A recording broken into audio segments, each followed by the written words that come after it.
Alrighty, welcome one and all. We are here. Dream League Season 24 is just around the corner, but to get there, we need some teams to furnish that tournament. And of course, that means some qualifiers, which brings us to Eastern Europe for this next weekend, where we're going to be picking two teams out of the 8 arrayed before us to go on to Dream League Season 24 and demonstrate why they're the best representatives from Eastern Europe. My name is Snare, and today I am blessed not just to be watching Stellar Dota, but I'm blessed to have the main man. It's Harry Freak with me. OG, it's been a while since we've been on the mic together. How you feeling, brother? Well, ever since the last Dream League qualifier, feeling pretty good, right? It's a nice day, nice morning. I know when we came in for the test, you said that you don't like waking up early. I'm fine with seeing the sunrise and then getting to cast Dota.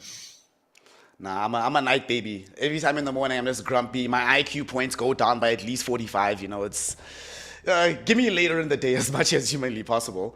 I'm hoping, though, that the teams that are playing today are not like me, that they woke up early, got their practice in. You were saying also in the pregame that real Dota players start playing early in the morning. And of course, for these Russian players, for these Eastern Europeans, it's going to be around the same time as it is for me at the moment, still early in the morning. But that does mean they need to bring their best foot forward here, Harry. And game one that we're going to be having, Team Spirit versus BandaNoone. Before we get into the nitty-gritty of the matchup, talk to me about what these new rosters look like for you. How do you anticipate them faring in the international stage should they qualify? It's hard to say, right off the bat before we really see them play. I think Team Spirit, when it comes to bringing in Satanic instead of Yatoro, for me that's like Satanic was a Yatoro clone, right? He literally played the same heroes. He just looked at the guy and he wanted to be like him. For me, it is about Malik and Rue, how they're going to be gelling in with the team. If Team Spirit are able to, and Silent and Miposhka should be able to come up with the right drafts, this could be a scary lineup, but you never know. We still have to see it. On the other hand, BandaNoone, that's an interesting one. I think there's a lot of potential for sure, but I think they're gonna be all around the place, right? With 9 class being a part of their roster, and the college, you have a very solid support duo. But we have sometimes seen when a lot of the players are very individualistic that the teams don't work. So I think maybe Crystalis might be the one that pulls them together because he is more of a sacrificial carry. So I'm interested to see just how they approach the game, because I think this is the team that could do it differently. I mean, when I look at that roster and I just think about how I've seen these players play over the years, it feels like they're going to be putting a lot of onus onto no one to perform in these games. Like you mentioned, Cristal is very sacrificial type of carry player. DM as well is a more team player. He doesn't play like the carry heroes from the off lane all that much. So no one, this is going to be one of those situations where it's like, hey man, unleash no one, let him play at his absolute best. He's probably going to be the one that posts up like the big numbers. It feels like he's going to be the focal point of the team. On paper, obviously haven't seen them play just yet, but on paper, I'm expecting that pretty much all of their gameplay and their drafts are going to resolve around their mid laner. The thing is, you could have greedy supports as well, right? 9 class and the college more than capable of being quite relevant in the game as well. And I mean, it was Insania now a TI winner who said, and now you just have 5 carries in the game, and that is how it is. So you never know who's going to be taking the greedy role. But here, Snare, I'm seeing that my head is too big. I know I'm supposed to be the smart one, but okay, now we're good. Now we're good. He's got the big brain going. I kind of like that camera angle of yours when you're like super close by. You're super magnified. I like it. It makes me feel like I'm getting knowledge directly from the IQ god himself. That's what I like to see. Yeah, or maybe I'm getting into your face, right? You know, did you say something bad to me? You know, it could be quite threatening as well. But no. We're here to play Dota, and the only killing and fighting we're gonna be doing is inside of this game. Yep. Of course, we've spoken about some of these rosters that we're going to be having in our first upcoming game. Looking at the rest of the rosters, there's something else that you mentioned to me before the pregame, just how insanely stacked these Eastern European qualifiers are.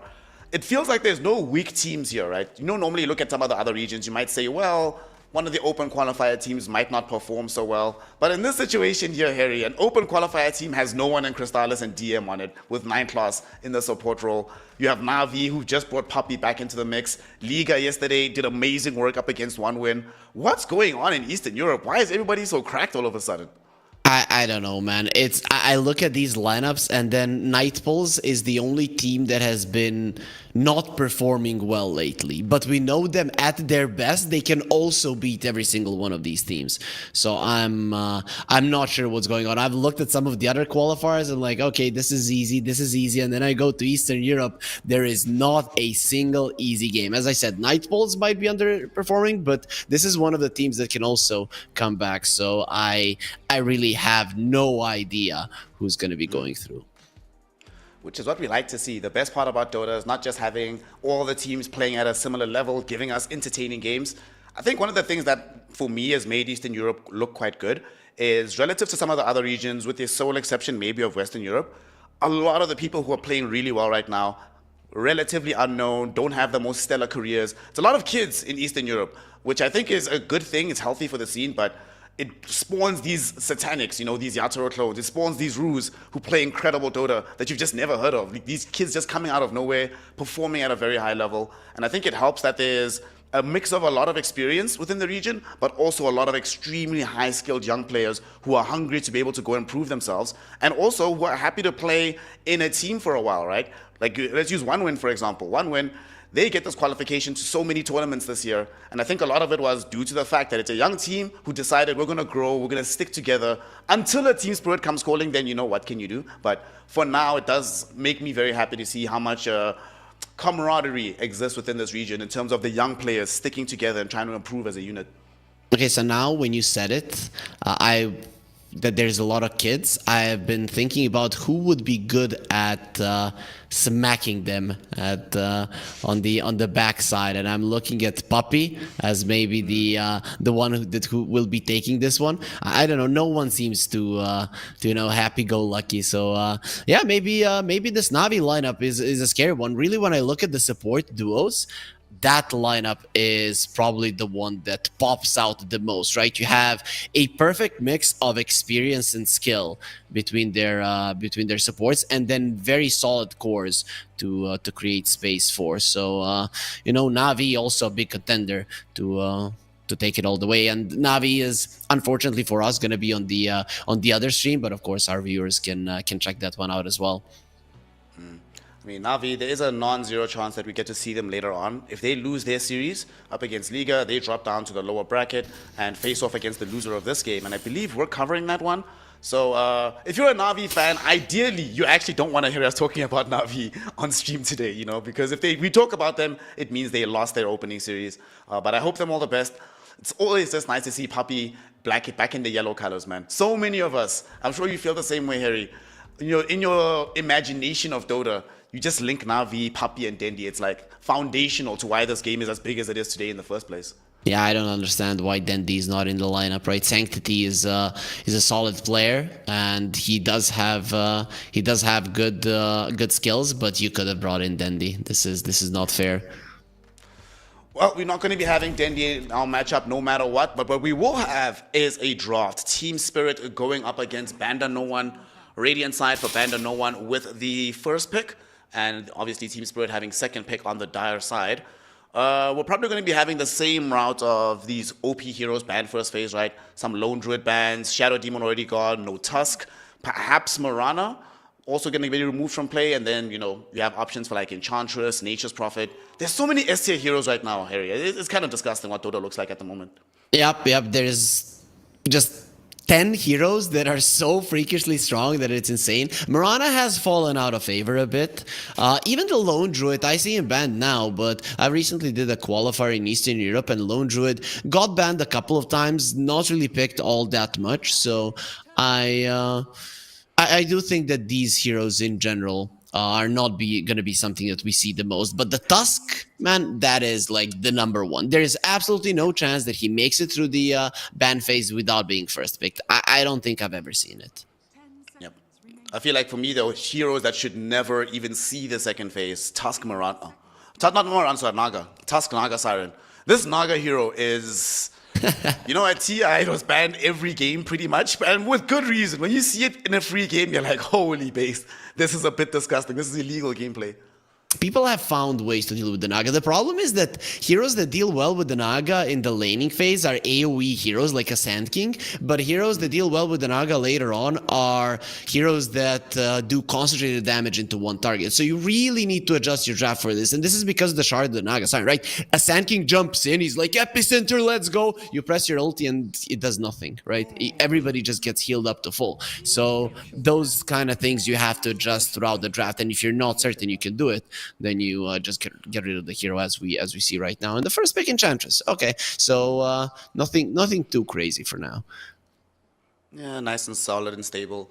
Ducalis played this quite a bunch when you were still on PSG Quest, so certainly well practiced at the hero. I imagine if you're playing up against Team Spirit, you don't want to go late game against them, so you definitely want stronger lanes, so you solidify your early mid game. I like this Enchantress. And you were mentioning these greedy supports earlier. How many games, Harry, have we seen this Enchantress? A fight ends and she's done like 8,000 damage in the engagement. Yep, and we can't even say that she's greedy, right? She just scales well, because you are very strong in the lane, your presence in the early mid game is decent, and you are a tank, no matter how you look at it throughout the entirety of the game. You just get, let's say, versus a Kunkka Glimmer Cape, and you're going to be surviving through it all. So I like it for sure. There are multiple reasons to pick this hero. Also, it is a big Miposhka hero, so he could have taken it himself, but to be honest, currently in the meta, I'm a bigger fan of the Kunkka than I am of the Enchantress. This hero is just... in an aura meta, he just trumps everything because he doesn't need a single item to be that aura hero. Yep. He shows up to a fight, double bracer, blade mail, has like 2-5 HP, can't die with the Coco Rum. Yeah, this hero is something. And it's also another hero that can actually deal damage to Enchantress through the Untouchable. You don't really care that much about the spell. Love this Kunkka hero. It's also super versatile. It's mostly been played in the offlane, but I have seen a game or two with this hero mid. I feel like it's just Kunkka, man. You just pick this hero, you figure it out later. All the toolkit of this hero is just too good to not have in the game right now. Yeah, we know that both Laurel and Malik do play it. Of course, it's mostly, as you mentioned, in the offlane. But there are scenarios, let's say if there's a puck picked up and a lot of the mid lane heroes that would provide you a stun are problematic, then you send the Kunkka against him, he wins the matchup, and you get something in the offlane, let's say, that is gonna provide you with that much needed lockdown. That's one of the scenarios where a Kunkka would be moved to the mid lane. So this Luna ban out, so we're not going to be having Satanic play that. There is still Nature's Prophet in the pool from the carry role. I guess we've also seen quite a bit of Weaver. We've been starting to see more Monkey Kings, but that has of course been banned out already. Yeah, I mean, this Enchantress first pick might be a preparation for a potential Nature's Prophet that you just mentioned, so Team Spirits probably don't want to pick it up into the Enchantress. Everybody goes for the big treant, and it's just a bummer when the Enchantress comes over and takes it for herself. She's just like, thanks, buddy. Much appreciated. Yep. Now I'm gonna push even faster than with the troll. Alrighty, so we have a sniper here. Team Spirit could flex this one for Laurel either in the mid lane, or we played for Rue in the position 4. Generally speaking, when I've seen the sniper in position 4, I like it the best when the other support has like some long duration disable. I've seen it perform best with Naga and Tusk, both of whom are banned in this game. Does anybody else stand out to you in the event that it is for sniper as a support that could play alongside him? Maybe Clockwork is available here? Clockwork is a decent one. The thing is, in Eastern Europe, Sniper has been played mostly as a 2, right? So I'm looking towards that one. It is also a good deny pick from NoOne. But Dark Willow has been making a comeback. In my mind, mostly because of the Tusk, because it's very nice to have the Brambles waiting after the Snowball and the Terrorize. But people have finally recognized that this hero is still very, very powerful. And of course, the Dragon Knight, most likely a carry, but still not sure. If it is a Kunkka in the offlane, the Dragon Knight does well versus him. DK. What a hero it's become. I like the fact that there's so many versatile builds for this hero.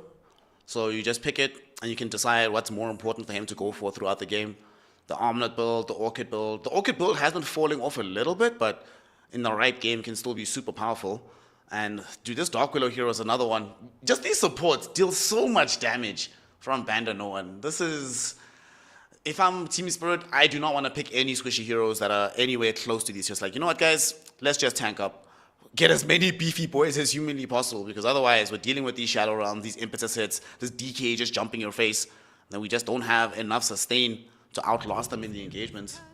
Yeah, we'll see what BandaNoone decides to do. And it's going to be an alchemist, so could be a 1, could be a 5. We don't know at the moment. I'm kind of leaning towards a 1, but we'll see. But overall, for BandaNoone, either you are versus a Kunkka, this is how you play. Either you get heroes that can sustain through the boat, wait it out, pull back, and then re-engage, or you get something that's always gonna be jumping first, right? So for now, they do have decent amount of damage to burst somebody down. The problem is the vision game is on the side of Team Spirit because of the sniper. So you're most likely going to go for the sustain route. It's just safer. Yeah. I feel like also, talk to me about this Alchemist hero, because I don't see him that much in other regions, but I tend to see him quite a bit in Eastern Europe. What read do they have on this hero in the region that they keep picking him up even when other places are ignoring him? To be honest, I'm not so sure because I've mostly seen it lose. I don't know the exact stats, but the games that I've been casting in this region with the Alchemist, he hasn't looked all that great. I think even OG played him recently as a 5, didn't look awesome either. I mean, the idea with the Alchemist is always the same. Overtake the game. That is what you want to do, right? Be fast, get those items, but the thing, this is my opinion, what usually these drafts are lacking is early tower push to open up the map so that when the Alchemist hits his stride, you're already pushing down tier 2s and you are completely taking over the map. And I think that's what they're lacking. So the idea is to get to hit the timing with the Alchemist, right? That's it, and you have very strong lanes to do it. And if you get heroes that can push down towers, I could see him working. For now, they don't have it. I mean, the best tower push that they have at the moment is Liquid Fire, but definitely not going to be what they need. BandaNoone, we come back for the Malik Timbersaw here. They line up. I was talking about Team Spirit perhaps getting tank ability, and they do definitely have sustain. Kunkka, Alchemist, Jakiro, not easy customers to get onto, but Timbersaw, this looks like a great Timbersaw game. Like, X is annoying, whatever, but do you really feel threatened as Timber by anything that you see on the Team Spirit lineup right now? Not really, but your laning stage could be nasty. For the first 2-3 levels, the Jakiro Alchemist could pressure you. And I think that is something that Team Spirit are going to have to put emphasis on, because if they don't, you're in trouble. And now you have to be thinking, are we going to put the sniper into the mid lane and get a position for it that does a lot of damage so that we have something to deal with the tanky Dragonite and the Timbersaw in the early mid game? Or do we send the sniper and Kunkka to the lane with sniper usually securing your lane anyways because he's super, super strong there, and then getting a mid laner that is going to be doing the exact same thing, right? Contributing in the damage department.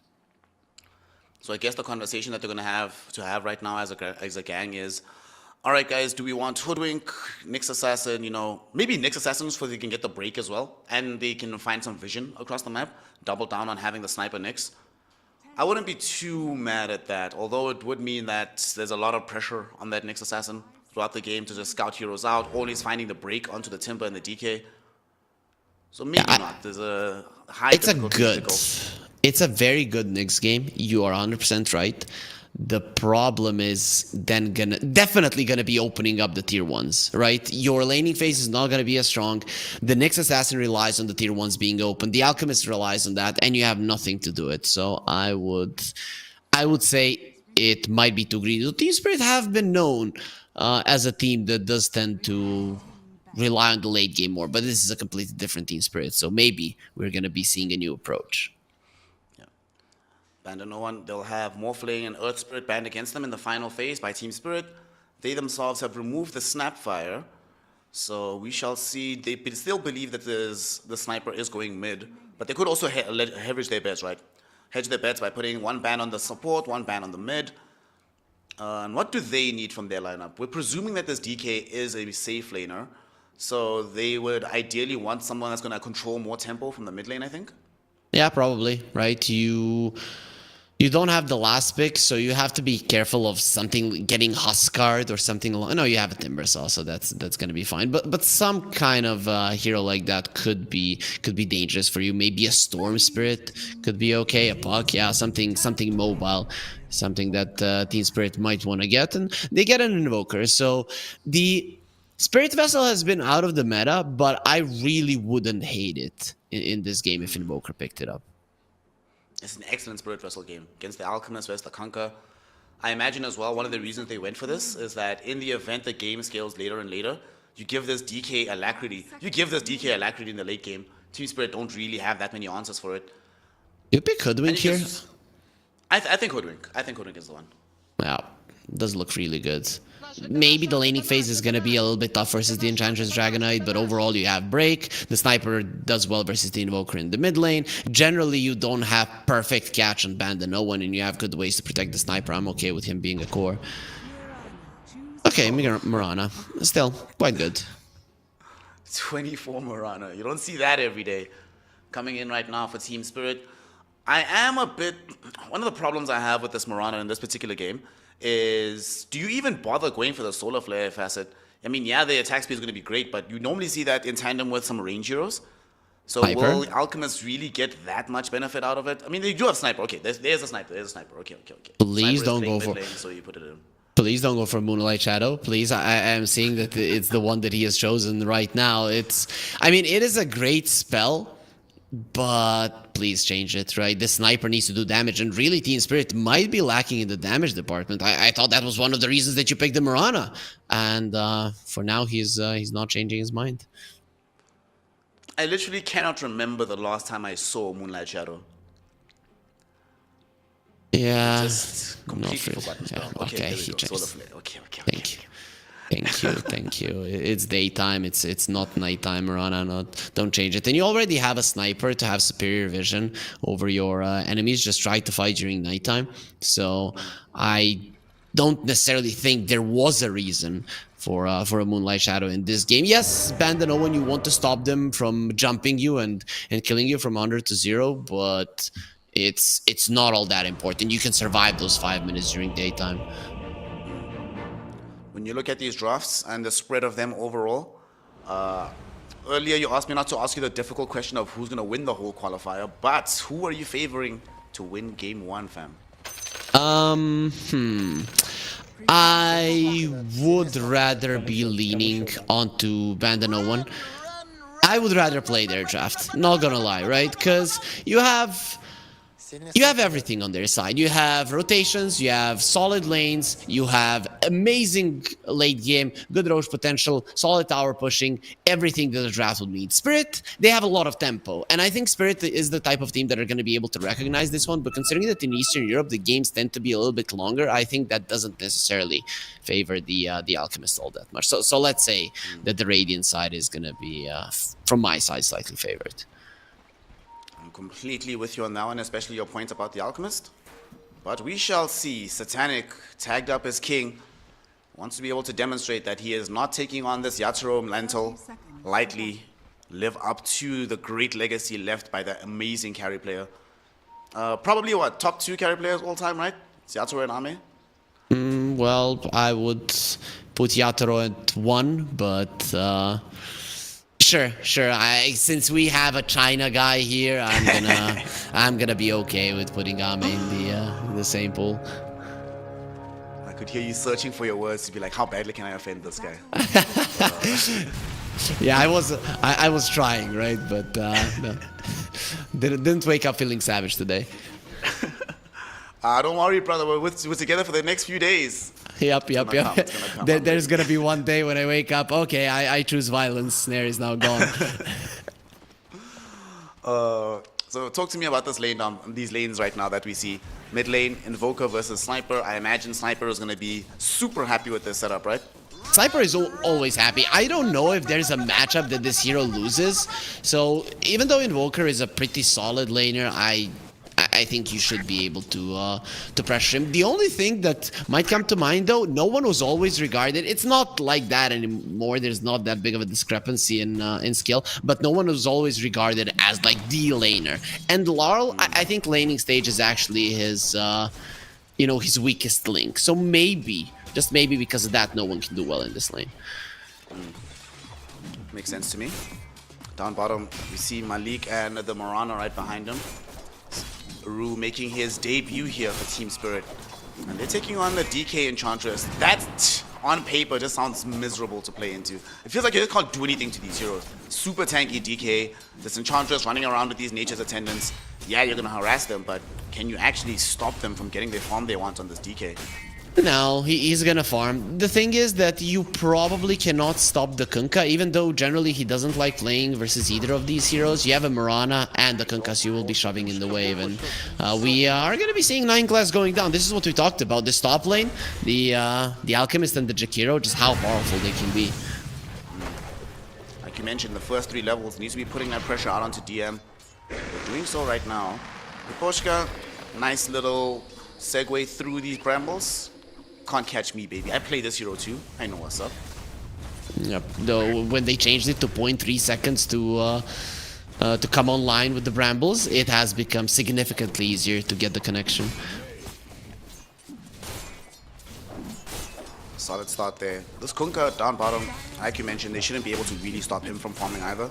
He'll get his farm. It's going to be down to the laning prowess of Crystallis to see if he can get enough denies to at least make Kunkka not feel super happy with the lane. So far, he is doing okay in the CS department. Ahead of the Kunkka, but Kunkka also about to hit level 3, so will easily catch up afterwards. How did they both have 5 denies? How did the Dragonite allow 5 of his creeps to get denied? You cannot do that. Just smack him in the face. That's what you do. If it's a mid lane between the Dragonite and the Kunkka, you literally just smack him. Stun thrown out onto DM. But we have now gotten to the point where DM's about to get level 3. So the window for Team Spirits to put the screws out onto the Timbersaw is closing. But overall, they've gotten what they wanted, right? King sitting close to the top of the CS department, only Mid behind lane? Laurel, and Laurel might get solo killed middle! Oh my god, you were mentioning it that no one is the laning guy. He demonstrated in the mid lane, getting that kill. Liposhka might die in the top lane, and indeed he does on the Jakiro.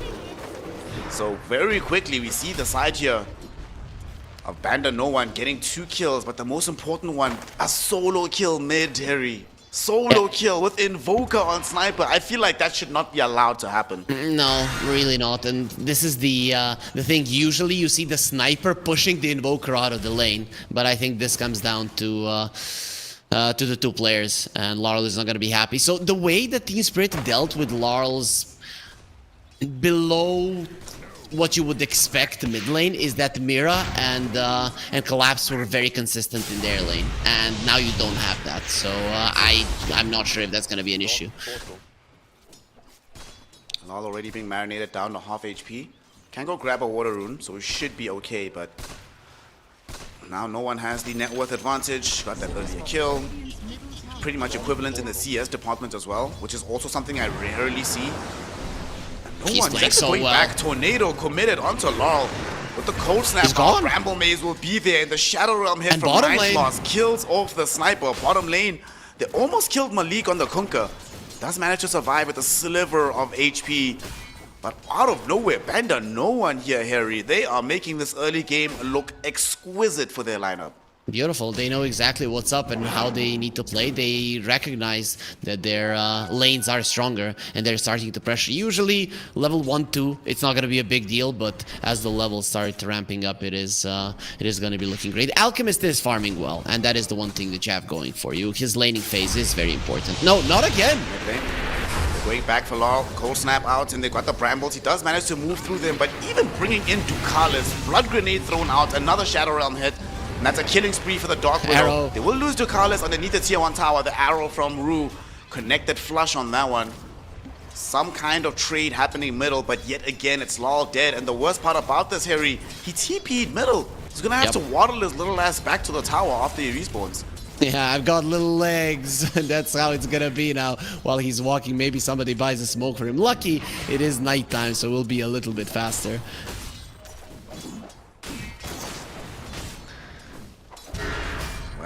Well. This early game, amazing for BandaNoone. Malik, he's all alone right now in the bottom lane. Needs to be careful. They're trying to find the angle for the Centaur Conqueror Stomp. Fortunately for Malik, he reads the situation quite well.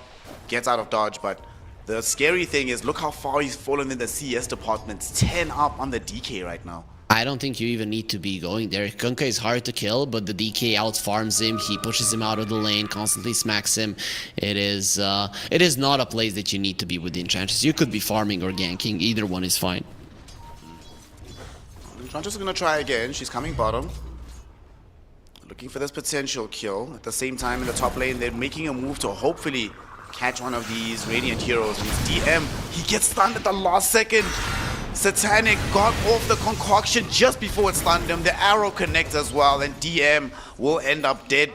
That's a Starfall kill. Amazing stuff coming out. Down bottom, Malik is Kunkka. Kunkka's dying.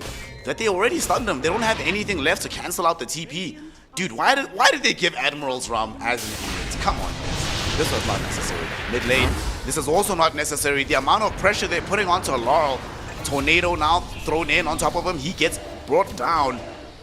And that is the sniper suffering his 4th death of the game 7 minutes in. At this point, it's bullying, right? And it's bullying just because of his height. It's not nice coming out from their side. BandaNoone, not a bunch of nice guys as I thought. And they even get more. Yep. They got the kill earlier. They collect some interest on the Mirana as well.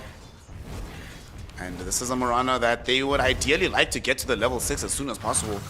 But a bit depressed in that regard now. Top lane, another stun going on onto DM. It stuns both him and Satanic, and draws a lot of damage that came in from the Timber Chain.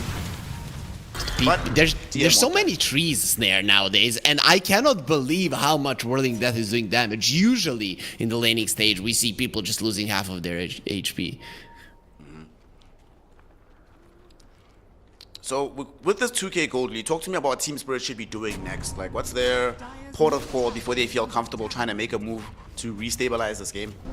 You should constantly be running towards your Alchemist. He's the one that you want to keep the tower for a very long period of time. The thing is that BandaNoone are doing something completely different. They're forcing you to stay in the mid lane by pushing this tower. Going on to Lol again. They catch him with the bramble mazes. My boy Lol, what did he do? Did he talk some trash in some pubs? You know, does he owe some of these homies money? Like, damn, Lol. I've met you before. You're a nice guy. What could you possibly have done to deserve this degree of bullying? Yeah, Larl is not your pub flamer, right? So I don't think that's the case. I think they just recognized after no one got that kill that this is now the weak link of Team Spirit, that this is where they can force out so much rotations and even get a lot of gold. Plus, you open up the mid lane tower, it opens up for ganking potential, and that will make the Alchemist feel not as safe on the map overall. Harry Freak, when was the last time that you saw an Invoker having pretty much the same net worth as an Alchemist at 10 minutes? When I saw an Alchemist support and Invoker having a really bad time, so...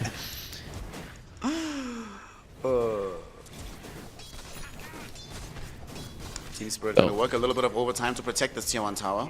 Ru is sitting in behind, so is Miposhka.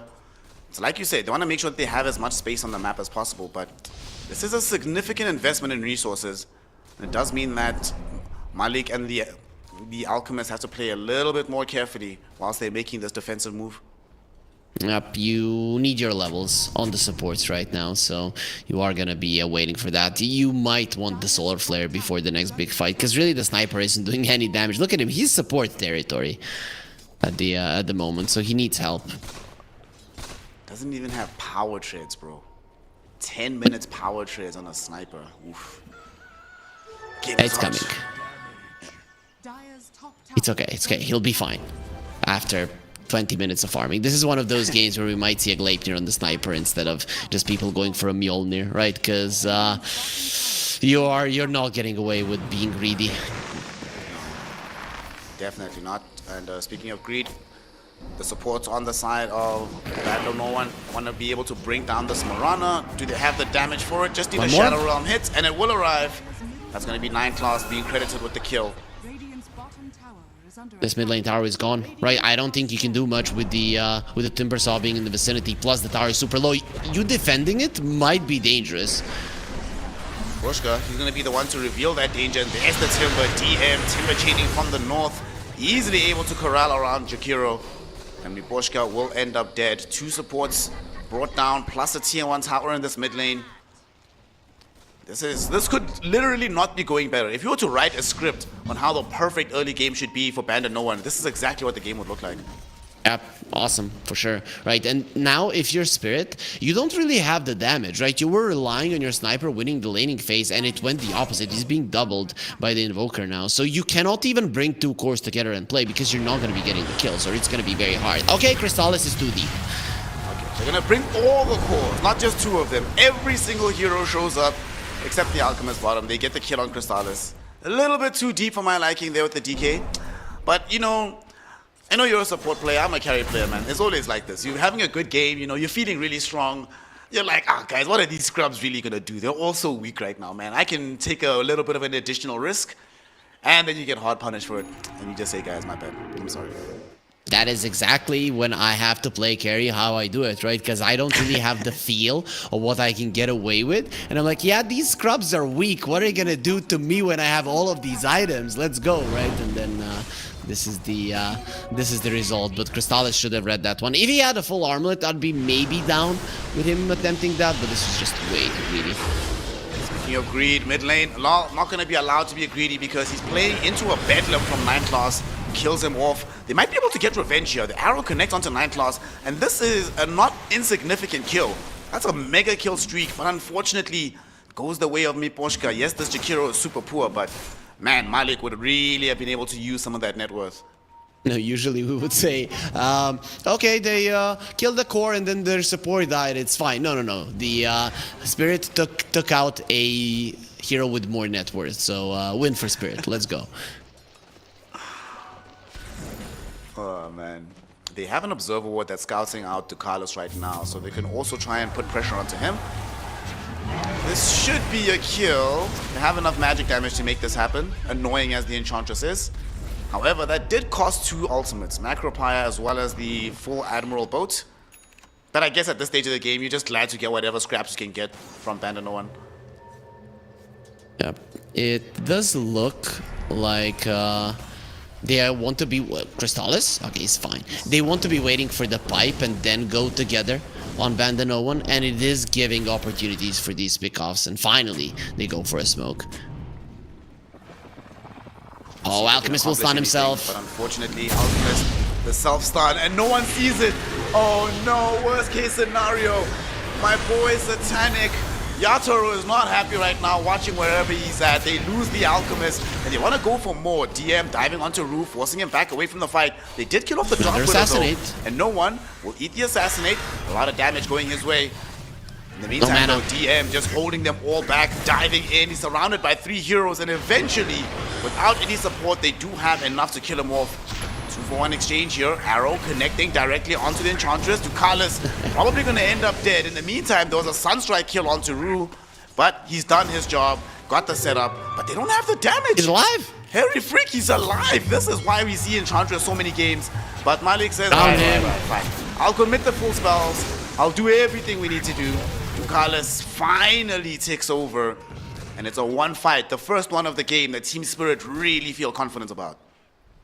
The thing is that you need to get Larl back into the game, and the only reason the Team Spirit are even getting some in these fights is the arrows coming out from Rue. Sure, some of them are set up by an X, but most of them he's been able to hit, even once on a hasted Dark Willow. So this Mirana is really, at the moment, keeping them afloat. And also, what the hell is with the Kaya? Why didn't he go for a pipe? That Kaya, I think, just cost him his life. He had a pipe back there, or even a cloak and +1 item. I think DM survives.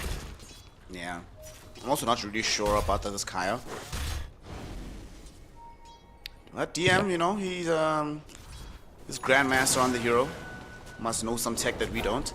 Actually, now that I think about it, right, there've been a lot of games where I've seen Timber, and 2 heroes in particular, Timber and the Shadow Fiend, get absolutely ruffle stomped or have just really strange mid games when they go for this Kaya rush. It feels like unless you're playing Storm Spirit, maybe this item is a trap to go for first.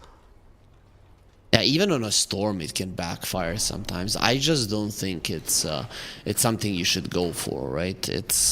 You didn't really need more damage. You knew that the enemies are lacking in that department, and instead of making every single one of your heroes unkillable, you were a bit greedy. I would be down with it if they weren't trying to fight as much. Speaking of fights, one might be coming in towards them now. They headed in Team Spirit without even smoking. This is a very brazen attempt to invade this triangle. They're gonna steal away the stack. Does not seem like the side of BandaNoone Smoke is coming. This. But here's the smoke. 4 heroes coming in now with the smoke. DM, he can be the one to scout things out in advance. But look at this path they're taking, Harry. They're going for the overhead wrap, and now they're gonna see Kunkka isolated from the rest of his team. DK blinking in directly onto Laurel.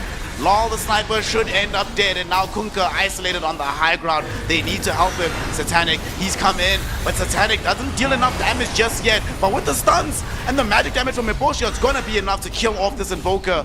Now here goes Satanic, the king himself, getting an additional kill. He wants to throw in the stun. He gets it onto both 2 heroes, Enchantress and Crystallis on the DK. Rue will have Arrow again available if he wants to commit it. Looking for the right angle. They would love to find Crystallis. Crystallis! He walked back into the ice path! What the hell was that? Crystallis! Oh no! He gives up his life, Harry. Makes it a 4-hero fight. And Team Spirit happy to have sacrificed their cause because they finally get an advantage in this game.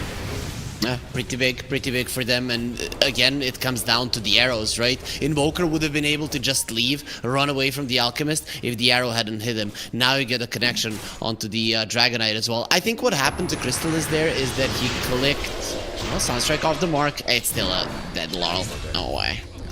But what happened is he clicked on the minimap. That's why I know that other game that we don't talk about it, that it has the map on the right side, but it seems to be superior. Even though I'm used to it, I'm never putting my map on the right side. It is definitely superior in Dota in terms of moving around. Yeah, I agree. I've experimented with playing it on the right side, and it felt a lot better, but muscle memory is a thing, you know. Been playing this game for too long to make too many changes. Yep. Plus, we are not gonna be we're not gonna be betraying the OG Warcraft Dota, right? So exactly. That's the main thing. Loyalty, brother. Well, exactly. So what do we make of the game state right now? It was a very good fight from them. It does enable this Alchemist to pretty much finish off his BKB. It gives Laurel access to having his Aghanim shot. He's gonna just buy that heads up right now. And of course, it gave Kunkka a lot of progress towards having the Aghanim Scepter. Does that change the overall flow of the game that we're witnessing at the moment? For sure, right? Because the lineup of BandaNoone was supposed to be very strong from minute 15 to 20. That's how it goes with the Timber lineups. You survive from 8 to 15 minutes just by pressuring, and then from 15 minutes you get your first item. You walk into the enemies like, what the hell are you gonna do? And because they didn't have that fight, because they couldn't posture as aggressively and lost a couple of fights, they gave a chance to Spirit. It's still solid for BandaNoone, but Spirit have been given a chance to come back. You know, how many times in our lives have we been like, a game that Spirit was getting absolutely stomped early, suddenly they get this one chance to maybe come back, and usually when it's Team Spirit, it's not a maybe, it becomes like a guarantee. The worse the game, the better the comeback. I don't know how this team consistently does it over so many years. It just has to be the guys in the back that we don't see. Miposhka, okay, Miposhka we do see, but Silent, that has been with the team for a very long period of time. Coaches have become more important than ever. They're really people that change the team. Bottom lane, Lal getting aggressed onto again. No one happy to reveal his BKB. Surrounded by these heroes. The X marks will be there. Will it be long enough? Woo! Baby, 9-second BKB for the win. Literally the last second kept him alive. Yeah, the last millisecond. I thought it was over for the Invoker, that he's gonna get brought back, but just in the nick of time, the BKB did prevail. Oh boy. I thought it was gonna be one of those buy a Yules moments, but he didn't really have the money.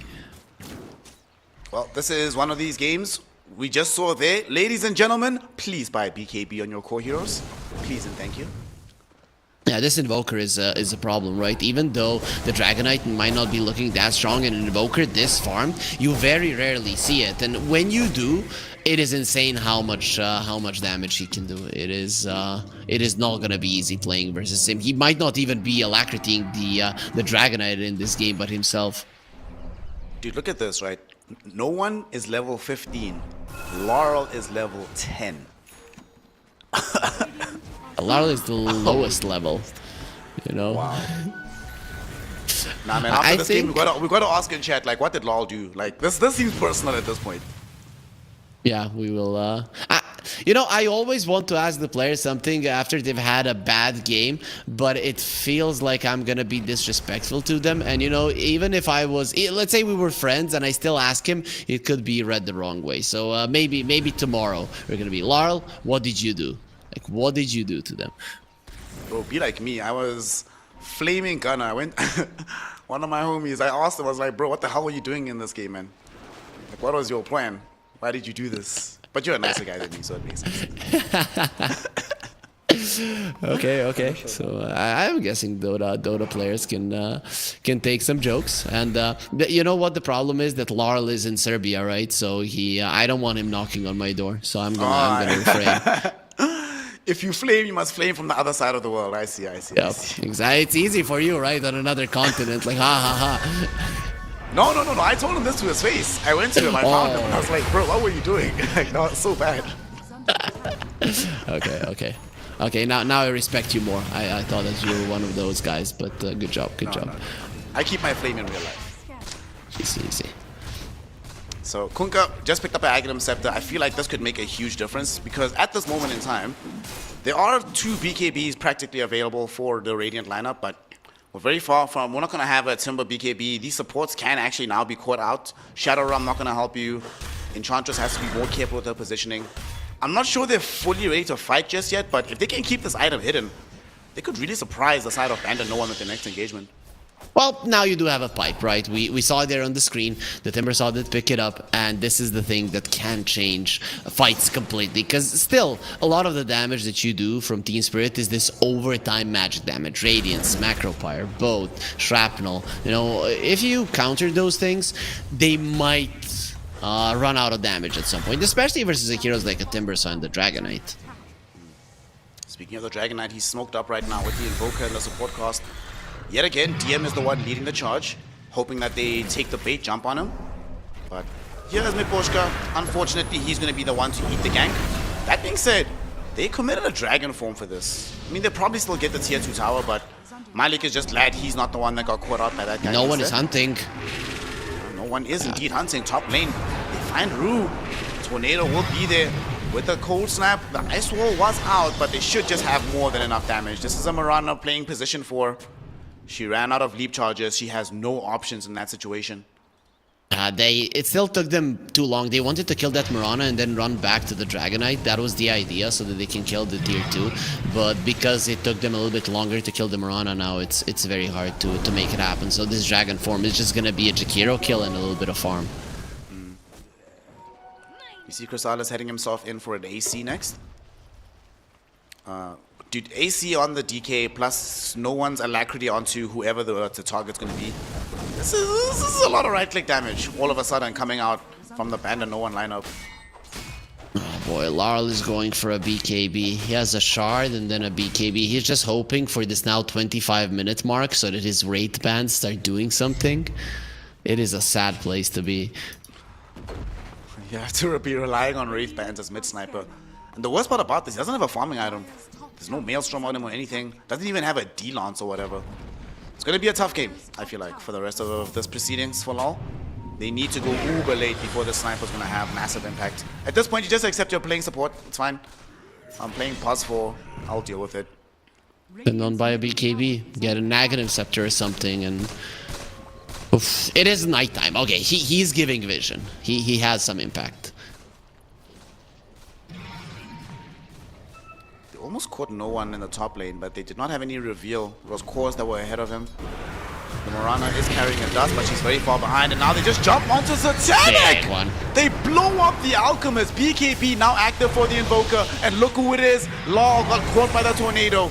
Crystallis chasing the sniper into the trees, but his BKB is now over. He's losing a lot of HP. This DK in danger right now. The Solar Flare damage from the Mirana doing work. They do eventually get the kill, but now though, what else can they find in this engagement? Sunstrike going out will not land onto Law. No one really wants to kill him, but now Rowan as well has lost most of his HP. Law will eventually die. Another multi-hero torrent coming in from Malik. Malik, it's fine. They have reveal onto this Invoker. Invoker He gets away because they bring down Malik. The Kunkka does die. Lone survivor in this fight is Miposhka. He's on the high ground right now. Ducala is trying to throw in this impetus shots, but at least it seems for now that this Jakiro should be able to retreat to safety. Unfortunately, Harry Freak, this happened just as a Sea Dragon wave was coming in, but they don't feel confident in going to the high ground, even with the numerical advantage they command right now. Yeah, I thought they were gonna try and take down the mid tier 2. The thing is, when you kill the Alchemist, it makes your eyes turn red, right? You're like, well, let's go. The thing is, after the Solar Flare was used, you could have reset and gone again, and then Team Spirit would have been helpless. But it is what it is, right? You think we've taken literally half of the net worth of the enemy team. The Alchemist has the same amount as the Kunkka and the Sniper combined, and then you think that the enemies don't have anything to give. Solar Flare is just that good of a spell. A level 13 Sniper without a single item has just murdered almost the entirety of your team. And now we start to actually go back to what this game would have looked like if Sniper had a better start. Bro, imagine if Sniper actually had a Maelstrom in that fight. Like, they would have eaten them alive. He survived for so long. The one detriment is just not just how underfarmed, but underleveled as well that he was in that situation. And now they're going directly on top of him. Sunstrike with the Bedlam from 9 class. That is a dead LOL Sniper. And he still hasn't finished his BKB. That's going to delay the timing even longer right now. 1 and 10. He has 10 deaths. More than anybody on the map. Double the anybody on the map. Normally Sniper is the hero that you rely on to be able to like just sit back, not get killed off. Aegis goes away on this lineup on the Radiant side. Crystallis grabs it, and the King, he jumped onto this Invoker. They want to kill no one, but he gets off his BKB. They just don't have the damage all by their lonesomes. And now with this BKB, no one turning towards this Mirana. They do manage to find the Terrorize. They cancel the TP out. In the meantime, Malik also caught in the middle of the lane, killed off by no one. And that is 2 more deaths, 3 in total. Team Spirit, what are you supposed to do right now? You're fading into an Aegis as well. You still don't have BKB on the Sniper. The BKB on the Alchemist is now down to 7 seconds. I don't know what the options are for the upcoming engagements. Yeah, very low amount of options, really. That was a good call to go, right? Because they saw that the Roche was dying and just made a attempt onto no one. The problem is Solar Flare got used, you didn't get a single kill. Even when your heroes come back, you are incapable of winning the fight. That spell is pretty much your only damage right now. Even the Alchemist is starting to fall off. Also, the location they took that fight in, just in front of this mid lane, and they still have a tier 1 tower. It made it way too easy for these heroes to just reposition, come back in. And you were mentioning it in the draft, how difficult a game it is for heroes like Alchemist when they don't have an open map to play with, and they still don't have a single tier 1 tower taken, a single one, Harry. 29 minutes into the game, they will have all the real estate available on the Radiant lineup. They're trying maybe for this DK, Malik going for the wraparound, but it's a DK with Aegis, BKB, Omelets, AC not far away. I don't think you're getting that kill any day of the week. Dude, I think they relied on the Sniper doing so well that he was going to be able to take down at least the tier 1s, and then the Alchemist is going to be taking over. But I think after the Sniper had such a bad laning stage that the game became, I want to say, impossible to play, right? Because BandaNoone didn't play without a mistake. I think they could have gone pipe. I think they could have dodged a couple of those arrows, not get picked off, increase their lead even more, and even with those mistakes, it felt like Spirit had absolutely no chance in this game. Smoke up. This Observer War that they're playing into has given them so much vision. They saw the Kunkka, they saw the Sniper, but those Team Spirit heroes did leave, did not feel safe in this area. And the smoke won't gain them anything on the Radiant lineup, but they are now yet again repositioned. You can take the tier 2 tower. They've been struggling for this for a while, but here comes Team Spirit. Big smoke coming in from them. They have the BKB on the Sniper, but who do you go on? Who's your target here? Normally it's this DK and Dragon Knight. Crystallis? Crystallis actually just blinked onto the high ground, but they have the vision, but they really don't want to jump him. Still another 2 minutes with this Aegis. You see that play that he made bottom that got him killed? This was the state of the game he was wanting to make that happen with. Now He's like, yeah guys, I can play overconfident and y'all can't actually do anything. Yeah, that was very smart from their side as well, right? Spirit are never gonna jump the Dragonite if they don't know exactly where the enemies are at, and they were just farming the entire Dragonite. But Spirit, granted, they do have really good wards, and now they're gonna be jumping on the Dark Willow. It's a good catch. They should be able to find this kill. The question is, do they get out of this one? Chrysalis, he came forth as well, forced to pop his BKB. It looks like BandaNoone might want to vacate this fight. No one thinking about going forward. He's just invoked the tornado, making a consideration, but someone else on the team has made the call that, guys, we don't actually need to be here. This is not a fight that we have to be forced to take. He is underneath a sentry ward now, though. He gets away from the arrow.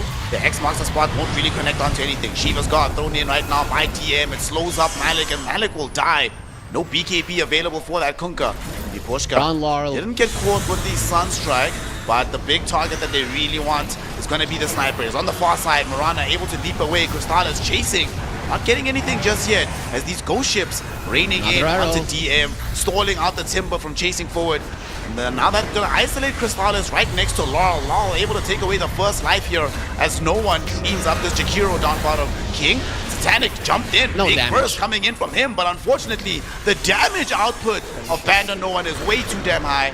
The stun looked decent, the initiation looked okay, but the BandaNoone heroes are just too far ahead. GG, well played is called. Team Spirit end up losing game number 1. The BandaNoone, the clinic they put on onto the mid sniper is just way too much. Yep, and I think the main point there might not be their own damage, but just how incapable Spirit were of killing them, and why they were forcing that fight. Even though they were 4 versus 5, they knew they could get into a better position where they force out the solar flare, and then whatever you do in a fight, you get hit by an arrow, you make a mistake, the Mirana survives because of the high ground miss from both the impetus and the DK, everything goes wrong, and you still win because the enemies cannot kill you. That's how it goes, right? So very nice recognition from BandaNoone there at the later fight to what they need to do, but minimal mistakes means the new Team Spirit are not going to be a match. Yeah, new Team Spirit certainly not looking up to the pace just yet as the old Team Spirit, but it is a very new squad. You know, Rue and Satanic being promoted from the Yellow Super squad previously, Malik coming in from a different region entirely, so he still has to acclimate to how Dota is being played in Eastern Europe. Nonetheless, Team Spirit don't have much time to make these adjustments, because if they lose the next game, they drop to the lower bracket and it becomes a much more difficult affair for them. On the other side though, BandaNoone, you were talking about it earlier about how this seems like a stacked lineup. They look really good. They look really good. And I know I was mentioning earlier that I really thought that no one was going to be the focal point, the guy that like drives this team forward, puts up the good performances. But even I did not imagine that their opening game would look this solid for the mid laner. Yeah, it was too good, right? And it looked so good that it completely changed the meta. The way that Dota is currently played is that the mid laners are rotating to the side lanes rather than everybody rotating to the mid lane. But when you make that kind of a difference, you call your 2 supports, everybody needs to come to defend the sniper, and they can't do it, right? This is the difference.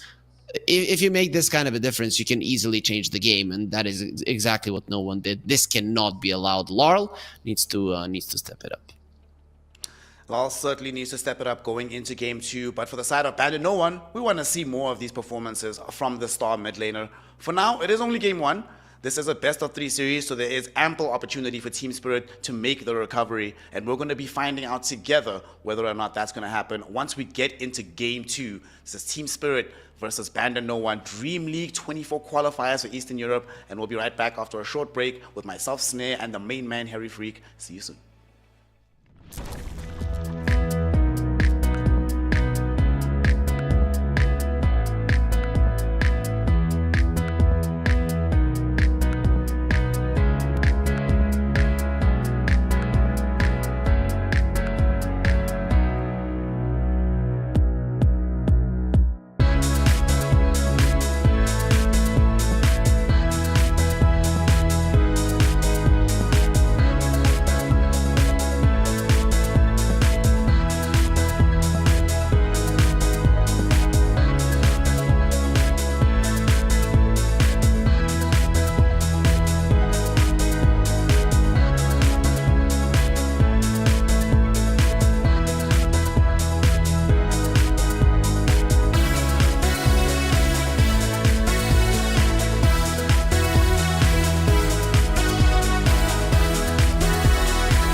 since we met. Right from the bar to the bed, all night long, roller coaster. A 5-inch scar on my shoulder. You smile, I'm high. I put my heart on the line. I'm addicted to you, I can't lie. It's whenever you kiss me goodbye. I'm high in your love, high in your love, high in your love, high. It's never enough, never enough, never enough. I'm so high in your love, high in your love, high in your love. I'm so high, I can't stop thinking of you. When the world is going down, I won't be there, won't be there. I'm in heaven with you, I'm in heaven with you. We'll be up and losing ground into the air, to the air. I'm in heaven with you, I'm in heaven with you.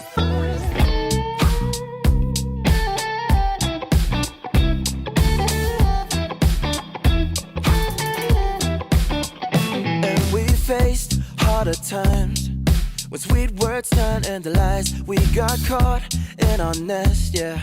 I put our love on a rest. Hit the brake, I'll turn over. And never ever say that you know her. Got a flame to fuel every night. Keep her safe and hold her tight. High in your love, high in your love, high in your love, high.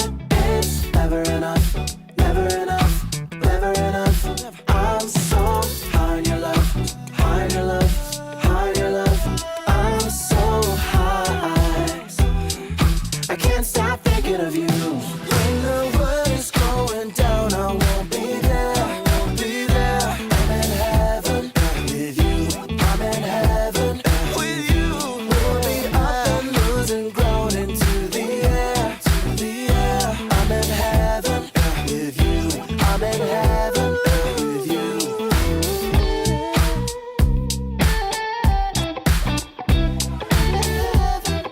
With you.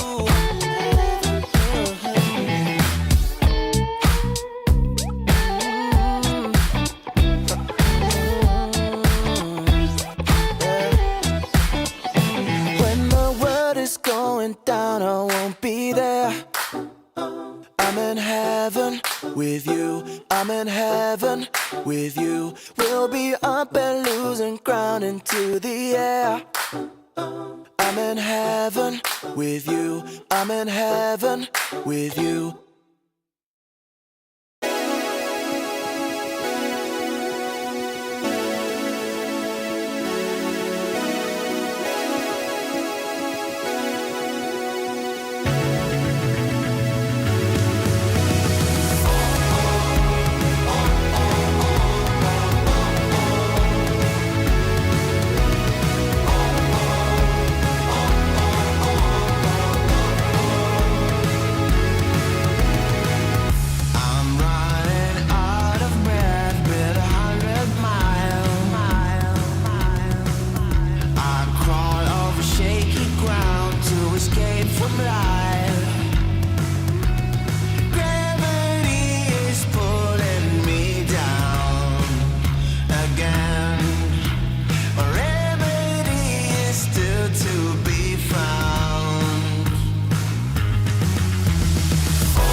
Welcome back, one and all. We are here for Game 2 of Team Spirit versus BandaNoOne. This is the DreamLeague 24 Eastern European Qualifiers. And if you just ask me, heads up before this, what are the odds of Team Spirit losing this matchup? I would have said probably like 70-30, but after we've seen this first game, it looks like BandaNoOne might be making that closer to like 90-10 or something, but we still need to see the second game to figure out whether or not that was a fluke or just how good this new BandaNoOne lineup actually is. My name is Snare and I'm back again with the Serbian sensation. It's Harry Freak. Brother, I'm putting you in the coaching role right now. We're firing Silence. Silence is gone. You're now the Team Spirit coach. What are you telling them to do for Game 2? Okay, first of all, so this is what mid laners used to do. Do I have time to prepare a day, or is it just No, right now. these? You just got fired. They just called you and they said, yo, bro, we need help immediately. Can I? Ooh, this is a problem. Okay, then. Then I'm gonna go with threats. If you lose, we're gonna have a bad time, right? But overall, I don't think it was a draft issue. So for me, the backline of Team Spirit didn't really do anything wrong. It was the mid lane going really badly. So if I would have time that you didn't give me for some reason, Larl would, you know, when you're a kid and you, I don't know, train basketball and then you do something bad, your coach makes you run laps. Okay, so Larl would be running laps or playing 1v1 mid for the next 24 hours. I think that would be my response. We need to put Lol in the hyperbolic time chamber at this point because he does not have those 24 hours. He needs to get good in a hurry before the second game because that lane just cannot happen again. And now it makes things very difficult, right? Do you prioritize giving him a very good lane matchup even though you're not certain he might win it? Do you prioritize giving supports heroes that can make easier rotations? Do you just give him something more tanky so he can hold his position? We don't know, but we are about to find out as our second draft is coming through. Game number 2, Team Spirit versus BandaNoOne. I wonder how they came up with that name, like the BandaNoOne name. They just were like, hey, our best player is no one, so let him do the taking. Yeah, Banda is, at least in Serbian, I think it's the same in Russian. It is a gang, right? So that is why. So it's no one's gang is the name of the team. So it wasn't. I guess they weren't really creative. I feel like maybe Team Spirit should take that advice. Gank no one. He's the target. No one else matters. Just go for him and you'll be okay. Some big changes happening in the second game. BandaNoOne still stick with several of the same bans that we saw in the first game. There's no Tusk, there's no Naga, there's no Shadow Demon. Enchantress now gets taken from the pool. But Team Spirit, Leshrac, Enigma, first 2 bans. This is, talk to me here, Harry Freak. You're smarter than me about Dota. What's the rationale behind this order of banning? I think they want Omni Knight. When I see Lesh ban, I'm thinking Omni, right? Because position 4 Lesh does really well versus him in the lane and in the game. And 9 class is the type of player that could pull it off. So maybe that's the hero that they want to be going for. Plus, he doesn't really do much versus the Enigma either. So this is my potential read of what they're doing at the moment. Okay. We have been seeing a couple of 4 Protect 1 Enigma strats coming up. The favorite one that I saw was when they had Mirana, Omni Knight, Invoker, and then they were buffing up a Luna, and then that Luna just became absolutely crazy throughout the game. So I wouldn't be too upset to see that from Team Spirit, but they're really thinking about this next ban into the pick. This is the real Spirit, right? The ones that use their reserve time beforehand, and they go for the Sand King. The response is going to be a concuss. Since there's no Naga, you want the second best hero in the game to counter AoE damage, and that is the concuss. I like this as a response, but both of the teams getting 2 very strong flex between mid and off lane heroes here. That are powerful in the current meta, so I think nobody is happier than the other side with the picks. Both sides have team fight, flex, lockdown, good itemization. Yeah, you're fine. Yep. It's all going to depend on what the supporting cost is going to look like. As Team Spirit have now removed this Monkey King. How do you feel about this hero right now in the meta? Whenever I see this hero mid, it looks amazing. I'm like, wow, this Monkey King hero is so good. When I see it like 1 or 4, it feels a little bit lackluster. What's your read on the MK in this meta? Well, the side lanes have a decent amount of damage, and then heroes like the Monkey King or a Slark that do pressure in the 1 versus tanky heroes, they suffer. I think blood grenades changed a lot in that regard. But then in the mid lane, a lot of the melee heroes are being played. Your Kunkkas, your Timbersaws, your Sand Kings, your Dragonites, and even heroes like a Storm, right? Not very fast range heroes, and then that's why the Monkey King does really well in the laning stage and does well from there. Plus, we've talked about it, rotations are coming from the mid lane to the side lanes. And then Simeon Stride Monkey King is one of the fastest rotators. Sometimes we even see a first item 8 toss, and that's why the hero is looking as good as he is. Lone Druid removed by BandaNoone as they now head into this Dank Widow pick. We're not going to be getting the No One Invokers, but his bag is deep of amazing heroes that he can play. We witnessed that happening at TI. So he'll be fine. Get some more damage. We get the fear going for ourselves. Get some brambles, which Sand King can get annoyed playing into the brambles, you know? You want like clear lines of sight for your initiations. Now all of a sudden you have to be spending that additional second or two microing your movements. And that could mean that your reach is implicated in a way that you don't feel makes the team stronger. Snap making a big reappearance. She wasn't all that popular in TI. Some teams played her, some teams didn't. Afterwards, everybody's now playing the Snapfire. It's insane how many players do favor it, and you know we are not gonna be seeing a Mira Snapfire anymore here in Spirit. But Rue is quite good on this hero as well. It always reminds me of the story, like, oh, you picked it in TI. Did you practice Snapfire a lot? No, this was the first time that I've ever played it. Like, yeah. Okay. Just like, I mean, it's almost like that guy has won TI twice, right? Pretty good player. Yep. Yeah, solid. Speaking of Miro, they took a break, him and Yotoro from the team, and Collapse obviously left. I think Collapse also taking a small break, but I'm surprised Miposhka stayed. When I spoke to him last time at Seattle, dude was burnt. He wanted to quit last year, so I'm surprised he's the one that, of all of them, decided to stick it out for an additional year. And indeed, we now get into this next phase of picks. The Omni Knight that you were mentioning earlier has now emerged. So then the question is, what is the best pair for the Omni Knight? Nature's Prophet still in the pool, Luna still in the pool. We've seen some Omni Shadow Fiend as well. What feels the strongest given the state of the game right now? Well, this Omni is good versus both the Kung and the Dark Willow, and I'm surprised that BandaNoone didn't ban it after they saw the bans of Team Spirit. So this hero is scaring me. And what BandaNoone are doing, they're trying to make some pressure on the towers with this Chen. I'm not sure that versus a Sand King that this is a good pick. This is a surprising response from BandaNoone to me. I think it might have to do, once they saw the Omni Knight, they were thinking to themselves, guys, we don't want to run behind in the sustain war. So let's just win the sustain war. We pick up the Dragon Knight for that extra sustain for him. We have Kunkka that's going to be able to help out with the damage reduction, Chen for the all heal. I think it's probably less to do with the early pressure from the hero and more to do with just keeping these heroes alive in the mid-game fights so that you don't fall behind the Omni Knight in the sustain and damage department. Sure. I mean, yeah, it could be that that is behind their ideas. The thing is, I'm not sure it works out because the other things that are strong about your heroes are countered by the Sand King. So that is where I have an issue. But yeah, you're right. Team Spirit, despite having 3 heroes that do quite a lot of damage, Omni Knight doesn't contribute anything in that department. And then you have Kunkka and the Chen.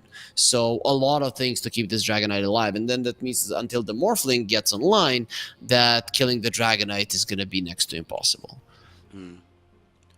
What do we feel about this Morphling game here? I've seen Morphling lately has been mostly banned out. It doesn't get through that many drafts. In this game, they do have some lockdown on the enemy lineup, but outside of the jump from the DK with the Dragon Tail stun, none of it is instant. So Morphling should always be able to get off his sustain, right? Yeah, you should be fine with the Morphling in this game. The thing is, nowadays, why the Morphling is so popular is because the heroes that burst him, that surprise him, are generally not. And then the way that you beat him is by just being the better team, which isn't a great way to beat the Morphling, right? Because he just goes in, he bursts one of your supports, and then just goes from there, has an insane amount of right click. Plus, you always have this melee supports to make his lane go well.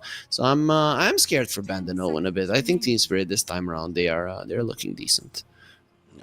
I also like that, unlike in the previous game, Team Spirit's team fight is already just way better with the first two heroes. Like Sand King Snapfire, that's a lot of magic damage. And you were mentioning in the previous game that these Kunkkas don't always go for like the aura building. He's gonna, like usual, go for the Blade Mail. Blade Mail is good in this game. At the same time, if you don't have a pipe of insight on BandaNoone, this magic damage with these two heroes, it's gonna be a big problem for the lineup to deal with. I mean, it's Blade Mail into a pipe for the Kunkka. There's no other way around it unless they put him to the mid lane and get a different hero that's gonna be doing it. But overall, that's his second item. You have to get it. And the thing is, versus Sand King lineups, they tend to be a little bit slower Morphling lineups as well. So you should be ready with the pipe when Team Spirit want to go full force.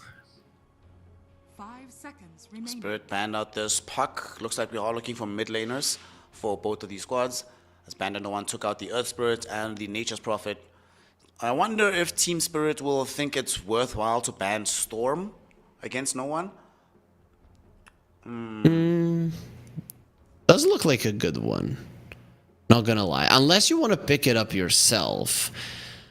That would maybe be dangerous. Ban the Storm. I think ban the Storm. It is a good ban. He can get the backlines. This is a solid Orchid game if he wants to go that route. You have the Dark Willow to contribute to the damage. Chen to help open up the map so that you're even scarier. It does look good. But they're just protecting the Morphling. And they pick up the Timbersaw, so they're all going to be putting the Sand King mid. I mean, they could put Timbersaw mid depending on the matchup. Still some flexibility with the 1 and the 3. Or the 2 and the 3, excuse me. And BandaNoone, we spoke in the previous game about the kind of game that Timbersaw is going to have. He struggles against like these massive outlays of burst damage, and he's very good against slow, considered damage. Outside of like Bedlam from the Dank Willow, this is a lot of slower damage from BandaNoone until the Dragon Knight gets super farmed. So this Timber, there are disables, but it shouldn't be that easy for them to kill him off in this game. I still think you go Storm, right? Because whoever you're going to be laning against, it's going to be a melee hero. So you should be fine. The enemy stuns, other than the blink stun from the Sand King, don't really catch you. And I don't know if Sand King will have the luxury always to just wait around for the Storm not to know where he is. Plus, if you're the Storm, you just want to go on someone, and then if the Bramble Maze is around you, which the Dark Willow will always try to do, then it's hard for the Sand King to blink in, because he might blink into a Bramble and not be able to get the stun off. Yeah, Storm still looks very good. And they only have, Burrow Strike's Fire Snap Cookie as they're disabled on the side of Team Spirit. They have a lot of burst though, right? So if you're not careful, even the Burrow Strike plus the Timbersaw can kill you, or a Burrow Strike plus the Morphling. Queen of Pain is the other good one. Any kind of mobile hero really on the mid lane would work out. I've seen a couple of games where it seems they've tried to go for Void Spirit into the Omni Knight, rush the Aghanim Scepter and pierce the backlines to silence him out. But, oh no, BandaNoone. Alright, this right here, right, solidifies for me that this entire thing is personal. No one is like, bruh, just give me the sniper. Let me show this kid why this hero is actually really, really good and why he can do nothing. We were mentioning that in the previous game, Sniper always has good lanes. I mean, against the Invoker was able to put the screws on him. I don't think Law is going to be able to do that into the Sniper in the earlier portion of the game. Like, is there any prospect of the Sniper getting solo killed by Laurel?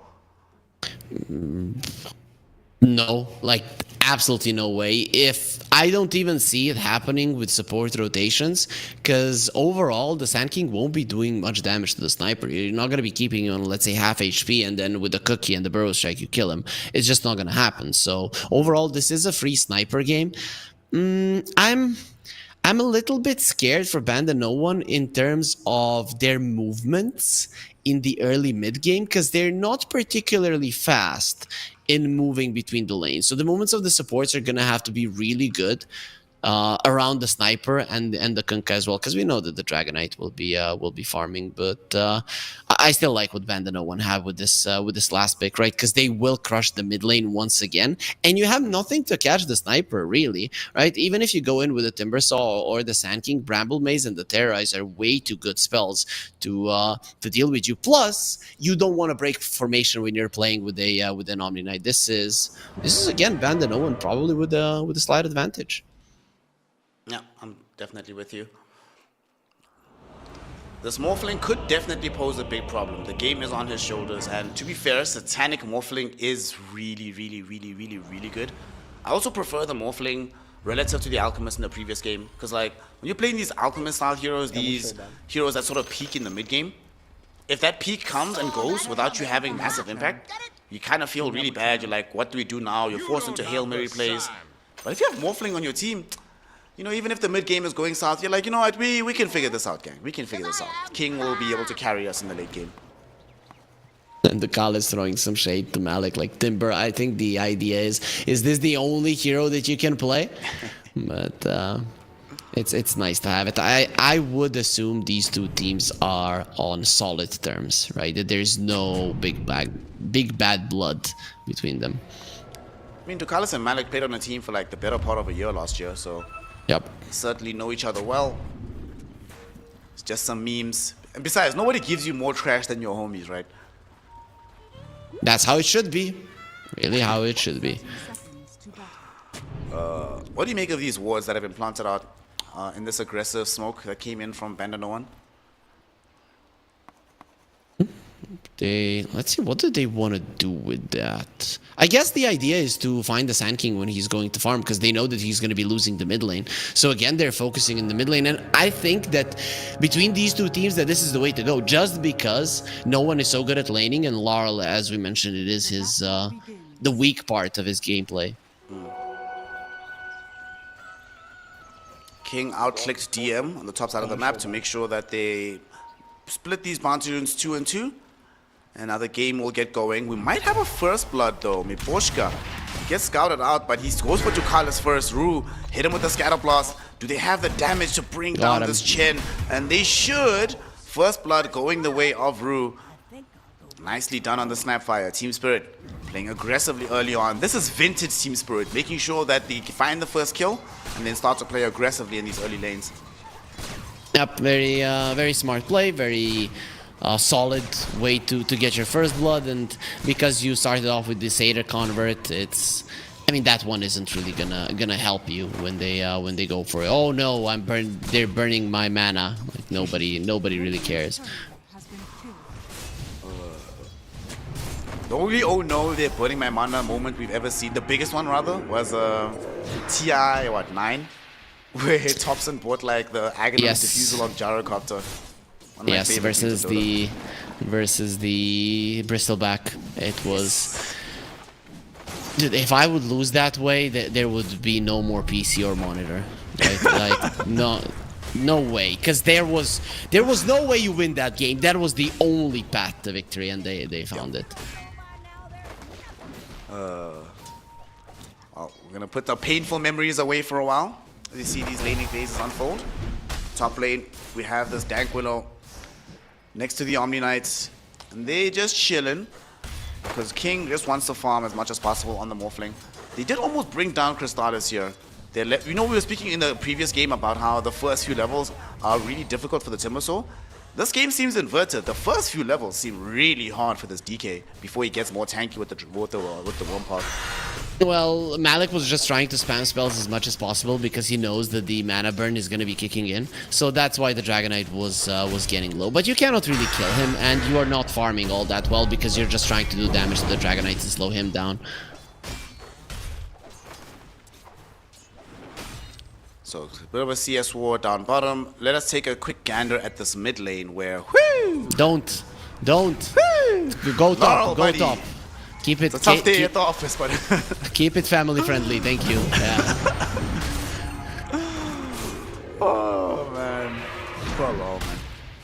He more than doubled up in the CS department right now. Top lane. It is a problem, for sure. Do you think Miposhka, when he talked about his burnout, maybe had to do with constantly living with the same people, where maybe he wanted the change of scenery? I guess that could be a thing, right? Because you do often get energized by like new things, and you're like, oh, maybe I still love Dota again. I just got over my team at the time. Girls better at picking flowers here than boys. That's why the Dark Willow wins. Also missed on that Shadow Realm attack, which is a bummer. King would have lost at least 2 or 3 more damage, needing to morph even more to strength. Speaking of the Morphling, what kind of build do we anticipate from him in this game? I mean, you're gonna go Manta. The thing is, do you go for the Vlads? Okay, he has queued it up.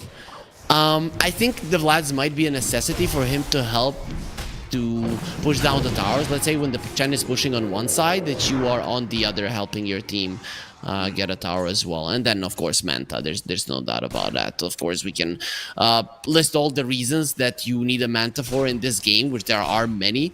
But as a Morphling, it is a have-to-go-for item for sure. Yep. Oh, Not boy, building Lara. Manta on that hero is like playing Weaver and not building Gleipnir. Illegal gameplay. You mean playing Dota and not building Gleipnir?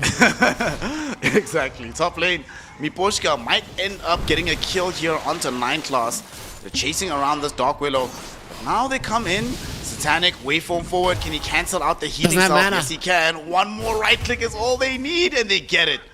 Miposhka credited with the kill. Omni making life a little bit easier in the top lane for them now. They're sacking Laurel too much, though, right? His camps are blocked. He has noticed it now. He has been trying to go there, but I don't know how he comes back into the game. At least you are getting some kills in the side lanes. The problem is that both the Kunkka and the Dragonite are still farming quite well. Okay, hear me out, right? Remember when Team Spirit first came like big onto the scene when they won TI? Okay. When Toronto Tokyo was playing mid, there were several games. It became almost a meme, right? That he would get crushed in lane and then still be able to have massive impact throughout the state of the game itself. So maybe this is the training arc they're putting LOL on. They're like, alright bro, we need you to play like Toronto. We're not going to help you. Figure this out. Get crushed in lane, but still figure out how to have impact in the game later on. Well, Poshka gone, and King, he's not gonna follow. The thing is that was the old Team Spirit, right? Because they were very, very good at side lanes, and then they didn't care. Be Toronto, Tokyo, or Laurel. Now they might. That's true. That's very true. Speaking of the side lanes, Malik falling very, very low. You need to be careful. Crystallis does have access right now to the level 2 Breathe Fire. Gotta watch yourself, buddy. Don't Yeah, play 2 two hits heads plus up into Breathe the Fire. TK. He's dead. He has to be careful. Yeah, look at the deny. He has 24 denies. He has more denies than most of the heroes have CS. Look at that. 24 CS on the Timbersaw, 23 on the poor Sand King. Holy based. And Sand King is being hunted. 9 class is in his face right now. Again. Getting them some vision. The power rune will get spawned out, but it gets denied. No one going in onto Laurel. Laurel falling low, and Ducalis came in from the eastern front. They want the Sand King, and they are going to get him. The question is, do they There's get no out damage. with no one? In fact, they might actually get more. They don't have damage. We spoke about it in the draft. What does Omni Knight do to hurt these heroes? And as soon as Snapfire goes down, they have to retreat. 2 kills for absolutely nothing in favor of BandaNoone. It feels like we're looking at the replay from the previous game. The movements are the same, just the heroes have been slightly changed, but the idea, it's there. And look at the attack speed. The potato died, and then these creeps, they just demolished the tower. Oh, that's so funny. Dude, it honestly looked like, I felt like I was looking at a budget solar flare with all that attack speed. It's like, what the hell is happening? Well, maybe a budget level 3 solar flare, but a buffed up level 1. That's so much attack speed when the potato. That's a potato. The tomato is the red one. I want to see how much it is. It is actually 120 attack speed. Not bad, not bad. Yep. So just a moonshot, you say? Okay, not bad. For everybody, for all of the creeps. Seems fair and balanced to me. I don't see a problem here. Why would you? And again, look at the difference in net worth between the mid laners. 1.5k 8 minutes in. It's too much. He's practically doubling him up, and now in the top lane, they're chasing down Miposhka. DM already committed the X though, so with the repel, Miposhka should be fine. Not sure we can say the same thing about this tower though, because they even bring in Ducalis from the Twin Gate. They are absolutely committed to getting the first tier 1 of the game. I've been very impressed by how BandaNoone have been playing fast in these early games, man. 8 minutes in, and yet again, like you said, the script for game 1 is being followed, playing aggressively to limit the farm, and Laurel assassinate, kills him. Oh my goodness, that's his second death of the game. Yeah, it's not getting any easier than game 1, is it? Not really. Not really. He cannot play. He doesn't have the game. You need to... So now the question is, do you go for a blink and try to play with the Timbersaw and the Snapfire and get kills? Or do you go for like a Yules or Bloodstone would be a wish, I guess, and just hope that you're going to be able to protect the tier 2s for a very long period of time for the Morphling to get strong? Dude, I'd rather see a blink just because you're going to have some say what happens in the game. With the Bloodstone, you would literally be at the mercy of BandaNoone making a mistake or overextending. So it's also just more realistic, right? Him getting the Blink Dagger will come a lot faster than getting the Bloodstone or anything like that. So do that, be active with your team. You're not that far away from having like an ultimate maybe on your Mortimer's Kisses with the Snapfire. Shotgun's already available. There is damage, so if they can set that up, I think Blink Dagger is definitely the option to go for. Yeah, but to set it up, you, as you mentioned, need the blink. You need to be the one starting the fight. If it's an X-boat coming through and then everybody gets drenched in rum on the side of BandaNoone, you don't have the damage. You just don't, because you do not have a constant output of it. After the Epicenter is gone and the Mortimer's Kisses, there's no more damage. This Kunkka hero gonna provide many problems for Team Spirit to solve. Getting into his Blade Mail.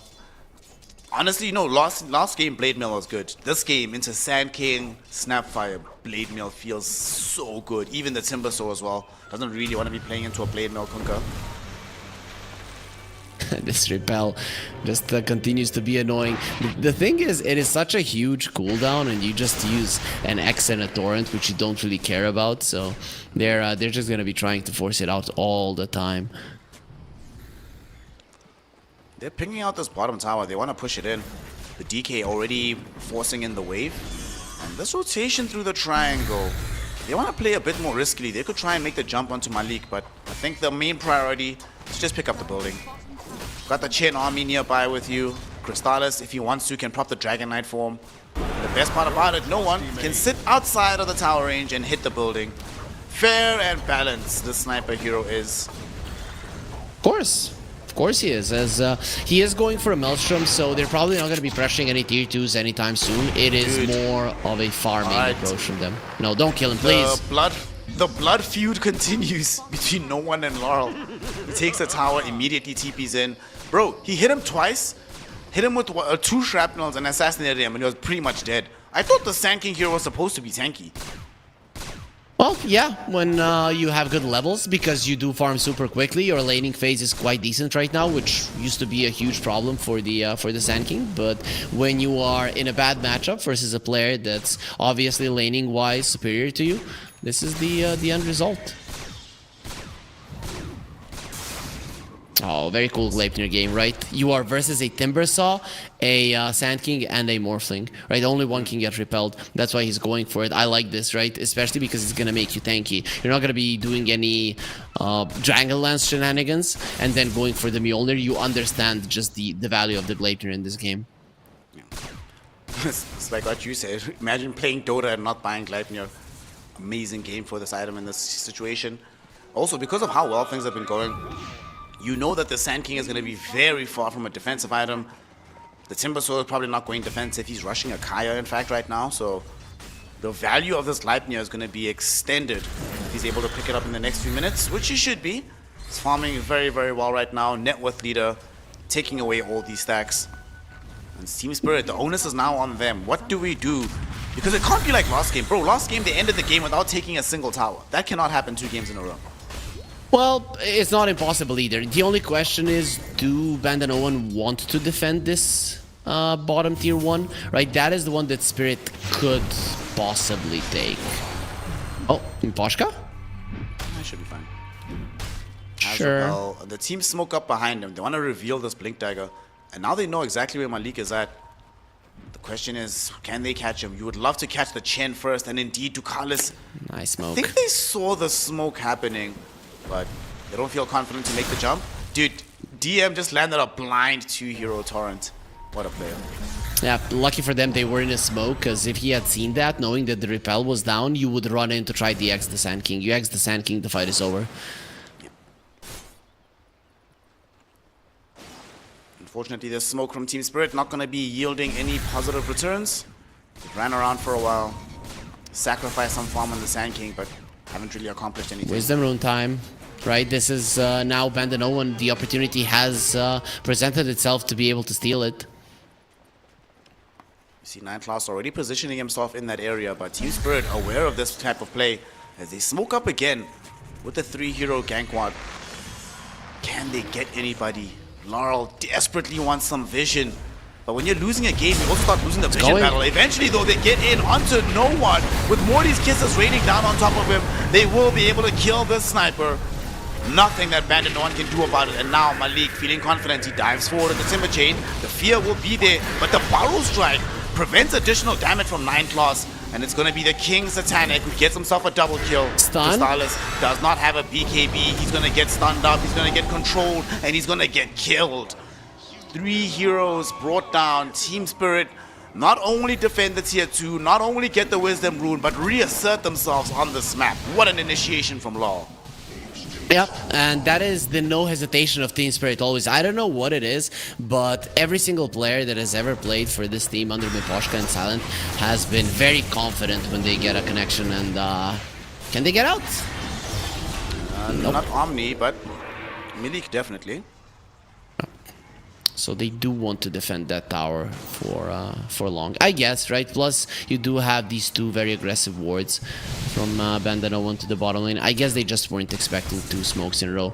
But Team Spirit, that was daytime, right? During daytime, you needed to reduce the goal lead maybe even more. Sure, winning the fight is great. It's better than losing it. But for the next 5 minutes, now it is going to be BandaNoone that have better vision. And you don't really have all that many smokes. Radiant's middle tower 2 committed for that last engagement. On the bright side, tier 2 tower didn't suffer any real damage. And the biggest thing is that they got a double kill on this Morphling. This Morphling is still net worth leader in the game. He's pretty much about to finish his Manta style, just needs the recipe at this point. And he's still really problematic. For me, the one big tool that they have against the Morphling is at the very least Crystallis has that Breathe Fire, which has always been a big problem for the Morph. But that being said, once he starts picking up like this Butterfly and stuff, it's going to be really difficult to reliably deal with Satanic in these fights. And speaking of Satanic, I think he knows where the Chen is at. Waveforms into him in the trees. They got him. Carlos is going to end up dead here. The Barrow Strike from Laurel. He's like, yeah, it's nice when heroes rotate onto you, right? It's nice, huh? You enjoyed that, didn't you? Very emotional kill from Laurel. I do think, though, that the Carlos is quite happy with that. It took some time to hunt him down. He still left vision in the area. He was farming quite well, and it was 4 heroes that needed to be committed. You're not going to get a tower for this, and everybody on the other side is just farming safely, knowing where the enemies are at. bottom tower is under attack. Does practically complete the Manta style from Team Spirit, and I think Team Spirit as well, we're listening to you. They want to make sure that they get something more out of that. So here's the aggression onto the tier 1 tower top, still at full HP. And we've seen how BandaNoone have been willing to defend their towers in the series already, and that doesn't seem to have changed. Crystallis already here. We're gonna have a potential smoke move from this mid lane He needs help. to help him connect top. They're going directly onto Crystallis. They know he's alone right now. They kill him. Malik finally throws in the boat, but it's a little bit too late. Our DK is gone. 9 Class there now with the Bedlam, but the Timber Chain away from this Timber Soul. He's nowhere nearby anymore. No!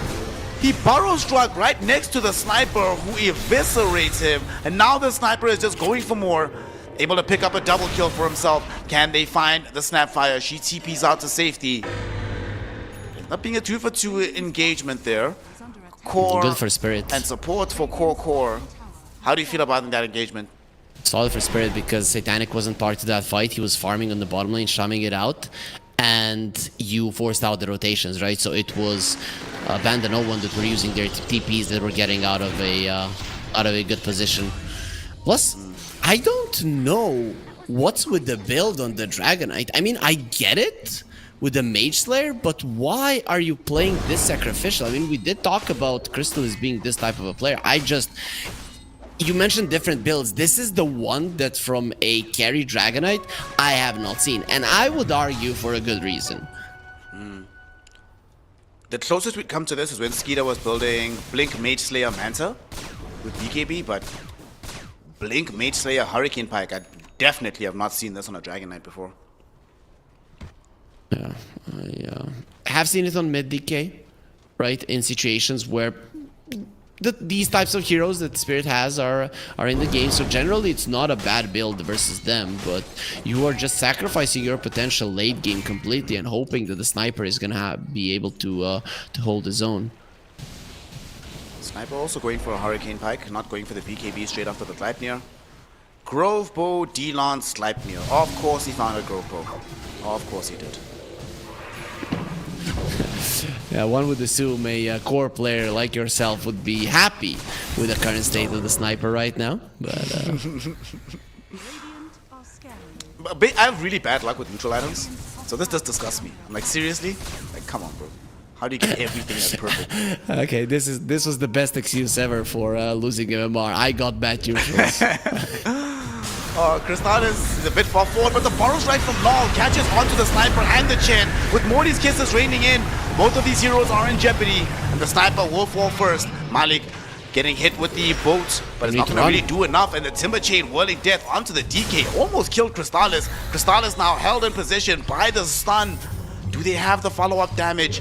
This Morphling is not available for this fight. He's making his way over now, but they still found the engagement favorable.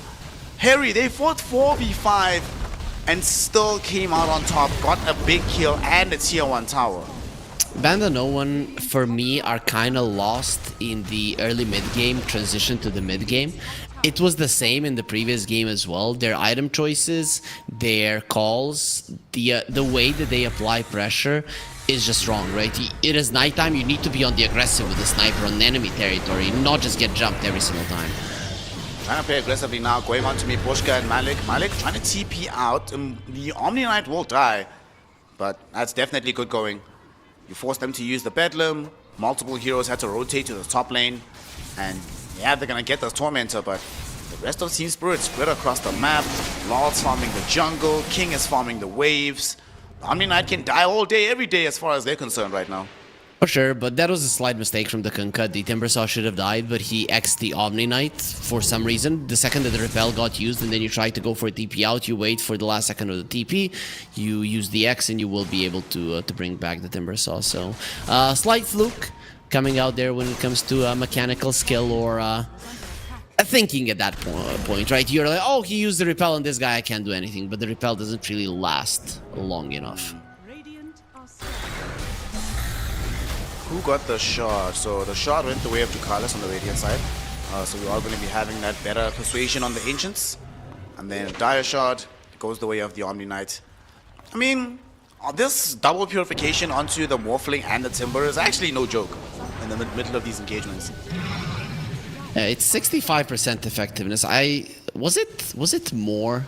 I kind of feel like it was 75.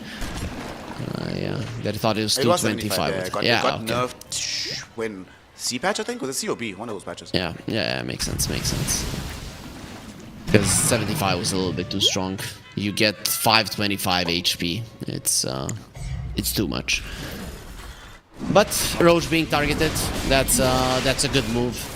And especially because now it's daytime, Team Spirit would like to assert their dominance in the map. And yeah, you know what the problem is? They found an AD rune. I think Team Spirit are still gonna fight into this. Is under attack. Oh, brother, one of the reasons I love you, Harry Freak, is because you called us the AD rune. You kept up with the meta. You understand, it's no longer just double damage. My man, what a G. It is when you put it in a bottle. Then it says double damage, so... Then it says double damage, yeah. Stun!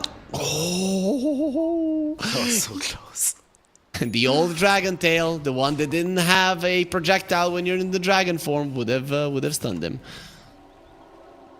Look at Oh, that. well. 660 damage. 660. Who wants to be on the receiving end? Holy based. He has a butterfly, Vlad's, Manta style, and a special. Of course he has special. Dude, no way, dude. No way. He's gonna murder them. Late Law misses his initiation onto Crystallis, but it won't Doesn't matter matter. because this Dragon Knight, I thought that was a tanky hero. That is not the case. No one now in danger. Gleipnir out onto King, and Satanic knows that he wants to chase the Sniper. Sniper is clear and clear. No one in a much more safe position. This Hurricane Pike actually came in value there, allowing him to get to the low ground and away from Team Spirit. They saw the AD rune and the butterfly and instantly decided this is not gonna be a fight they'll take. So very smart move to just run away. Losing the Dragon Knight there, you should be happy he's the only one. And I cannot. But this is, you know, you talked about the have you seen an Invoker 10 minutes in have the same net worth as the Alchemist? I haven't seen a game where a Dragon Knight is not top net worth, and this game he is 6,000 behind a Morphling. This just shouldn't happen.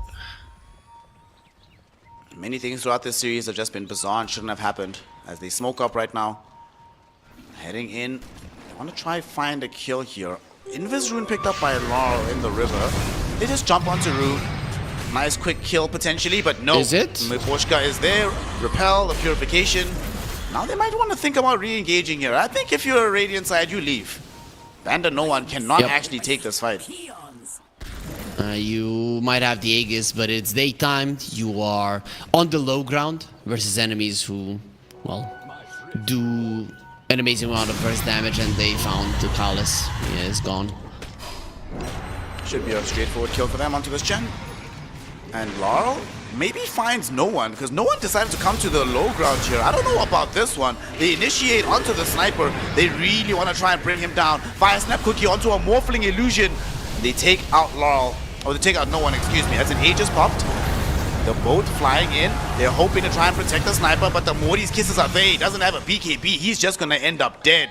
It's a 2-for-1 engagement. Only Miposhka has been lost for Team Spirit. And with the Burrow Strike from Laurel catching in onto 9 class, 3 heroes have fallen. They might not be done just yet. Crystallis forced to go all the way to the east just for some survivability, but this tower cannot travel, so it will end up being brought down. Team Spirit, they're on right now. This Morphling really starting to present a massive threat, way stronger than any other hero on the map. It looks like BandaNoone are missing a captain or a coach. You are making some unnecessary positioning mistakes in this game, and then even when you know exactly where your opponents are, the calls haven't been on point this game. Maybe there's two ways to approach this. Either you talk about how you want to play the mid game a lot more, or you always get no one on playmakers rather than positioning based heroes. I'm with you on that one. Like, it's a night and day difference, the impact he's had in this game relative to the previous one. Because he also owned his lane in this game, right? 2 games back to back, 1 game he owns, 1 game he owns. But the one he's playing a playmaker, the other one positioning based pseudo carry. The difference in the impact on the game is very remarkable. Unfortunately, Crystallis as well, he still hasn't finished this Hurricane Pike that he's been building for so long, Harry. And he's gonna try and like wrap this up while farming the dire side of the map, but is this gonna make that big of an impact? No, They still no, it's don't not have gonna make a any difference. BKBs, bro. No BKBs. Sniper really wishes he had a BKB instead of a Hurricane Pike right now. As this Timber Saw right on his face, he loses his life to Satanic, who stole his form, and now Law found a 2-hero start on the back edge of the fight with the Morty's Kisses raining in. Kunkka, hoping to survive with his Blade Mail, will be able to do so, gets himself out. This Dark Willow not so lucky, and they go onto the high ground, they find Crystallis, and they kill him. 48 seconds, no DK, and no buyback available either. I don't know what you do. Really. At the moment, the way that you itemized, you didn't itemize for you to be behind. You itemized in a way that you want to be ahead and not being able to die. And then when the timings came where you were supposed to be together, where you were supposed to be the ones initiating, you got initiated on multiple times, and at this point, it just becomes impossible to play. Well, they just delivered a Conda for the Morphling, so I was just speaking about the lack of BKBs. You're playing into a Morphling Conda with no BKBs, no Pipe of Insight. They call it, they recognize that with this Kunkka dead, unable to provide the horrors, there is no chance. GG, well played. Team Spirit showing us that game one was tough, it was difficult, but this is not a squad to underestimate. They get themselves a W and they make this a full 3-game set. Yeah, after what I've seen in game 1 and 2, we're getting a clearer picture of what we should expect from these two teams. And in my mind, if the game is even and if you do have late game potential in Spirit, they are looking scarier. I think their early mid game, their understanding of the game is better. And this is, Arteezy, he might not be in any teams nowadays, but one of the things he said is in the mid game, you see which team is better. And Team Spirit, both of the mid games, they have done a good job. In the previous one, it was impossible to come back. You have a late game Alchemist, it's not going to work out. And in this one, when they had the Morphling, it was just so much easier to just rely on him. And this is another game, we're speaking about like NoOne, his performance game 1 relative to game 2. Laurel's performance game 1 to game 2 gets stomped in lane both times, constantly gets ganked, constantly chain feeding in the early game. But when it started mattering, after he picked up that Blink Dagger, what a call, because you made the statement that you made about how this team has no fear about when to go. When they feel they're strong, they will go. And when he got that Blink Dagger, he was non-stop on the map, didn't really care about the fact that he was low net worth at the time. He knew that if we just keep getting kill after kill after kill, not only will I catch up, but I'm going to make the game easier for the rest of my team. And for me, the impressive thing about how they fought these mid-game engagements is that most of them, Harry, were without the Morphling. Most of them, King was just wherever, just farming, doing his own thing. Only eventually they brought him into the game, but they were just out executing Banda, even though they had the numerical disadvantage. They just understood that if they initiate first, that the fight is won on certain heroes, right? The Dragonite or the Sniper, because you take one of them out, there is no run buff, and then there's no damage to take you out. So you can either wait for the Morphling or just go back or even chase, which is what we saw a couple of times. And when you put yourself in a position where you can choose how to play with your food, at that point, like 95% of the work is already done. Incredible game coming in from Team Spirit, but the real victory for them started in the drafting phase. They set themselves up for success, not overly reliant on this early mid game, but ensuring that the mid game was still going to be solid, but they had the late game insurance necessary. And as a result, they do come out on top in game 2.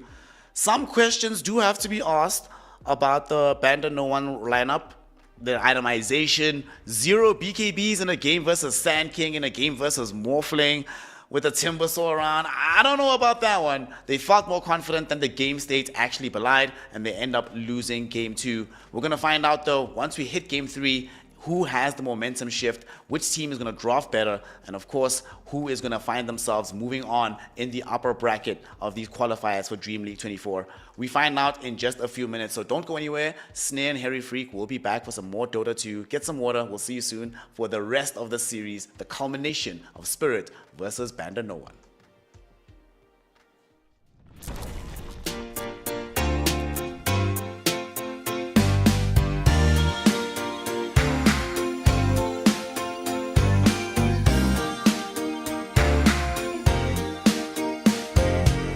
Too good to stop, and it's all your fault. Tell me what you did to me. Yeah. Temperature's hot, and you got me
gotta give it one more try. We gotta give it one more try. Come back to me.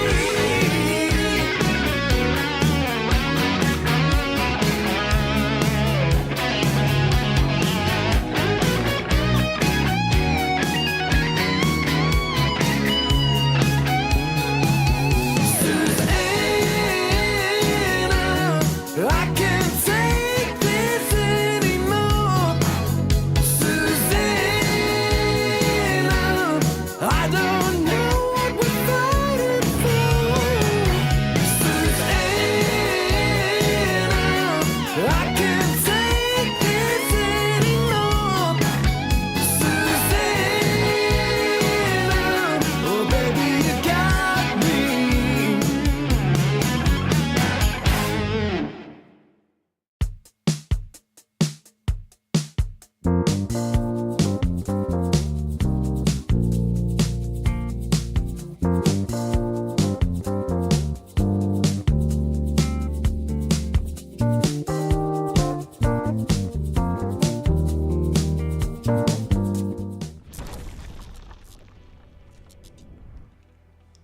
Welcome back, one and all. We are here for some Dream League 24 qualifiers. It is Eastern Europe. It is Game 3 of Team Spirit versus the side of BandaNoOne. And that means that this is for all the marbles. Winner progresses in the upper bracket, still has 2 lives to play with in the tournament.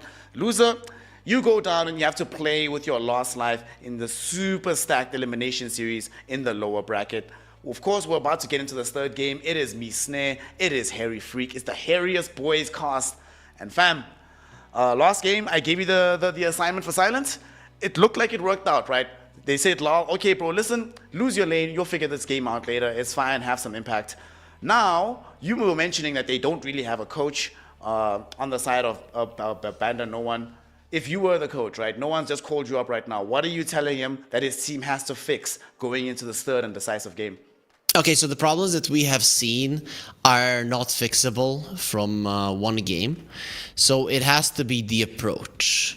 You've already shown that you can crush that mid lane. You've already shown that playing around it does give you a big advantage in the transition between the laning stage and the early mid game. So you have to get something that is going to allow you to go for kills. I think that's the idea, because every Dota players know how to go for kills, but when the game slows down, that is when making good moves it comes from thinking about it as a team. So either it's no one that's going to be getting a good ganking hero, or it's going to be the position 4, the offlane. It doesn't matter. I would just want to see playmakers all around. Win the laning stage with those playmakers, have solid ones, and then go from there, hunt for kills rather than for area control and farm. For me, another big thing to bandy onto that particular point, I want to see no one in particular on a playmaking hero. I do not want to see him. If he plays an invoker where he can't get farm, but his primary role is still to be a playmaker, okay, whatever, but don't give him a hero like a sniper where the only thing the hero can do is be that big farmer in the game. I want this guy active, moving on the map, making the plays. I still, especially after game 2, I still strongly believe that this team will be at their best when no one is the focal point of everything going forward. Yep, and I think we do have a draft ready, if I heard production correctly. Yeah, there it is. We are getting in, Snare. I agree with you.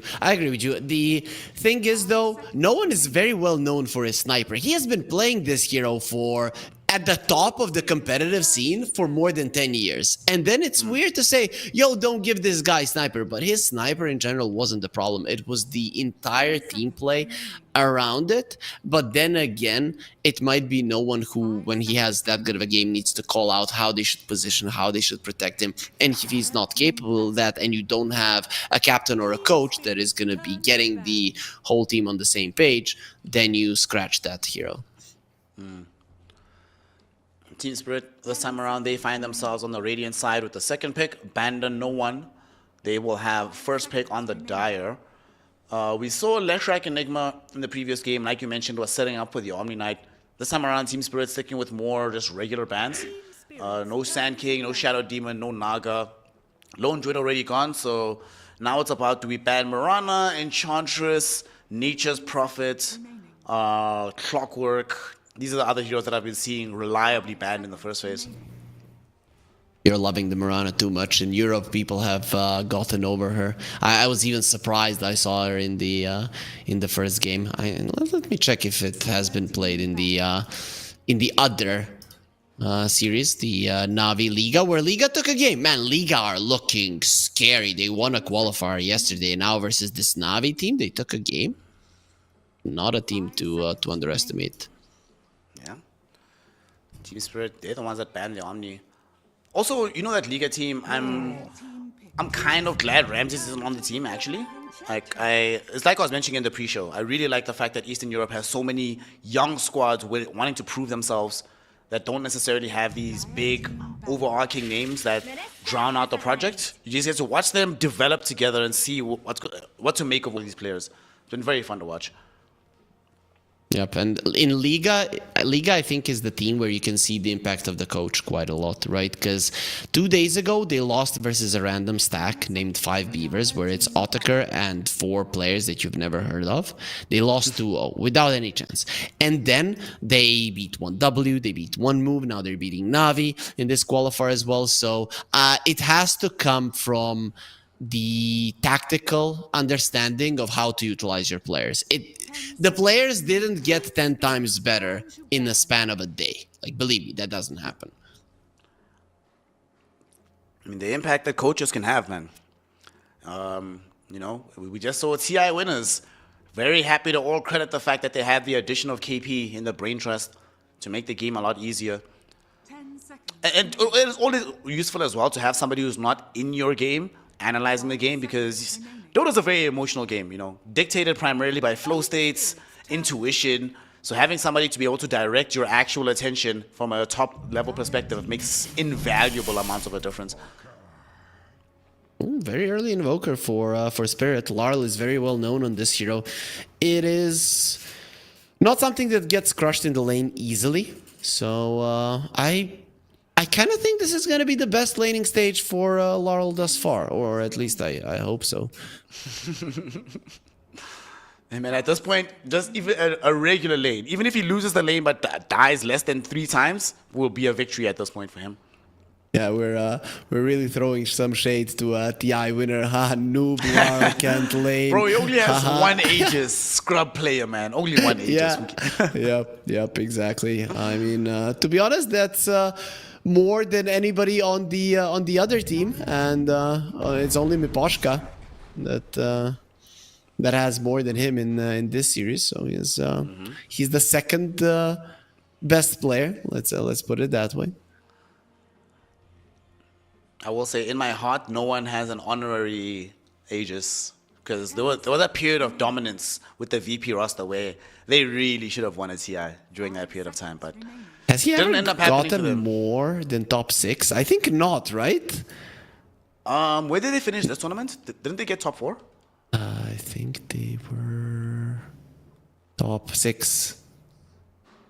I'm gonna go check quickly. They were top 6. You're right. Yes. So top 6 is actually, this represents the high point of no one's career. Spirits turn Unreal, Which is man. crazy considering how dominant he was for a very long time in the game. Yeah, they were VP back in the day. They win every single tournament, crush it with no chance of anybody winning versus them. Come TI, 5th, 6th. Next TI, 5th, 6th. Unreal. 10 seconds. This game looks like we are going to be getting that 4-position Leshrac that you mentioned in the previous game, because now we have a Void Spirit coming in for no one. Okay, I can understand the rationale of this hero, right? You lane Fiend versus an Invoker, you get that jump later versus the Dark Willow. Getting these silences from the Aghanim Scepter is super, super, super good. You can set up for the Leshrac additional stun, you create tempo on the map. But all of these things are on paper, Harry. Every time I've seen Void Spirit in practice, this hero just feels so lackluster for some reason. What about one way of playing the Void Spirit that I saw just before TI that was being utilized quite well is the Battle Fury carry Void Spirit. Though it is hard to imagine Crystal is playing a hero like this, but it would be cool, right? He does like his Monkey King. He does like jumping around, Void Spirit. You know, there is some similarities. Has a long weapon as well. It is. It would be cool to see. I haven't seen it in quite some time, and I was quite impressed with some of the players that went for it. That was, well, it wasn't fun for me because I wasn't playing for Void Spirit at the time, but I encountered quite a few of these Void Spirits with the Battlefield build. I was like, wow, I wish I could play this hero. That feels pretty strong. What can you do? Sometimes just some heroes escape you. Spirits. Why are you afraid to try it out? You know, when I was learning Earth Spirit, I was at the time 6k MMR. I remember I lost 1,000 MMR. I lost 50 games in a row with the hero. So you know, it's not too bad. You get a bit depressed, but then you learn. Yeah. Last year when Morphling was broken, initially, because I've always hated Morphling, I initially lost like 10 games in a row, but once you get the hang of that hero, it was just so good. I gained so much MMR for free. Just pick Morphling, go win the game. It was nice and simple. In this game though, I definitely don't want to pick Morphling. Holy base. Dark Willow, Doom Disruptor. Get me out of this game. I'm not picking Morphling. I want a much more stable carry other than that hero. Yeah, I think the Void Spirit feels the same way. It's like, get me out of this game as well. If you're inside of the disruption, you are... sorry, not disruption, the kinetic field and the static storm, you are in trouble. The Dark Willow is a problem for you as well. Those bramble mazes are hella annoying. Doom, you hate playing versus him as well. Invoker can be okay to deal with in general, but this is not going to be an easy game for the Void Spirit to dodge a lot of those things. And this is a Crystallis hero, right? Okay, so they want him to have a little bit more time, a little bit of a better time, be a bit more confident in what he does. You give him a hero that he knows inside and out. Bro, I love playing this lane. When I'm playing Razor and I have an Enchantress in my lane, to ensure with the slow as well as like a creep to reposition the heroes, stun them up, ensure that I get maximum duration of my link. Salivating for the laning phase. And the game is not overall that bad, right? Like, Disruptor is very annoying for a lot of carry heroes, but as Razor, you tend to go for very early BKB. So you'll have that available against the Disruptor, the Invoker, and the Dark Willow. And ideally, you show up to a fight after Doom has been leveraged on a different hero, so you can still have massive impact in the engagement. And you don't mind getting doomed. Razor hates overtime damage. That's why this lineup of Team Spirit isn't really that good versus the Razor unless you're initiating on him with the Doom. But if you run into the fight and get doomed while you're running in and a full HP, it's fine. You are more often than not going to be killing a lot of your enemies before the Doom gets to you. That is definitely true. Team Spirit, they ban out the Mars, take out the Centaur, so they recognize the need for an offlaner who can not just buy auras, but also get in for the fight. So we see Morphling banned out. Okay, I think there's two options, right? Do we go the option of getting like one of these big, beefy offlane boys? Or are we going to go for like some additional siege pressure? Pick up, probably not Visage, right? Then that lane doesn't feel too strong with like Visage Lesh. Is there any other hero that could like enable them to push faster? Because their push potential on the side of BandaNoone isn't the best right now. I would like to see them have a little bit more in the early game for pressuring towers.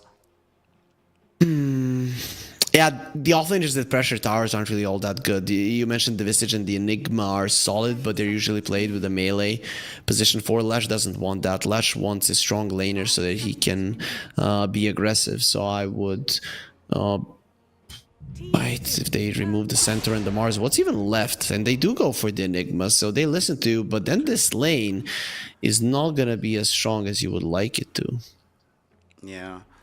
We do have BKB piercing disable. Once I have BKB on the Enigma, very hard for them to cancel a black hole. Doom can still do it though.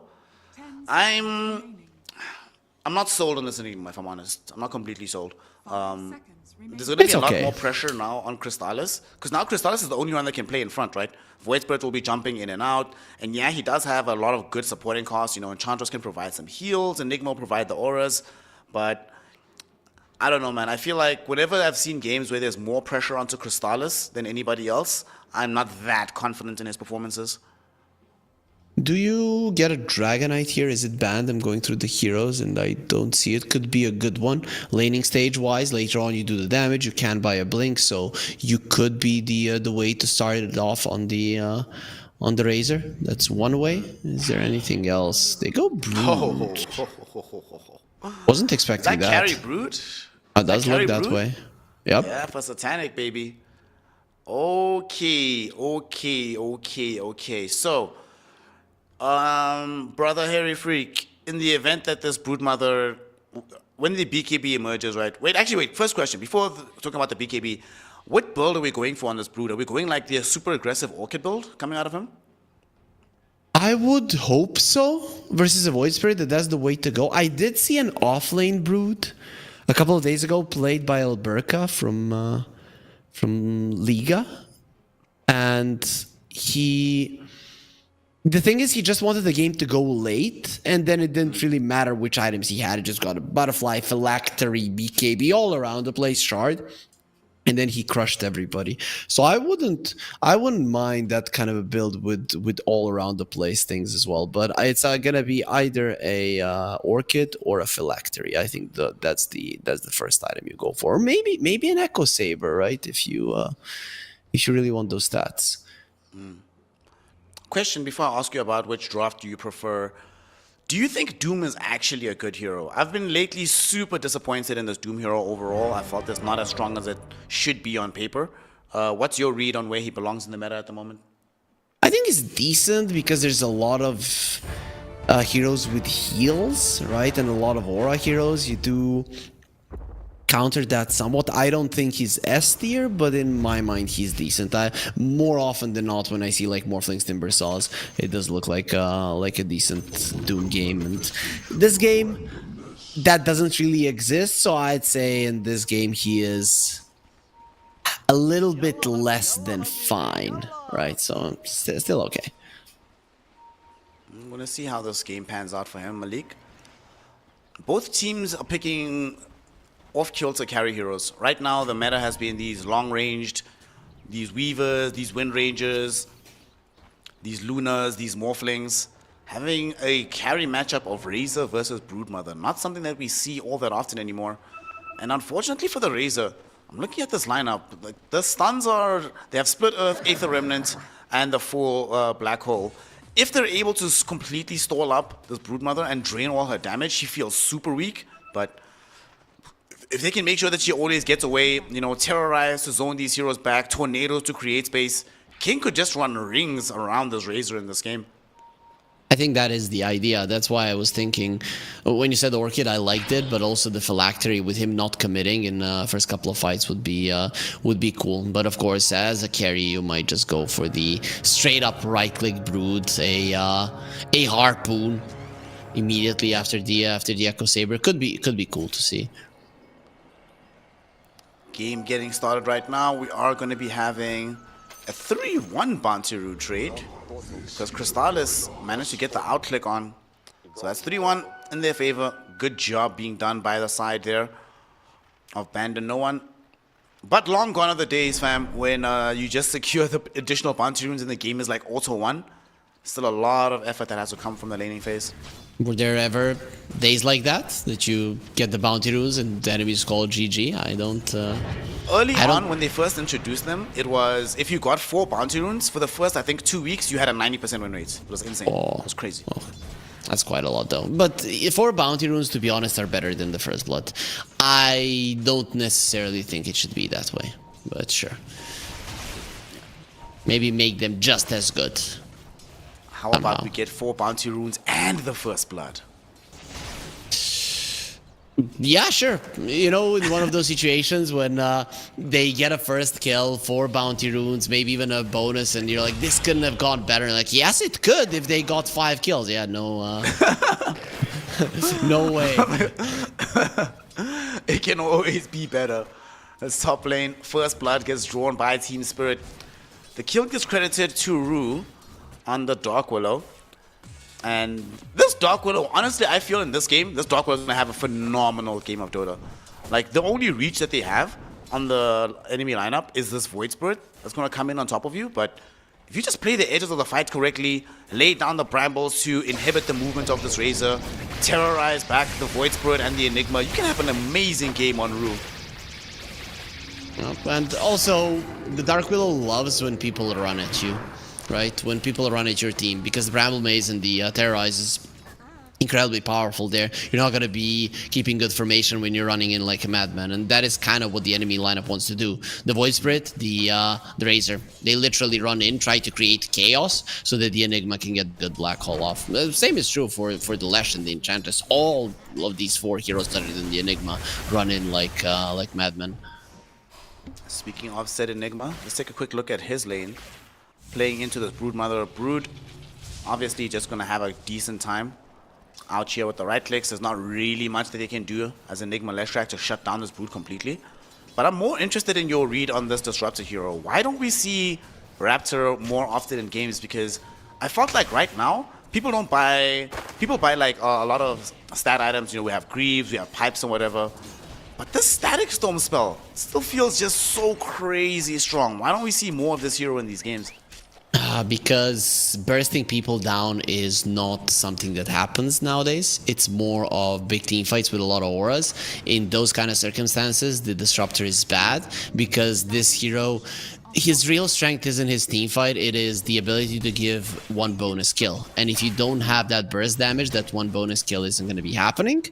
Plus, nowadays, you need the damage of your 5 to get that kill, that initial kill anyways. He doesn't contribute. So that's basically the reason. So I'm curious to see if in this game, because you have the Brood with the Feeding Frenzy, that's quite a lot of damage. You'll be able to bring somebody down fast and then get the extra with the Glimpse. He also went for the Kinetic Fence. We didn't really touch upon it. I've been a big fan of this one. I think there's just so many good usages of it with this new big map that we got a year and a half ago. But a lot of players, as you mentioned, are not going for the hero, thus we are really not seeing it. See the impact of this fence throughout the duration of this game. When I used to play support, I used to play a lot of Raptor, but obviously I stopped playing it before the facets. So I don't have the full read on exactly how strong these are, but I do think this game, just the presence of this Disruptor, increases the priority of DM getting a BKB. Like you can't play into Disruptor without BKB as Enigma. It is a huge range on the Kinetic Fence. That's one thing that people don't really understand, just how far away he can be standing and still using it. Fence, they drag back 9class bottom. They're looking for a kill here. They threw in the Blood Grenade, but 9class has one of his own. And with DM, they stun with the Malefice out onto Satanic. Brought these heroes really, really low, but were unwilling to dive underneath the tower to secure the kill. Good enough to survive in that situation. It's dumb, man. You are like, oh, we're gonna kill the Lash, and suddenly he turns around, and you are just murdering everybody. You cannot sustain through that with just the 2 of you. You need some creeps to take the hits. Glimpse back. Got him again. Lash again. They're gonna try one They more have time creeps to go for this kill. Kinetic Fence is gonna be out, and like you mentioned, we do have the creeps to tank up some of this AoE damage, and that will secure them the kill. Gets credited to me, Poshka. And I normally, I'm a carry player. I normally get very upset when I see my support get the kill, but this is one hero I want to have as much farm as possible. Disruptor with money, holy base, makes a big difference in the game. And he's one of the supports that doesn't really have ways to farm all that much, so he does rely on getting kills, participating in kill stacks and whatnot. Does this Disruptor, this bald one with the beard, remind you of our colleague T-Governor? Like, look at this. The same. Dude, I'm gonna literally taking a screenshot right now. I'm gonna send it to him and be like, bro, you remind me of this guy, dude. He's about to die though, unfortunately, to 9class. Gets glimpse back. Oh, 9class is like, sweet, man, thanks. I'm now closer to where the runes are gonna be. Wonderful, thank you, bro, I appreciate it. Void Spirit is in trouble. Well, not too much. And you know what? We haven't talked about it, but Laurel hasn't died a single time. He is in it. Yep, over. Team Spirit have won. Yep. Laurel, no deaths. Laurel keeping up in CS. I mean, he's still being massively out-denied by this Void Spirit, but not being that massively out-CS'd. In fact, after this wave, he should be equivalent. Good times happening for Team Spirit in this early game. That being said, though, they are still 2k gold behind. Like, this Enigma is farming way too well. But the main problem is this Doom is just not finding the lane that he wants it in the top lane. Get a glimpse. Salas gets glimpse back. Actually, the kinetic force is going to be able to slow him up. He cannot progress forward. Can they get the kill? Yes, they can. No one made the rotation to bring down Sunny Days. Rue dies, but they killed Crystallis? Do that again 10 times out of 10. But the tower did fall. So you are pressuring the Brood. Brood is usually the hero that can pressure your tower early, but not going to be happening this time around. You get his tower down before he has level 6. Now you know that your triangle and your statue area, sorry, your graveyard area are going to be safe for a very, very long time.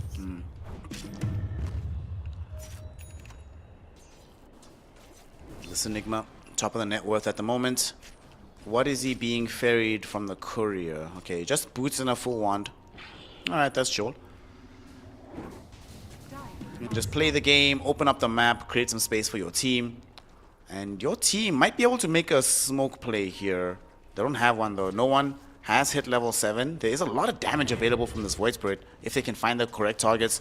But they're also just happy to run in with their Alpha Wolf. Tons of Enigma Eidolons, a pair of drums, and just beat in onto the tier 1 tower mid.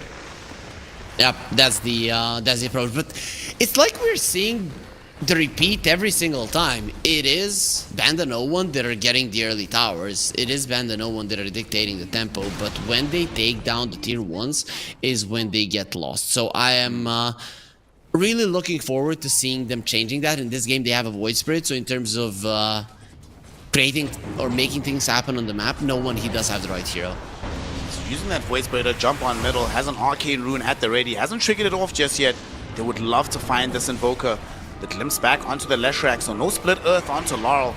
In the meantime, DM has also shown up. No Black Hole at the ready, he's only level 5, but still wants to have some impact. Laurel going forward, getting dragged back by the Aether Remnant. There's going to be a big Resonant Pulse onto 3 heroes. Laurel falling low, but he's not dying just yet. Astral Step, though, will provide the damage necessary. They get that kill, and that gave the level 6 to Enigma. He gets glimpsed back though, cancelling out the Black Hole as Satanic has shown up, but Satanic is falling way too low. Can't get him. Crystallis with the Plasma Field. That supplies the damage. The Eidolons finish him off. He is down. And now all of a sudden Malik, Astral Step from NoOne, puts him in position. Crystallis with the Plasma Field to kill off Malik as well. That is several heroes falling here in the mid lane. It is 3 for absolutely 1, and the one you got is just a support Leshrac. He's happy to die in that situation. Are you seeing why people are not picking the Disruptor? Because it does no damage. You need a little bit to finish off the Enigma. You need a little bit to finish the Void Spirit. You barely brought down this Lesh. And, well, then this is the outcome of the fight. So, on one side you have a lack of damage. On the other side we have exactly what we want to see on BandNoOne. No one is making all the plays. Down bottom. Oh my god. DM able to kill off this Disruptor, but dies in the process. And now all the way on towards the west, we see this Invoker getting leashed up by Crystallis, but Crystallis is super low on the damage. He ends up dead. Satanic with a double kill. So although they did end up losing a massive fight in this mid lane, they punch back strongly here in the jungle. And you know, you were mentioning this in the last game as well, that once we get into the mid game, it feels like this team gets a little bit lost with their positioning in particular. And the positioning in that fight definitely did them no favors. Yeah, they have a problem with the get together, disperse, and that is the way that you generally play Dota right now. So you kind of have problems with the way that most of the top teams play. You need to be faster in that regard, and you could see that they didn't disperse fast enough and get together because no one was missing in that engagement. If no one was there, you burst the heroes so fast you maybe even get extra kills. Speaking of no one, he's triggered up the Invis Rune, heading to the south side of the map. Ideally able to catch out Miboshka. I think they have some degree of awareness that he is here. They don't have a sentry available right now for the Radiant side, so no one is not going to be scouted doing this movement. King would be an amazing kill if they can get down Satanic, but there's no support nearby for no one. There's no way he can do this solo. He needs some help. Sees the Disruptor now. Bit of an easier kill. Miboshka, only level 5, doesn't have access to the Static Storm. He glimpses back to this Void Spirit, but it's a Void Spirit, baby. But he, oh my gosh, he used both Astral Steps. That kinetic fence making the difference. Miboshka will get himself out. An uncharacteristic mechanical mistake coming out from him. Crystallis? I don't know about this one, Crystallis. He's leashing up onto Rue. Wants to go forward for more, but here comes the Invoker. Laurel with the Tornado back onto this Leshrac. Leshrac has lost all of his mana, now will lose his life. And look at this, Malik with the Doom. He had the ensnare from the Dark Troll Summoner, cast it out onto this Razor, dooms him up too, and Law will finish him off for the double kill. This Invoker man, but the fight's not over. No one. He made the sweep from bottom all the way here to the top side of the map to bring down Malik, at least making this trade a 2-for-1, but ultimately still in favor of Team Spirit with the double kill for Law. Oh, they're chasing down DM and they know that he's all alone. He will Black Hole directly onto Satanic. The Glimpse will cancel it out. There's a Static Storm as well. Will disable some of the spells coming in from the Leshrac. Law dropping in the Tornado. With the EMP burn, they are able to bring down the Enigma. 9 class dies next. A double for Laurel. No one needs to get the hell away from here.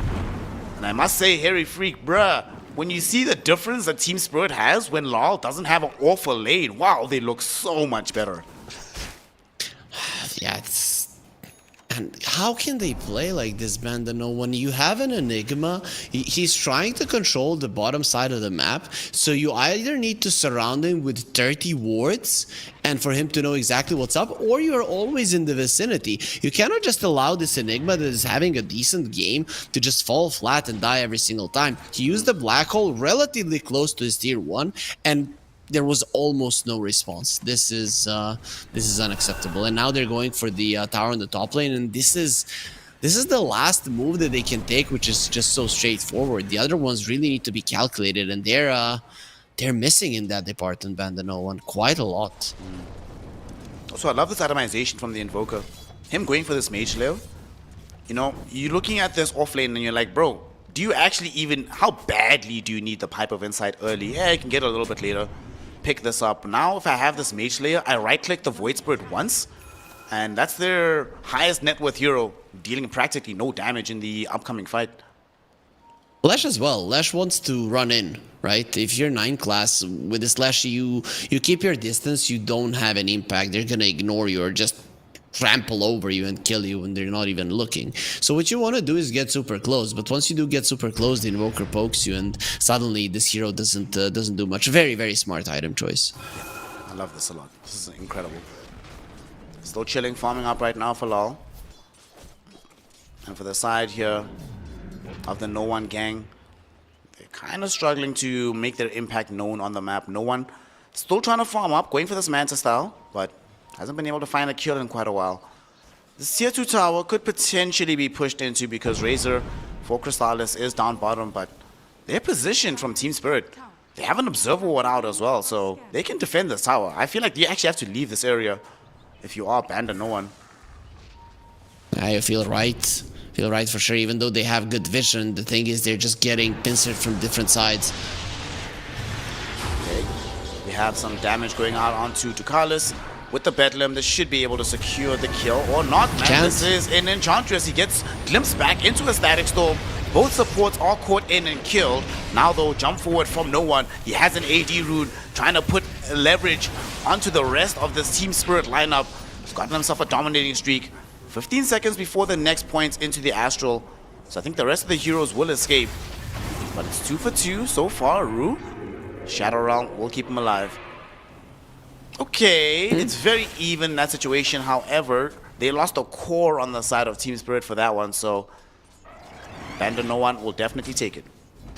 And the Doom used, right? Finally, BandaNoone do bring enough heroes here. Finally, they play around their vision.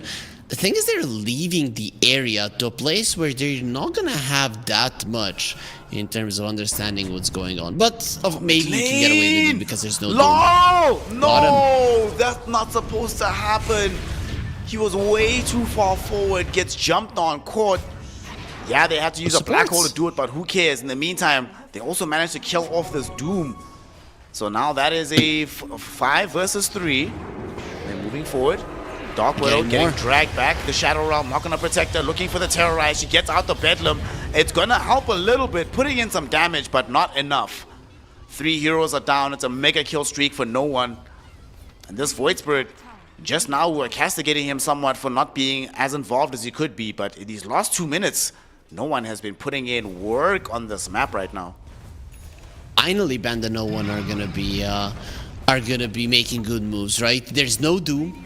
you try to overtake the map, you try to play with speed, and you force enemies into mistake. This time around, they were the ones playing without hesitation.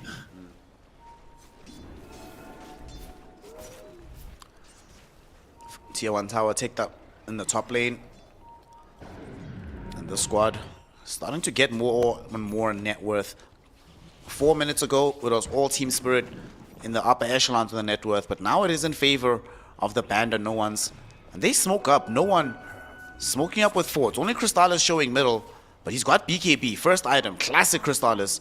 So he can show like this without being too scared for his life. There's no Aghanim Scepter on this Disruptor just yet.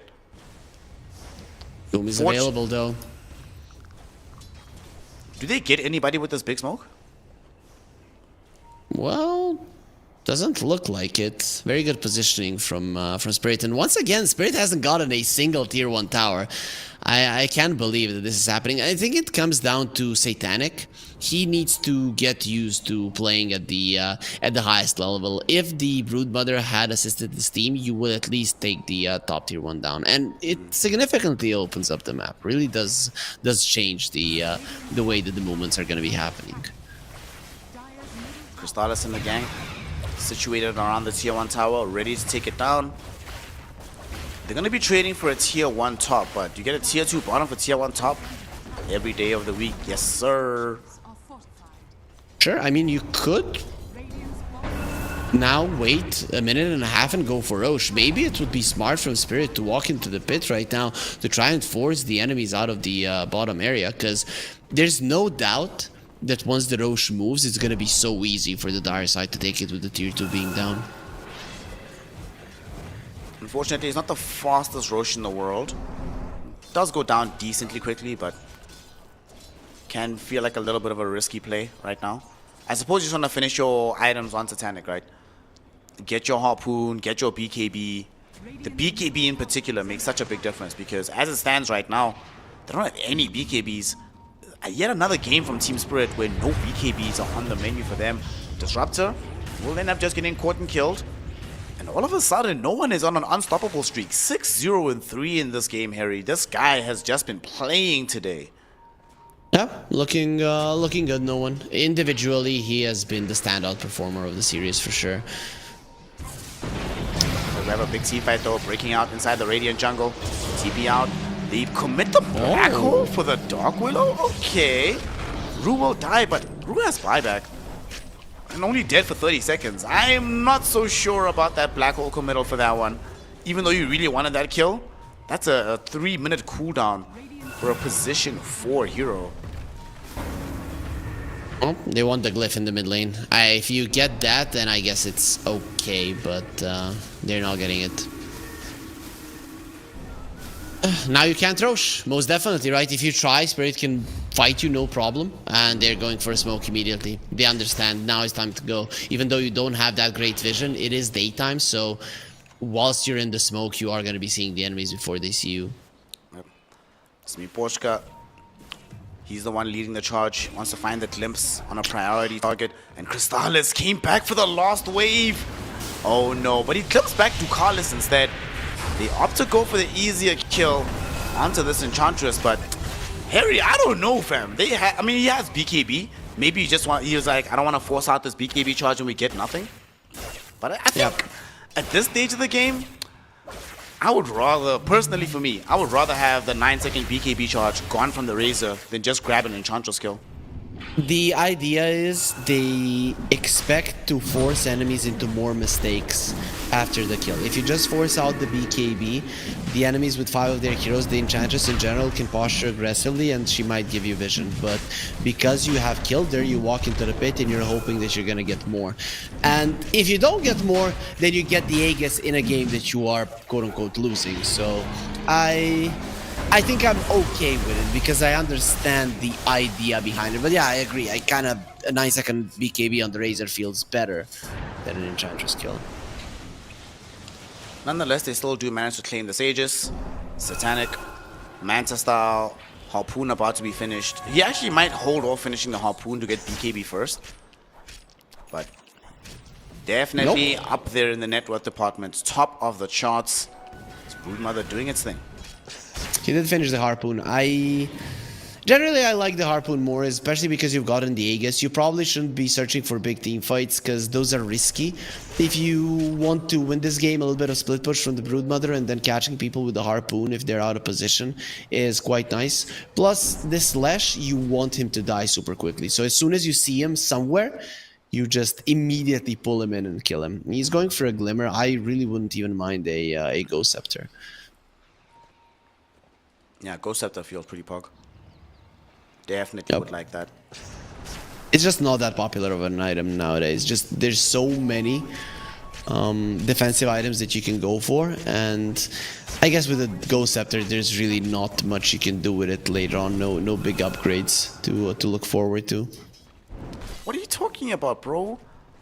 If I buy the Ghost Scepter on this Leshrac, at some point in the game, I'm gonna buy the E-Blade, and then I'm gonna do so much magic damage, bro. It's gonna be great. At what point are you buying it? Like 50 minutes in? But I get what you mean. Yeah, there is a continuation for it, but overall, players would much rather have a Yules or a Glimmer. It is just it's value, because Yules you can turn into a Wind Waker to save your buddies, and Glimmer Cape obviously you can save your buddies anytime. The big item that's been available on the map has just been picked up. We get an Aghanim Scepter for no one. So Manta Ags on this Void Spirit. And again, we still do not have BKBs on the Radiant lineup. So if this Void Spirit can find and pierce the backlines, in particular, if he can get to Miposhka, who does not have a Glimmer Cape, doesn't have a Ghost Scepter, doesn't have a Force Staff, you just get him once, just remnant him, hit him with the Resonant Pulse, and then just leave him. You know, don't have to worry about him for a few seconds in the fight. Bursting down the Doom would also be quite nice. Right, if you can do it with the silence, it's not out of the question. Smoke on smoke. Would love to do it, and look who's showing. It's the Broodmother, but not necessarily the target that they want to go on first on the side of BandaNoone. Well, that being said, unless he comes back in on top of the tier 1 tower, but they don't want to defend it. They look at him and they're like, you know what? He's got the Solar Crest Shine on him. He's got an Arcane Rune. We don't really want to fight into this guy. Harpoon though, going forward onto Crystallis. Crystallis finds the leash, and now the jump in onto this Broodmother. Brood made the aggressive play. She will end up regretting it. She loses her first life with the BKB. Crystallis trying to chase down this Disruptor, gets doomed for his efforts, forced to flee away from the fight right now. We're playing underneath the tier 2 tower as the second life from Satanic is there. Black Hole coming in from the Enigma, but the Static Storm Silence cancelling it out, enabling Satanic to kill off this Enigma. In the meantime, Crystallis it's cleanup almost time. died, but he's cleaning up on the back edge of the fight. Miposhka needs some help. Tornado will help out, but not going to be enough. Law right now looking towards bringing in no one. It's him and Ducalis trying to make the most of the rest of this fight. The Resonant Pulse will come out, but Satanic, he's feeling like the strongest hero in this engagement. Doesn't need the BKB, has Harpoon coming back in 12 seconds. Doesn't seem like the fight though is going to be favorable for them. And they end the engagement 3 for 5, one of those 5 being in Aegis, but the defense being mounted by the BandaNoOnes. They defend the tier 2 tower mid, they defend their triangle, they defend tier 2 bottom, and crucially, they get no one involved in these kills without losing his life. Yeah, he's doing a really good job. The Broodmother seems to be needing more damage, right? Because you are killing people, but you're not killing them fast enough. No one is doing it faster, and he's just being way too annoying, right? So I guess a shard will be somewhere on the menu. There it is, right after he finishes the butterfly. The shard is a necessity. Also, in that fight, the Invoker, I think if he turned around and started hitting the Ancients, the lifesteal would have allowed him to survive, or at least have more chances, but he was hitting a Resonant Pulse Void Spirit, and then you don't really lifesteal. Speaking of Invoker, he made his way towards bottom. They want to try and kill off this Leshrac, but they fail in doing so. Static Storm, though, will provide some protection, but no one underneath the reveal with the BKB from Crystallis, who links him up, kills him off. Very nice play from the side of the BandaNoOnes. What? They go onto the high ground to finish off Rue as well. A double kill for Crystallis out of nowhere. A tier 2 tower in this mid lane. And I don't know what happened there, Harry Freak. It felt like it was going to be okay for Team Spirit, but they were just ready and prepared on the side of the BandaNoOnes. Yep, and this is what we talked about. They might get a little bit lost in the early mid-game to mid-game, but as we start moving deeper into the game, they start understanding more and more what they need to do with their timings. And I think the dangerous part of the game for them, at least when it comes to being lost a little bit, has passed. So we should be seeing BandaNoone at least on the same level movement-wise as Spirit are at. And considering that, in my opinion, their spell usage has been slightly better than that of Spirit, this is a good look for them at the moment. No one building into a Lincoln Sphere. I mean, there are ways to cancel that out. Of course, we have Mboshka with the Thunderstrike, with the Glimpse. But I think well, are we at the stage of the game yet? As a support player, are you telling your team, guys, I need time to build Aghanim Scepter on this Disruptor. We need this item more than anything. No, not really, especially because he's so poor, right? So plus, you didn't go for the kinetic field, right? So you have the kinetic fence. You can't really keep them in place as much as you would like. I don't necessarily think that's the way to go. You win this game by Broodmother getting insanely farmed and just murdering people super fast. I've seen it, man. The Broodmother is scary. If you get on top of a target, you destroy it. So you need to make sure that Enigma doesn't use a really good black hole. You need to make sure that your supports survive a little bit longer versus the Void Spirit, and then the Broodmother will do the same. Speaking of Brood, she's building into BKB Lincoln Sphere. You know, even when you're not against the team that has the Doom, unfortunately, the reality of the static link has to be dealt with. As a Razor spammer, I still can't believe the spell pierces spell immunity, but it does. So it has to be addressed by the Satanic Broodmother in some way. It'll make him a non-hero, right? So that's a problem. Plus, he now has a shard, so that is why you need the Lincoln Sphere. Generally, you can escape the Razor. The thing is, when he's constantly pulling you towards him, your movement speed doesn't matter all that much. You're gonna have a really bad time. You cannot escape that easily. Stala's not that far away from having the full Satanic. He's like, what, 3,000 gold? Should be able to farm that. Yep, if he wants to. And it seems that BandaNoone at the moment, they're waiting for the Roche. Same is true for Team Spirit. It's probably gonna be a Radiant side Roche. Okay, no, it will spawn on the Dire, but probably will get the travel. Dude, they have an Absorb Ward. They have Vision on Got low. Oh no, they've caught this Invoker. They've killed him. Alright, who planted this ward? Ducalis, MVP plays right there, my friend. Amazing warding has vision been pretty provided, good. and he's so far away They're from the rest going. of his team, and they still want to take the fight though, because they go in. Malik Huge. finds the Doom out onto no one. Can they get this Void Spirit out of here? Crystallis doing his best, and there's going to be the Black Hole from DM onto 2 targets. Crystallis able to get off all of his spells. They've lost the Broodmother. They need to get more out of this. TP out, attempted by the Dark Widow, but she gets killed during it. Lal also brought back here. Why did Lal buy back? I don't understand that one. Well, when he saw a good grab from the Doom on the stun on 2 heroes, he thought that he can make something happen, but he was wrong. He couldn't really connect in time. And this is the thing. Making sure that the Black Hole is not good is your main concern as the Doom. Nothing else. So I'm not really liking that he jumped on the Void Spirit. Didn't even kill the Void Spirit in that situation. Nope. Now here they are on the high ground. Siege Wagon dishing in the damage. Eidolon's helping out. Ducalis throwing in some right clicks. So No tier 3 glyph. tower is gone. They don't have a glyph. They also don't have a Broodmother for another 20 seconds. This will be 4v5 no matter what. It is dangerous, but it does look like they will be able to take it out. Their Siege Creep is attacking the range racks. Siege Creep is on. No one jumping back in, finding the silence. Needs to get out of here though, because they've lost a Brood lot is of HP coming. on this Lesh rack. Lesh falling low, Static Storm will be there, but like you mentioned, no kinetic field. They cannot keep this Lesh inside the field. That being said, we do have Brambles. That'll help out. The rest of the heroes TP out. So they lost their tier 3 Close. tower, but they actually did not lose a lane of racks, and the Invoker destroys the Siege Wagon. The push is over. Team Spirit have held their high ground. Yeah, the Siege Creep attacking the range barracks there, that was the main reason. If it was attacking the melee racks, the Raxus would have been taken, and of course, when you saw that, you probably shouldn't be too greedy. And with that, Spirit are still fine. They are 10k gold behind, but their Broodmother is not to be underestimated. If he does get his BKB, King should be able to sustain through the black hole and then just stand his ground and fight. Bro, why have Team Secret been so reluctant in this series to buy BKB? Just in general?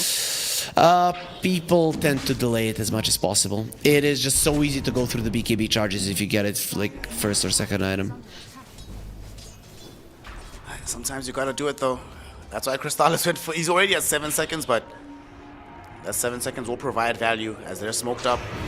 On the dire lineup, they jump in, get the Aether Remnant out onto this Dark Willow, but the big priority target is Laurel, who's eating damage from the Enchantress. Ducalis, with the impetus shots, gets the kill. Now we see this little battle between Lion Class and this Dark Willow. She needs to get out of here. In the meantime, look at this. It's the Broodmother. Brood surrounding several heroes. He needs to get out of here. But this Brood is just way too strong right now. They've already managed to kill off this Enigma. Brood trying to run away. No one there with the Aether Remnant catching the Brood in. Still running through the trees though. What a dodge. Not being caught in by these spells from the side here of the BandNoOnes. Malik will not be so lucky, doesn't have the free pathing of the Brood, will end up dead. In the meantime, Brood hoping to turn his attention towards this Enigma. Black Hole able to get past the kinetic fence, and now Black Hole is back. They got the leash out onto the Brood as well. Crystallis dishing out the damage. DM though, he made the play happen, so he deserves the kill. No one, at the very least, able to get the assassination out onto Rue, and it's a 4-for-1 engagement. It's 5 actually, because they brought back on the Doom, they brought back on Enigma, but that Enigma buyback felt like it was much more impactful than the Doom version. That terrorized dodge from Crystallis in that fight was a big deal, right? Using the Manta to make sure that it doesn't connect with him, it did spook the Brood, made him just run away from DM, and then it allows DM to survive. DM survives through the Doom. The second that you have the Black Hole back, you can bring down Satanic. I think this is probably the only way that you do kill him. I mean, you can surround him by 5 heroes, Malefice and Splitter, think he's gonna die, but overall, in a big team fight, you need to Black Hole him, and, well, when he is allowed to do it, at the end of the fight, you get the kill on the strongest hero on the map. Very nice team fight in terms of individual plays coming out from BandaNoone. They get the Aegis now in their hands as well. They give it over towards no one. They're looking at Crystallis and they're like, this man has Manta, Satanic, and a BKB. We actually don't need to protect him. Dude, you also found a Craggy coat. This guy, man. I don't know if you ever want to actually jump on him in the middle of these engagements. No.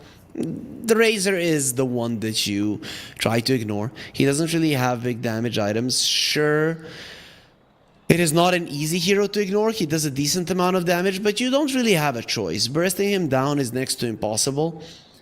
I guess you could Doom him, but we've talked about it. He's generally not a good Doom target, and there's other heroes that you're gonna have to think about. So ignore the Razor as much as you can, murder the other ones. If DM dies, the Broodmother should be able to clean up the fight. Nobody else can really control him and kill him that easily because of the butterfly. You do rely way too much on your right clicks on the side of BandaNoone. Yeah. Speaking of items, talk to me about this No One Void Spirit going for the Desolator next. 35 minutes into the game. You can pretty much afford it almost heads up right now. Actually, I can afford it heads up. What do you feel? I think he feels that he needs to kill the supports faster, that he needs to make the cores of Team Spirit panic faster, and considering that the game is going well for them, that the supports on the other side are starting to struggle, Deso might just be the most cost-effective item to bring them down. That makes sense. It might Besides, not no be, one though. is 12. I feel like if you're 12, 0, 11, you can do what you want. No one can question you at that point. I'd still be okay with the BKB into like a Silver Edge or something. I think that allows you to murder them quite quickly as well. This is a little bit weirder. As I said, it might be the most cost-effective item, but I can't really say before we see it in action. Still thinking about it. Hasn't made the full commitment just yet. 16k gold lead. Oh, there it is. Desolator fully bought. It's going to be coming out right now for this Void Spirit. Yeah, it's one of have a those situation. moments. Right, you are thinking, should I wait Of course not. I'm the best. I'm the strongest. I have an Aegis. Let's go. Actually gonna jump middle. They were looking to find the Doom, but Malik able to blink away just at the last second. And that's a crucial blink too, because he's closing in on his BKB. In a lot of these fights, it's felt like, man, it would be so nice if we had a BKB on the Doom. Speaking of this Doombringer, should he go Aghanim's in this game just to make sure that he has the AoE, he can just stand next to the Enigma, or not having to commit the full spell onto only one target? I like it. It's not too bad, especially because the enemies have already started getting those Lincoln Spheres up. I wouldn't be mad if Razor got a Lincoln Sphere before his refresher. Might not get through the refresher because this game might end shortly. BandaNoOne drop the Roshan's banner. They're sending in all these Spiderlings to deal with. That's actually such a smart strat. Dude, Satanic, what a player. Nobody actually lost any HP destroying a Roshan's banner. Very atypical in games like this. And now Malik jumping in. He Big finds jump. the Enigma. There is no black hole available. They should need be to kill able to him. kill him off. And there's a Static Storm drop down as well. The Enigma, first one to end up falling. The Razor, though, on the high ground, has enough damage to kill off the Doom. Tornado from the Invoker protects him for a little bit longer. And they turn their attention back towards the tier 3. The tower is gone. How much more can they push this advantage? They failed on their push middle to get a lane of racks. They don't want to go through that again. Therefore, fortification popped right now by the Radiant lineup. Jump in from no one. He's looking towards Lol. He really wants this Invoker. Not going to be able to find him, but they get Satanic instead. The much bigger kill on the Broodmother. And no buyback carry for 70 seconds. Yeah, Spirit seems to have understood at this point of the game who the main target is, but while you were understanding who the main target is, BandaNoOne became too strong, and now you don't have Satanic. He's your main hero, he's your main damage dealer. I don't know if you have enough in the tank to fight them off without him. 50 seconds. Playing 4v4, but technically 4v5 because they still have this Aegis in the Void Spirit's hands. So, Enigma will you know, come fast though. this Desolator, even if it doesn't help kill heroes against the buildings, very, very nice. 2 lanes of sure. racks completed for them.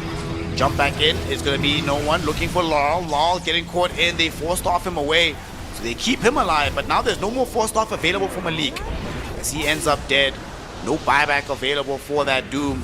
And there's now 4 Mega Creeps available for the BandaNoOne lineup.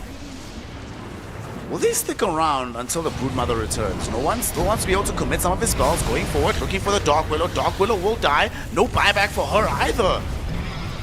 Oh my mean, why goodness. wouldn't And you the worst stay? part about this, dude, they got Black Hole back online. It's ready. Yep. I mean, he didn't even use it because he got doomed and died. He was the only casualty for BandaNoOne. Now he can do whatever he wants. Go directly into the fight. Black Hole catching out this Broodmother, but the Tornado was there. There's no BKB on the Enigma, so they could not protect them forever. Sunstrike does not connect from Law. These heroes, though, are really, really low. I don't know how much they want to push the envelope. They're going in. Chaos Meteor dropped down by the Invoker, but the Aether Remnant pulls him into the impetus shots. Law will end up dead. He buys back right now, putting in some right-click damage onto the Lesh rack. Lesh is down. Void Spirit will end up committing his first life as they have doomed up Crystallis. Can they get to this Razor though, as this Ancient falls lower and lower and lower? Satanic, he has to lifesteal back into some healthy territory, but it will not matter. The Ancient's being destroyed. GG, well played, will be called. And the BandaNoOne lineup upset Team Spirit, get themselves further into the upper bracket, and play a very entertaining game of Dota 2. Yep, and well, when they have a playmaker on no one, when he is allowed to go in and out of the fights, finishes the game with 15-0 and 15.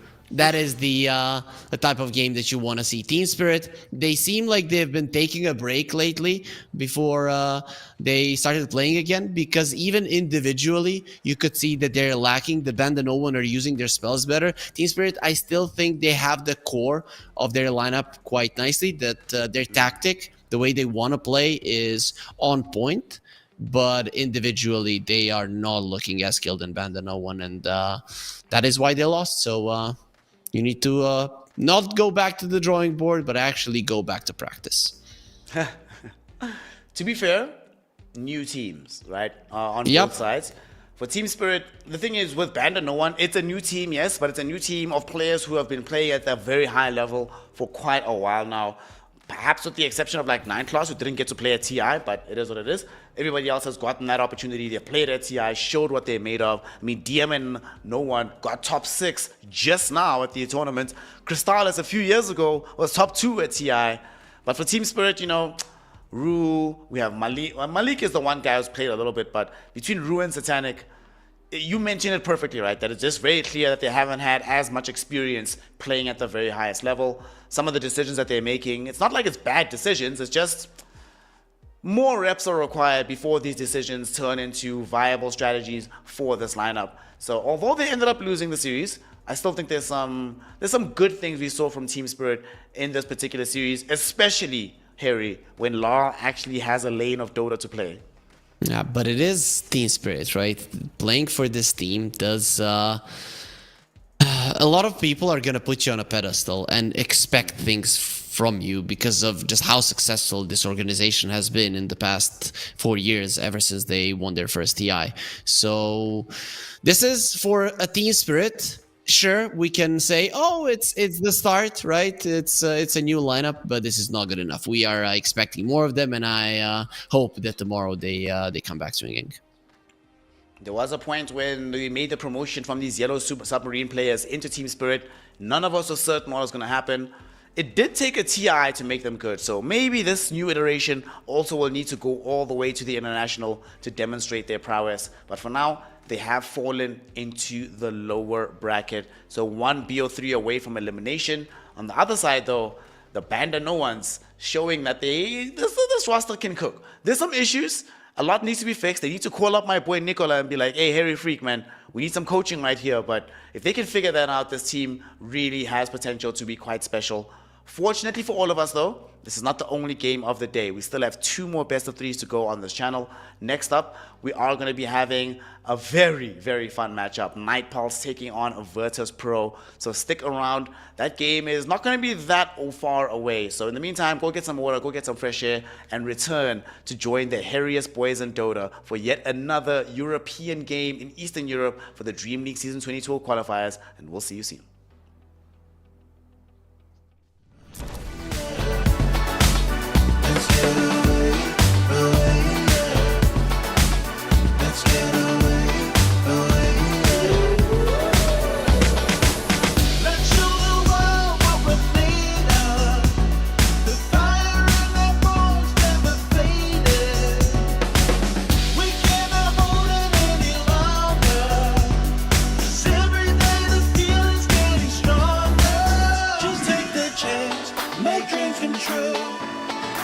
Will I ever see a pretty face again? Rendezvous is all I'm hoping for. Maybe we can meet up on a boulevard. Let's get away, away, yeah. Let's get away, away, yeah. Let's get away, away, yeah. Let's get away, away, yeah.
You broke this heart of stone.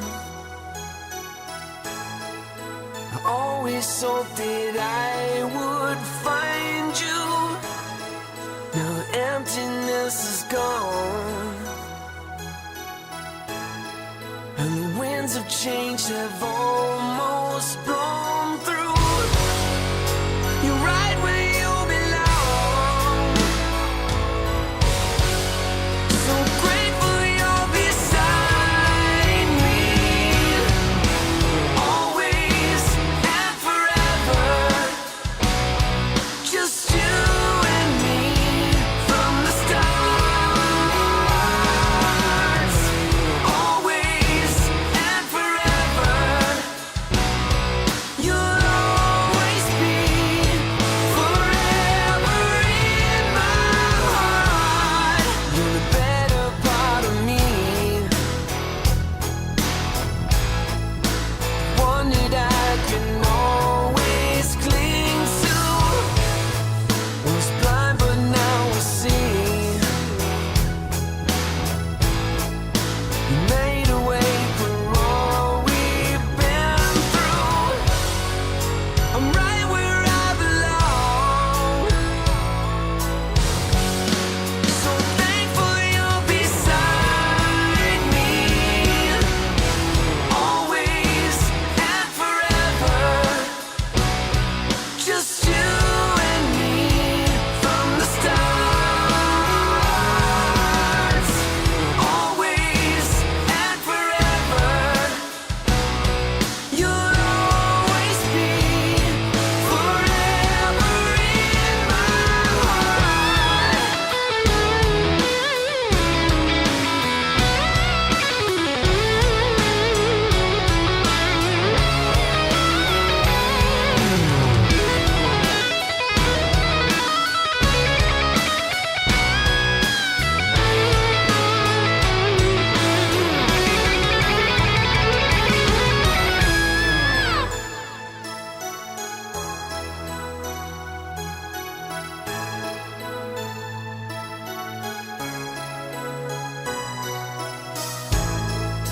You broke this heart of stone.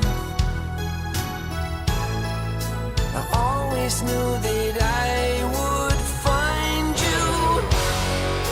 You're right where you belong. So grateful you're beside me,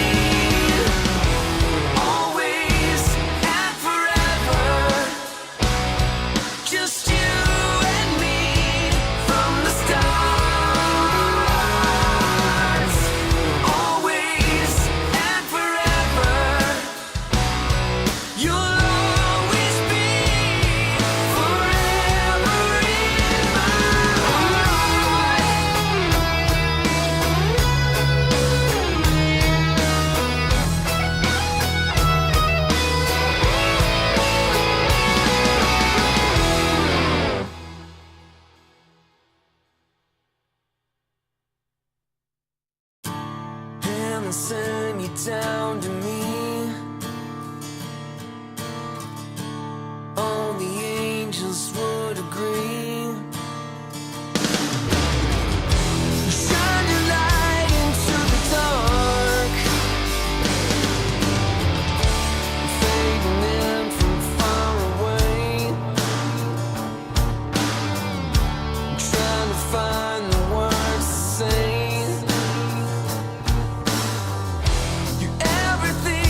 strawberry curls.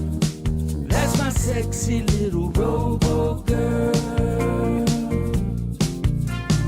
When I kiss her heated lips, she purrs like a kitten and drugs her lips. Says your wish is my command, telling me to love her like a real man.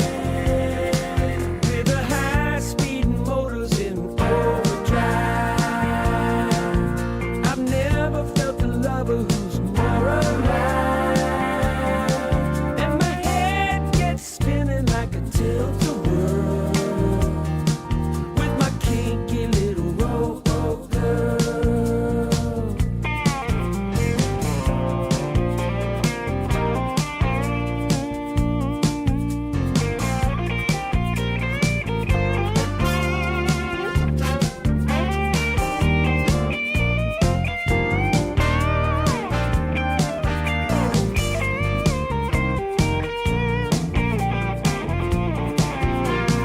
When she puts her squeeze on me, it's enough to drive me to my knees. She don't need no diamond ring. All she ever wants is the real thing. Working all day in the rat race, dreaming of her eyes and perfect face. When I'm home at night, all is right with the world. Since I found my little robo girl. When I'm home at night, all is right with the world.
Welcome to my private garden. It's my own menagerie. If you're looking for a party, I own everything you see. Heavy is the head that wears the crown. They said it's my time, and I'm gonna run this scene. If you don't like the way I rule my empire, you can go ahead and you can kiss my ring. All eyes on me, yeah. When I enter the scene, quit it. All eyes on me. All hail to the king, get it? If I say so, then it is so. If I say no, you better get low. On bended knee, yeah. All hail to the king, get it? Make way for the king, yeah. All hail to the king, get it? If I say so, then it is so. If I say no, you better get low. On bended knee, yeah. All hail to the king, get it? There's only room for one hustler, sitting way up on that throne. Guess I'm showing my true colors. 24 karat gold. I'm gonna wear that crown. Y'all better hit the ground. It's my time, and I can guarantee, if you don't like the way I rule my kingdom, you can go ahead and you can kiss my ring. All eyes on me, yeah. When I enter the scene, quit it. All eyes on me. All hail to the king, get it?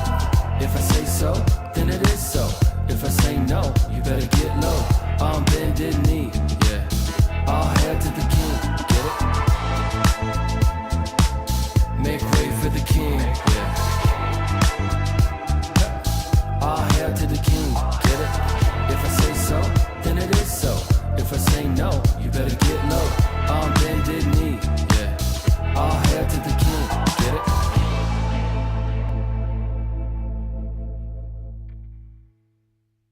Oh, I'm feeling good. I'm feeling, oh, I'm feeling good.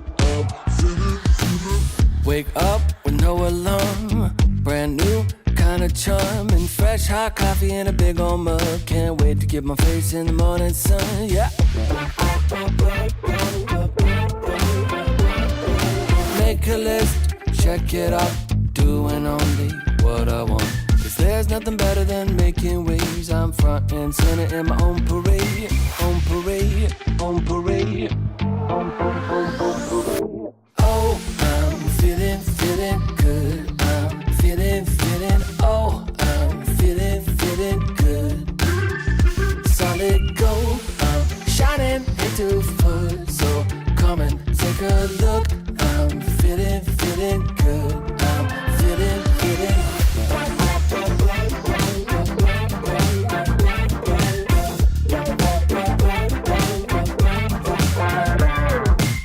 Hold up, windows down, rolling with the classic sound. Spent $5 on Walmart shades. Can't wait to stop traffic in my own parade. On parade, on parade, on parade. Oh, I'm feeling good. I'm feeling, oh, I'm feeling good. Solid gold, I'm shining into full. So come and take a look. I'm feeling good. I'm feeling.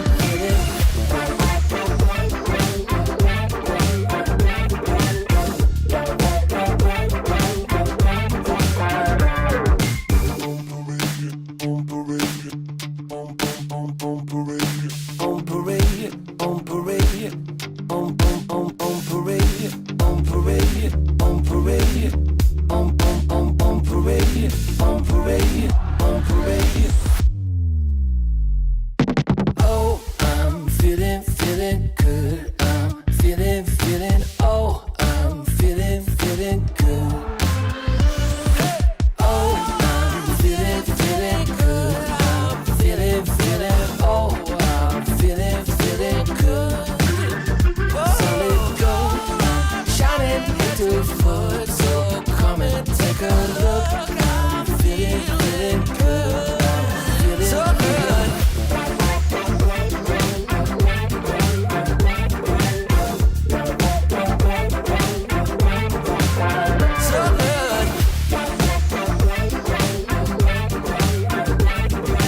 shot, new kid on the block.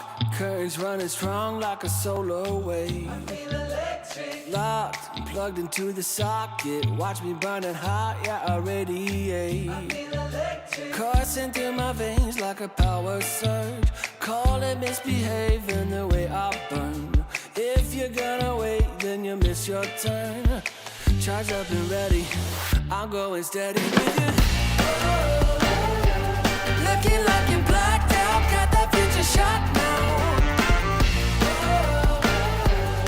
Everybody stop, get that future shot now. Future shot, future shot, future shot. Future shot, future shot, future shot. Breathe, feel that energy. You can change the lights from red to green. See, I got what you need. Sparking a connection, go VIP. You feel electric. You feel electric. Looking like you're blacked out, got that future shot now. Everybody stop, get that future shot now.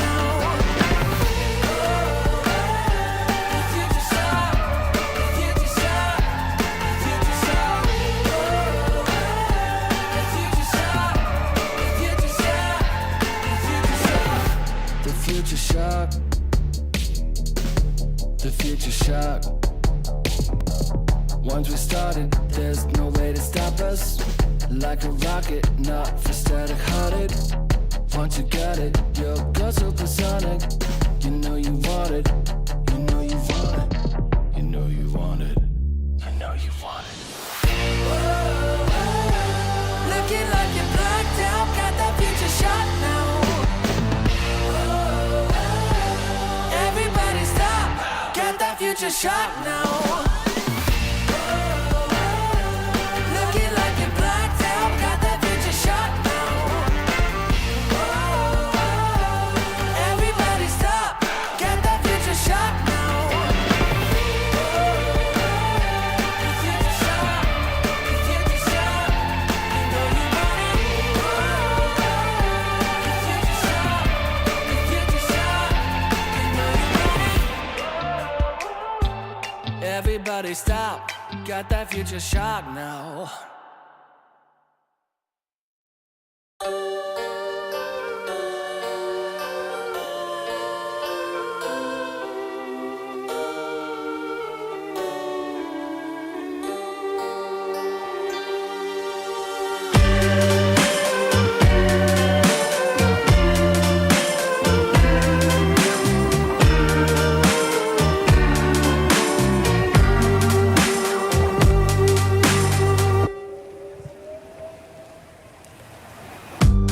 Out on the street, people pass you by.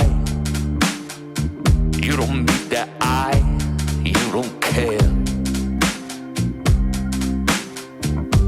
And out in the night, you see a light. From the cafes, there's more singing than despair. Hold me tightly before the night swallows the sun.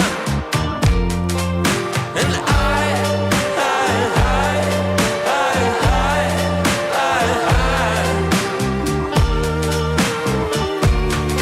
I'm done.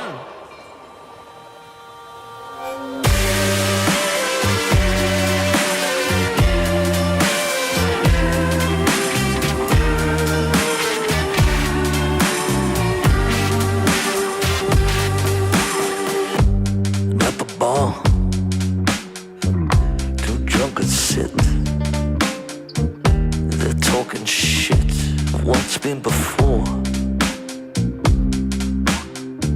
And the dancing girls, they twist and twirl. They sweat like beads of pearls, scattered before swine. Hold me tightly before the night swine.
Think of all the good things in my life and dream of all the places we will go. No matter where we end up, we're gonna have a good time. Well, I promise forever, so together we're gonna shake out the doubts and have a good time. We'll have a good time.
you had. It's been love since we met. Right from the bar to the bed, all night long, roller coaster. A 5-inch scar on my shoulder. You smile, I'm high. I put my heart on the line. I'm addicted to you, I can't lie. It's whenever you kiss me goodbye. I'm high in your love, high in your love, high in your love, high. It's never enough, never enough, never enough. I'm so high in your love, high in your love, high in your love. I'm so high, I can't stop thinking of you. When the world is going down, I won't be there, be there. I'm in heaven with you, I'm in heaven with you. We'll be up and losing ground into the air, to the air. I'm in heaven with you, I'm in heaven with you.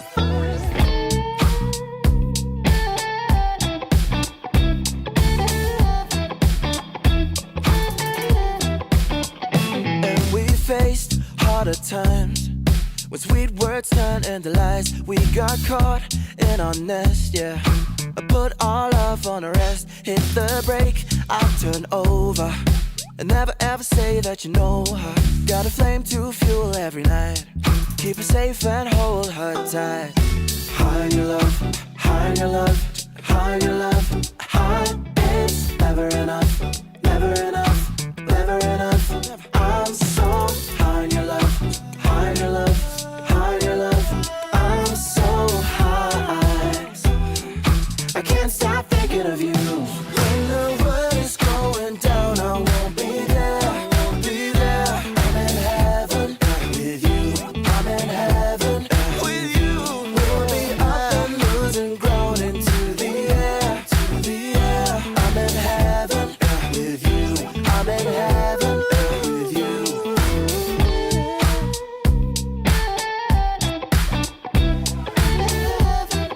With you.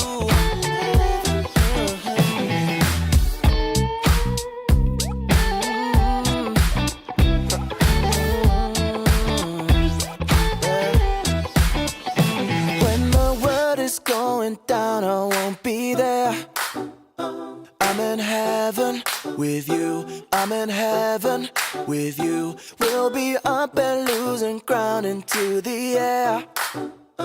I'm in heaven with you, I'm in heaven with you.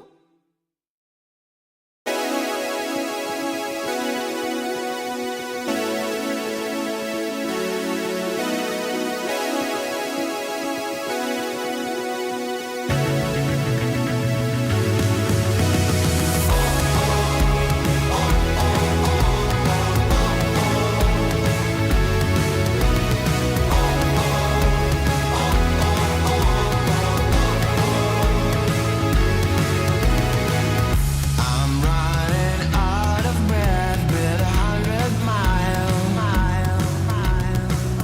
I crawl over shaky ground to escape from life.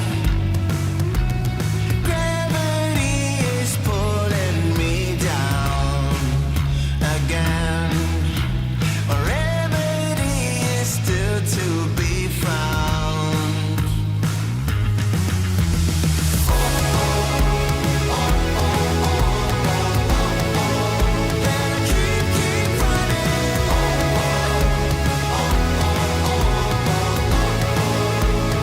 Keep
Yo, ready, you ain't seen nothing yet.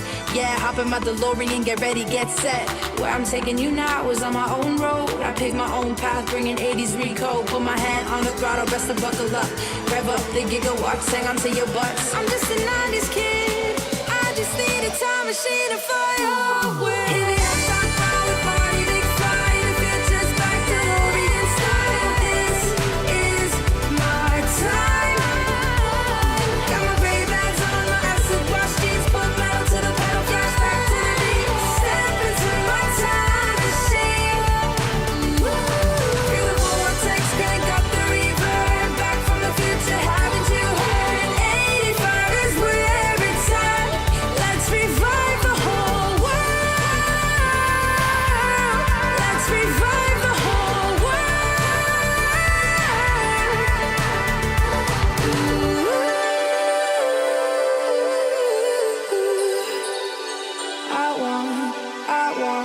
Still want my MTV.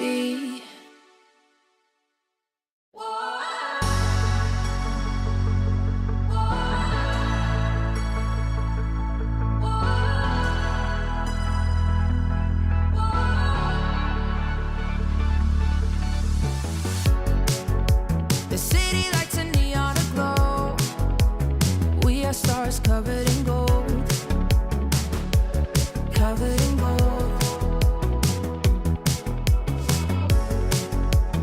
Walking on a highway of dreams. We will shine, only believe.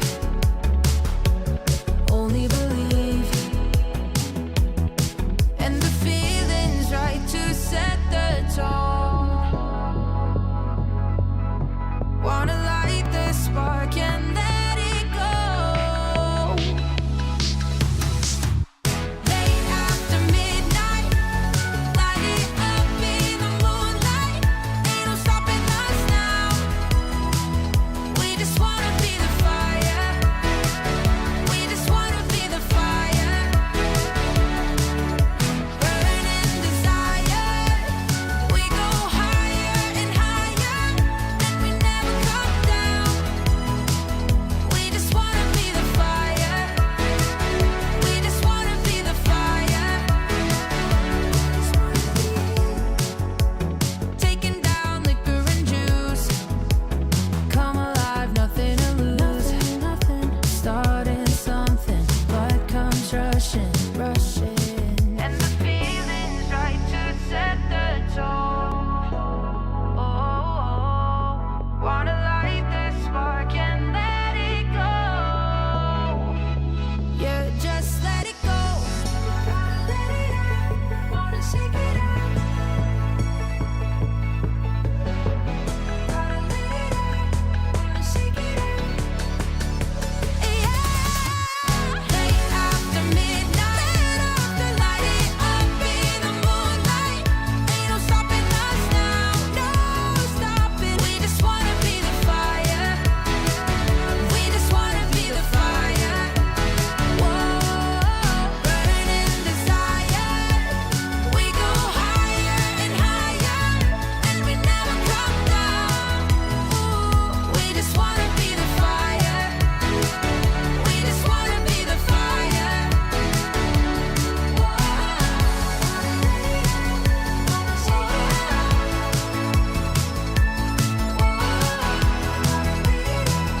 We just wanna be the fire.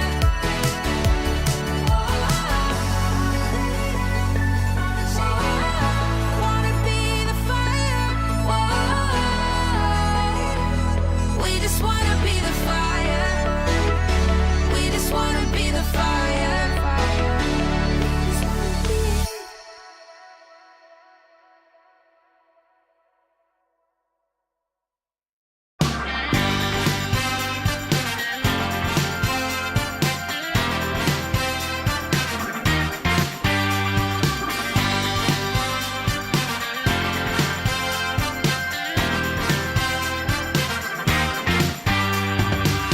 Just got the news that you're still in town, looking for a safe place to hide. Well, you better close your window and lock the door, 'cause I'm gonna get you tonight.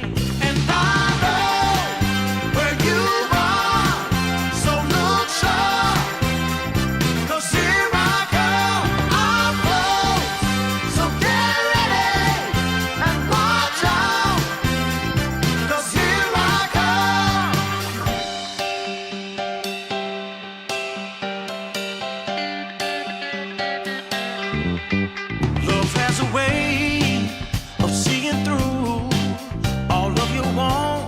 a shadow of doubt. So just get dressed and know for sure I'm on my way to take you out. And I know where you are, so look sharp. 'Cause here I come, I'm close. So get ready and watch out. 'Cause here I come.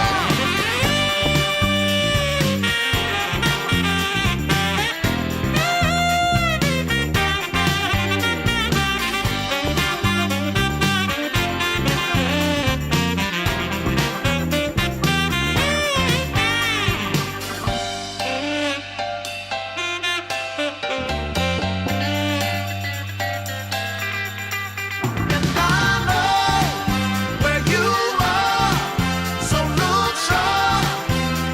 'Cause here I come, time's up. Better be ready, can't stop me now, no.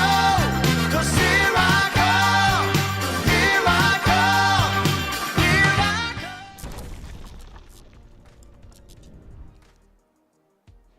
Welcome one and all, we have returned for some more Dota 2 action in the qualifiers for Eastern Europe for DreamLeague Season 24.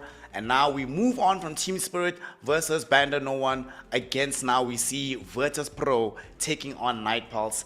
And you know, the previous one, a lot of entertaining things, a lot of interesting questions to be asked about the new rosters coming into the mix. But this next series does seem a little bit lopsided on paper, so it's going to be up to Night Pulse to demonstrate why they deserve to be in DreamLeague 24 by dispatching the side of Virtus Pro. Of course, I am Snare, and yet again, I am joined by the main man. It is Harry Freak. OG, drop me the knowledge. If you are the underdog team right now, you are Night Pulse, what is the solution to deal with the bears from Virtus Pro? You know what the funny thing is? It's that 2 weeks ago, I wouldn't say that Night Pulse were the underdogs in this series, considering that Virtus Pro haven't been performing all that well lately. But Night Pulse, ever since TI ended and all of the tournaments, and they have played some third-party tournaments and some qualifiers as well, they have looked really, really, really bad, which is weird for his team because they have looked really, really, really good just before TI started. So if you are Night Pulse right now, I think the main thing you think about is how do we get our mojo back? Because if they do, I think they would have a shot. Of course, we don't know how good the VP is, as we haven't seen them for quite a long time. But I would still rank them as the favorite in this one, just because of clear underperforming from Night Pulse lately. I mean, this is the majority of the VP squad that managed to claim top 8 at TI last year. So yes, it was a bit of a surprising run that we were discussing off camera, but nonetheless, they've demonstrated that they have that depth in tournaments. That being said, that was when they still had FNG in the mix. A man who has been to many high-profile tournaments, who's been able to make these pushes with sort of like undercover, underdog squads deep into these big tournaments. Without him, without having that big voice, the guy that has been driving the brain trust of this organization for so long, how do you get that back? Like, what's necessary for them to put that kind of same burden somewhere else in the team? What does VP have to accomplish before they feel that they can fill the void that FNG left? So they changed their support duo completely from that TI run that you mentioned. But I have to say, Antares and Immersion have been in the scene for a very long period of time. Kiritich, Squadex, and Notice, they've played with FNG long enough to pick up some knowledge. So I'd say that the void is already filled. At the moment, we still need to see how it gels together now. But overall, wouldn't necessarily say that they are going to be missing FNG all that much. In terms of individual performance, he wasn't looking all that great. You always know that experience is going to be giving a lot to the team. But Immersion, as support, he's one of the more skilled ones. So I'd say Virtus Pro are in good hands. Okay. Wherever he is at right now, FNG, I hope he's watching the game, cheering on his boys. He bought me a beer once in Seattle. Cool guy. I like FNG. I am really hoping, though, that VP is able to actually demonstrate that Because there was a point in time last year where Eastern Europe seemed crazy stacked, right? VP was unable to get into tournaments primarily because Spirit was there, Nine Pandas was there, BetBoom was there. Such amazing teams made it so hard for them to make that climb up.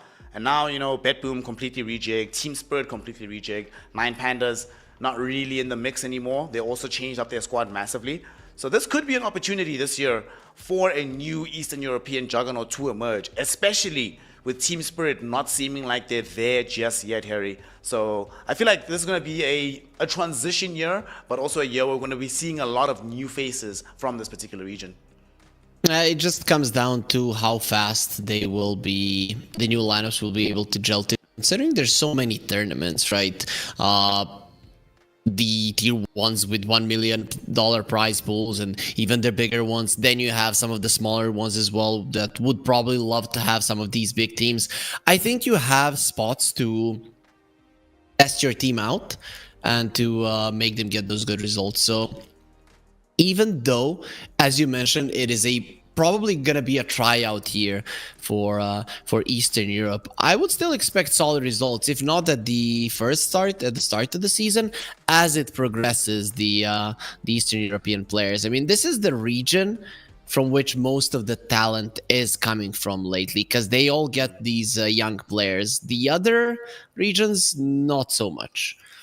Yeah, we discussed a lot of young kids on the come up in this particular region. Something that I also noticed last year when I was watching this region relative to this year now. Of course, last year things were a lot more solidified. Everybody had an idea of what Eastern European Dota tends to look like, right? But this year, like, for example, I was watching some of the qualifiers that you and Bao were doing for BetBoom Dacha, and there were so many different styles of play from these teams. Like, everyone had I could just watch a team, right? Cover the name of the squad and still be able to tell, oh, okay, I know who's actually playing this game right now. Which is, a lot of other regions simply do not have that across the field. Like, you'll have a couple of teams who stand out, but in Eastern Europe, it seems like every single team has their own special flair that they bring to the game right now. Something a little bit different, and it doesn't necessarily have to be the heroes. It's in a way that they approach the game, right? I have to say, I haven't seen a complete team just yet. Everybody is missing something. As we saw Spirit, they're missing the laning stage. Individual skill is a little bit lacking. Spell coordination on the other side. When we saw the BandNoOne side, well, they were lacking a little bit in the early mid-game to mid-game, right, which is a big part of the game. I've yet to see a clean team through and through in a couple of games in Eastern Europe. So I'm kind of looking forward to that. Throughout this qualifier, some teams might be able to just slightly evolve, make sure that they're working better together, and maybe we'll see a clean team. Let's put our attention directly towards the upcoming series that we have, Virtus.pro versus Nightpulse. Of course, in the previous series with Team Spirit, we got to see a lot of the meta style of drafting that's been coming out right now, but we did get some surprise picks in the last game. Carry Broodmother on the one team, the other team had Carry Razor for Crystallis. From these squads here, Kiritich in particular, right, I want to ask you about in the carry picks. For me, when I've seen this guy play amazingly, like his best games have been when he's playing Spectre, Faceless Void, and then maybe a PA, right? But these are not heroes that are necessarily upstanding in the meta right now. Is there any prospect of Kiritich being allowed to play his specialty meta heroes, hell, even a CK, for example? I mean, I even went to the Dota Pro Tracker just to see what he has been playing, and he has been playing meta heroes. His win rate in pubs is close to 50%, 49.18. So it means that he's doing a decent job, but it's basically Mirana, Morphling, Alchemist, Luna, and the Wind Ranger that have been played quite a lot, and then some DKs, and that's in there as well. Well, he's most likely going to be picking up the Alchemist from that contingent of heroes, from what I've known of this guy. But we're going to be finding out if that is indeed the case, as we have our first draft ready. Virtus.pro versus Nightpulse. VP having access to the first pick on Radiant, second pick Dire for the side of Nightpulse. Before we look at actually some of these heroes, Brother Nicola, what do you feel? Which is stronger right now, Radiant, Dire, and then what's also stronger, first pick, second pick? I'd say a first pick is generally stronger. Radiant Dire, I I don't see. It's not gonna lie. I think it's very, very close to each other, the closest that it has ever been. But I'd say if it is two like top tier teams, then first pick for sure is something that they're gonna want because of all of the OP heroes currently in the meta. You want to be the first one to choose what you're gonna get. And if it's tier 2 plus teams, then the second pick is usually better because we're getting a lot of cheese as well, like the Huskars being present in the meta. So, and then I wouldn't know what to say for the tier 1.5s. I think it's individual from team to team. So, and I think that is the realm in which we are right now with the games that we are watching. So it's hard to tell. Well, we can witness throughout the course of the next few days what ends up being a little bit stronger. For now, Nightpulse just sticking with some regular meta bans. No Shadow Demon, no Tusk, no Naga, no Sand King, and then of course VP banned Doom, Timber, Enchantress, and look at what it is. It's almost like I've never seen this guy, Nicola. Man, dude, I'm actually tired of Nature's Prophet at this point. I've seen this hero way too often. Really? You're tired of Nature's Prophet? Why? He's such a cool guy, man. I don't know. I've been liking it. I think maybe it comes down to me. Just that inner kid inside of me always wants to see a level 25 Nature's Prophet with his fat treant that 3-shots the tower. We very rarely do get to that part, but I'm okay with it. I like the dynamic the Nature's Prophet brings to the game. I think I could watch him forever. The only time I'm not mad at Nature's Prophet is in like that earlier portion of the game where he just shows up out of nowhere, plays hyper aggressively. That I like a lot. But when you get to like this late game, man, dude, that treant's just hitting towers and there's nothing you can do about it. Hell, even in the laning phase, you know how miserable it is laning against Greater Treant, Nature's Prophet, when you don't have a good laning hero. Ugh. But also, maybe let me be a little bit honest, brother. I don't play Nature's Prophet that much, so maybe that's why I'm mad. There's free MMR on the table that I'm not getting a hold of. Feels bad, man. I think you are allowing your emotions to drive what you want to be picked, and those emotions are coming from successful or either unsuccessful pubs, right? So that's you should probably not do that. Relax and enjoy great Dota, right? Because even I used to hate the old techies. I used to hate the old Tinker, but I loved watching them, right? I could hate the player playing it, right? And that's fine, but I still loved watching them, and that's you should try to enjoy yourself. On Tinker, I can agree with you, but with techies, never. On my gravestone when I die, it'll be like, oh, day one techies hater. Man, screw that hero. It was awful times. It was cool, right? You're going to farm a camp as a carry, boom. Yeah. Dog, not good times. But in this game, Nightpulse, they see the Nature's Prophet on the other side. They're like, well, we also need to get ourselves a tier 1 carry hero. The options were either getting the Wind Ranger or the Luna, and they will opt for the Luna in this position. The question is, though, are they going to try and get this Luna into like a super buffed up position? Could we still see some Omni Knight, some Morana coming out to make her as strong as humanly possible?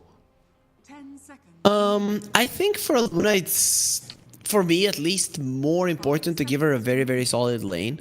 Something like a clock comes to mind. Something is going to keep them in place, and then you know that both of you can do damage and threaten.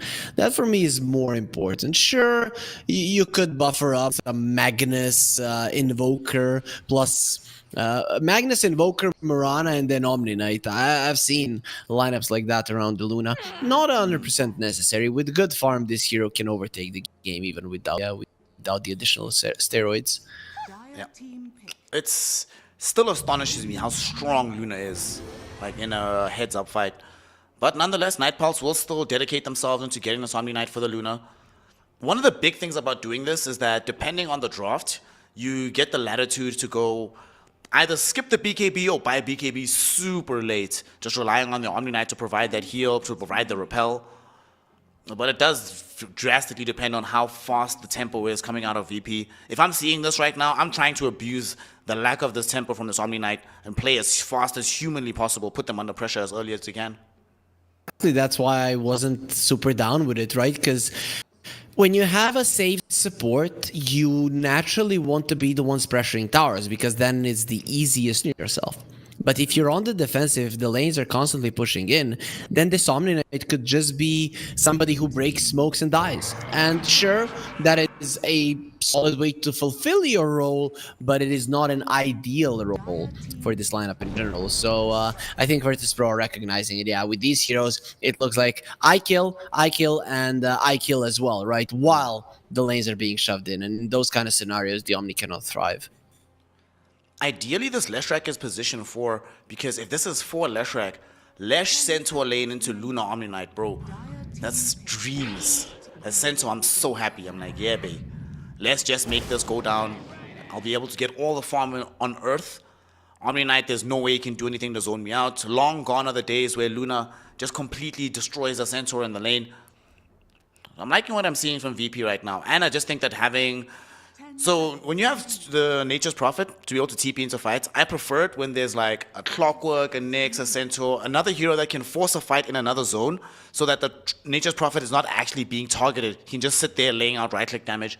So I think that can work out for them in this game. However, Night Pulse, Broodmother, Batrider. So they're countering back a little bit here, Harry, trying to increase the pace of their own, ensure that they actually have some ability to fight in the early mid-game. Yeah, it's not only about fighting, it is having split push of your own and catch, right? So that when Virtus.pro are hunting, you can do the same. When Virtus.pro are split pushing, you can do the same. The only problem I have with the Brood is that you do have ways to catch her with the Centaur and the Lesh, but this I'm not super fond of. I know Immersion is a huge Phoenix player, but I wouldn't necessarily say that I would go this route. You saw how disappointed I was when position 5s bring team fight, but not really a lot of damage. That's how I feel about the Phoenix as well. 5 seconds remaining. Maybe the rationale is we have some damage with Sunray because we have quite a few stuns to set up for that, but I'm with you. Phoenix is... The one bright spot about the Phoenix in this game is if you can get out some of these Fire Spirits onto Broodmother, can gimp this hero quite heavily, because I imagine that Luna will be the one carrying the repel all the time. But still, I'm with you, man. Like, I'm just thinking about the other 5 positions we've been seeing in the meta right now. Your Clockworks, your Tusks, your Enchantresses. Relative to the power spike that those heroes can offer throughout the stage of the game, Phoenix feels a little bit lackluster right now. For sure. Though, Broodmother doesn't necessarily love laning versus him, because you do get those hits in. Phoenix does kill the Broodlings quite nicely. You know, there is some merits to this hero. He can also stay behind the tower, use the Fire Spirits, the Broodmother tries to kill him, dive away, Sunray over the cliff and get himself out. Not a lot of supports can say that they can sometimes delay a Brood push. And Phoenix can be capable of that, but in general, I think there were probably better choices. Radiant team, Dire team pick. Okay. That is gonna be an Invoker being picked up. Okay.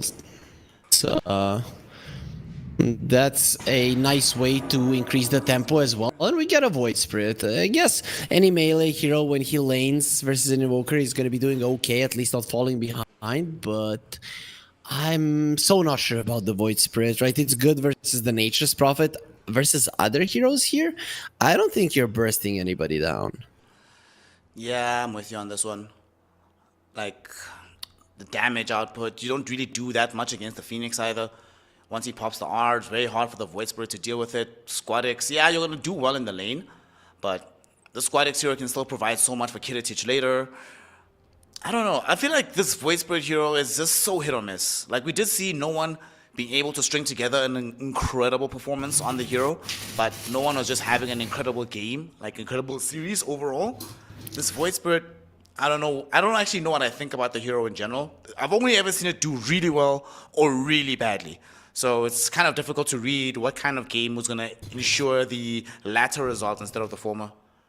I think it's just the kill ceiling of the hero is super high, and then you have to tone him down because people have really good at this game. So in general, I would say that the hero is weak, but because the skill ceiling is so high, and people utilize him well, and you have so many ways to either go in, go out, right? So many different decisions that you can make inside of a fight, and then best players in the world, when a game opens up, are going to be able to look impressive on it. That's what we saw. No one is Warwick going to be able to repeat it.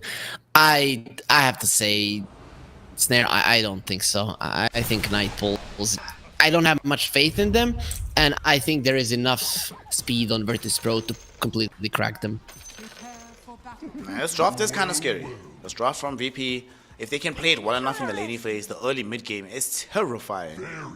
But we will see what they pull off, as now the game has begun. Both teams smoked up, trying to get the vision out, make sure that we have positioning around these runes. I think Nightpulse especially would love to be able to find an early blood.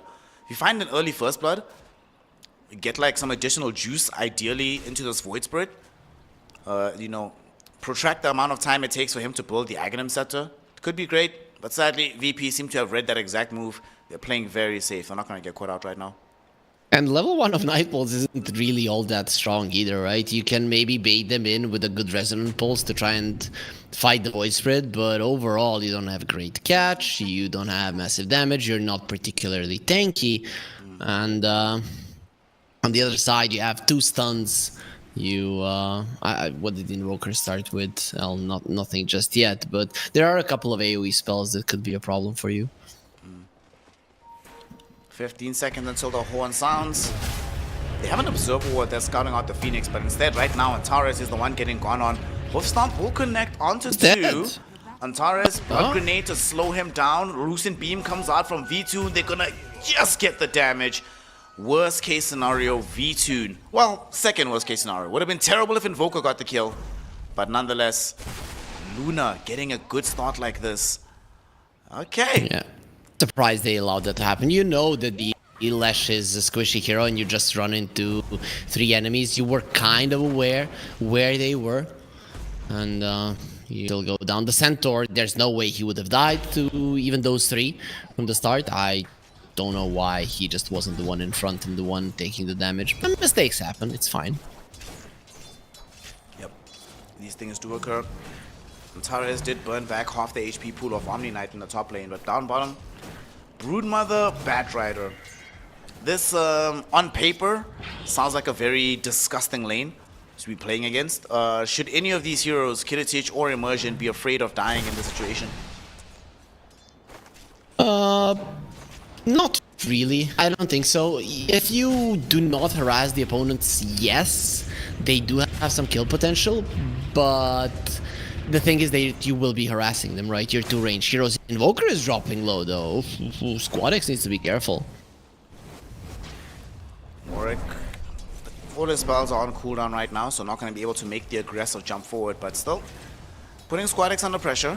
Unfortunately for him, this is an Invoker that has access to these Quas Orbs, so he'll be fine. That lifesteal is so huge. Okay. Yeah. Man, It's crazy, like, honestly. look I at don't know it. why they added this into the game, honestly. So that we would ask ourselves, why did they add this into the game? But it is quite fun. I've seen a couple of games. Invoker drops to 50 HP, gets given a Solar Crest, and suddenly just gets back 300, 400 HP and survives. It is quite good.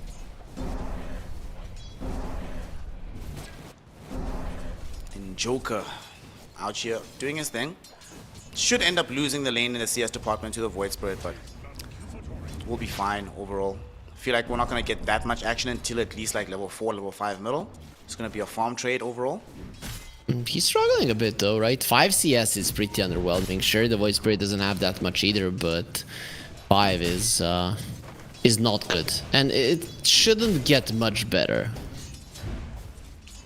By the way, do you remember the days when, as a Centaur, you wouldn't be super happy with this lane? But now you're just like, ha! Dude, Luna, whatever, dude. I'm just going to farm for free. Look at the Centaur go 15-2 in the CS department right now.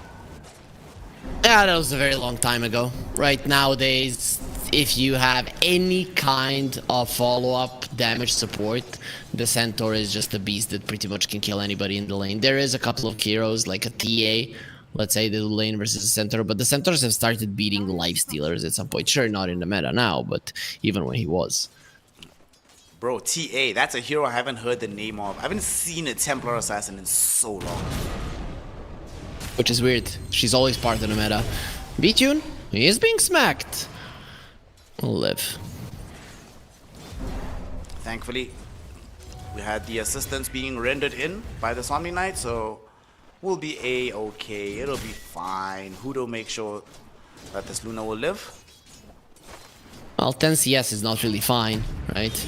You want to say you're fine, but you're really not. That's how it Might not goes. be fine now though, because here is the damage coming in. Noticed, gonna be able to find that kill with the help of Antares. Another Antares, one. in fact, collects a double kill, throwing out the damage onto this Omni Knight as well.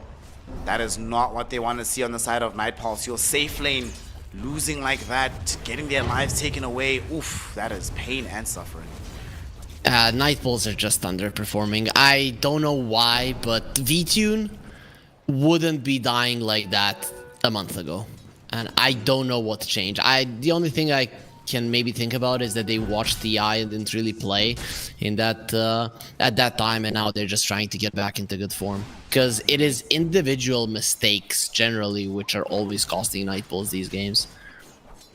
Isn't it wild to you sometimes how not playing Dota for a week makes you so much worse at the game?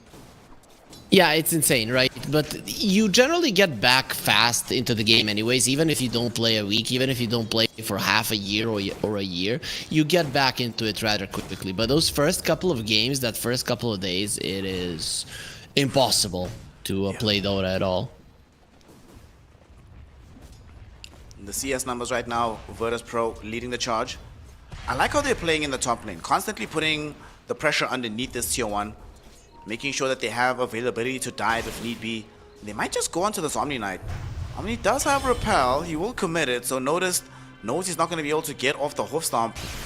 Unfortunately though, with the lightning stun, they should be, or lightning slow him up. There's a split earth as well, and he's trying his best, but he knows that there is no option. Hudo killed off on this Omni Knight, and that's a third kill, not just in favor of VP, but in favor of this top lane here, Harry.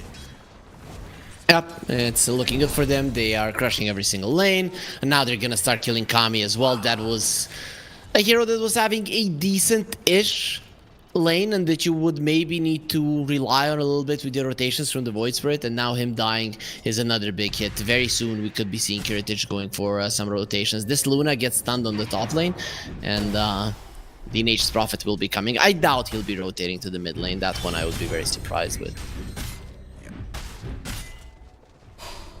Especially not with this Void Spirit about to crack level 6. And speaking of Void Spirit, he's contesting here in the river. We're fighting Haste and over a Lesh Haste Rune, coming. but the Haste Rune has gotten in the top side of the map. Leshrac comes back with this Haste Rune. They've already killed off this Batrider. Warwick is here's gone. the rotation. You were surprised by the prospect of him coming middle. And you were correct. He doesn't need to come middle because they have more than enough damage. Antares picking up that Haste Rune, making the huge difference in that play. 2 heroes down. We are now 6-1, a 3k net worth lead, 6.5 minutes into the game. You see, an unnecessary chase, really. You should know, Void Spirit, until you get like level 8, 9, your damage output isn't that high. He was level 5. Like, what was he thinking? This is... I just can't get around it. That the team that, or players that were casually skilled just don't look like themselves. None of them. I just hope there's no bad blood inside of the team, because that could sometimes make you bad as well. I mean, case in point, last year, XXX, when you were still on Team Aster, playing like absolute trash. But once he left the team, regained his all prowess, showing off that he's still really good. In the top lane, SquadX made the first big Invoker rotation. Unable to kill the Luna, but they should be able to secure the Omni Knight here. This does come well before the Siege Wagon wave, so I don't know if they'll be able to take down the full tower, but nonetheless, SquadX playing very active on this Invoker in this game. Yeah, he knows that the Void Spirit cannot match it right now. Even with him being level 6, his rotation, unless heroes are very low, aren't going to be giving them much fruit. So he understands just how much difference he can make. Plus, you can always bring 5 heroes if you do have the Nature's Prophet. NP did go top, take the tier 1 tower. He's going to steal a creep camp that was stacked up by Night Pulse, and then he's just going to twin gate back down bottom. This map play right now for Virtus Pro looking super solid. The question is Yeah, here, they're clean. now that they have the level 6 on this Void Spirit and an AD rune, can they do anything with this hero? They probably feel like they have to, right? I always look at the Spirit heroes as 8-minute rune could be good if they're having a good game, but it's usually the 10-minute rune where you have enough levels to really make rotations. So I'd say he uses this AD rune if the enemies are aggressive to TP to the tower and turning it around. Other than that, it's probably not going to be used super aggressively. So we're going to be slowing down for a bit of a farm pest here. Broodmother has cracked level 6 down bottom for Kami, so we have these spiderlings out. Now try and apply pressure onto this lane. Skip the wave. Get as many creeps in as possible. Unfortunately, with this Greater Treant, one of the better tools to just stall out these massive waves that are coming in. So easy. Look how easily you take out the range creep. And then all of a sudden this wave is not as strong as it's supposed to be. Not only that, but 2 Fire Spirits now killed most of the Broodlings, and the Phoenix is level 6. Right? It's a problem. Janter has other problem. This guy doesn't have problems, bro. They just sent him for a nice bath. VP are being very nice to him. Okay, yeah, sure. I guess dead men really do not have that many problems, do they? Not at all. This game. Night Pulse, 8-1 behind right now. AD Rune will get activated by Warwick, but nobody's nearby him right now to try and make a big move with. And they bring Janter back in as well. Immersion coming up on the high ground. Gonna just put some pressure here. He does have the Supernova if need be. And they know this on the side of Night Pulse. There's no way you're gonna go low ground into a Phoenix before you get the easy jump. Antares though, a bit more of an easier prospect to go onto, but nonetheless they still lack the damage to bring him down. Squad X moving forward with this Invis rune, gets a tornado out onto Kami, and they get out the Supernova. Will they be able to destroy this? It's only level 1 with no Fire Spirit, so yes, it is dead. But that being said, Antares is in here, going in. The damage from the Diabolic Edict not gonna be enough. They get out with the Omni, they get out with the Batrider, and all of a sudden that's 2 supports lost, and Night Pulse finally striking back in this game. Yep, unnecessary aggression from Virtus.pro. I thought when they were coming that they're most definitely going to be bringing in the Ancient's Prophet, but Kiritich didn't really want to join. They didn't even use the Stampede. Virtus.pro were kind of half-assing that engagement, which is weird versus an AD rune of the Void Spirit. Either you go in and you fight if you think that you're going to crush them, or you let it go, and they did neither. Sometimes indecision is the greatest harm in life. As VP will make the decision to try and get Squad X more involved in these fights. He's going in for this Witchblade build in this game, so he's smoked up. We find Kami. Tornado will be there with the Cold Snap available as well. Split Earth ensures that he has nowhere to run. And Squad X gets credited with that kill. Perfect situation for them. And this also zones away the Broodmother bottom, so Kiritich immediately forces himself forward to mount this push on the tier 1 tower. I'm really liking how Antares is every single time connecting with the Split Earth after the Tornado, right? It's not super easy because Tornado duration changes throughout the game, so you all used to it. I have a contest here over this Ancient stack. The Batrider gonna end up losing his life. Janter took way too much damage, and now it's also gonna be the same situation for the Omni Knight. 2 supports lost, and he still lost the majority of that stack, Harry. That was not worth it from the side of Night Pulse. It's a catastrophe, right? And we're just saying that Virtus.pro are in every part of the map better. There's the Stampede. Kami is in so much trouble. He's trying to juke and jive here through the trees, and he manages to do Fine. so. They did not bring the cans of Raid and Doom, so they have no way to kill the bug. Very well done by Kami in that situation. This is one of the heroes that you want to take down once you have the Blink on the Centaur, which seems like he's going to be getting, right? Because he hasn't bought any of the small items for the pipe. And with this stack, it's going to be just enough money for the Blink. Yep, there it is. Blink Blade Mail. Blade Mail, excellent item versus the Luna. So I would not be surprised if we try to make another maneuver happen as soon as that Blink Dagger does arrive. At least V-Tune is farming okay, right? If you look at it, he's only 500 gold away from the top network chart hero, and this is a fast farming hero, the Luna, so we can expect him to get close to the top, if not overtake everybody in the next couple of minutes. Luna, I think, is honestly the most satisfying hero to farm with.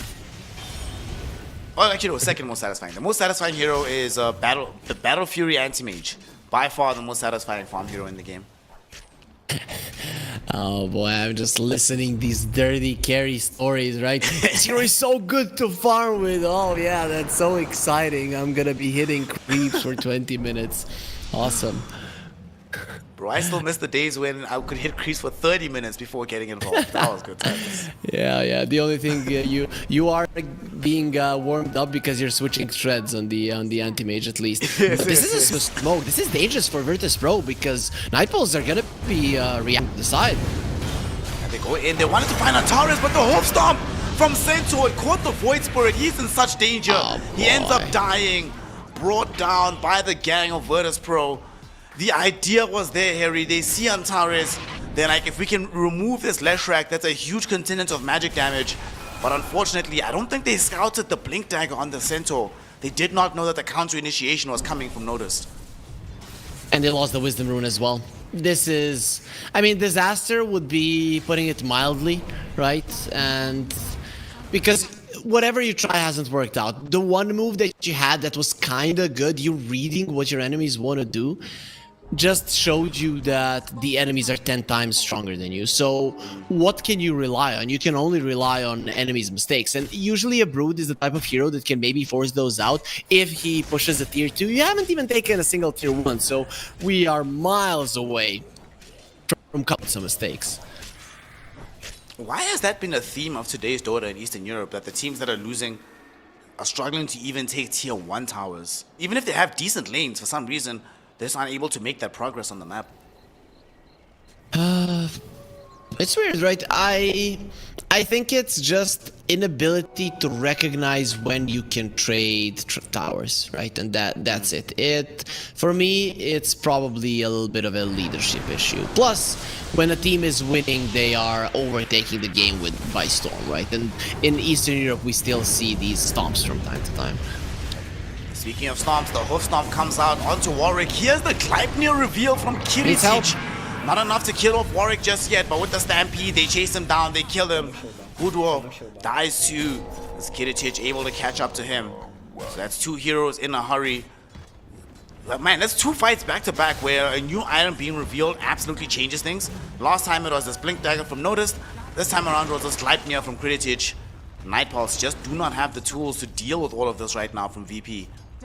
And this is just what happens when you're far ahead, right? Every single fight there comes a new item because you control majority of the map, you're getting the majority of the kills, thus your net worth is gonna be raised much faster than what the EM can even perceive or let alone be able to mirror themselves. So I'm scared for Nightpulse. Once they get the Manta on the Luna, we're probably gonna try and fight. The problem lies in you've already lost the tier 2. It's only 16.5 minutes of the game, and even more will follow in the next couple of minutes. Another big problem is that if you look at the awards that they have, both of them very defensive in nature. So even if they did get that new item, felt confident enough to fight, where do you go? They got What Kami. moves do you make? Bottom lane, Kami yet again caught out, and this time around they have all the tools necessary. They squish the bug. No Brood Mother for another 30 seconds. It might not be done just yet. Janta potentially looking for a lasso, but the vision was there from Squadix, so they find the Batrider and they kill him. Warwick decides to make the jump in onto You don't Squadix. have damage. He's fighting into an ice wall, but like you say, there's no damage. Antares comes in on the backlines, throwing in a lot of these spells. V-Tune trying to TP out. He threw out the Eclipse, but it did literally nothing. 4 heroes are dead, and they call it. GG, well played, is called the earliest game of these qualifiers, potentially the earliest game we've seen all year. 17 minutes 28 seconds, and Virtus Pro claim game number 1 with an absolutely brutal victory over the side of Nightpulse.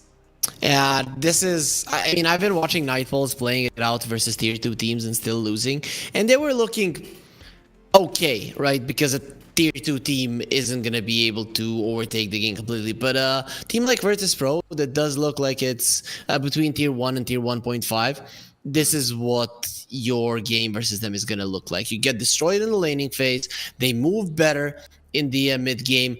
You get forced into a couple of bad fights, and then early on, as you mentioned, 17 and a half minutes, you have to GG out. There is... I was hoping it's not the case, but there seems to be a huge class difference between the two. Yeah. And this is a Virtus Pro that has legitimately, been underperforming for quite a while, right? This is not the same team that we saw getting top 8 at TI. This has been a very shaky 2024. They've pretty much made it to no really big lands. The few that they did, very much bad performances from them. And nonetheless, they still stomped Nightfalls to this level. It's like, if both teams are underperforming, but you're still getting stomped, and the other team is already better than you, and they could still get better, yeah, maybe we need to have some options, Harry, about not necessarily just GGing out of a game. Just GG me, get me out of this series, dude. Put me in the lower bracket. It's fine. I'll just start from there. It's okay. I can't handle these kind of stomps anymore.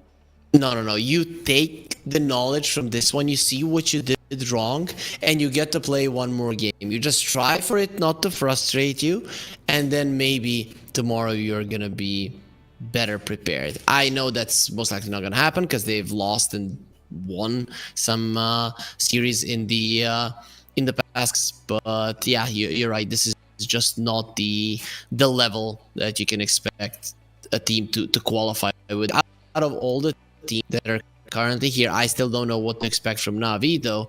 That Nightfalls is the only one which I say they have absolutely no chance to go through the qualifier. Listen, Harry Freak was giving me trash earlier on for being the China guy, right? In China, I can make those bold calls. I don't cover Eastern Europe as much as this man, but if Eastern European man, if Harry Freak is telling me Nightpulse has no chance, then as a betting man, I'm putting some money on Virtus Pro right now because VP definitely seems better. The gameplay from Nightpulse, the drafting from Nightpulse doesn't seem up to par. However, you can't live with me when you lose your house. When you lose your house, you can't live with me. Somebody else take him. The space is already taken in the house, you know. What can you do? Unless you give him 50% of your winnings before you lose your house. Then maybe you can stay there for a few days. Then it's okay. Yeah, then it's going to be fine. We're going to be witnessing, hopefully, a better game from Nightpulse in Game 2. Hopefully a longer game, because as much as we like witnessing one-sided games sometimes, this is not TI4 era anymore. Sub 20-minute games, it's just not it. But we're going to witness whether or not Nightpulse has what it takes to make it into Game 3, or if Virtus Pro will just walk over them, give me time to watch the Chelsea match, and ensure that they are the ones progressing in the upper bracket. We're going to find out very shortly after a small break as we go into Game 2 with Snare and Harry Freak. So see you in a few minutes for the rest of the series.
she never says no, she's can do. Got a smile that shines like rubies and pearls, and I love that little robo girl. Well, she knows how to do that bump and grind. With four on the floor, she'll blow your mind. She's got rosy cheeks and strawberry curls. That's my sexy little robo girl. When I kiss her heated lips, she purrs like a kitten and twirls her lips. Says your wish is my command, telling me to love her like a real man. With her high-speed motors in overdrive, I've never felt a lover who's more alive. And my head gets spinning like a tilt-a-whirl with my kinky little robo girl.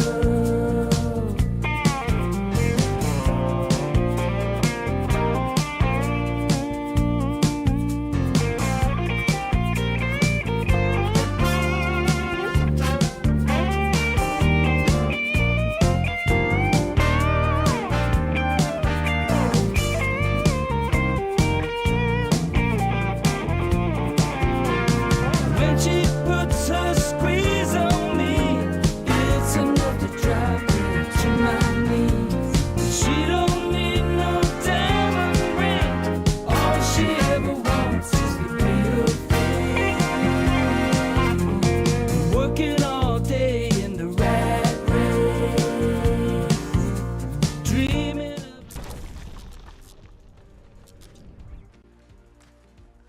Welcome back, one and all. We are here for some more Dota 2 action. The second game between Virtus Pro and Night Pulse. You might be very surprised to hear it's the second game, and I would not blame you because, Harry Freak, let's be honest, when was the last time you saw a beatdown that comprehensive from a team in Dota 2?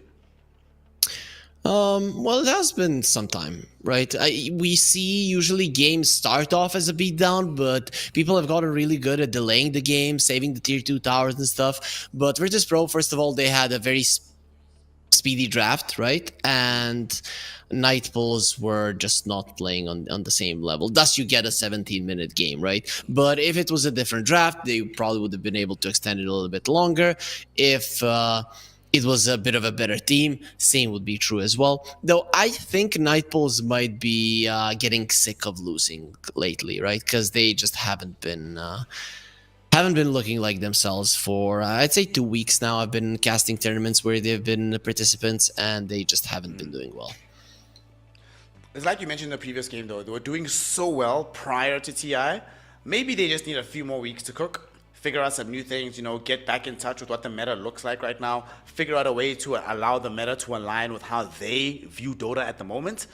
But if the next 2 weeks don't go well and they keep having these terrible performances, the problem is, Harry Freak, is that we can't necessarily say, hey, y'all should disband, because the shuffle's already happened. A lot of the great players have already been picked up, so things are difficult for Night Pulse right now. They're going to have to figure out something quickly, and we hope in between Game 1 and Game 2, they found the hyperbolic time chamber that LoL went into between Game 2 and Game 3. But I don't know if they have that in the back pocket. It depends so much on the draft, because like you say, that draft just did not give them the capability to recover such a badly losing game. Radiant team ban.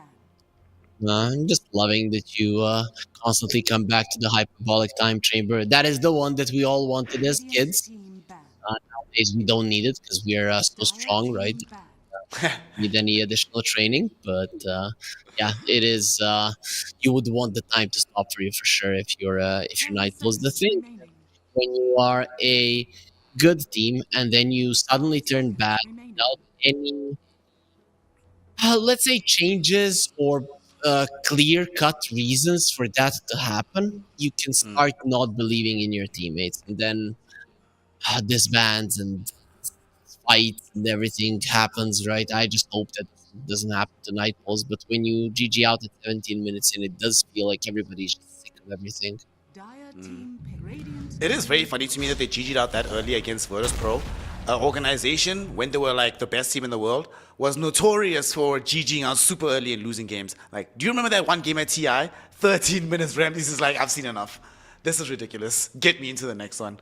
Yep. So yep. Night Pulse, they've learned. Maybe that tech, because VP many times would lose game one in 13, 14 minutes, GG out early, and then go on to win the series. So hopefully Night Pulse can channel that same energy from the past.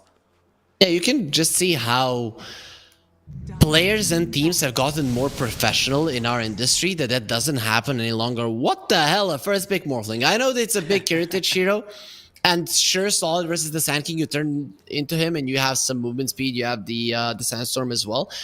But again, what the hell, first pick Morphling? I haven't seen this. Man, I've been casting Dota for quite a lot before TI, after TI as well, and I don't think I've witnessed this. I don't even remember if it happened on TI that somebody first picked this hero. It certainly did not, from my recollection of that tournament. I don't think it happened once. Normally Morphling would come in like at the end of second phase, maybe third phase. Yup. First overall pick, man. On the bright side, like you mentioned, this is a Kiritich hero, but there's one problem. Man, I've just checked the stats right now. 52 professional games, only a 42% win rate. So if they can find a way to exploit this early Morphling, there could actually be potential here for Night Pulse. The thing that we talked about it, you and me, in the previous series, that there's just not that many bursty heroes that deal with the Morphling. You deal with this guy by team play, and Night Pulse's team play lately, not good, right? So I'm scared for them. But you could switch things up, right? You and me talked about the techies. That could be a way to go. Maybe a Hoodwink, some burst that is going to surprise the Morphling and kill him. Dire Team pick. I like Hoodwink. I don't mind Nyx Assassin. Any of these heroes that can just constantly hunt down the Morphling elsewhere in the fight. But VP, they get the Invoker for themselves right now for Squadix. Already found himself having a pretty stellar performance in game one on this hero, went 6-0 and 9. So might as well reprise his role here. Now we also have Alacrity to give to the Morphling later. Bro, Alacrity Morphling is... I've never once, over the years of Dota, not been terrified when I see that spell on the Morphling hero. Yeah, and there's the Hoodwink, right? They won't be getting the techies. Well, I kind of hope for it because it is Eastern Europe and people here tend to value the hero quite highly. But Hoodwink is just as good, probably better currently in the meta, and doesn't deliver the same thing, but burst damage is still her forte. I imagine the rationale as well was that once you get either the Bushwick initiation, it's either you start with Bushwhack or you start with the Sand King Sun. Either way, you have pretty great follow-up from the additional hero.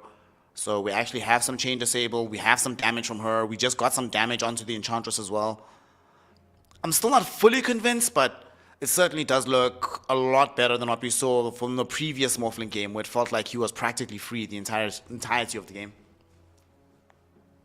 So let's see what you will get. You have two very squishy supports if you have a lot of magic damage, and beautiful, right? This is just beautiful. You can also get your other supports right now, or maybe just put the Nyx on 5, right? No, I guess the idea is to put him versus the Enchantress. So yeah, you get your other support, something that lanes well with the Morphling, and then you will have your off laner to choose from so that he doesn't have a really, really bad lane, because Nyx Assassin is not the greatest of laners to help you.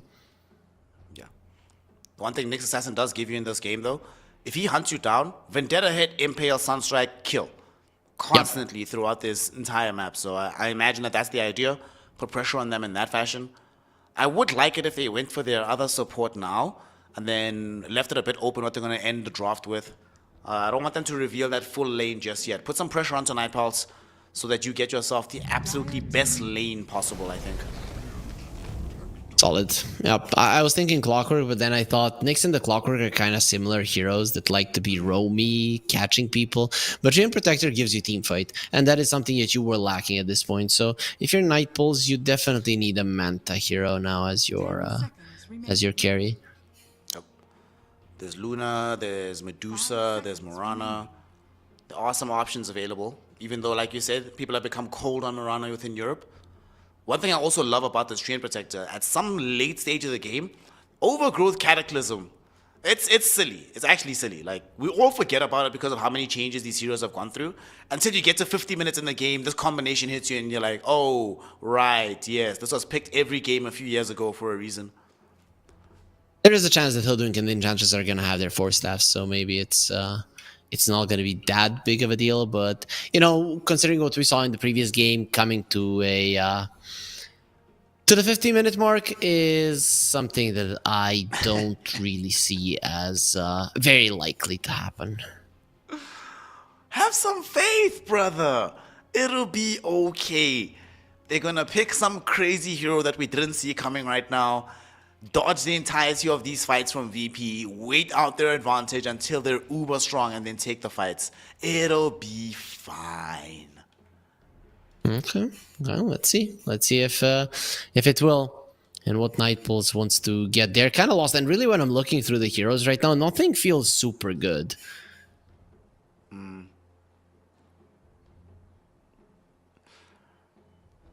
What are they gonna go for here? We need a hero that has some burst damage, can lane well.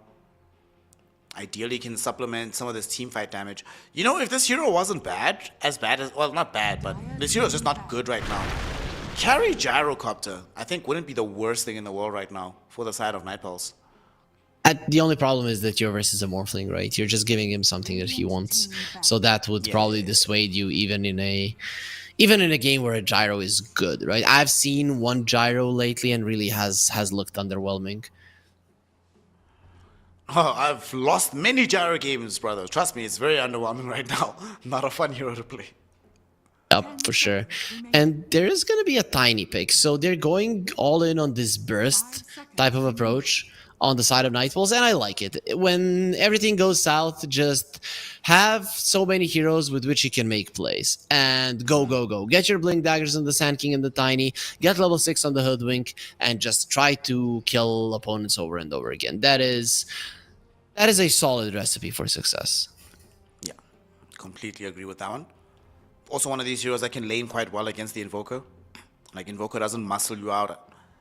Get your farm there. And because you're playing up against an Invoker, you know, traditionally you might say that, well, Invoker rotations will take a little bit of time to go for.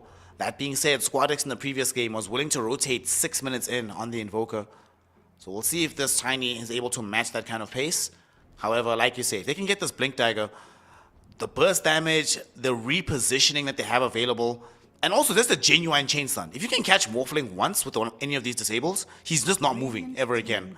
There's nothing, and they don't really have saves on the side of VP to get him out of those dangerous situations. That just means that he might buy a shard early on in this game, right? It's not out of the question. I really like the Bristleback ban though. Even though Morphling is generally okay versus him, the other heroes not so much, right? You might get a timing where the Nyx doesn't have his shard, where the Bristleback just overtakes the game, but alas, he's out of the match, so no point talking about him. 5 seconds remaining. What carry heroes are left that they feel like they want to play for VTune? Let me quickly go check what he's been playing recently. Dire team pick. VTune has always been like one of these bigger, beefier carries at the end. His most played heroes are heroes like Lifestealer, PL, Wraith King, Slark. Not necessarily the best in the meta right now. I saw a Terrorblade game the other day. I wasn't particularly impressed. But maybe a Medusa. What range carries are left? Remaining. Maybe a Medusa. That could be the one to go for. I wouldn't hate it, really. Because Nyx Assassin doesn't go for the other facet. It just isn't as good. Oh, God. There was a Dragonite in the pool as well. Like, if you wanted this, you get a Dragonite. Sven is just a bad Dragonite. That's how I see him. I don't know about this, Sven. I don't know about this, man. I mean, I imagine the rationale is, you know, yet another hero that has a stun, big burst damage that can come out from the ultimate. But there's so many kiting tools on the side of VP. Like, how do you play this game, firstly, without the BKB? But if you don't get the key stuns on these targets, what then? I mean, it would have been nice if they had a Gleipnir, you know, Gleipnir set up, and then you follow up with the Hoodwink, follow up with the Sand King. And now it gets even worse with the Underlord coming in. Having that Atrophy Aura up against a Sven gonna make a pretty big difference to how VTune is able to play this game. It's still okay, right? Any hero that has a lot of bonus damage is relatively okay versus the Atrophiora, right? And Sven does fall into that category. I don't hate it, right? Because you look at the Treant Protector and the Nyx Assassin, these heroes hate heavy physical damage, hate when other heroes get into their face. It is a hero that does buy an SNY, so it's probably going to be Mask of Madness, Echo Saber, SNY, BKB. So generally, even if you do get caught inside of the overgrowth with your BKB active, you're not going to be staying there for long. So, there's some merit to it. The problem is that the hero is just not good enough right now. The Drax is a better choice. The case, so I'm still on the side of Virtus Pro. I would have a very hard time seeing them lose their game. But judging just from the draft, these 4 heroes, the first 4 heroes of Nightfalls, there is an idea behind them, and that idea is we will murder you, and they do have ways to do it. So I'm looking forward to how they're gonna play this one. Certainly can't be worse than the last game. Virtus Pro got the easy 1-0 lead in 17 minutes 45 seconds, but here we go for Nightfalls, trying to figure out a different way forward. Lots more burst, lots more activity. The thing I like more about this draft, though, is they basically don't have cooldowns. Like, this is a very high skirmishing, high octane draft. If they play this properly and are constantly on the map, constantly skirmishing, constantly putting pressure onto VP, this will definitely be a better game than game 1. Oh, VTune got some tips. I don't know what he wrote. I mean, what it means. A lot of the times I can translate what they're writing. Now I'm completely lost to what that word means. Maybe you're saying, guys, please don't treat me like LOL, bro. Like, let me play Dota. Yeah, well, the entirety of Nightfalls got treated like LOL in the previous series. Quick D ward here in this mid lane. And take away the VP ward from this lane. Okay. Giving some space towards Warwick. And some Let's free gold. go! 30 seconds. Right, but even in the previous game, they got the first blood, so arguably even better than a ward takedown.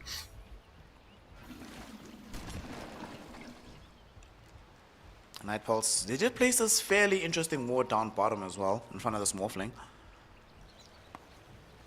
Trying to get themselves as good a position as possible, primarily just to know when the Treant Protector is coming back in to put in these waves. You just send in the Hoodwink to interrupt that. Make sure that you still have an advantage in the laning phase itself for the Sand King.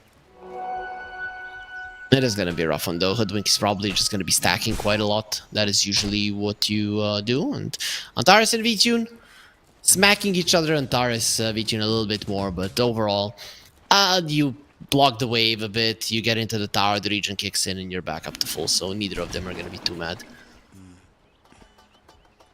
Kami just blocking this wave, getting the creep wave underneath the tier 1 tower. Kiritich, yeah, not going to really be able to stop this one, unfortunately. But it is Morphling, so farming underneath the tier 1 tower, not really that big of a deal for you. He got 2 CS, there's the third one, did everything right. Ah, man, messed it up on the range creep a bit. That's your fault, bro. You cost us custom. You should have let him finish the wave first and then praise. Is it my fault for Antares as well? I don't think so, right? It's their fault. No. It is your fault because when the Antares Nyx came out, you were like, oh, this is a perfect Nyx game. So it's, well, partially my fault. I was gassing up the Nyx before, but we have to share blame for that first blood. Yeah, no problem. And is it the same thing? Yeah, Antares died in the previous game as well. He just was not in the lane, but just a little bit before it. Down on his flash rack, but now he's chilling. One thing I love about this Nyx Assassin pick, and why I love seeing it so much against these Enchantresses, when you have Nyx versus Enchantress, right, all of a sudden, you're not really feeling super confident playing with the Enchant, knowing that the Mind Flare is going to be available. Because just look at that. Creep's just gone. What can you do? Nothing, right? And it's not like versus Imurana, oh, I have solid movement speed on my creeps, you can't do much. Notice this taking a ton of damage, though. He needs to be careful. He is indeed, but there's not going to be a first blood opportunity. He should still end up dead, though, but VTune, I don't think he escapes from this scot-free. One more right click is all that's required. Got him. They tried with the body blocks coming in from this Enchantress, but Hudwa couldn't make it happen. Now trying to at least get the counter kill. We don't have a spike carapace, but he lost the vision through the tree line. And remember, this is a Nyx Assassin. 4.4 base regen in tandem with this healing salve. By the time he comes back out from the trees, he's pretty much going to be full HP. Still a good lane for the time being for Nightpulse, and it's probably gonna continue going that way, right? Because you do have two melee heroes. The Nyx Assassin, even though he's killing the creeps, he's a pretty bad laner, weak stats and all. Other than the region that you mentioned, he doesn't really have much going for him. You can see that reflected in these numbers right now. Sending them, been getting some decent CS under Lord 2, but the main CS winner so far has been Kiritich. Sand King, Hoodwink. You know what threat I experience as a Morphling against this lane? Literally zero. Unless I badly misplay. Like, I have to mess up super hard to actually be threatened by this lane. Yeah, he should be fine, right? And that's why he is getting that much CS. That is why they tried to block the wave. You need to make a lot of shenanigans happen. Nice glyph in the mid lane. That would have been two creeps that go to Squadix, but he takes them down anyways. Invoker leading the charge here in this mid lane. Squadix just doing some good work. Just chilling. 16-4 versus the counterpart of 15-4, but it's not that much in his favor. And as levels go higher and we get more points for this Warwick, I think this Tiny should be fine. It's fine, but Tinies have started losing the lanes in matchups that you wouldn't expect happening. Just the hero hasn't been looking that strong, and with all of the nerfs to the crash landing, it's just not that powerful of a hero. You will be hoping to burst down the Nyx and the Treant Protector a couple of times in this game if you want to do well. Nice. Nicely done by Squadix. The thing is, this Tiny can't really play without mana. Doesn't even have access to the tree grab at the moment. So really good job by Squadix. Gonna keep applying this pressure towards mid. And what is Warwick supposed to do here? You just have to wait a few more seconds until you get the tree grab. That means that you can't really contest any of this wave that the Invoker is happily farming right now. Hoodwink is getting low. Maybe he's waiting for one of his supports to die. Right, yo, Janter, what are you doing? Go. Go feed, bro. I need mana. You know, there are mid laners in pubs that are sometimes like that. You know, they literally think that they're the most important, which, you know, in some games they are. Let's not forget that. Let's be honest though, psychologically, I want my mid laner to be an arrogant ass as much as humanly possible. I need this guy to believe that he's the best player in the world every single game. I don't want some guy who's like playing conservatively, putting too much respect on the opponent. You know, I want him to style on my homies. Yeah, you also want him to not put respect on his teammates either, because he would need to tell them to murder themselves for his own sake. When you put it like that, yeah. Listen, hey, I don't play support. That's a you problem, brother. That doesn't sound like it bothers me. Bottom lane, Immersion. Looks like he's going to end up dead in the jungle. Jansen and Kami trying to find this kill, but with Kiritich coming forward, this Morphling presenting a little bit too much strength, and Immersion gets away scot-free. That is... The problem with that play is that Kami wasted so much mana to do that. He's down to 120 mana right now, enough for literally one Burrow Strike at the moment. He might even have to go back to base. They might not have pressured Morphling in this lane, but the Sand King did get quite a lot out of it, right? So he should be quite happy. And Taris not so much. Taris will die. Worst case scenario, the kill goes the way of Warwick, who was being worked in this mid lane by this Invoker, but now able to catch up in the net worth department. Feeling a lot better about himself. I'm surprised the Nyx Assassin didn't mind flare the creep, right? There was no way that he was going to be able to kill anybody, and he just doesn't kill the Cobbled Foreman. Remember last game, or just before in the draft, we were talking about how Squadix plays this hyperactive Invoker, 6-minute rotations? Well, looks like the script is being followed yet again. 6 minutes, 40 seconds, he's heading towards bottom, and Kami does have the Burrow Strike, yes, but he still could be in danger here. Throws out the Burrow Strike, but there's the Tornado. Kiritich waveform through him. The Bushwhack from Jonta does catch the two cores involved in this fray, but it's not going to be enough to save the life of Kami as we end up losing our Sand King. Nice kill for VP. Warwick is pushing the mid tower, right? He's doing quite a decent amount of damage to it. I'm not even sure how happy you are with this rotation, right? Because Warwick was able to do whatever the hell he wanted. I mean, Warwick caught up in quite a bit of gold while he was farming there. And he had a sentry middle. He threw out the avalanche onto Squad X. He might actually toss him towards where the Enchantress is at. Can he find the angle? No, he can't. Oh, that's so unfortunate. He really wanted that angle, but didn't manage to get him. So Invoker will live, and Tiny's woes will continue. They're bringing the potato. We already saw today one of the towers falling after the potato creep dying. So let's see if till the end will do something similar. Nope, it has already been exchanged for the Wild Wind Ripper. They're gonna go middle and try to make a play onto Warwick, and he just grasped his out. Beautiful. We did have a very nice Hurricane, but it's not really gonna help Warwick in the end. EMP burns away all his mana. Notice took a Dark Rift to approach this fight. With the Pit of Malice holding back the Tiny, they are able to get that kill. And we see Notice happily just take the Twin Gate back just before it expires. That's what we call, my friend, hashtag efficiency, baby, coming in from VP. Well, speaking of efficiency, VTune is 4.5k net worth, right? So that is a very efficient farmer. He crushed the lane, and now he's farming so much faster than everybody else. It is insane, you know? But the problem is that the cores of Virtus Pro are kind of okay with it because they're close-ish. And the other two on Night Pulse, those are the struggling ones. Burrow Strike from Kami, but that might just be a Burrow Strike that precipitates his death. All his mana burned away. He has his form stolen, but Morphling was way too high on the Agi. Gets killed off by Janta.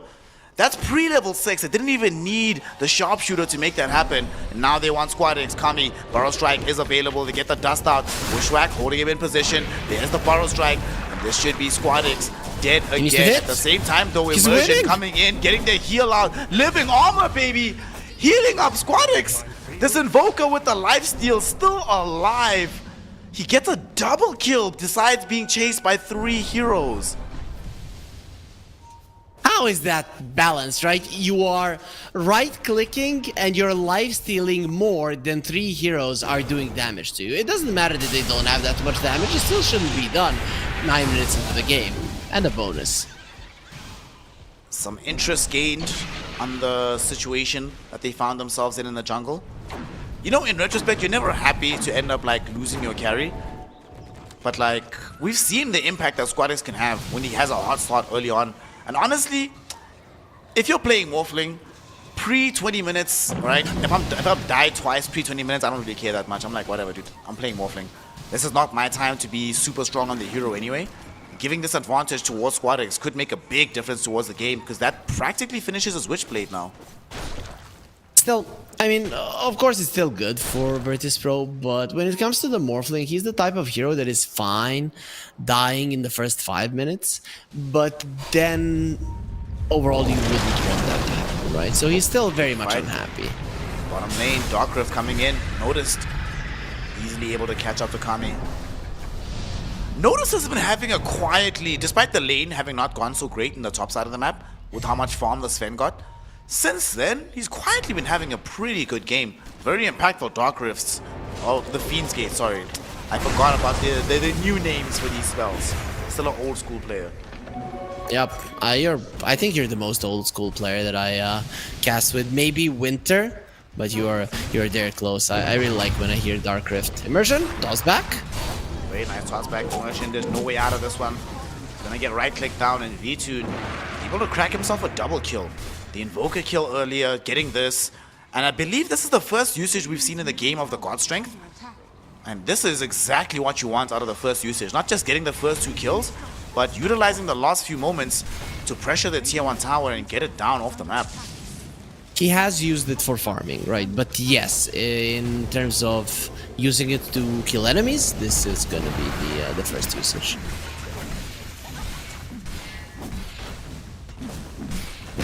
Tower taken away, even through the living armor. What a stupid spell, but it isn't Dota. What can we do? Yeah, living armor really much doesn't do anything now. It used to heal the tower a solid amount. Now it just gives it a little bit of armor. Those heals are negligible. Honestly, the only thing that's useful for this living armor is what he did for the Invoker, giving him the armor to lifesteal from. So he could just stay fighting. Top lane. They were running after V2. It's 2 cores here, and they're bringing in a third. Squad X making the Ghost Walk rotation. V2, is he gonna leave this area is the question. He shows underneath the tier 2 tower. They see him. Tornado will come out. Notice, finding the Pit of Malice. There's gonna be the Firestorm damage. However, they recognize that, you know what? With the additional tower armor, the health regen, allies streaming in, probably not a good idea to dive this guy right now. The idea was to force out TPs so that you can stop this mid lane push, but they want to fight now. Launch going out right now, missed with the impale from Antares, but they got still him. found the Pit of Malice onto Warwick, and that is a dead Tiny. Dude, to buttress the point I was making about Notice quietly having a good game, he was top, failed movement, he slowly but surely lumbers his way towards middle and arrives just in time to ensure the kill onto this Tiny hero. Shout out to Notice, man. And of course he's building into the right items. Mech, Pipe, Guardian Greaves, giving all the auras for his team right now. Yep, and also the Sand King wants to go for the pipe as well. I really expected the Blink Dagger early. This way, if Warwick gets it, you only need to keep tabs on him. If both Kami and Warwick would have a Blink Dagger, then you would be okay on the side of Nightpulse, because when one guy misses, everybody is scared, and then you can just alternate between the two, and the enemies are always going to be feeling a little bit frightened to do something on the map. How do you feel about this Morphling build, having queued up the SNY directly into going for Butterfly? You like this? The SNY I'm okay with, so that through the Avalanche you can start morphing, right? Or popping the BKB. So that I'm cool with that. I guess it's fine, right? I think he recognizes that the Sven is probably going to be the only issue for him throughout this game, and then Butterfly does make sense. Now Sven is going to be in that awkward position, deciding, do I go crit first or MKB first after I finish my BKB harpoon? Honestly, I think MKB, if there is a Butterfly on the enemy team for the Morphling, might be so important that you even skip getting the full harpoon for now. You just go like Echo Saber, BKB, SNY, Daedalus, or MKB Daedalus, and then you decide if you need the harpoon later. Warwick no mana, 0, and he really doesn't want to die and really doesn't have a choice. Yep, he's gonna be dead whether he likes it or not. He was only 600 gold shy of picking up a Blink Dagger, but now that particular path is gonna be elongated. They're not done just yet. Antares finds the stun out onto this Enchantress, and it's gonna take a while, but nonetheless they will succeed. The Mind Flare secures a double kill for Antares. Bro, I still don't know why this hero is not picked more often, man. Personally, I don't know why it's not picked in games where, especially with this Nature's Prophet and Clockwork is banned. We're seeing some of the prowess of this Nyx Assassin. 5-2-1 in the first 15 minutes of the game. And we're not done just yet. Nyx, he TP towards middle, and look again, bro. Got him. It's Antares, showing why this hero is so great. Mega kill streak for the Nyx Assassin. 11-6 at the 16-minute mark. Full Solar Crest as well, right? And coming back to your question, the reason people don't get him is, well, one, you mentioned the Clockwork, right? There is a couple of good heroes that out-roam him quite a lot and out-lane him quite a lot. Second, of course, is he is very weak in the lane. It's very rare that you can get a good laning stage. And really one of the reasons why the Sven is having such a good game and the Underlord kind of suffering is the Nyx Assassin. So he needs to have some impact to justify this hero being picked. Some of this impact might be present in this mid lane as they have found Kami. The MP burn will be there alongside the Impale, but they don't feel like diving at tier 2 tower. And even though they didn't get the kill, the win was achieved. Look at Nightpulse. They literally brought all 5 heroes to this mid lane. They're not going to find anything out of VP. A lot of wasted time from them while Kiritich is still farming in the top side of the map. What is this build without a Dagon? Oh, they found the Invoker. But the Invoker Stratus gets tossed back. He's going to get bursted away. Nicely done by Nightpulse. Can they reach for more? They got the dust out onto Immersion. Warwick on top of him. Avalanche available in 1 second. He will throw it out, tossing him in towards V2. Letting the God Strength Sven finish him off. A killing spree for the Sven. 2 heroes brought down, and Nightpulse also managed to equalize the gold advantage thanks to those kills. Yep, very, very good, right? Tiny finally getting an impact in this game. So far, he has only been bullied from the very start, and you get a blink, you immediately make a good play. If Warwick can get a couple of good tossbacks throughout the game and continue delivering, this Tiny pick will pay off, but this is only the start. Torres, very nice D ward from him. Warwick knows exactly where he's at though, considering going in. Janta popped the smoke, but the Impale misses from the Nyx Assassin. Won't matter in the end though. Janta should still end up dead. And BTune coming closer though, throwing the Stormhammer onto Antares, stopping them from chasing this Hoodwink. You know what I keep forgetting, dude? I keep forgetting just how fast Hoodwink is as a hero. Yep. You use the scurry, get close to the creeps. The Sven gives you extra movement speed. Suddenly you are almost maxed out.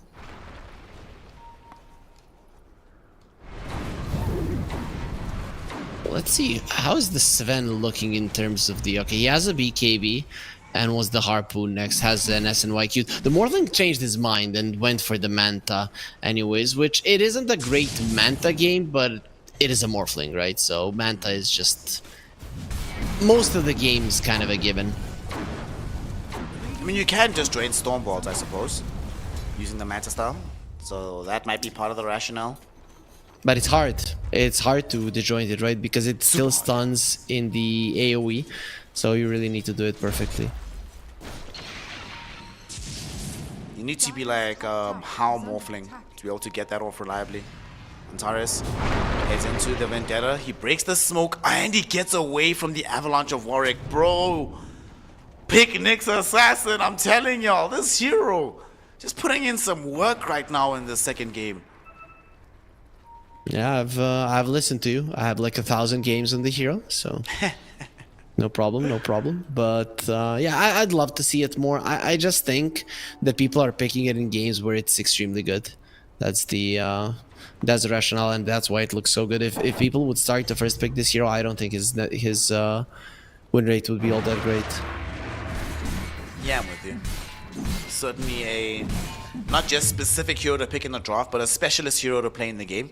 It's sort of like Exactly. IO from a few years ago, right? You can't just pick IO. You have to have like an IO player in the team.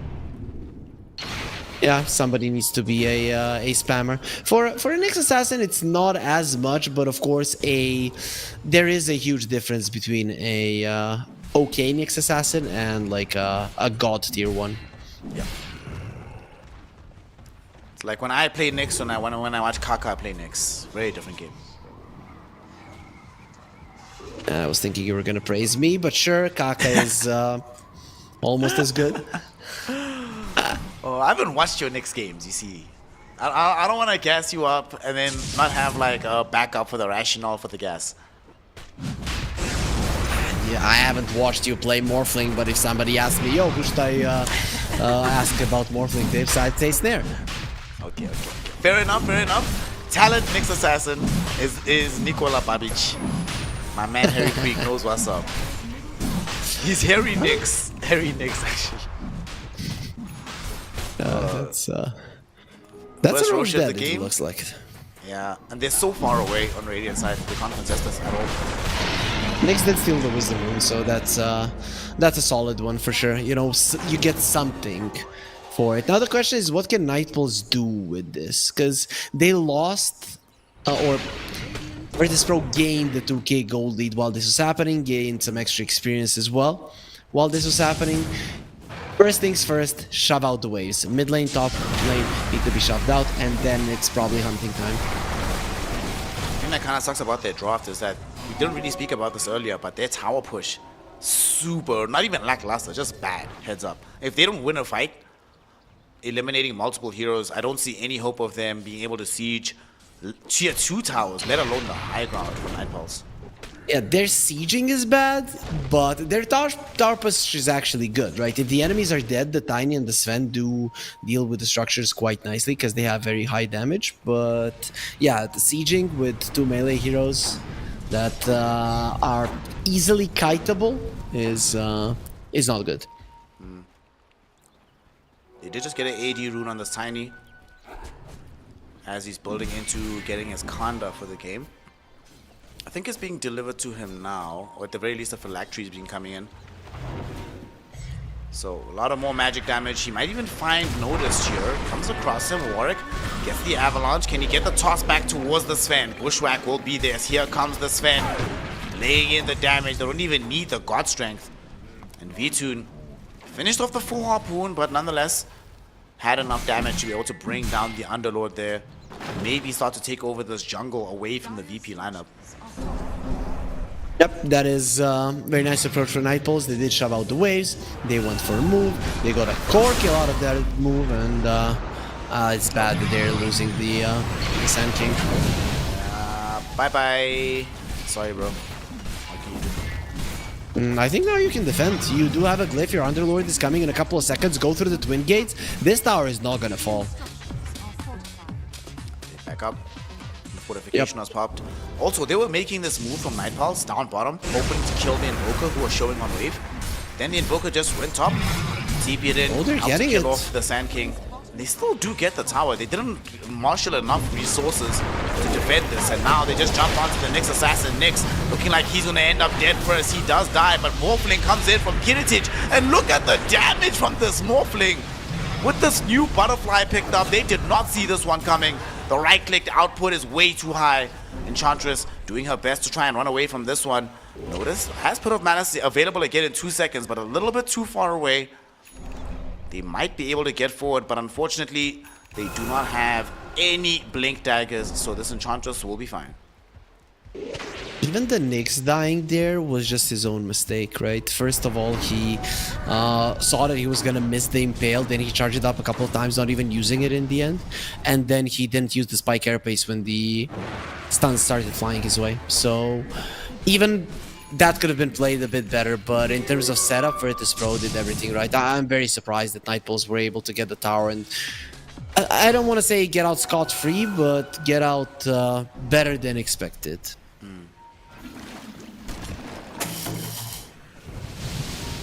Still have the Sven at the very top of the net worth. And they're gonna smoke up again. Sand King opting not to buy Blink Dagger in this game. Maybe very late, because maybe the Shiva's got next. They smoked up behind him. Warwick has the Blink, hoping to find a target. VP positioned very well right now. Squadix not showing. Oh no, he showed! Oh, my bad, Squadix. The Caster's Curse is too strong, my friend. That one is on me. I'm sorry, my G. That's a huge kill to pick up for Nightpulse. It could lead to a tier 2 tower falling now, Harry. Yeah, they could have gotten absolutely nothing from that move, especially because nighttime was coming and they wouldn't even spot him. But that was that 1 second where he poked his big nose from the tree and he got spotted. Like, it's a disaster, really. In any different circumstance, right, he would have lived right in that corner. Just if the nighttime comes earlier, if he doesn't poke at that point, it's just quite lucky for Nightpulse that they got that one. Top lane, Morphling is here, Kiritich TPing out, he dodged the Bushwhack doing that as well. Very nice move. Wasting some time away from these heroes. Immersion is still sticking around, just scouting out who is here, but they have to be aware that the primary target is this tier 1 tower in the top lane. Perhaps Immersion can like drop a grasp or two, interrupt the incoming waves. And if he does that, that's a huge win. Look how many heroes are situated in the top lane for Nightpulse. And they realize how bad it would be if they don't get this tower. They run headlong into it, take it down, and that finally opens up the map a little bit in the top lane as well. One thing that Virtus Pro have to be thinking about is getting this Sven's BKB lower. He's been having it for a solid period of time and has only used 1 charge. These next 2 charges are when Sven could overtake the game, right? So what you should be trying to do is with minimal casualties, getting those BKBs down. Warwick doesn't back notice. This Underlord does not have access to a BKB. But How much their damage gear would will help. come out? They're trying to get this kill, but they're not getting it fast enough. Now Kiritich, with the stolen Burrow Strike, turns it back against Nightpulse. Epicenter? Waveform onto the high ground. Sunstrike will connect Beautiful. onto the Sven. Beautiful impale from Antares with Immersion dropping down the overgrowth. These heroes, no one's dying just yet, but VP managed to extricate themselves from a very precarious situation. That was amazing from the Nyx Assassin. The Sven is cleaving, he uses the Spike Carapace. The Sand King has a Sandstorm and he stuns them both. They would have killed the Morphling 100%. The Epicenter was being charged up, and then with the stuns, even through the Attribute Shift, I think you get him down. But Nyx Assassin, Spike Carapace, both of them get stunned, fall up and pale, completely stops the fight. The thing is, VTune is playing this game impeccably, and he's not getting his BKB charges down. He understands how important it is in this game, and also how hard it is for the enemies to burst him down, really. Speaking of the burst, they're gonna smoke up. VP 3 heroes hoping to try and find a target. It's the Sven that they caught a glimpse of. Morphling has BKB. That is the next big item that Virtus Pro want to use. Warwick gonna be the first one found out. Sunstrike onto him. Warwick is dead. BKB activated by the Morphling now. Ideally, you want more than just a tiny kill who would have died regardless. But the rest of the side of Night Pulse are able to get out. We do see the Dark Rift, Fiend's Gate going forward. They come out, but the BKB from Sven, very careful with it, but he not only gets off the BKB, he dodges the Impale beforehand. Very well played coming out from the Sven. Either way, though, you got his BKB down. The high BKB charges are more important for the Sven than for the Morphling. Morphling does more burst. He has mobility built in. He can turn into Sand King. The Sven doesn't have that luxury. Plus, you're playing versus the Invoker. There's just way too many spells that are going to be a problem for you once your BKB charges are down. And even the 7-second charge isn't considered all that high. I would just like to inform the world that Chelsea is winning 2-1, baby. A brace for Cole Palmer as we kill off this Enchantress in the mid lane. And that's also a gem on the deck. That's a lot of the Enchantress's net worth. All of a sudden, just take it away. Without this gem, she has what? Shred Solar Crest. Big amount of gold wasted here. Pit of Malice going out onto Warwick. They toss back to Tiny. He does not have his BKB, so he will just die. Kami, having all of his mana burnt away. Even with the Epicenter, it will not matter. This Pipe of Insight providing way too much sustain for Virtus Pro as they kill off 3, and now the tier 2 tower falls in a hurry in the mid lane as well. Yeah, you're gonna be forcing out the glyph as well at the least, because if you don't use the glyph, if your night falls, you're gonna be losing your tier 3 in a second. And well, you probably lose it anyways, because the Morphling has 500 damage. Casual 500 damage with that Alacrity on top of him. All the attack speed that he needs. Waveform forward. Enchantress dead. 43 seconds. No buyback. Oh my goodness. I think you shove out the waves right now if you're Virtus Pro and you wait for the next Roche if you want to be extra safe. You could have poked on the top lane, gotten the glyph, but I don't think there's a reason for that. You to lose, and if you deal well with the wave control and secure the Roche, that's gonna be game. Tell me, what do you make of this Aghanim Scepter on the Nyx Assassin? Oh, okay. I'm seeing it more and more. This is the second time this week I'm seeing the Aghanim Scepter. So I'm a fan. It has been nerfed over the years multiple times, even recently, but it is a great sieging tool. Speaking of sieging tool, they apply that break towards VTune with the help of Kiritich. They burst down the Sven. Sunstrike connects onto Kami with the Tornado. He dodges it for a moment, but he might not be able to get away. What a Yule Scepter. Dude, Kami! Playing some Dota 2 here, outskilling the Morphling, but unfortunately Notice also shows up through the Fiend's Gate, getting the Pit of Malice out. This time around, there is no counterplay option available for the Sand King. 2 cores down for the count, another tier 2 tower. And because Sven doesn't have buyback, this could be a second lane of Raxia here. Yeah, it doesn't look like you can do much about it. Without the Sven, you basically can't do anything, right? It is now or never. So the thing is, I'd rather they fight for the last lane, because you lose a fight now and you lose the game. Gonna try for it. They're going onto the Invoker with the Epicenter. Bushwhack on the 2. Sharpshooter hit as well, but unfortunately there's a BKB for the Invoker. He gets it all, throws in the Chaos Meteor and the Deafening Blast. They've already killed off the Sand King. Tiny follows him into the grave. Neither of whom have buyback.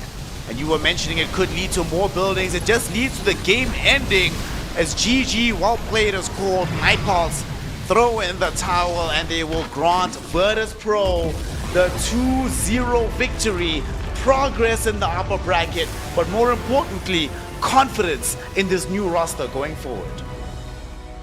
They are just without patience. That's what it was shown there, right? Sure, I mean, Virtus Pro are playing better Dota, and out of 10 games, they would probably win 9, if not all 10 versus Nightpools.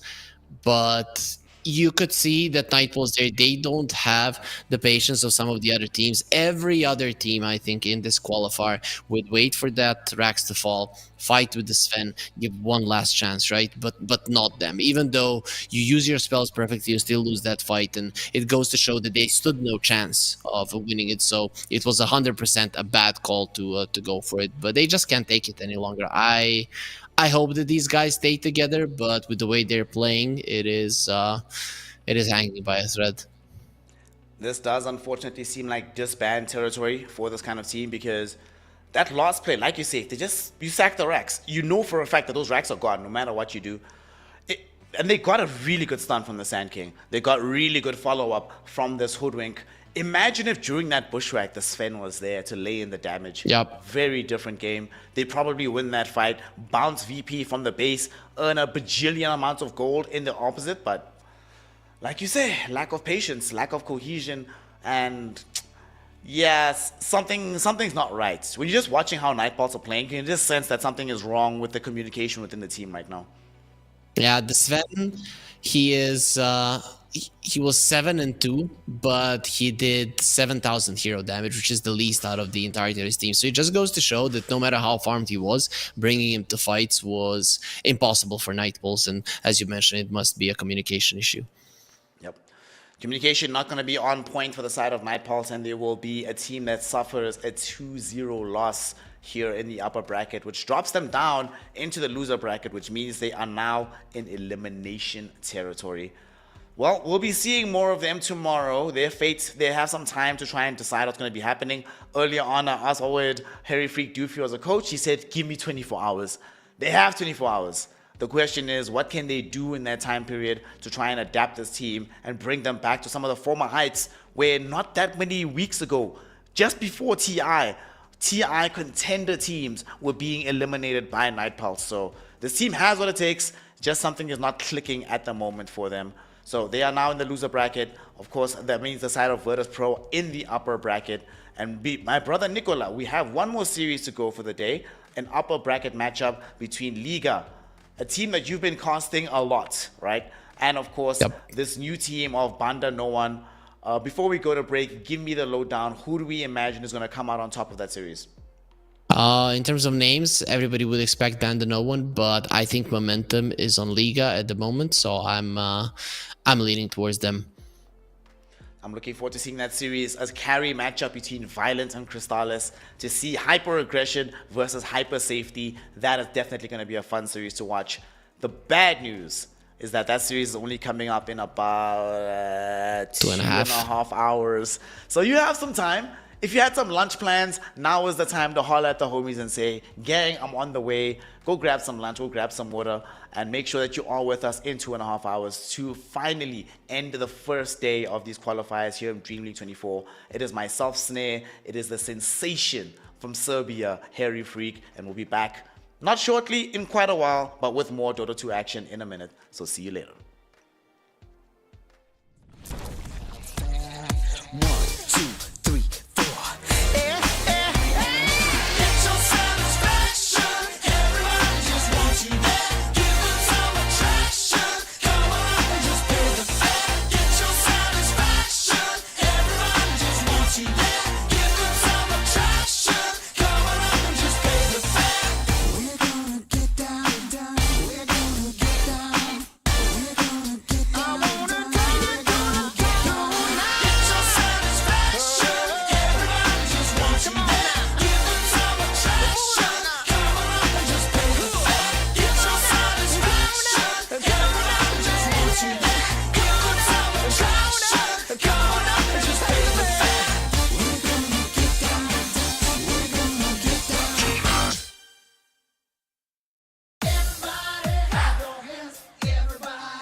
the party.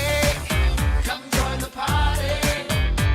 Now everybody around the world can't find a boy, can't find a girl. So put your hands up in the air. This is a good time, summertime. Take it to the floor and sing it.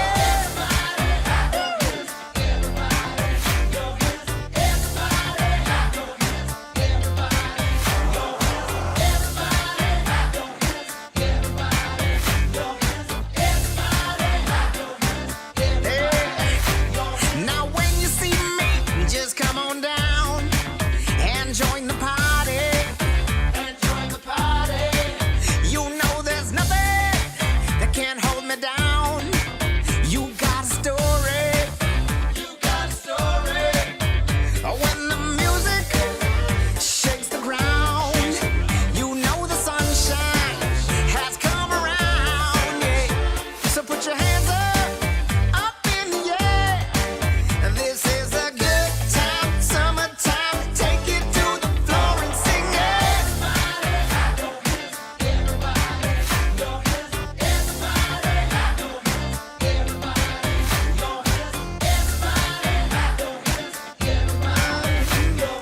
Get on up on the floor, singing 1, 2, 3, 4.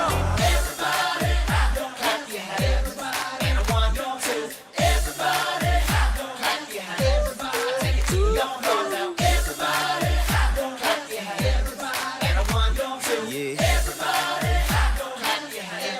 Take it to your floor. The music's high, the girls are flirting. Come join the party. Come join the party. The sun is hot, the bass is pumping. So join the party. Come join the party. Now everybody around the world can't find a boy, can't find a girl. So put your hands up in the air. This is a good time, summertime. Take it to the floor and sing it.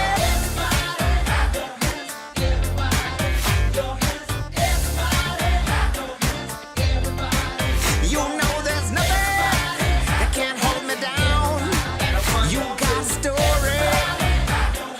Take it to the floor and sing it.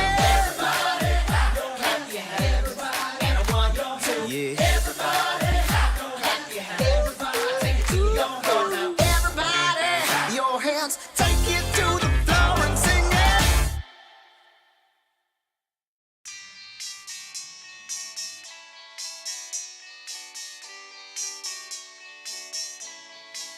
The morning light, it hits my eye.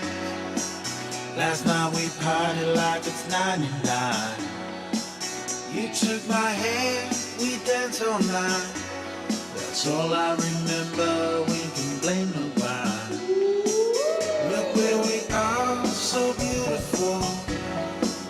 This world is ours for the taking now. Not holding back, not giving in. Stay a little longer in the moment now. No regrets now. I'm not feeling sorry for anything I've done. We light it up just to watch them burn it down. And we don't need them anyway. Just take the chance, make dreams come true. Will I ever see your pretty face again? Rendezvous is all I'm hoping for. Maybe we can meet up on a boulevard. Let's get away, yeah. Let's get away, yeah. Let's get away, yeah. Let's get away, yeah.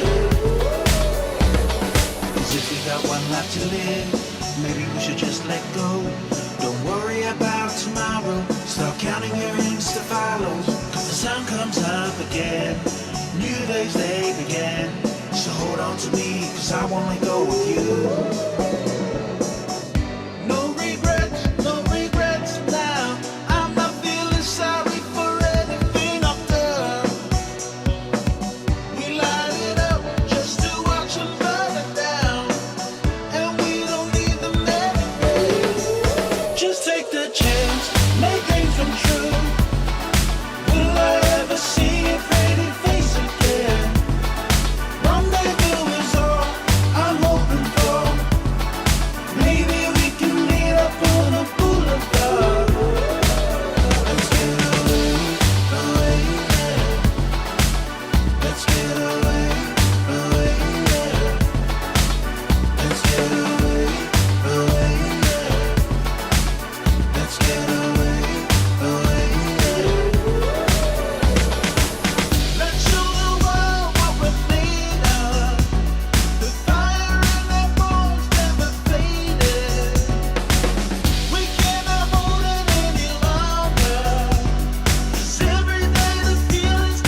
You broke this heart of stone. I always hoped that I would find you. Now the emptiness is gone, and the winds of change have almost blown through. You're right where you belong. So grateful you're beside me, always and forever. Just you and me from the stars.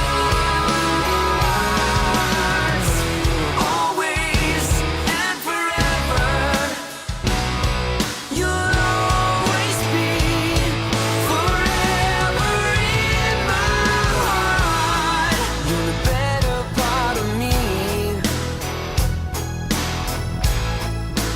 one that I can always cling to. Was blind but now I see. You made a way for all we've been through. I'm right where I belong.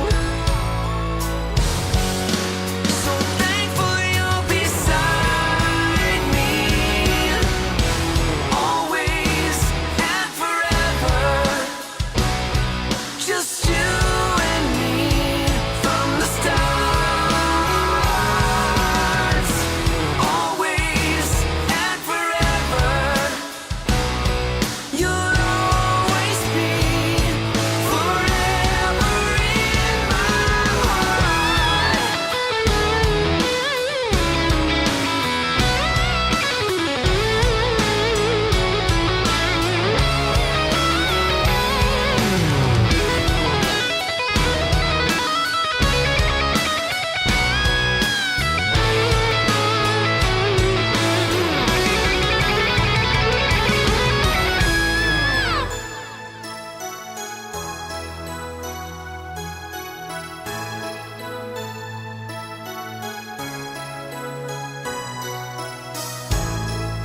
You broke this heart of stone.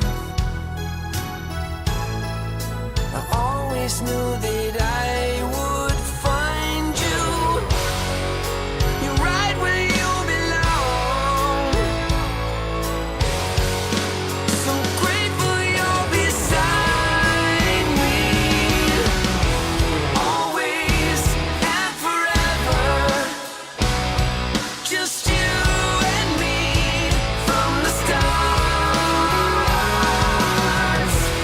Always and forever. You'll always be forever in my heart.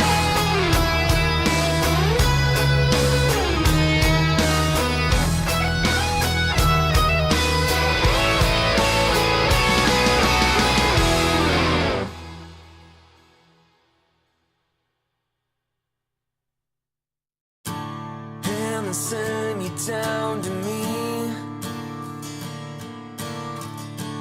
All the angels would agree. You shine your light into the dark, fading in from far away. Trying to find the words to say. You're everything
spotlight. Just go on and set yourself free. And why not have the time of your life? 'Cause tonight you're royalty. Yes, you are. Wonder if you ever realize it's yours for you to take. Just let it show what you feel inside. Don't hold back, don't make them wait.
and she never says no, she's can do. Got a smile that shines like rubies and pearls, and I love that little robo girl. Well, she knows how to do that bump and grind. With four on the floor, she'll blow your mind. She's got rosy cheeks and strawberry curls. That's my sexy little robo girl. When I kiss her heated lips, she purrs like a kitten and drugs her lips. Says your wish is my command, telling me to love her like a real man. With the high-speed motors in overdrive, I've never felt a lover who's more alive.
Welcome to my private garden.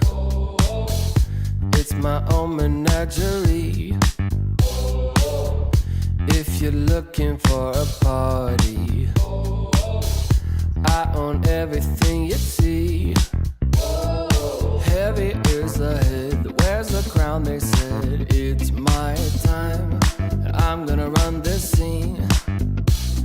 If you don't like the way I rule my empire, you can go ahead and you can kiss my ring. All eyes on me, yeah. When I enter the scene, quit it. All eyes on me. All hail to the king, get it? If I say so, then it is so. If I say no, you better get low. On bended knee, yeah. All hail to the king, get it? Make way for the king, yeah. All hail to the king, get it? If I say so, then it is so. If I say no, you better get low. On bended knee, yeah. All hail to the king, get it? There's only room for one hustler, sitting way up on that throne. Guess I'm showing my true colors. 24 karat gold. I'm gonna wear that crown. Y'all better hit the ground. It's my time, and I can guarantee, if you don't like the way I rule my kingdom, you can go ahead and you can kiss my ring. All eyes on me, yeah. When I enter the scene, quit it. All eyes on me. All hail to the king, get it? If I say so, then it is so. If I say no, you better get low. On bended knee, yeah. All hail to the king, get it? Make way for the king, yeah. All hail to the king, get it? If I say so, then it is so. If I say no, you better get low. On bended knee, yeah. All hail to the king, get it?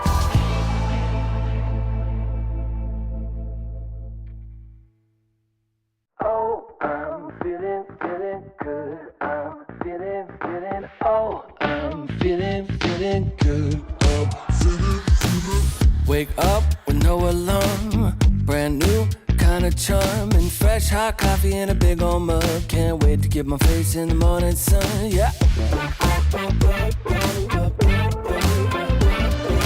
Make a list, check it off, doing only what I want. 'Cause there's nothing better than making waves. I'm front and center in my own parade, on parade, on parade, on parade. Oh, I'm feeling good. I'm feeling, oh, I'm feeling good. Solid gold, I'm shining into full. So come and take a look. I'm feeling good. I'm feeling.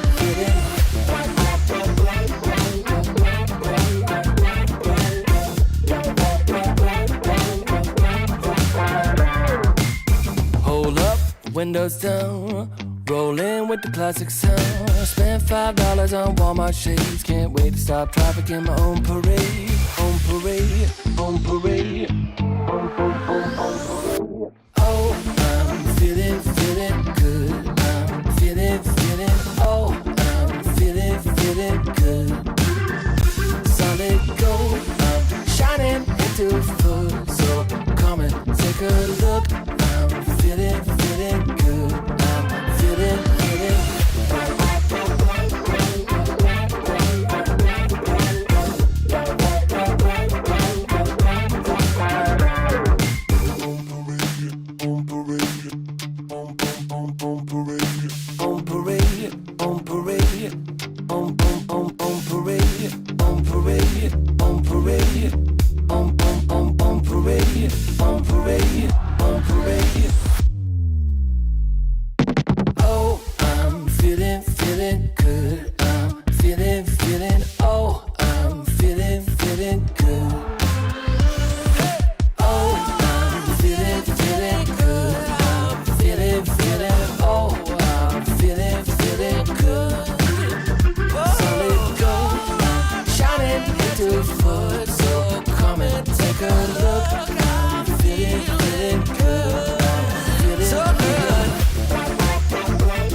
shot, new kid on the block.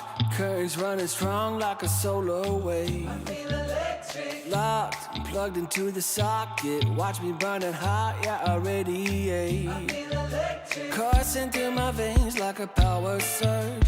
Call it misbehaving the way I burn. If you're gonna wait, then you miss your turn. Charged up and ready, I'm going steady with you. Looking like you're blacked out, got that future shot now. Everybody stop, get that future shot now. Future shot, future shot, future shot. Future shot, future shot, future shot. Breathe, feel that energy. You can change the lights from red to green. See, I got what you need. Sparking a connection, go VIP. You feel electric. You feel electric. Looking like you're blacked out, got that future shot now. Everybody stop, get that future shot now.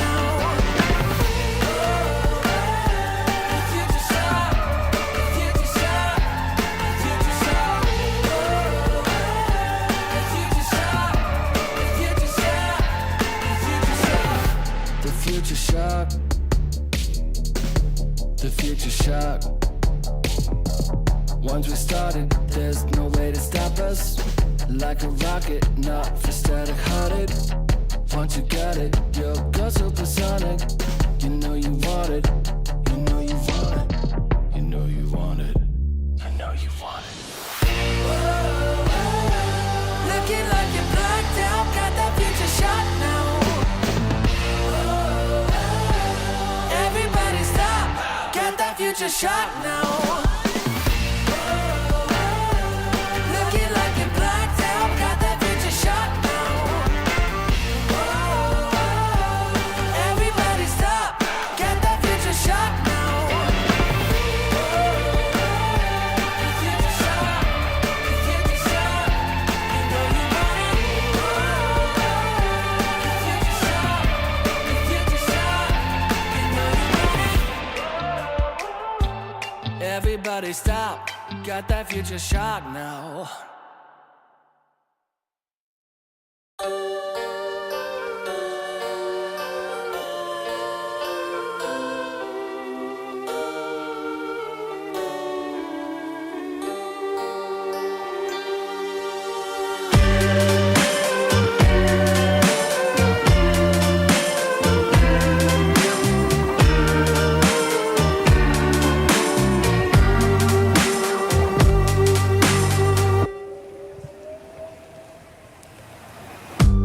Out on the street, people pass you by. You don't meet their eye, you don't care. And out in the night,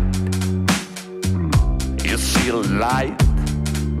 From the cafes, there's more singing than despair.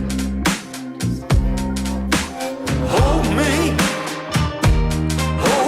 tightly before the night swallows the sun. And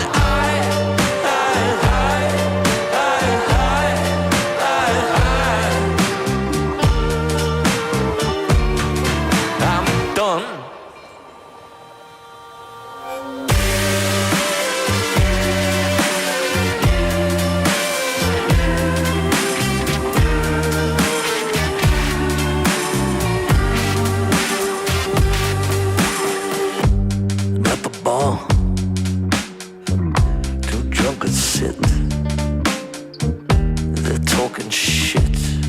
Been before. And the dancing girls, they twist and twirl. They sweat like beads of pearls, scattered before swine. Hold me tightly before the night swallows.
When the world seems big and I am feeling low, I think of all the good things in my life and dream of all the places we will go.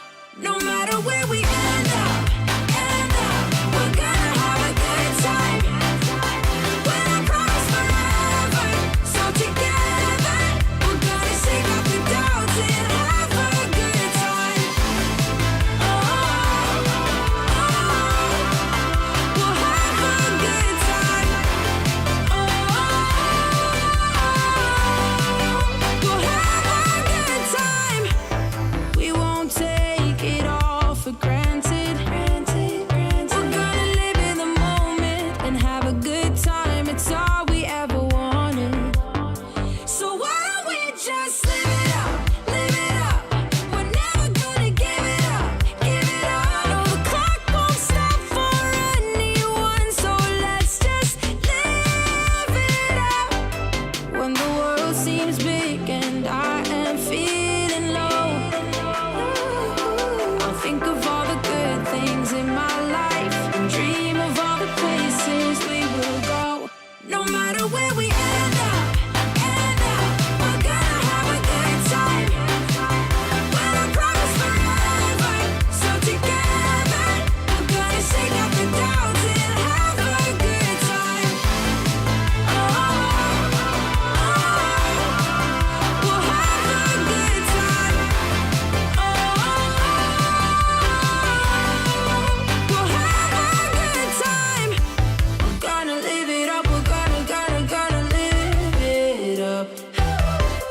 We're never gonna give it up. We're never gonna give it up. So why don't we just live it up, live it up? We're never gonna give it up, give it up. No, the clock won't stop for anyone, so let's just live it up. No matter where we end up, we're gonna have a good time. When I promise forever, so together we're gonna shake off the doubts and have a good time. We'll have a good time.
you had. It's been love since we met. Right from the bar to the bed, all night long, roller coaster. A 5-figure scar on my shoulder. You smile, I'm high. I put my heart on the line. I'm addicted to you, I can't lie. It's whenever you kiss me goodbye. I'm high in your love, high in your love, high in your love, high. It's never enough, never enough, never enough. I'm so high in your love, high in your love, high in your love. I'm so high, I can't stop thinking of you. When the world is going down, I won't be there, won't be there. I'm in heaven with you, I'm in heaven with you. We'll be up and losing ground into the air, to the air. I'm in heaven with you, I'm in heaven with you.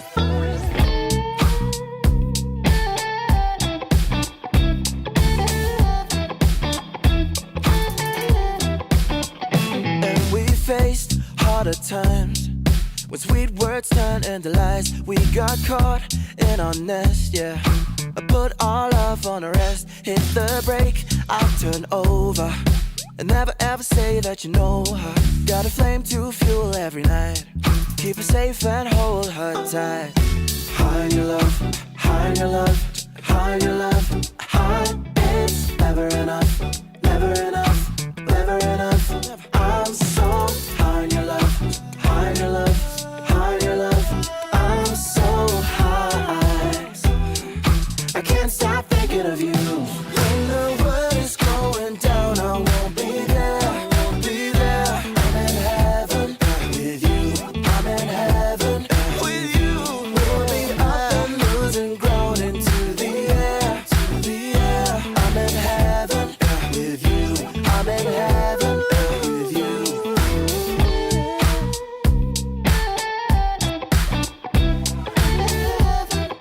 With you.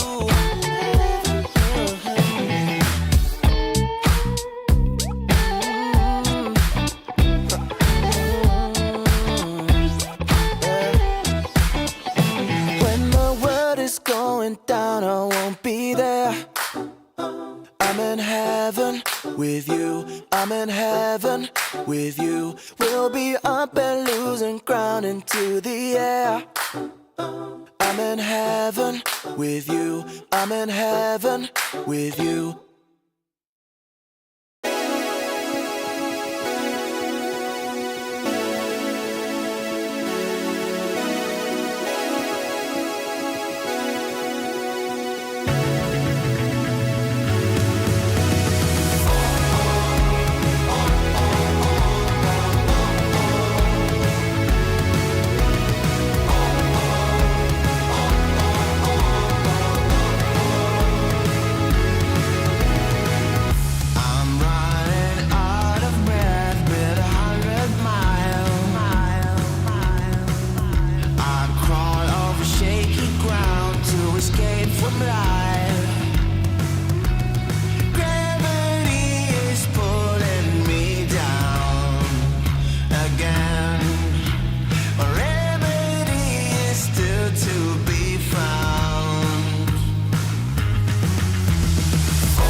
Times Square with the wind in my face and a scrunchie in my hair. Fold out my rolling D50. Gonna bring back the vibe, moonwalk back to 85. Yeah, you know I got my A-team, Hennessy pop loop drum machine. This is my 80s fluorescent pink dream. Yeah, you know I got my A-team, Hennessy pop loop drum machine. Better believe, still want my MTV. Better believe. Oh, yeah. Hit me up, Doc Brown with Marty McFly. The future's back to DeLorean style. This is my time. Got my Ray-Bans on, my acid wash jeans, pull pedal to the metal, flash back to the beat. Step into my time machine. Through the vortex, crank up the reverb. Back from the future, haven't you heard? 85 is where it's at. Let's revive the whole world. Let's revive the whole world. Hey, yo, ready? You ain't seen nothing yet. Yeah, hop in my DeLorean, get ready, get set. Where I'm taking you now is on my own road. I pick my own path, bringing 80s recode. Put my hand on the throttle, best to buckle up. Rev up the gigawatts, hang on to your butts. I'm just a 90s kid. I just need a time machine to fly away. Hit me up, Doc Brown with Marty McFly. The future's back to DeLorean style. This is my time. Got my Ray-Bans on, my acid wash jeans, put metal to the pedal, flash back to the beat. Step into my time machine. Through the vortex, crank up the reverb. Back from the future, haven't you heard? 85 is where it's at. Let's revive the whole world.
Just got the news that you're still in town, looking for a safe place to hide. Well, you better close your window and lock the door, 'cause I'm gonna get you tonight.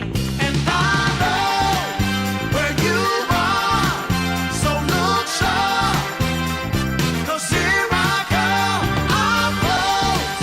So get ready and watch out,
Fight like an animal, spinning like a hurricane, shooting like a fireball, heavy like an airplane, crashing like the thunder, rolling like a steam train, fly like a cannonball, burning like a heat wave. We're half on the road, but we got a hold on it. Unsure what's ahead of us. We can't find the gold that makes us a whole of it.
we really know it. I got to really hold it. Whoa. We're gonna get. Who am I? This dude can't fly. Who am I? And who cares why? Keep it going up now. And do what you do. Keeping it up, wanna do some more. We're going up now. Just keep it on the floor. Gotta be up till you take no more. It's your satisfaction. Everybody just wants you there. Give them some attraction. Come on up and just pay the fare. We're gonna get down. We're gonna get down. Get your satisfaction. Everybody just wants you there. Give them some attraction. Come on up and just pay the fare. Get your satisfaction. Everybody just wants you there. Give them some attraction. Come on up and just pay the fare. We're gonna get down. We're gonna get down. We're moving up now. So keep it on the floor. Gotta be up till you take no more. Light up and shine the crowd. We'll burn the house right down, yeah. No thing you're not allowed. The party just begun, yeah. Keep it moving up now. So do it like before. You better believe you got something more. So now you're number one. You feel the satisfaction. And when the night is done, you like that interaction. We're going up now. Just keep it on the floor. Gotta be up till you take no more. We're gonna get down. We're gonna get down. It's your satisfaction. Everybody just wants you there. Give them some attraction. Come on up and just pay the fare. Come on down, let's pay the fare. 1, 2, 3, 4. Get your satisfaction. Everybody just wants you there. Give them some attraction. Come on up and just pay the fare. Get your satisfaction. Everybody just wants you there. Give them some attraction. Come on up and just pay the fare. We're gonna get down. We're gonna get down. We're gonna get down. I wanna get down. Get your satisfaction. Everybody just wants you there. Give them some attraction. Come on up and just pay the fare. Get your satisfaction. Everybody just wants you there. Give them some attraction. Come on up and just pay the fare. We're gonna get down. We're gonna get down. Everybody, have your hands. Everybody, your hands. Everybody, have your hands. Everybody, your hands. The music's high, the girls are flirting. Come join the party. Come join the party.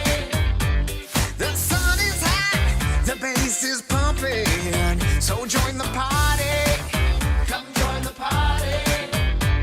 Now everybody around the world can't find a boy, can't find a girl. So put your hands up in the air. This is a good time, summertime. Take you to the floor and sing it. Everybody, your hands. Everybody, your hands. Everybody, your hands. Everybody, your hands. Everybody, your hands. Everybody, your hands. Everybody, your hands. Now when you see me, just come on down and join the party. And join the party.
The morning light, it hits my eye.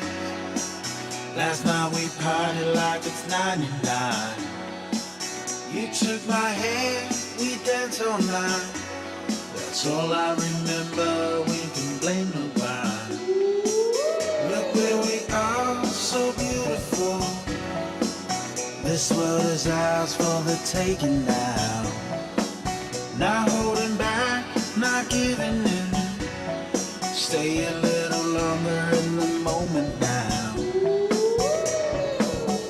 No regrets now. I'm not feeling sorry for anything I've done.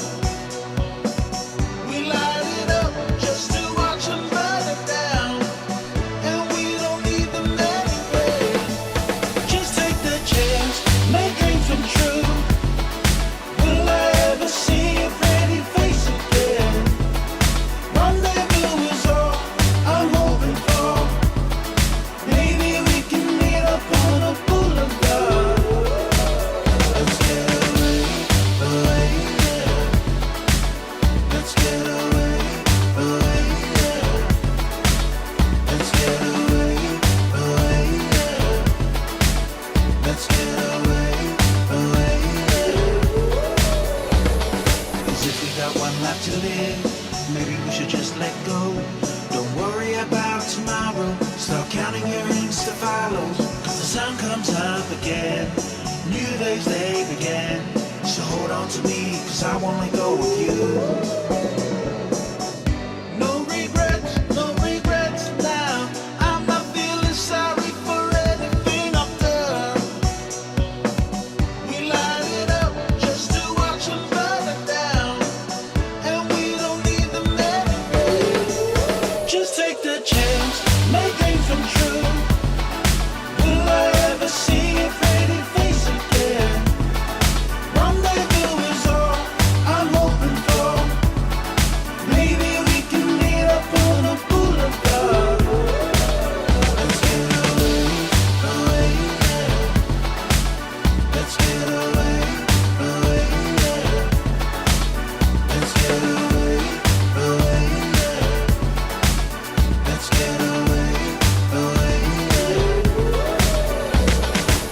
Let's show the world what we're made of. The fire in our bones never faded.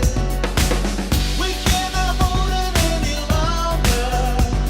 'Cause every day the feeling's getting stronger. Just take the chance, make dreams come true.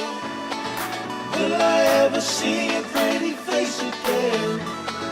Rendezvous is all I'm hoping for. Maybe we can meet up on a boulevard. Let's get away, yeah. Let's get away, yeah. Let's get away, yeah. Let's get away, yeah.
You broke this heart of stone. I always hoped that I would find you. Now emptiness is gone, and the winds of change have almost blown through. You're right where you belong. So grateful you're beside me, always and forever. Just you and me from the stars. Always and forever. You'll always be forever in my heart. You're the better part of me, one that I can always cling to.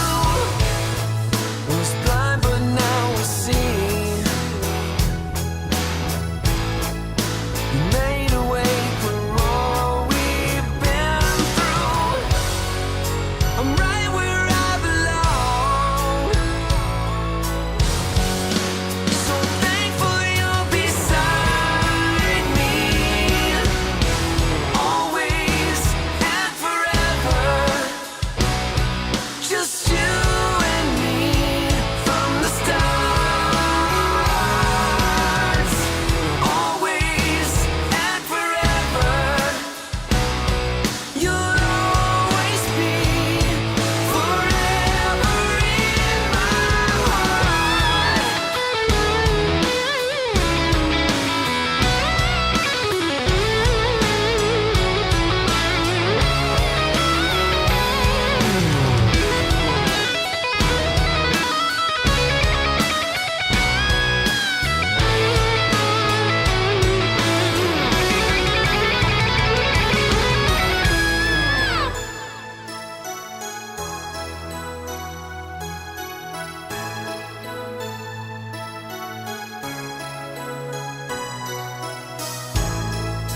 You broke this heart of stone. I always knew that I would find you. You're right where you belong. So grateful you're beside me, always and forever. Just you and me from the stars. Always and forever.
Well, she knows how to do that bump and grind. With four on the floor, she'll blow your mind. She's got rosy cheeks and strawberry curls. That's my sexy little robo girl. When I kiss her heated lips, she burns like a kitten and throws her lips. Says your wish is my command, telling me to love her like a real man. With the high-speed motors in overdrive, I've never felt a lover who's more alive. And my head gets spinning like a tilt-a-whirl with my kinky little robo girl.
Welcome to my private garden.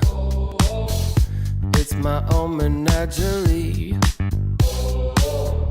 If you're looking for a party, I own everything you see. Heavy is the head, where's the crown? They said it's my time, and I'm gonna run this scene. If you don't like the way I rule my empire, you can go ahead and you can kiss my ring. All eyes on me, yeah.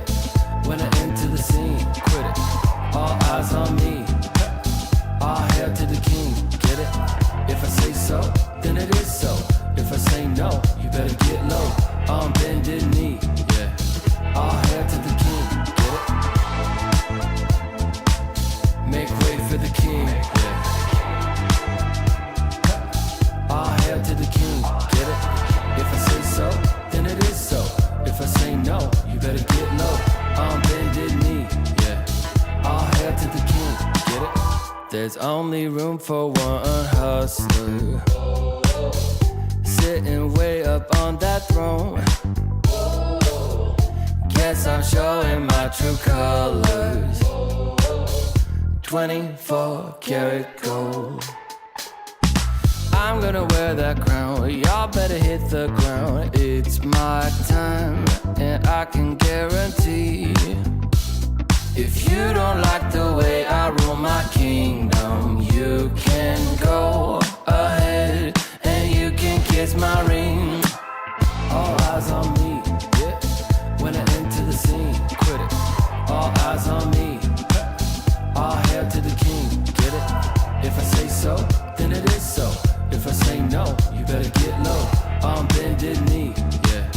All hail to the king, get it? Make way for the king, yeah. All hail to the king, get it? If I say so, then it is so. If I say no, you better get low. On bended knee, yeah. All hail to the king, get it?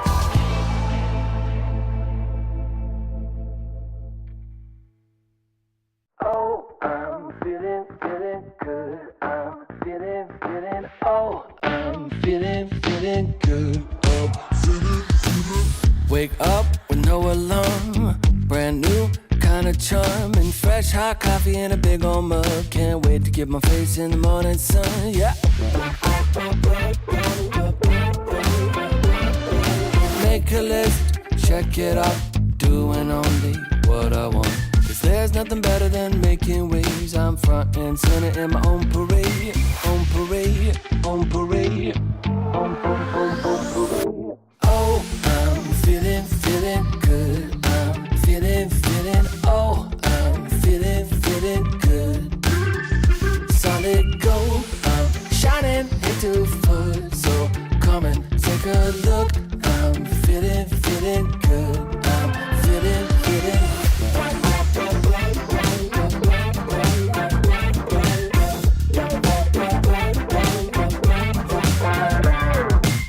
Hold up, windows down, rolling with the classic sound. I spent $5 on Walmart shades. Can't wait to stop traffic in my own parade. On parade, on parade, on parade. Oh, I'm feeling good. I'm feeling, oh, I'm feeling good. Solid gold, I'm shining into full. So come and take a look. I'm feeling good. I'm feeling.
shot, new kid on the block. Currents running strong like a solar wave. I feel electric. Locked, plugged into the socket. Watch me burning hot, yeah, I radiate. I feel electric. Coursing through my veins like a power surge. Call it misbehaving the way I burn. If you're gonna wait, then you miss your turn. Charged up and ready, I'm going steady with you. Looking like you're blacked out, got that future shot now. Everybody stop, get that future shot now. Future shot, future shot, future shot. Future shot, future shot, future shot. Breathe, feel that energy. You can change the lights from red to green. See, I got what you need. Sparking a connection, go VIP. You feel electric. You feel electric. Looking like you're blacked out, got that future shot now. Everybody stop, get that future shot now.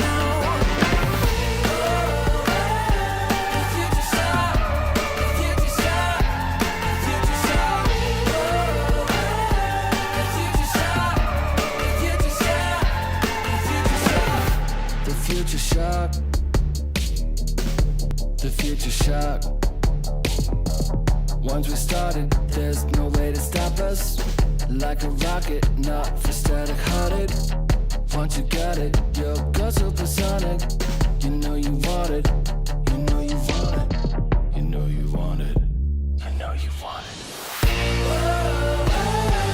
Looking like you're blacked out, got that future shot now. Everybody stop, get that future shot now. Looking like you're blacked out, got that future shot now. Everybody stop, get that future shot now.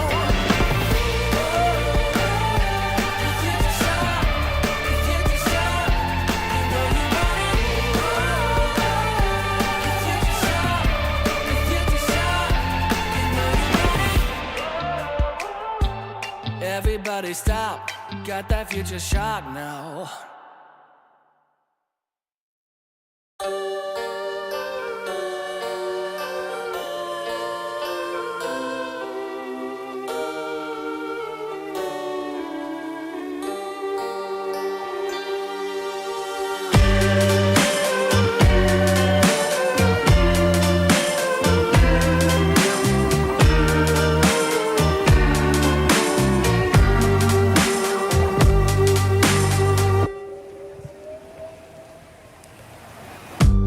Out on the street, people pass you by. You don't meet their eye, you don't care. And out in the night, you see a light. From the cafes, there's more singing than despair. Hold me tightly before the night swallows the sun. And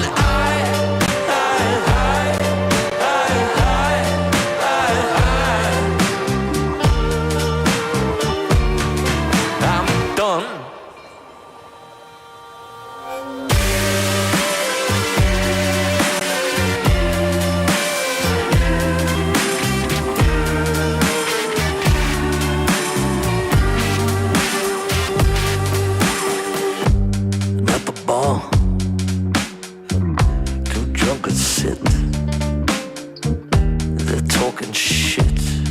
Been before.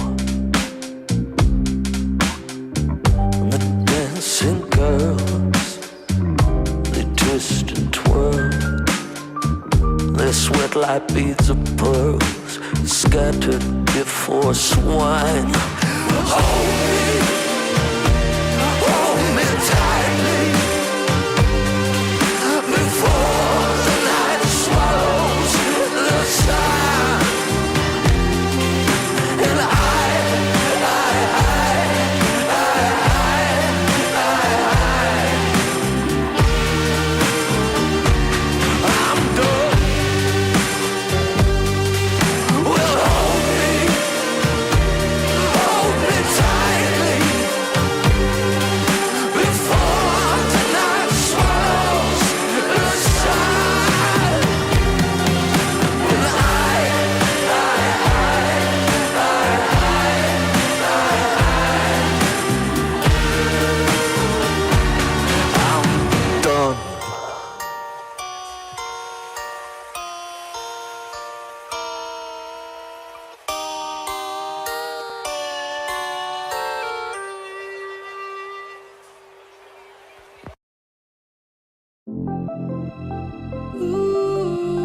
matter where we end up, we're gonna have a good time. When I promise forever, so together we're gonna shake off the doubts and have a good time. Oh, we'll have a good time.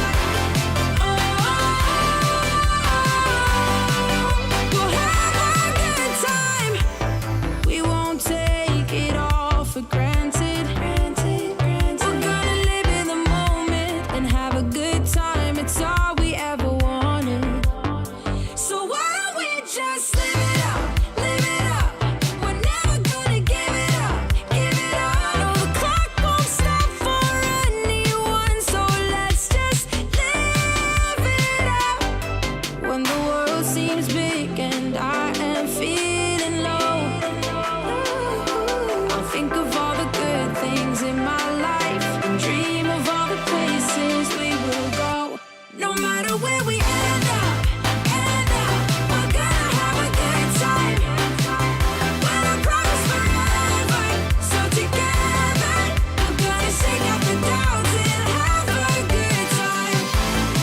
Oh, we'll have a good time. Oh,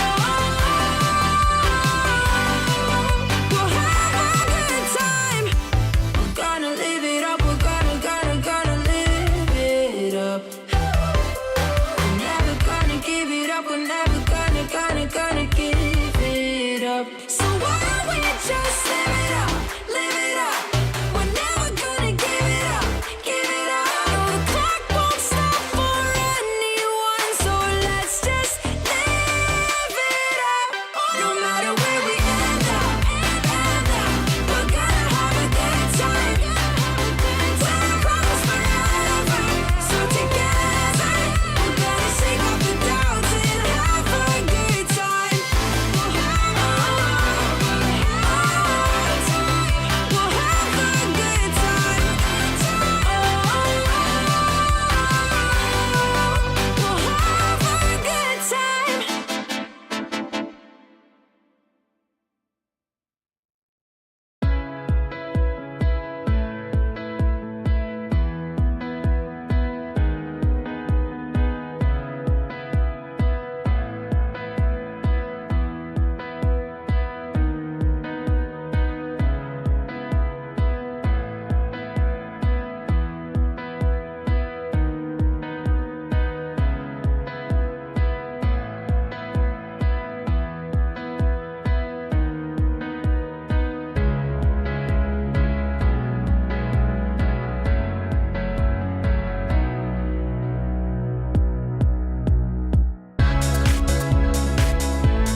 since we met.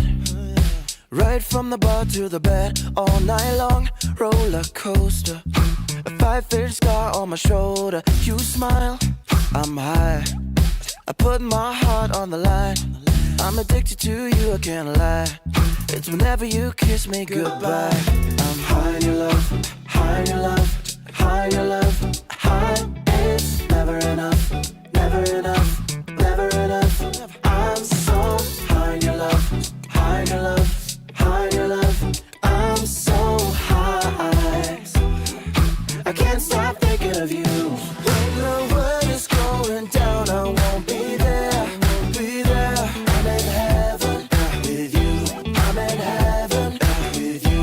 We'll be up and losing ground into the air, to the air. I'm in heaven with you, I'm in heaven with you.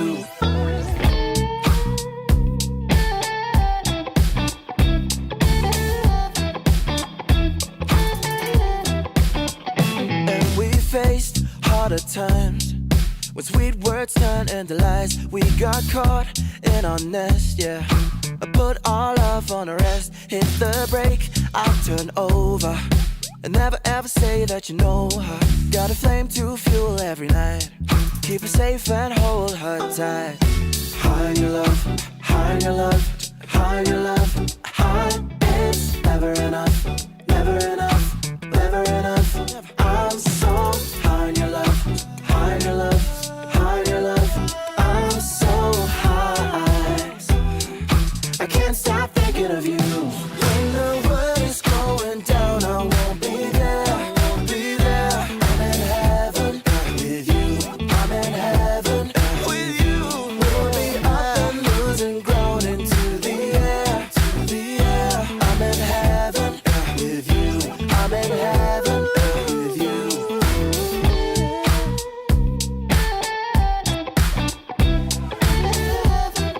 With you.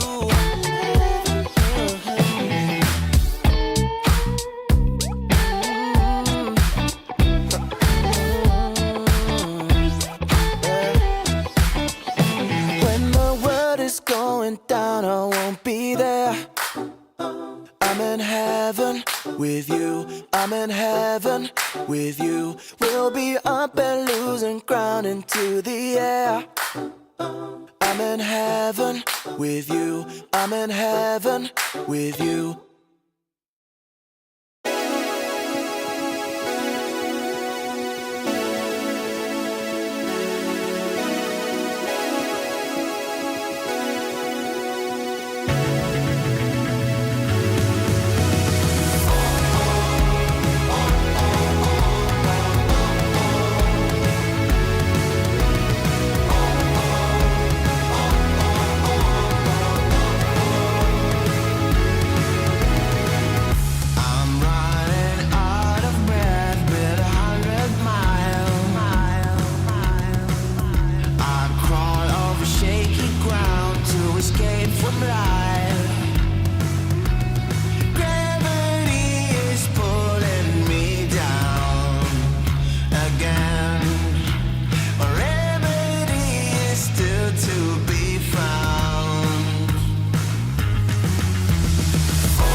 Hit me up, dark brown with body McFly. The future's back, DeLorean style. This is my time.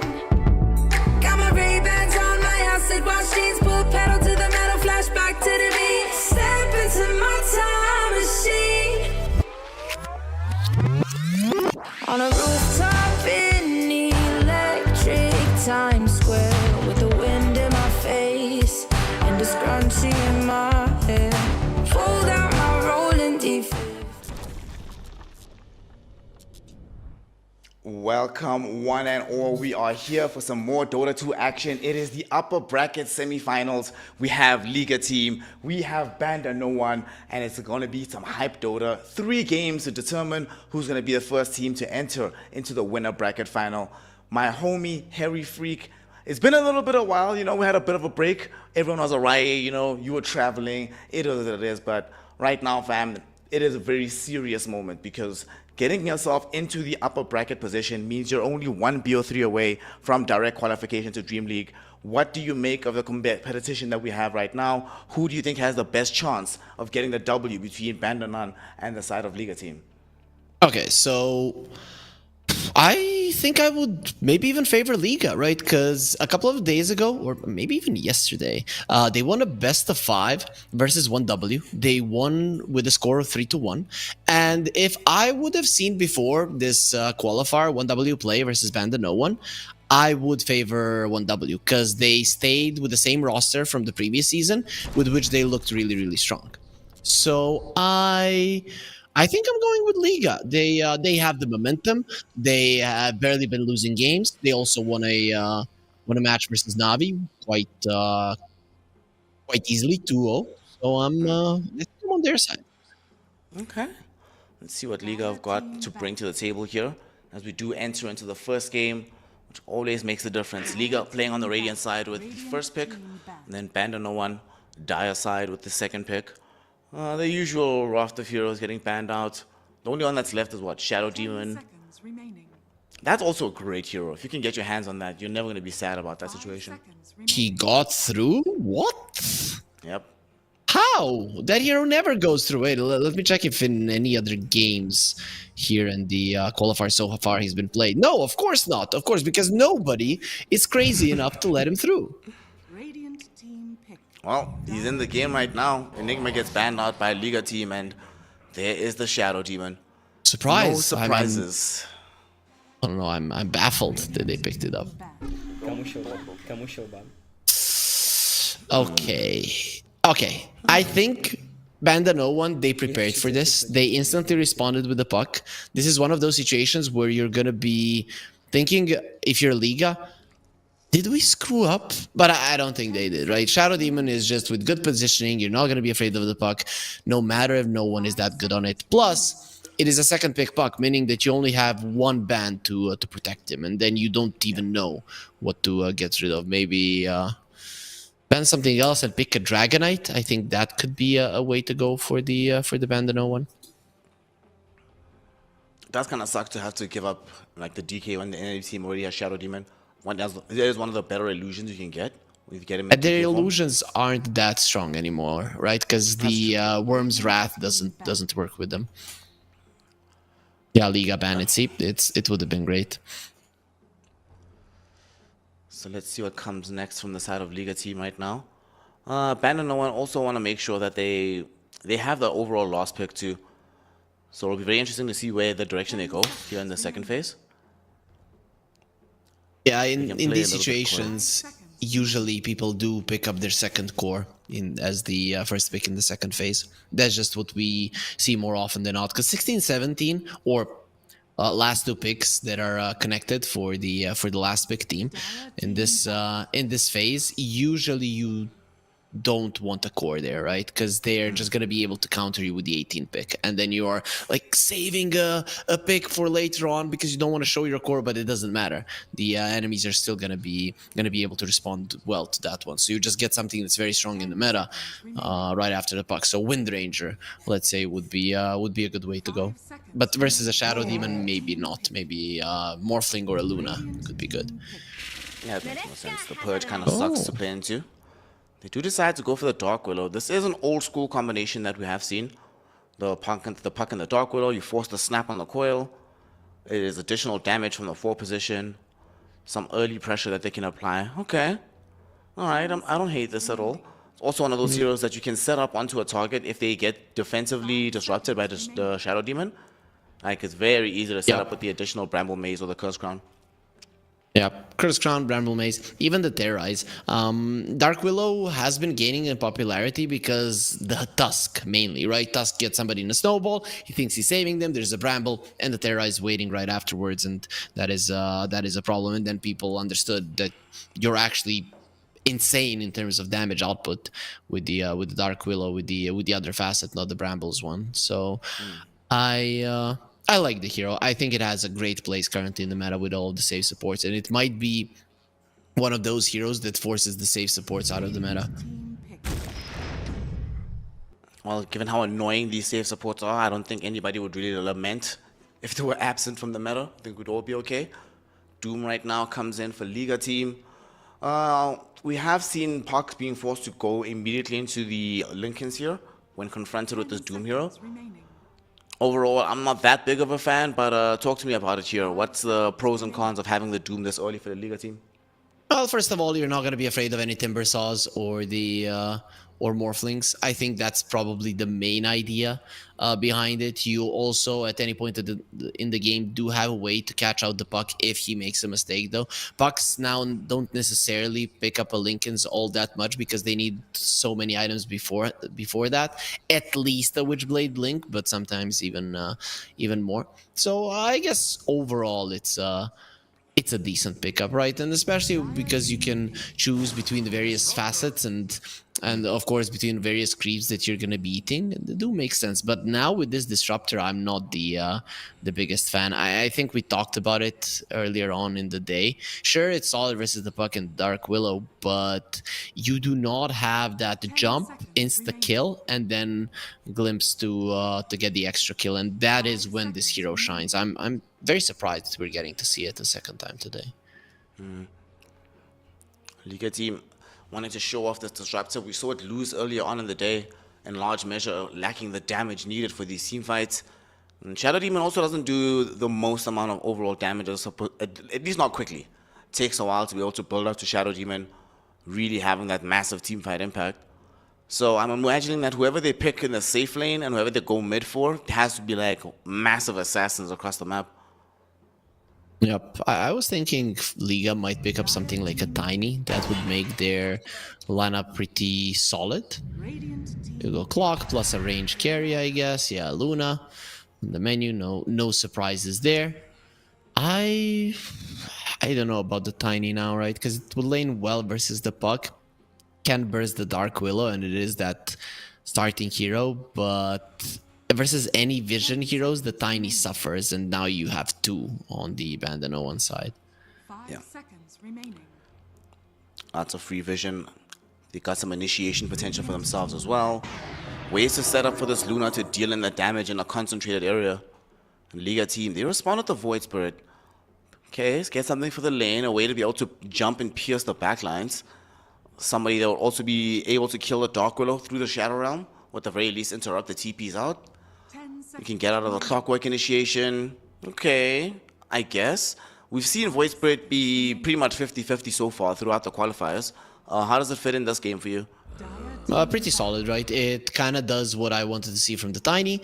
It's currently better in the lane versus the puck. Pucks generally don't like laning versus you, and he's not that reliant on the enemies not having vision. Even when you see him, even when you attack him, he's still able to run at you. The only problem that the Void Spirit has in this game really is the Dark Willow, because one mistake, you get caught in the brambles, and well, 5 seconds remaining. you're gonna get taken out.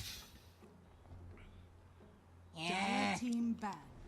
Liga team will end up banning out the Beastmaster, a hero that we have rarely seen addressed whatsoever, let alone being banned out. And they will opt for that as their penultimate ban.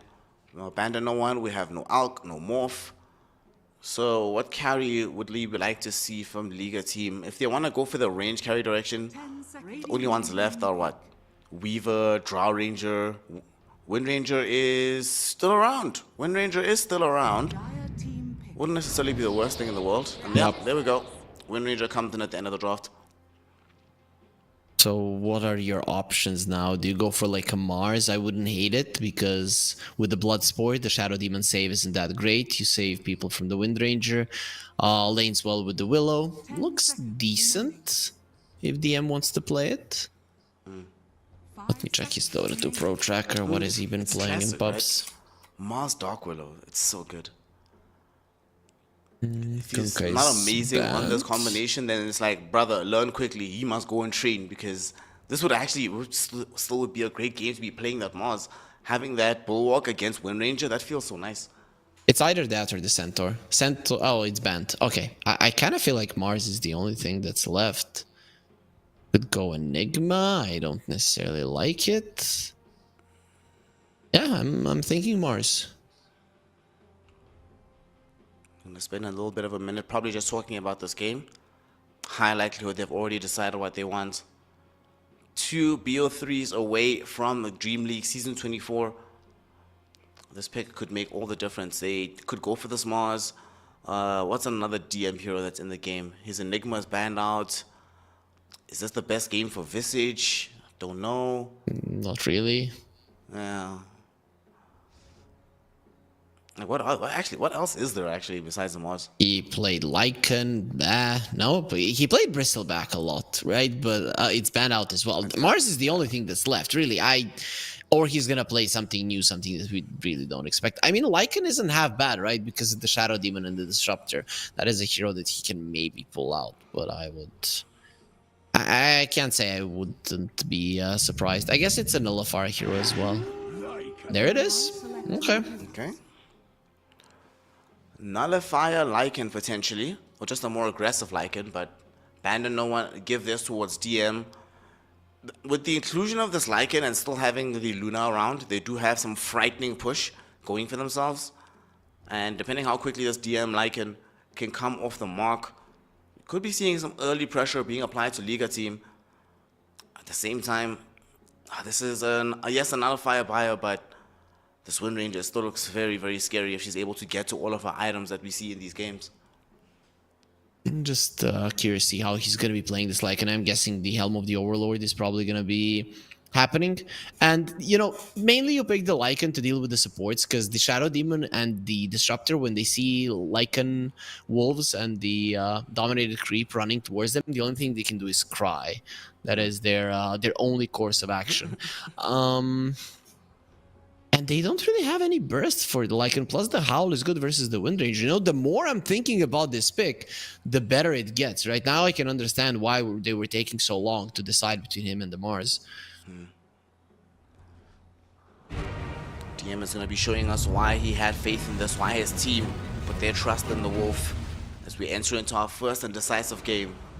However, BandaNoone will have stiff competition. Liga team have been going from strength to strength, found themselves qualifying just yesterday for a different tournament. So they're still riding that wave of momentum, feeling very confident in themselves, and hoping that the strategy pays off. As we get into it, game numero uno.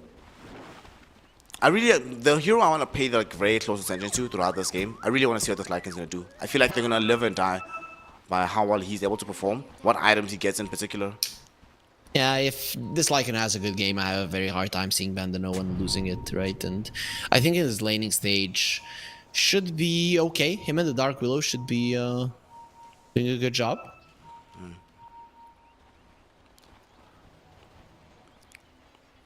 These Wolves, another great aspect of this is being able to just hunt for vision.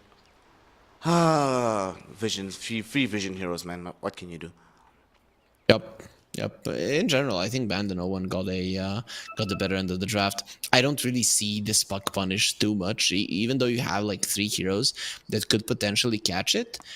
In this game, he just goes in, silences, gets out. Goes in, silences, gets out. And his team will do the rest, right? You have so many heroes that can commit onto a hero and bring him down. Puck is usually that one that needs to finish off a hero, even with all of his AoE, with all of his poking, he needs to finish them off. In this game, that's not the case. Dark Willow, Clockwork, Lycan, and even the Luna in the later portions of the game are all quite capable of finishing people off. There certainly is a lot of damage available for them. They cannot complain about the enemy team being too tanky. Now with your lineup. I mean, the same is true for the Liga team, right? Wind Ranger, Void Spirit. To be fair, sure, there's not that much damage on like the supports, but we've seen what can happen late game with this Whirlwind going from the Wind Ranger. And a sufficiently farmed Void Spirit gets these supports, these Dark Willows surprisingly low, just with like one jump from the Astral Step. Yeah, for sure. But I just don't like the support duo of Liga. Shadow Demon, the strongest, probably the strongest hero, not only support in the current meta, the hero that everybody's going to get in the first pick, because he counters so many heroes. In this game, doesn't really counter anybody all that much. His Demonic Purge doesn't do anything versus the Lycan, doesn't do anything versus the Puck, Dark Willow doesn't necessarily care much. And then you have a Disruptor, who's a little bit of team fight, but the problem is that both of these heroes really do rely so much on their level 6s, and while they are getting them, I think this Lycan can already become dangerous. Yeah. Might be his time to feast in this game. We'll see how DM is able to fare, because as the horn is about to sound, we're 10 seconds away from the action. Looks like we might have a standard situation when it comes to these bounty runes. Just gonna be going 2 and 2. And here we go. Talk to me about this bottom lane is gonna look like. 9 class on the Dark Widow next to the Lycan, and the safe lane of the Wind Ranger plus Disruptor. Can Disruptor, what kind of influence is he going to be having in this lane, and can he stop this Lycan before it gets too dangerous? It is still 2 range heroes, right? So you can poke onto the Lycan quite a lot. Can he stop him? I don't necessarily think so. You need to be connecting all the power shots as well on top of the harassment from the Thunderstrike if you want DM to have a bad time. Yeah, bad times in the top lane. They're trying to enforce a bad time onto Alberca. Carlos letting that battery assault go, but just marinating this Doom. Not really fully hard committing on killing him. That's a power shot missed. Violent doesn't get the connection. 9 class is doing a good job. He's getting the hate onto himself, because at the point where the EM gets the Helm of the Iron Will, at that point you are no longer in any kind of trouble in this lane.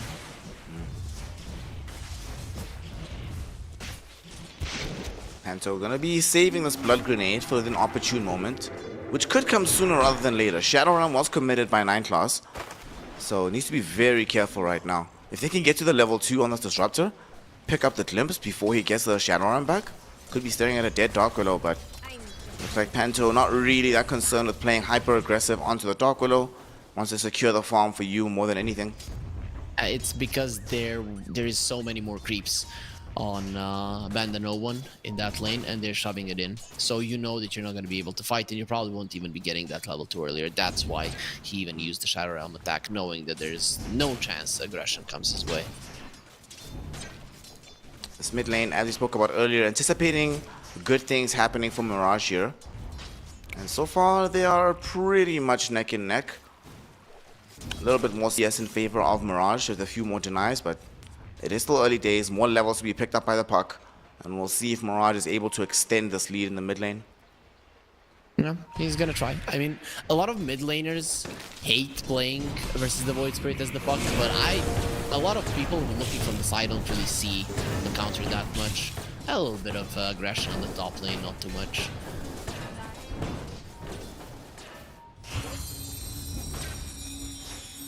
Not enough points in. Lucent Beam, we're just chilling. Nice and farmed, guys. Nobody wants to make big mistakes. We know how close we are to getting to DreamLeague. Very big tournament early in the Dota calendar. You want to be able to hit the ground running, so now's not the time to be playing in a sloppy style. Yeah, Dota players are gonna be stacked with their schedules. They're gonna be playing like NBA players. Insane, right? Just traveling all the time from tournament to tournament, or in an NBA from game to game. But either way, it's this is not an easy schedule, no way. And teams need to make conscious decisions about skipping even some of the $1 million prize pool tournaments. Such a wild thing to think about, right? It's like $1 million on the line, guys. Sorry, it's not worth it for us. The overall health of our team is more important. It's like it's sort of like in those 2016, 2017 days where it truly was the Wild West when it came to all these tournaments. Oh, that's what we want to see. You know, we're the viewers. We want the big tournaments with big money on the line, so that we see what these teams really do have to offer. For now, what they have to offer is potentially a kill onto L1GA, as he came in to take away this water rune, succeeds in that endeavor, but definitely is going to give up the first blood drawn in by BandNoOne. At the same time, these illusions from the Shadow Demon put BandNoOne really, really low. The Aether Remnant, it actually catches him. Mirage kills him off with the Resonant Pulse. Somehow that went right through the clockwork and brought the puck right back instead. Okay, that's a hack.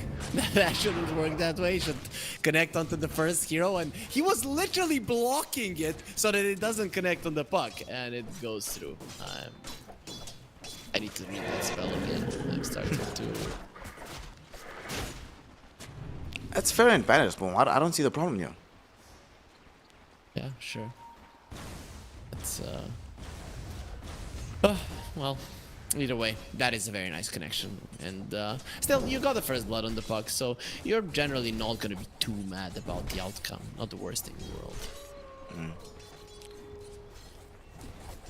Mirage will use some of this time right now with the level 6 just to pressure BandNoOne somewhat. We're going to be in the portion of the game where rotations are incoming, and the first one is to the top lane as Crystallis gets caught in with the disruption. Aggressively, they're trying to go onto this Luna. The damage coming in from the Thunderstrike. Panto really looking for this kill, and with that and the poisons, they succeed. Nineclaws trying to get himself out, but the additional damage from the Blood Grenade and the Demonic Poison kills him off. That is 2 for nothing. Glimpse back onto Ducalis, making it a third. A double kill for the Shadow Demon. Liga team, what a move in this top lane, completely catching the side of BandaNoOne off guard right now.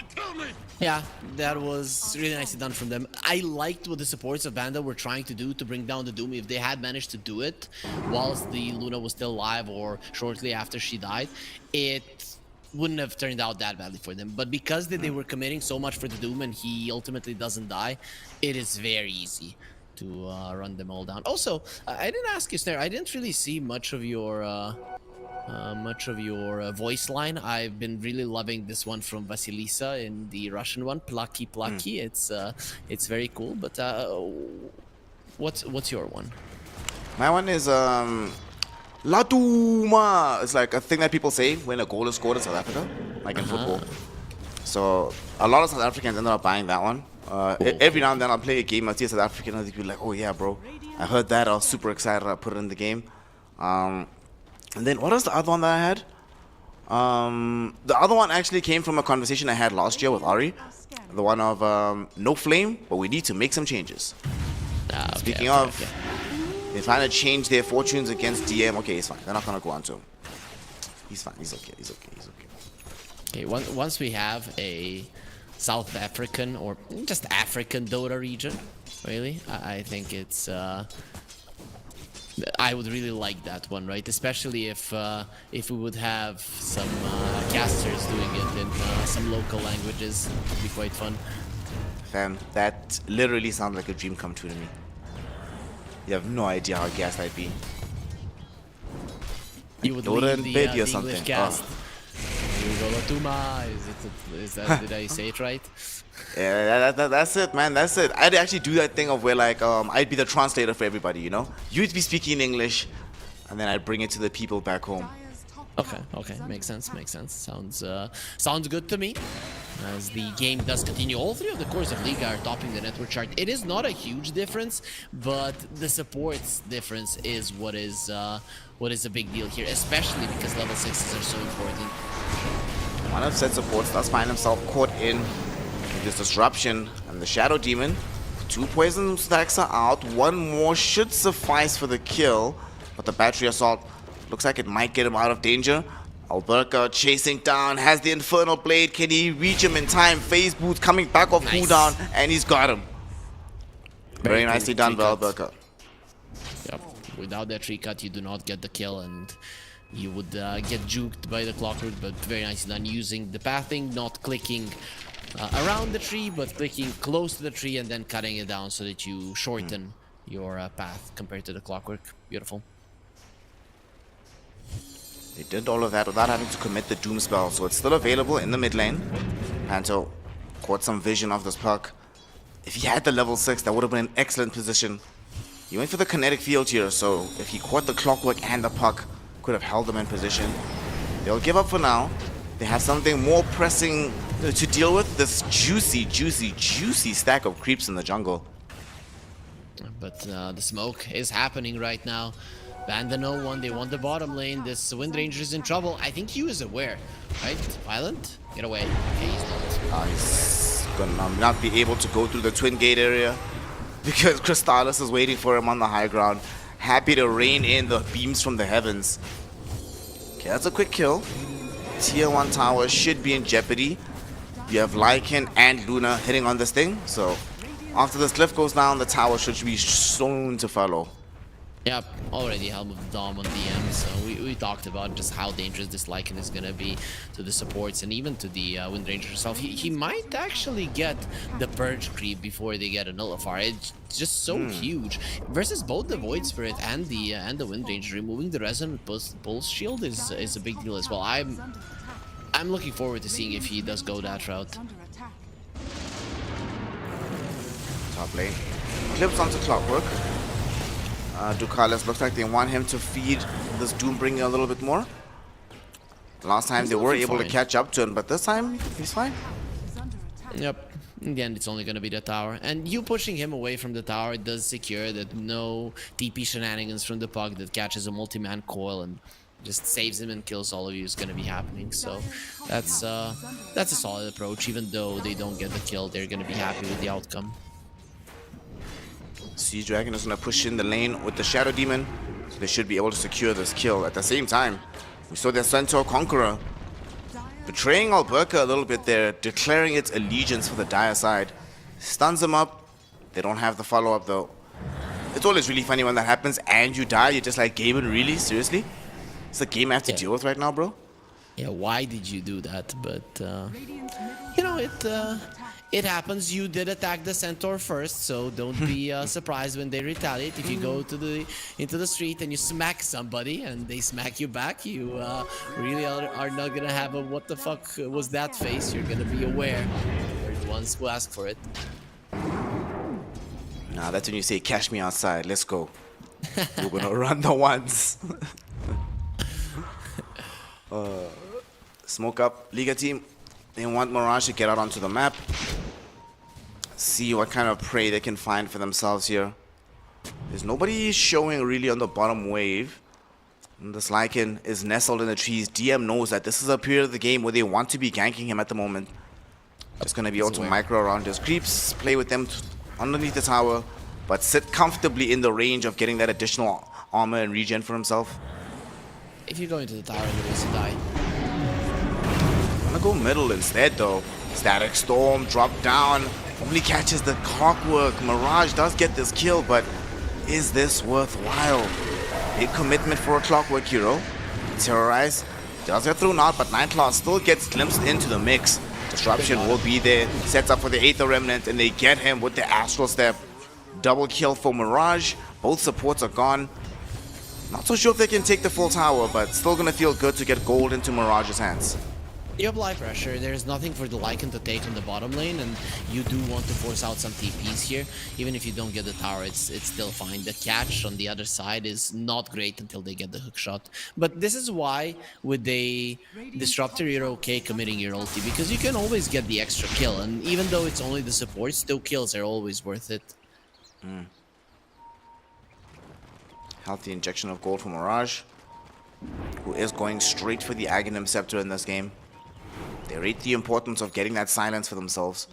And into a Puck, can certainly understand that, and Puck can't really do much about it unless he goes for Yule or BKB. And it looks like the answer is going to be BKB. How often do you see this here, Harry? Witchblade BKB Puck as a first 2-item combo? Almost never, but it is because the Yule Scepter seriously sucks this game. Demonic Purge and a Glimpse. Both of them don't care. Plus, Ether Remnant is going to be waiting for you. Pucks generally don't go for BKBs. It's either Aeon Disc or Yules. But this is out of necessity, really. And you know, picking a first big puck does have its downsides. Consequences to your decisions, gentlemen. Still though, he's farming decently well. Not very far behind the Void Spirit. In fact, then all the cores are very close to each other. It's only this Luna who's relatively far behind, but even then it's a Luna. She can catch that up in no time. They have the Static Storm back. Again, if you are BandaNoone, you have to be very careful. But they think they can win this with farming, and I don't necessarily disagree. I still think if this Lycan is strong, that you can't do much about him. I like this build-up that he's going for as well. From the Helm of the Dominator immediately into the Overlord, then direct Nullify. He understands his role in this game. And Nullifier feels like such a good item. You know, it would have been even better if they had the Shadow Demon in their ranks, but this Helm, the Nully, what's Disruptor gonna do at that point? What's Shadow Demon gonna do for himself at that point?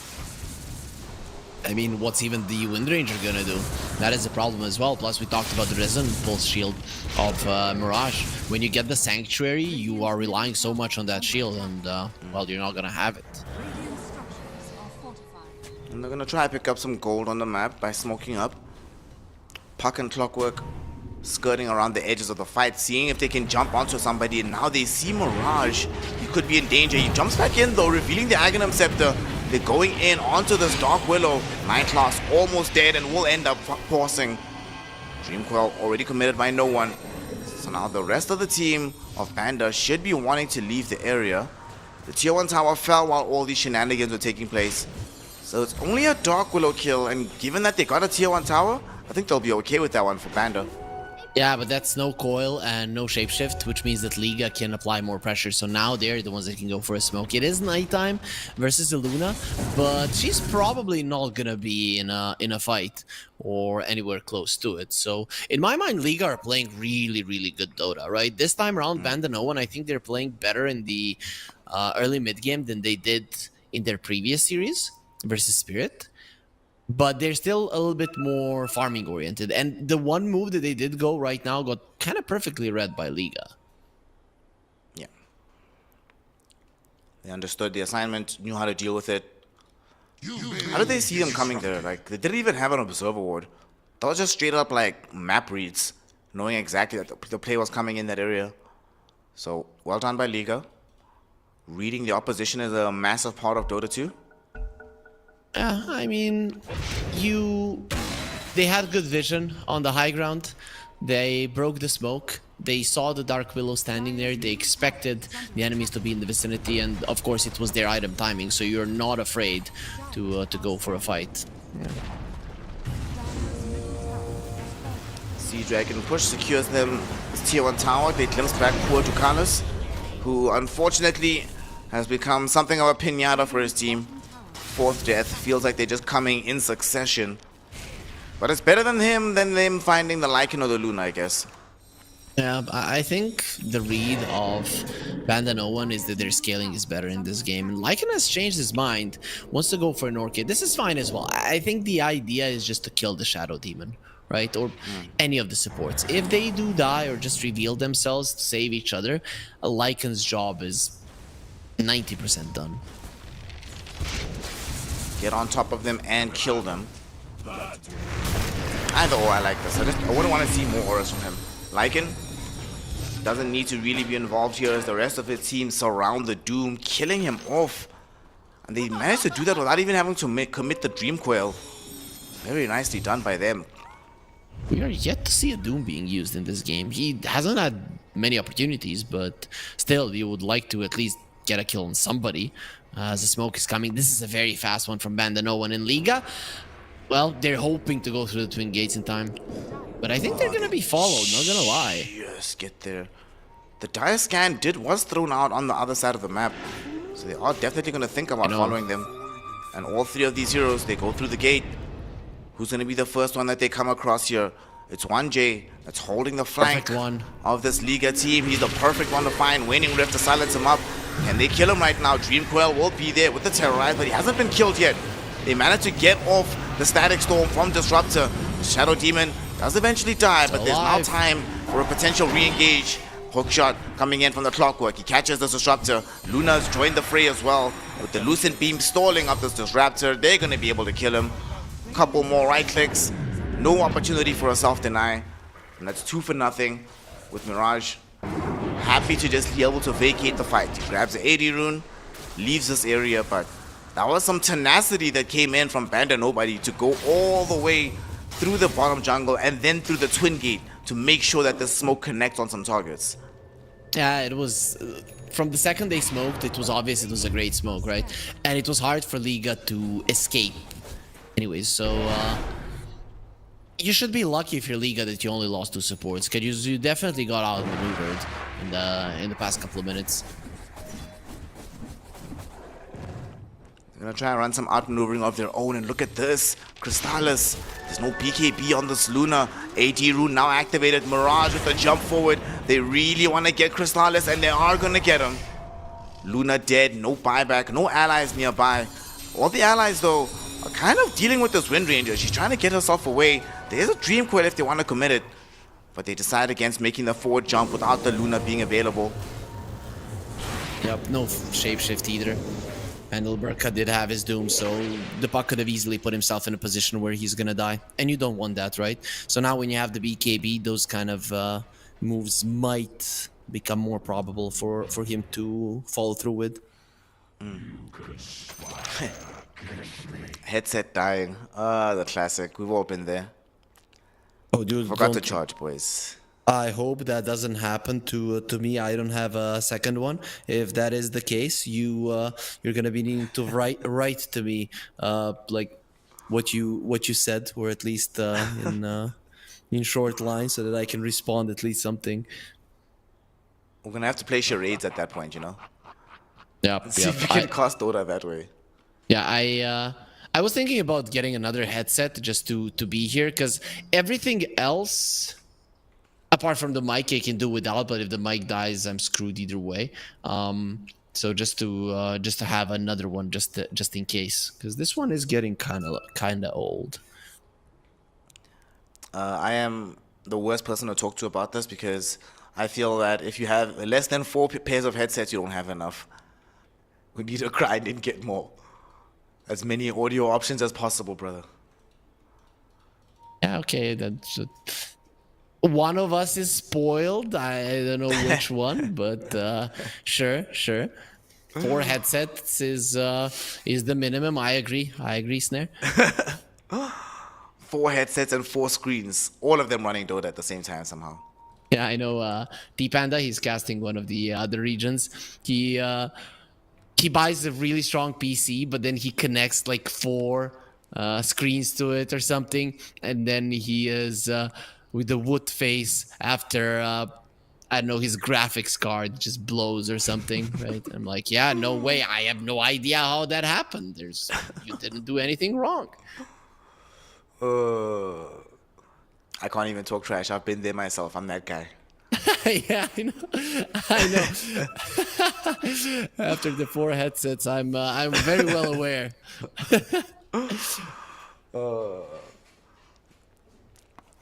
So this game, hanging in the balance, bro. It's super close. There's 2K net worth lead. Looking at the spread of gold across the entire team, there's really barely anything in it. Yes, these Radiant heroes do have more overall gold, but DM is still farmed, Luna's still farmed, this Puck is still farmed. I feel like we're about to, once these next round of items finish off, like this Orchid, we're going to really see what this game is made of once they start playing aggressively with this Lycan again. It's still, the momentum is on the side of Liga. There's no doubt about that. And that is how we should perceive it. Only after, I mean, I'm pulling these numbers out of my backside, but basically after like minute 26-7 is gonna be the timing for the Dire side where they feel stronger. But they're doing a good job, right? You've only lost 2 towers during that period. You're farming really well on all of your cores, as you mentioned. You're not falling super far behind versus a Doom lineup. All of it is pretty manageable still for NoOne. BandaNoone, the eponymous member, just needs to recharge his headsets. Hopefully it's got one of those that have like the 5-minute quick charge to give you like an hour of gameplay. Then he'll charge them more during the break. Dude, I'm baffled how fast the phones charge. Nowadays, I have a 33 watt charger, and I put my phone, I go to the bathroom, I come back, and I have like 30% of my battery more.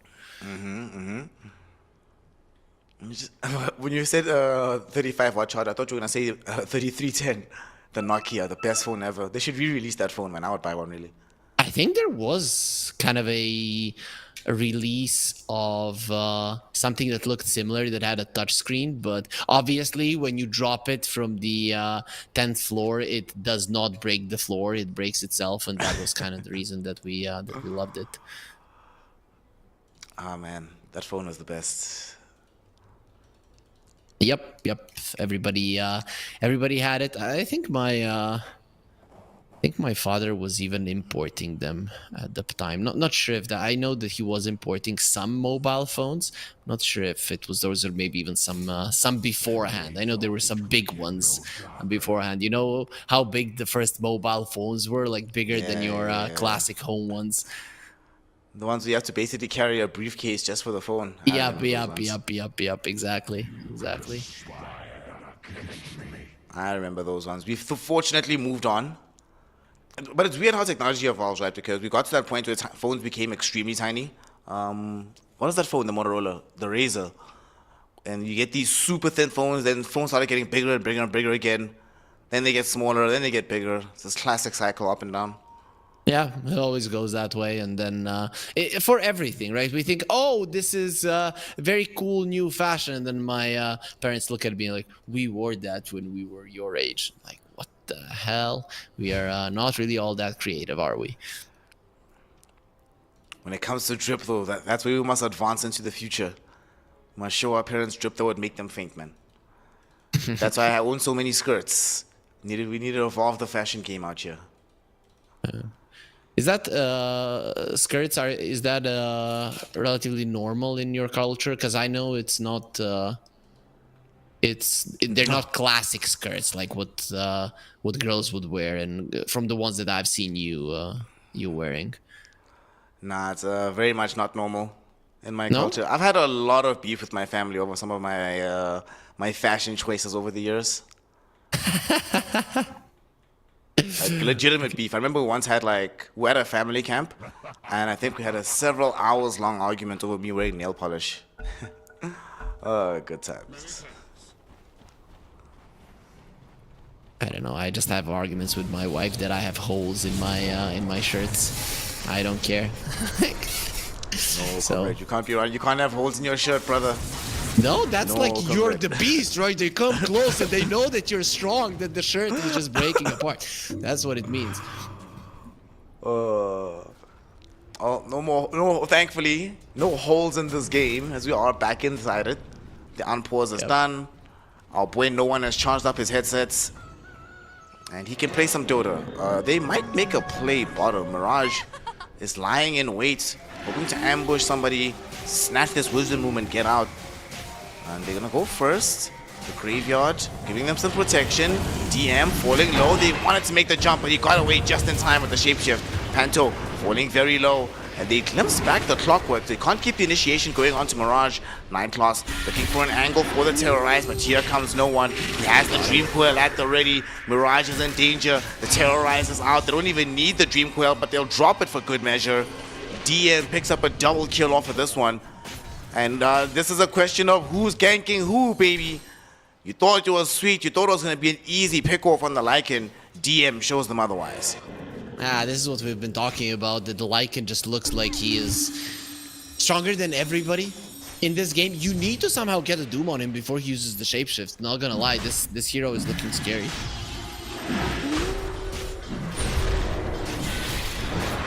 Aegis is on the chopping block. Gonna make this Luna even stronger for Crystallis. And there's look where they are on the map. There's no counterplay options for Liga. Just have to watch this happen, hope they can farm enough to make it worthwhile.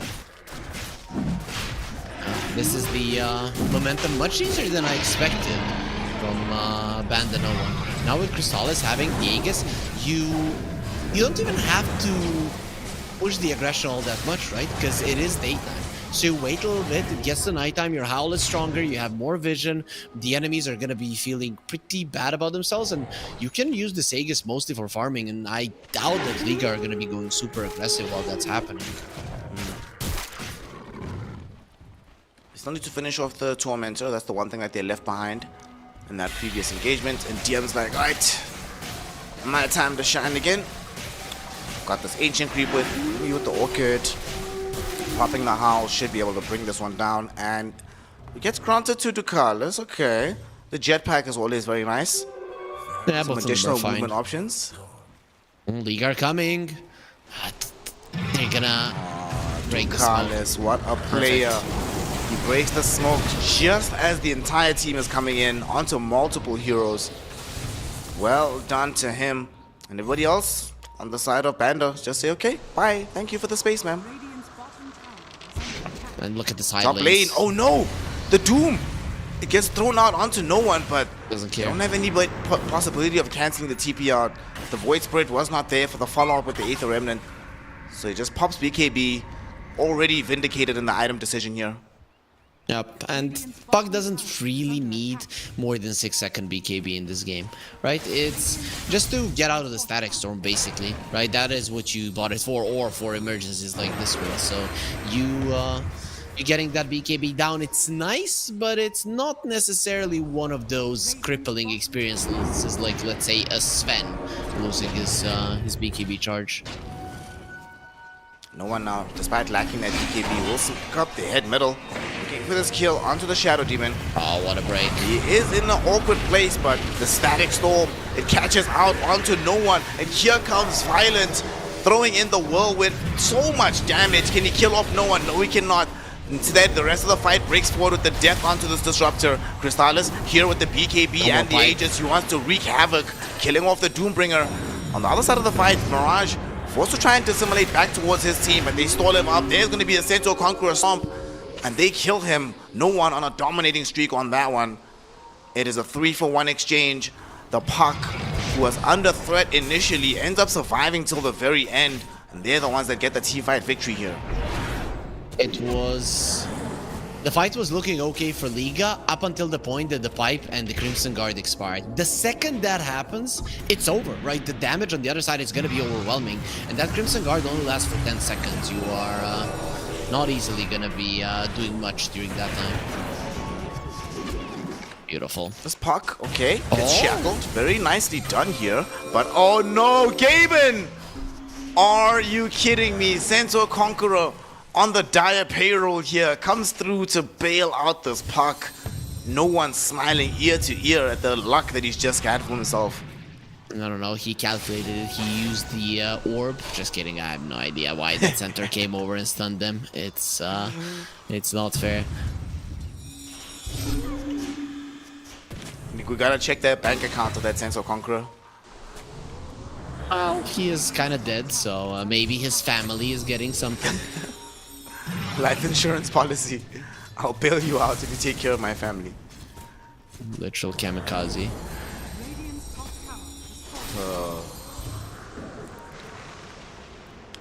Still happy to farm up a little bit right now. This Aegis is going to be remaining for another solid minute.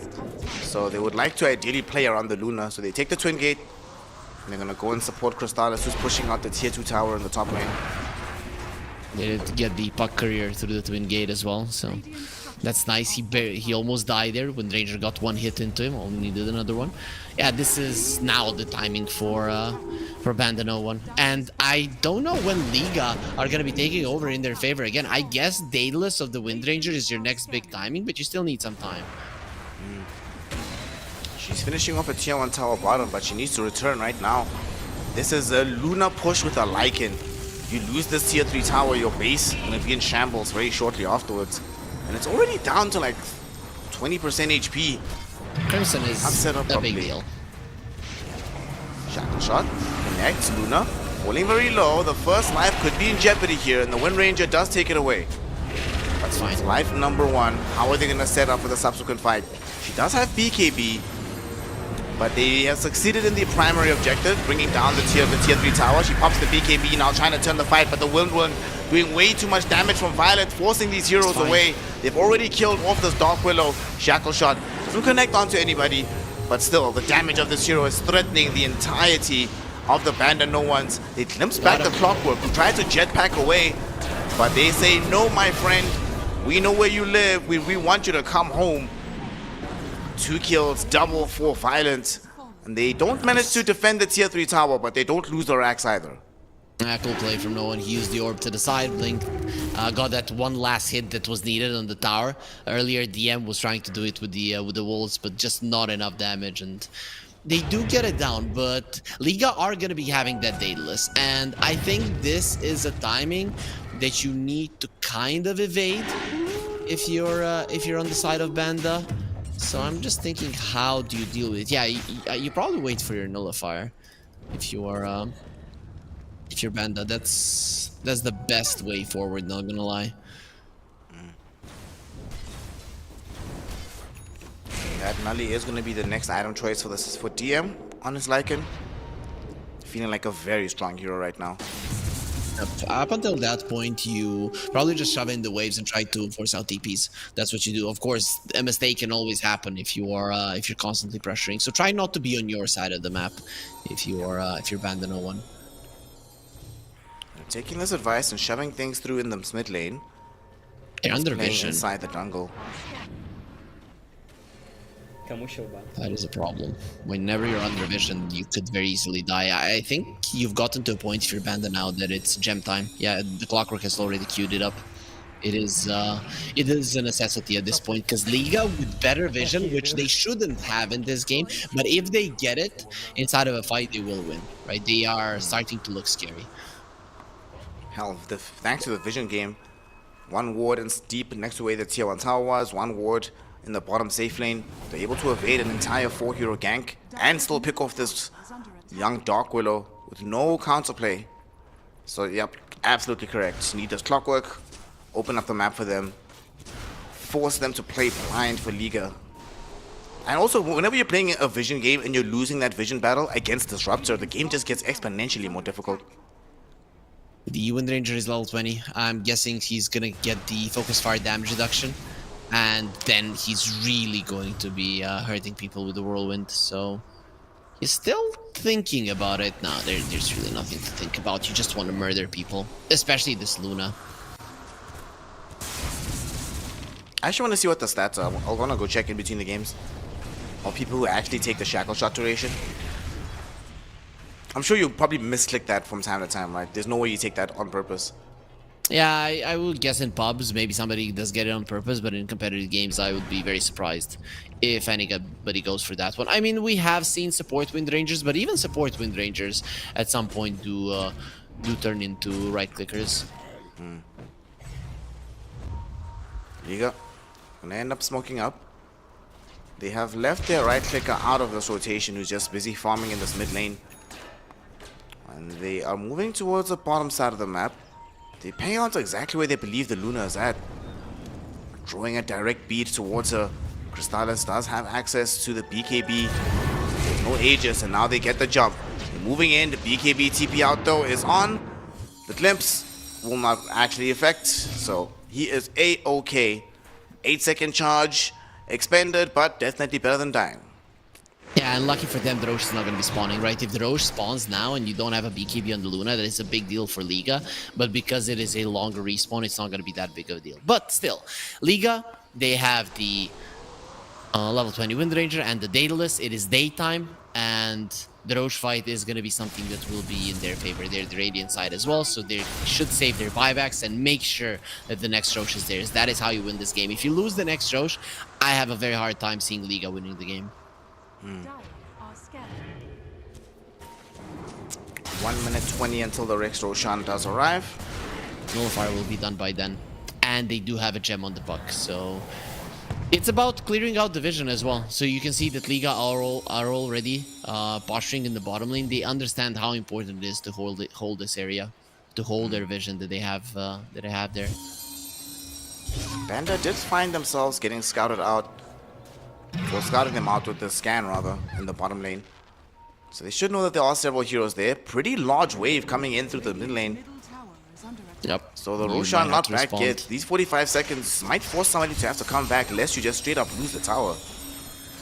You might even lose more, right? Because when these creeps get into the base, they are just going to be sending the creeps towards the top lane. And at least you take the range access. Then later on down the line, you get the shard on Lycan. No, wait, he already has it. And the lanes are going to be shoving in too much.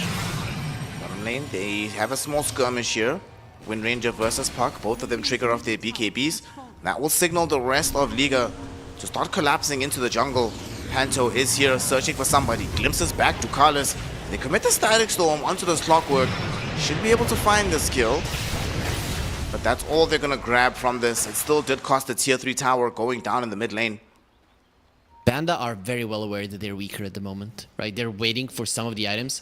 The Lycan has an LFR. The Luna has Kanda level 20. So you have strong timings, but you could very easily lose to this Wind Ranger. You still need a little bit more. So I like how they're recognizing that split pushing and shoving in the waves might be the best way forward than waiting for that nighttime, even if it means giving away the Rosh, which they are giving away.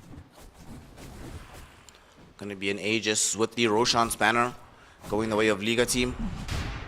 Violet is also queuing up an Aghanim Scepter to buttress this build that he's going for right now. That's going to be a big problem. Yeah, for sure. We'll see if on level 25, because this Nullify, he gets the Windrun cannot be dispelled.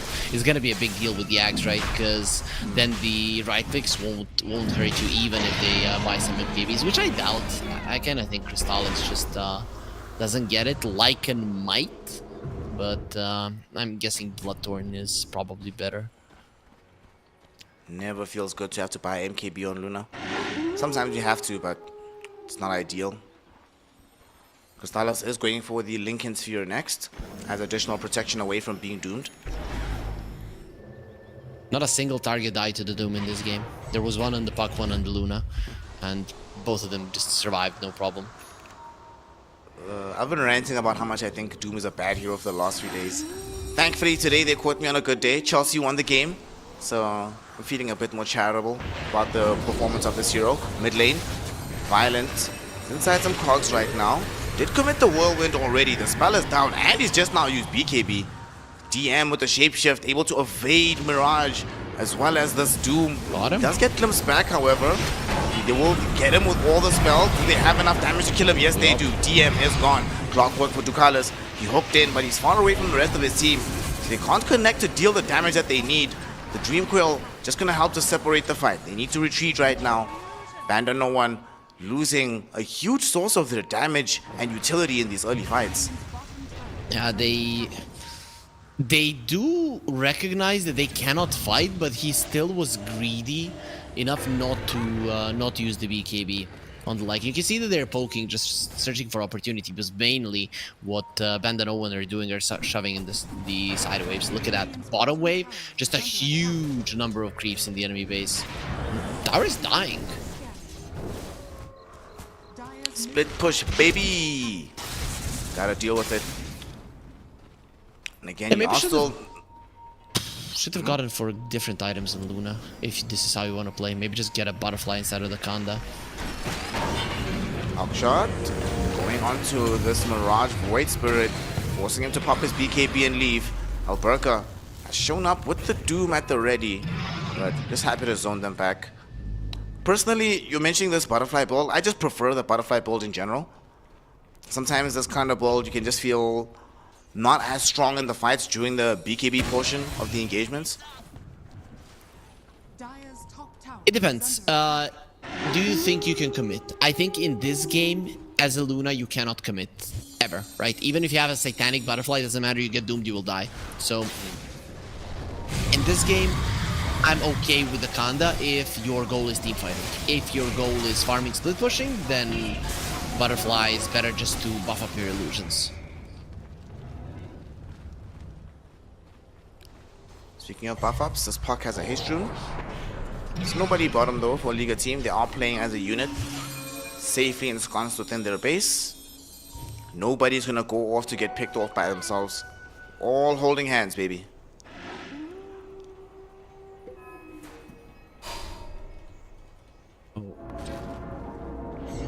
They are delaying the Sagas a lot. The thing is that this time around, Liga having the Aegis, that means that they are gonna be surviving the nighttime with flying colors, right? There's gonna be maybe a minute left on nighttime once the Aegis expires, so you are gonna be fine. You chill for a minute and then you overtake the map. It's not even gonna matter that you don't really have all that much vision on it.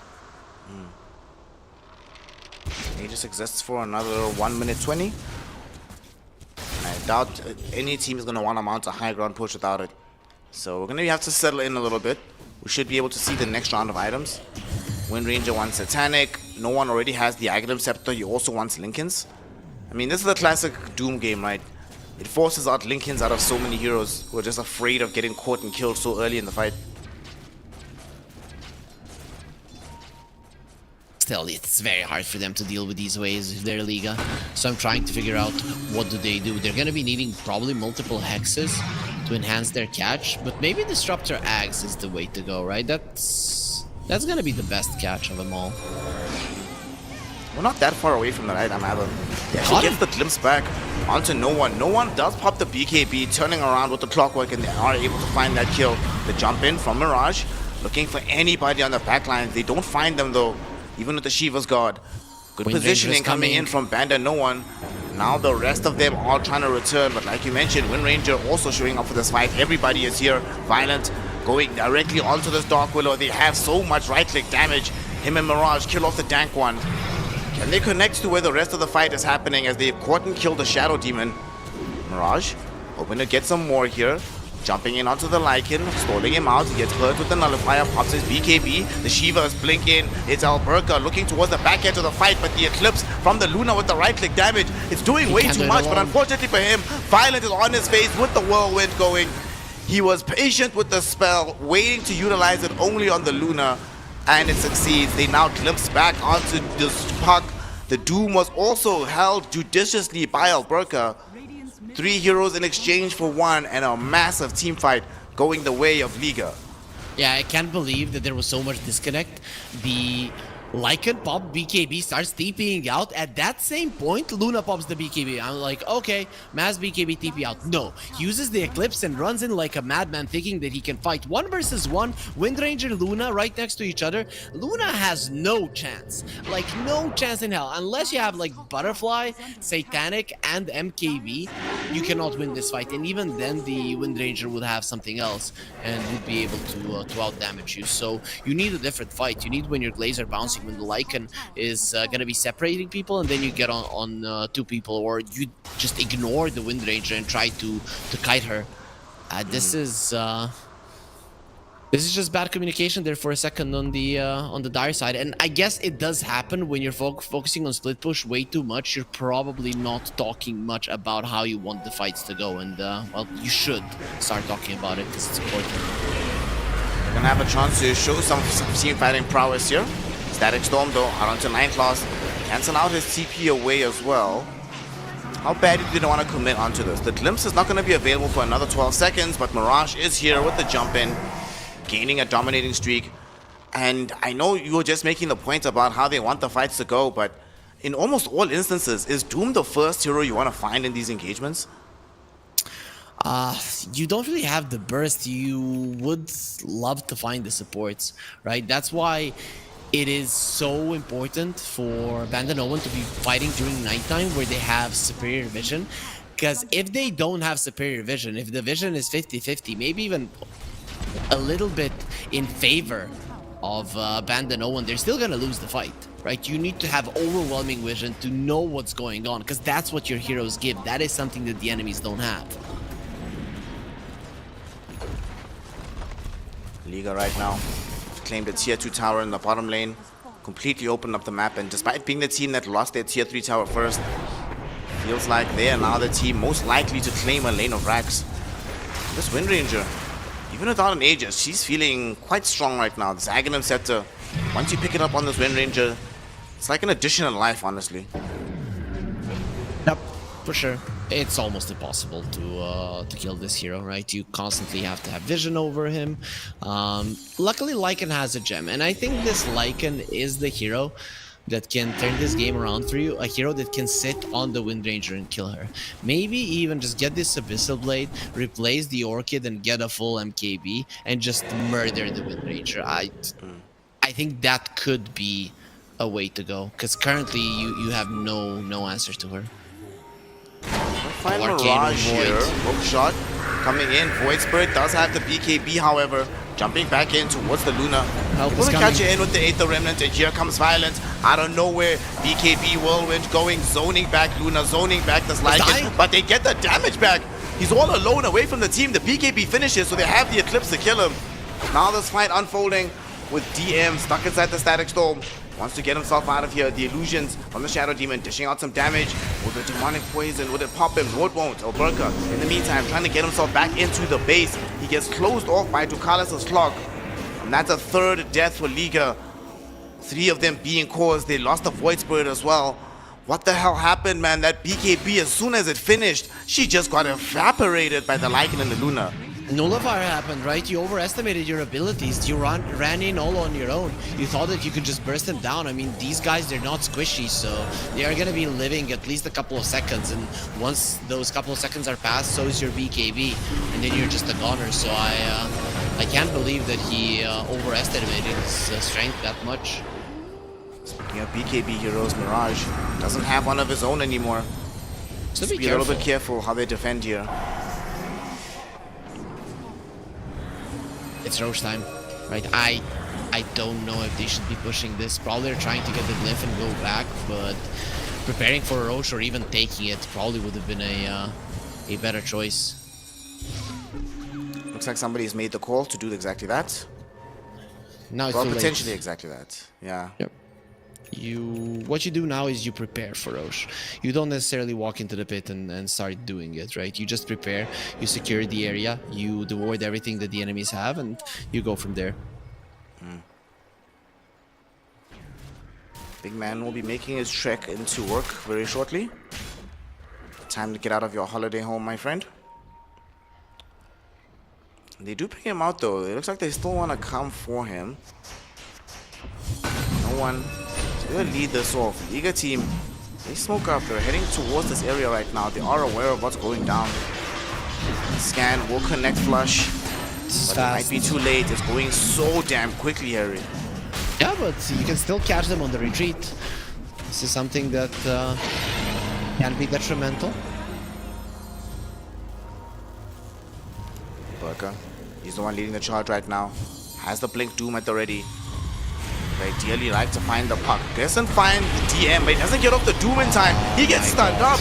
He gets off his BKB eventually, but this is not going to really matter. Wind Ranger as well, caught inside the Dream Coil. She's trying to get away. As the Whirlwind going, has been dishing out a ton of damage, but she dies before she can get to Chrysalis. So we still have a Luna involved in this fight. Now on the high ground, both supports end up getting killed off.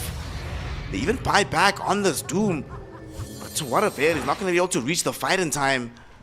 A 4-for-nothing trade. They don't even get this Luna. She's still carrying this Aegis. Who has the refresher? It's on the puck, right? They saved it for the fight. And now puck is level 25. Lycan, level 24. Luna, level 25 as well. And now Luna's 25 is actually strong, right? With the extra Lucent Beam connection.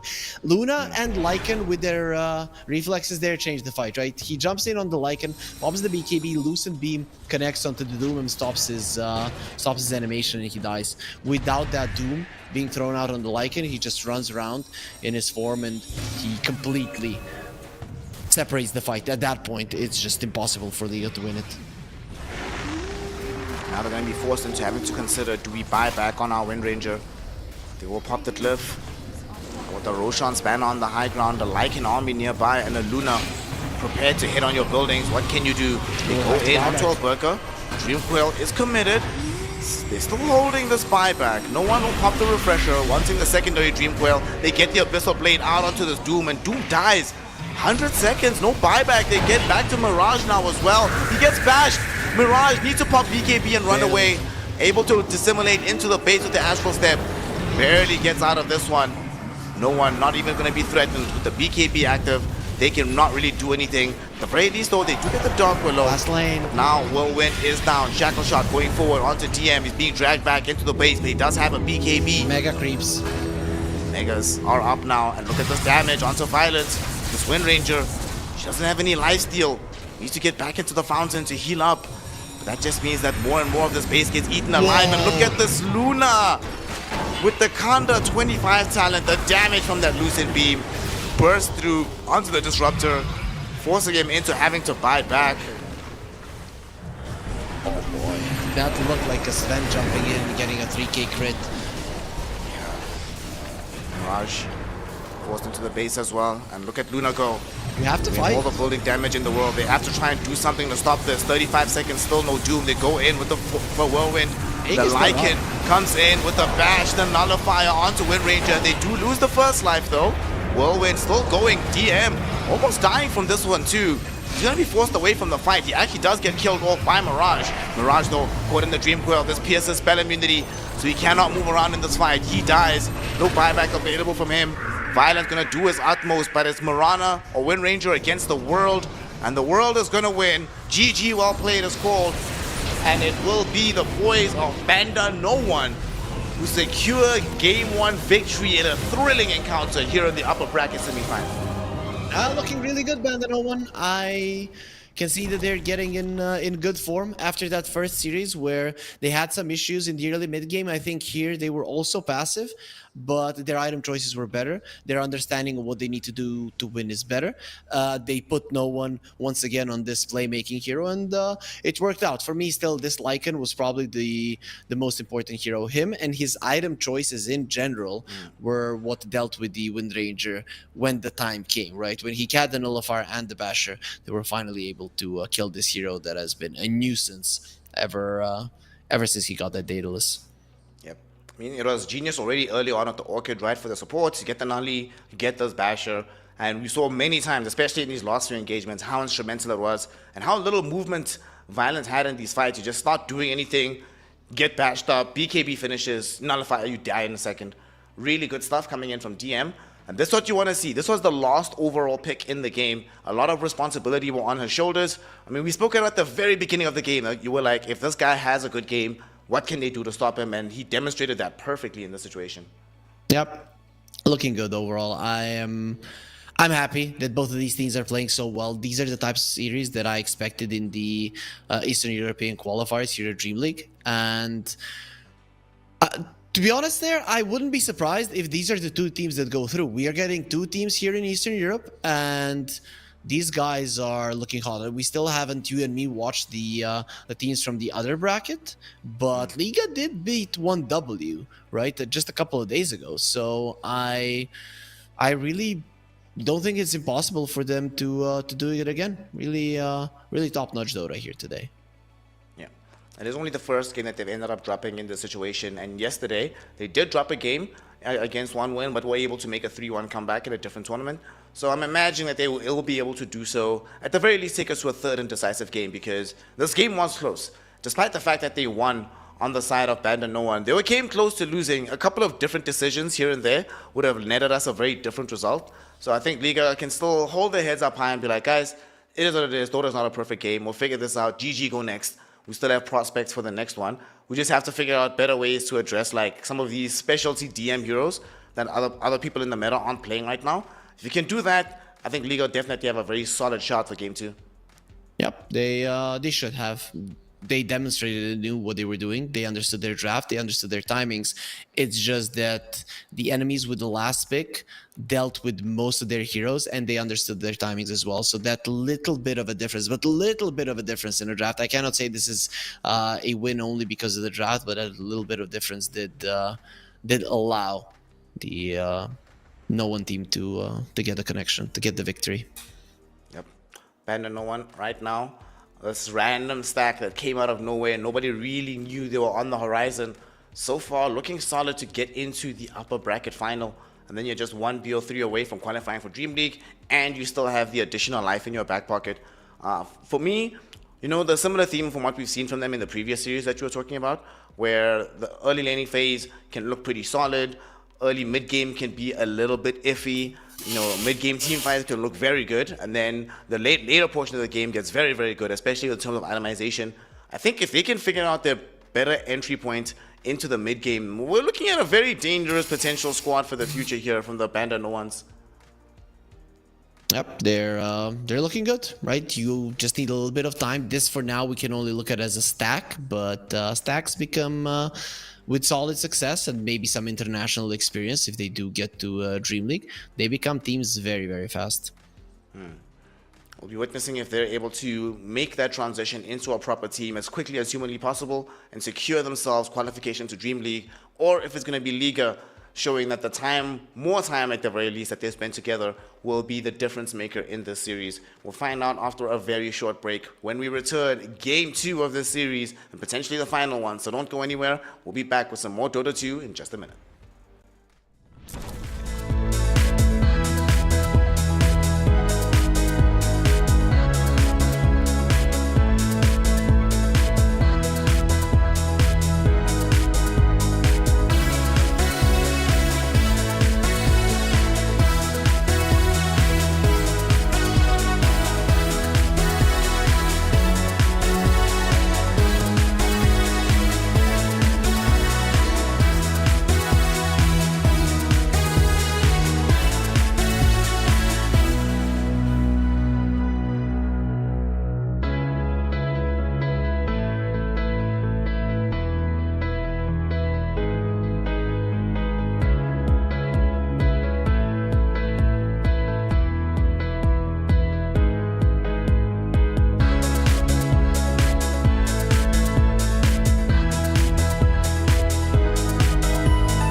Yeah. It's Q-Head. It's been love since we met. Right from the bar to the bed, all night long, roller coaster. A 5-inch scar on my shoulder. You smile, I'm high. I put my heart on the line. I'm addicted to you, I can't lie. It's whenever you kiss me goodbye. I'm high in your love, high in your love, high in your love, high. It's never enough, never enough, never enough. I'm so high in your love, high in your love, high in your love. I'm so high, I can't stop thinking of you. When the world is going down, I won't be there, won't be there. I'm in heaven with you, I'm in heaven with you. We'll be up and losing ground into the air, to the air. I'm in heaven with you, I'm in heaven with you.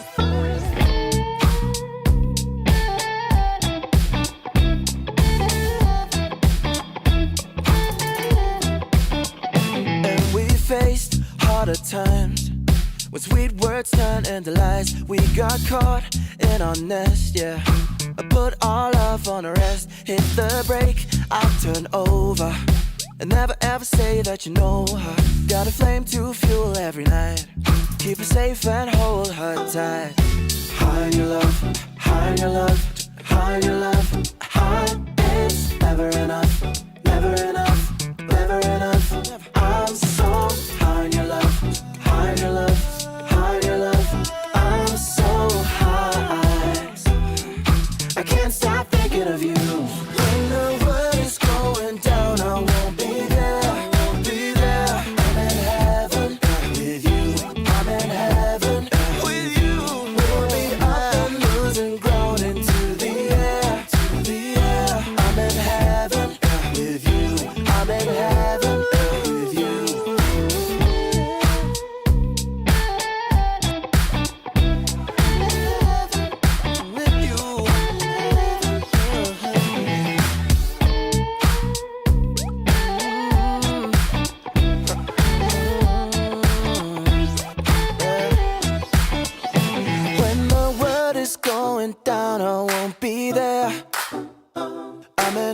heaven with you. I'm in heaven with you. We'll be up and losing ground into the air.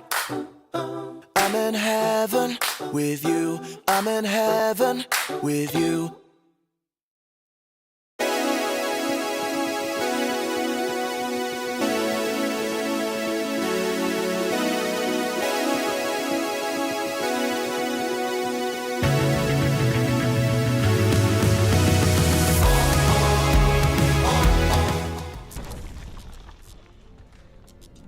Welcome, welcome, welcome, one and all. We are here for some Dream League action. It is the upper bracket semifinal. It is the side of Liga team. It is BandaNoone, and it is a massive, massive game because if you win this, you're 1 BO3 away from qualification into Dream League 24. Now, Harry Freak, game one it was kind of a crazy game. BandaNoone did end up clutching it out in the end, but it wasn't an easy win by any stretch of the imagination. What do we anticipate them doing to make their own lives easier for the second game now in the series? Ooh, I don't think you can make it all that easier. In all honesty, I think Liga's movements, again, from that minute 8 to minute 15 early mid-game were better than those of Banda. So I'm thinking you again try to get a better late game if you're BandaNoone, right? Because if you try to go for something tempo in terms of ending the game, you can very easily make a mistake in the crucial moment and never hit your stride properly. So I wouldn't mind if BandaNoone even chooses the second pick, but from what I'm seeing, they chose the first pick. So well, good luck to them. I think just because of that, I have a little bit more faith in Liga now. But definitely two very, very close teams. Yeah, very, very close teams. I imagine that they're going to want to find some solution. If they pick Wind Ranger again, some more protection in the game to get her away from that nullifier. But I also want to see, I would love to see Violent be the one that plays this Luna. Like, Violent Luna is always really fun to watch. She plays a quite aggressive style of it. So maybe they can get that for themselves, steal it away from their hands, because one of the main problems, I think, when you play against Luna, if you're playing up against an equally skilled team as you, if you mess up like 1 or 2 fights, the punish that comes from this Luna is pretty extreme in terms of the objectives she gains on the map. So at least ameliorate that a little bit. Either pick it or ban it yourself, I think must be something on their minds right now going into game 2. Yeah, probably. I mean, Luna, Morphling, right, and the Wind Ranger are just so far ahead of some of the other carries right now that it's very hard to ban them in the first phase because they don't feel like first phase ban material. Because if they are picked as first picks, there is a lot of chance to counter them, to beat them, right? So I don't know. Somebody is probably getting the Luna. Not gonna lie, but the way that you deal with it, maybe you want a sniper, you want to outrange him. You don't necessarily always want the Wind Ranger to get on top of him, right? Unless the rest of your lineup will allow you to end the game faster. Because that was a problem for Liga. Their pushing potential, their shoving wave potential was pretty mediocre compared to the other side. Yeah, I mean, we saw them spend a significant portion of that game just having to respond to all their waves being pushed into, and this was before they even ended up losing lanes of racks. So certainly something to think about for them going into the second game. Perhaps we do see the DK come back into vogue, and that becomes a priority hero. Speaking of heroes that we haven't really seen much of, what happened to Lone Druid? Like, he's been basically completely ignored. And every draft I think we've seen today, we've seen one ban of the Lone Druid, but for the most part, they've just been letting this hero go. And so here's the deal. Ever since the qualifiers started for various tournaments a couple of weeks ago, people have been telling me, oh, he's so strong, he's so OP, blah, blah, blah. And nobody wants to pick this hero. They seem to think there's just a lot of counters to it. I really haven't even had the chance to analyze the hero properly to give you the reason why. Because nobody has been playing it. Sometimes it gets banned out, but very rarely is usually when there's nothing else left in the tank in terms of carries, right? Everybody's banned. The Morphlings, the Lunas, the Wind Rangers, the Medusas, and then, oh, yeah, there's also this lone druid. Let's get rid of him as well. So I don't know. I really don't know. I will. We would have to bring in a bear expert to help us with that one. Go message Bulldog and say, yo, dog, what's happening? Radiant team Just give us the death. down low. Or we can message Ace and say, hey, man, tell us why your heroes, nobody wants to play this anymore. Team pick. The weird thing about it is that even after everybody was bemoaning how broken it seemed, most of the games I saw of this hero in the qualifiers were losses. So it was very bizarre. Like some of the games you'd see it still look as broken as it did at TI. But for the most part, it was just getting shut down in lane, didn't really get to contribute throughout the game. Very strange how these things evolve, how players respond to dealing with a hero that just seems super broken at a tier 1 tournament. Yep. Well, it is a hero that appeared, let's say, out of nowhere in TI, and maybe people just didn't have that much time to think about potential ways to play versus it. Maybe they got surprised by how much damage it was doing. Maybe they got surprised by how tanky it was, right?